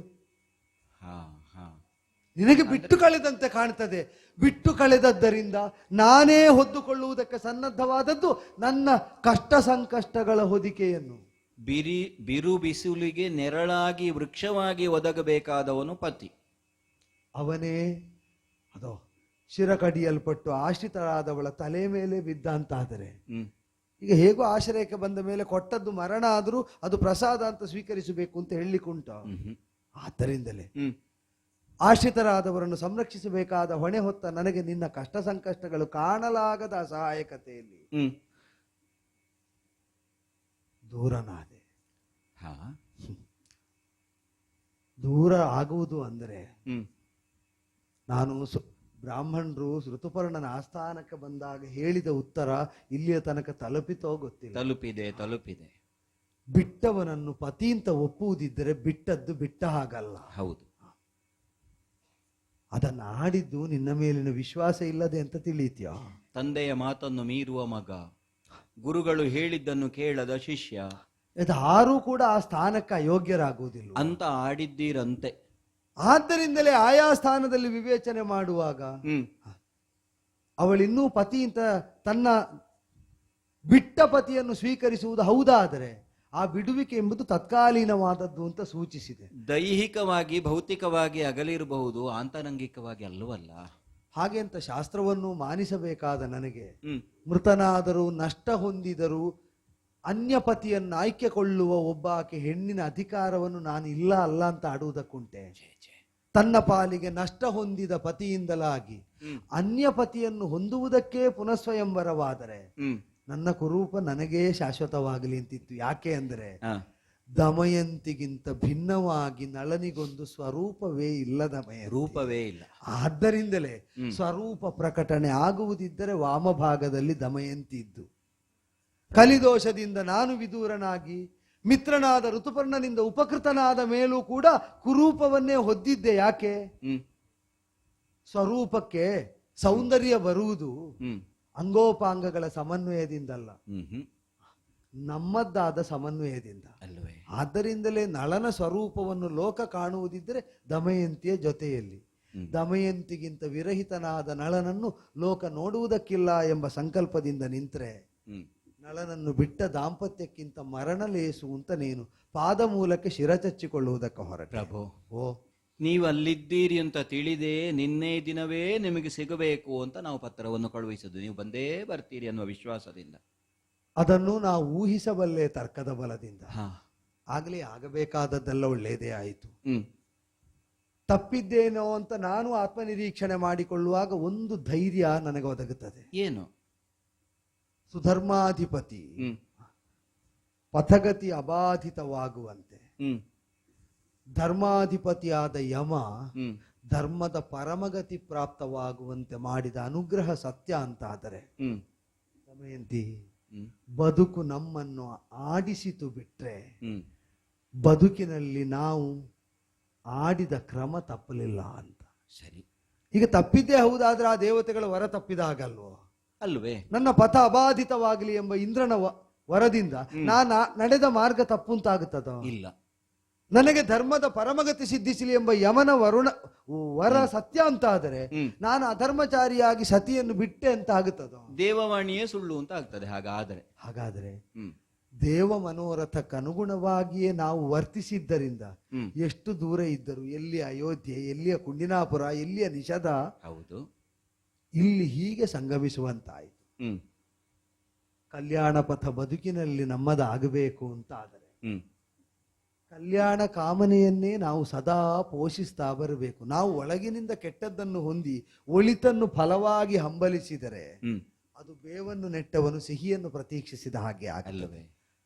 ಹಾಗಾಗದೆ ದೇವಾನುದೇವತೆಗಳಿಂದ ನಿನ್ನ ಮೂಲಕವಾಗಿ ಸರ್ವ ಸೌಭಾಗ್ಯಗಳು ದೇವಾನುದೇವತೆಗಳು ಅನುಗ್ರಹಿಸಿ ನಿನ್ನ ರೂಪದಿಂದ ನನ್ನನ್ನು ಸೇರಿದ್ದು ಬೇರ್ಪಟ್ಟಂತೆ ಕಂಡ್ರು ಸಂಯೋಗದ ಮಾಧುರ್ಯವನ್ನು ವೃದ್ಧಿಯಾಗುವಂತೆ ಮಾಡುವುದಕ್ಕೆ ಈ ವಿಯೋಗದ ವಿಷಾದದ ಅವಧಿ ಅಂತ ತಿಳಿ ಶನಿಗ್ರಹದ ಕ್ರೂರ ದೃಷ್ಟಿಯಿಂದಲೂ ವಿಮುಕ್ತನಾಗಿದ್ದೇನೆ. ಕಾರ್ಕೋಟಕ ನಾಮಕನಾದ ವಿಷಪೂರಿತವಾದ ಸರ್ಪವೊಂದು ದಂಶನ ಮಾಡಿದ್ದರಿಂದ ವಿರೂಪ ಹೊಂದಿದ್ರು. ಆ ಕಾರಣಕ್ಕೆ ಈ ರೂಪ ಬಂದದ್ದು ಅದು ಅನುಗ್ರಹಾರ್ಥವೇ. ನಾನು ಹೋಗುವಾಗ ಕೆಲವರೆಲ್ಲ ಹುಬ್ಬೇರಿಸಿದ್ದುಂಟು. ಮನೆಯ ಬಾಗಿಲ ದಾರಂದ ಅದು ತಾನಾಗಿ ಹಿಗ್ಗಿಕೊಳ್ತಾ ಇತ್ತು. ತಲೆ ತಗ್ಗಿಸಬಾರದ ಚಕ್ರವರ್ತಿ ಬರ್ತಾನೆ ಅಂತ. ಅದು ಆಲಂಕಾರಿಕ ಪ್ರಯೋಗ ಮಾತ್ರ ಅಲ್ಲ. ಯಾಕೆಂದ್ರೆ ಚಕ್ರವರ್ತಿತ್ವದ ಘನತೆ ಅದು. ಹ್ಮ್. ತಲೆ ತಗ್ಗಿಸಬಾರದ ನನಗೆ ಬದುಕೋಕ್ಕೆ ಅನುವು ಮಾಡಿಕೊಡುವುದಕ್ಕೆ ಕಾರ್ಕೋಟಕ ಮಾಡಿದ ಉಪಕಾರ ಅದು. ಹ್ಮ್. ಒಳ ಸೇರಿದ ಕಲಿಯ ಕಲ್ಮಶ ದೂರೀಕರಿಸುವ ದಿವ್ಯ ವಸನಗಳು, ಹ್ಮ್. ಶನಿಯ ಅನುಗ್ರಹ, ಹ್ಮ್. ಋತುಪರ್ಣನ ಸ್ನೇಹದ ಪರಮ ಪ್ರಯೋಜನ, ಹ್ಮ್. ಸಜ್ಜನರಾದ ನಳದಮಯಂತಿಯ ಹ್ಮ್. ದಾಂಪತ್ಯವನ್ನು ಪುನರುಜ್ಜೀವಿತಗೊಳಿಸುವುದಕ್ಕೆ ಹಂಬಲಿಸಿದ ಸರ್ವ ಸುಮನಸರ ಹಾರೈಕೆಯಿಂದ ಹ್ಮ್. ಅದೋ ಹ್ಮ್. ಬದುಕಿನ ಪಥದಲ್ಲಿ ಕಲ್ಯಾಣ ಮತ್ತೆ ಮರುಕಳಿಸ್ತಾ ಈ ಪಥವನ್ನು ಕಲ್ಯಾಣ ಪಥವಾಗಿಸ್ತಾ ಉಂಟು.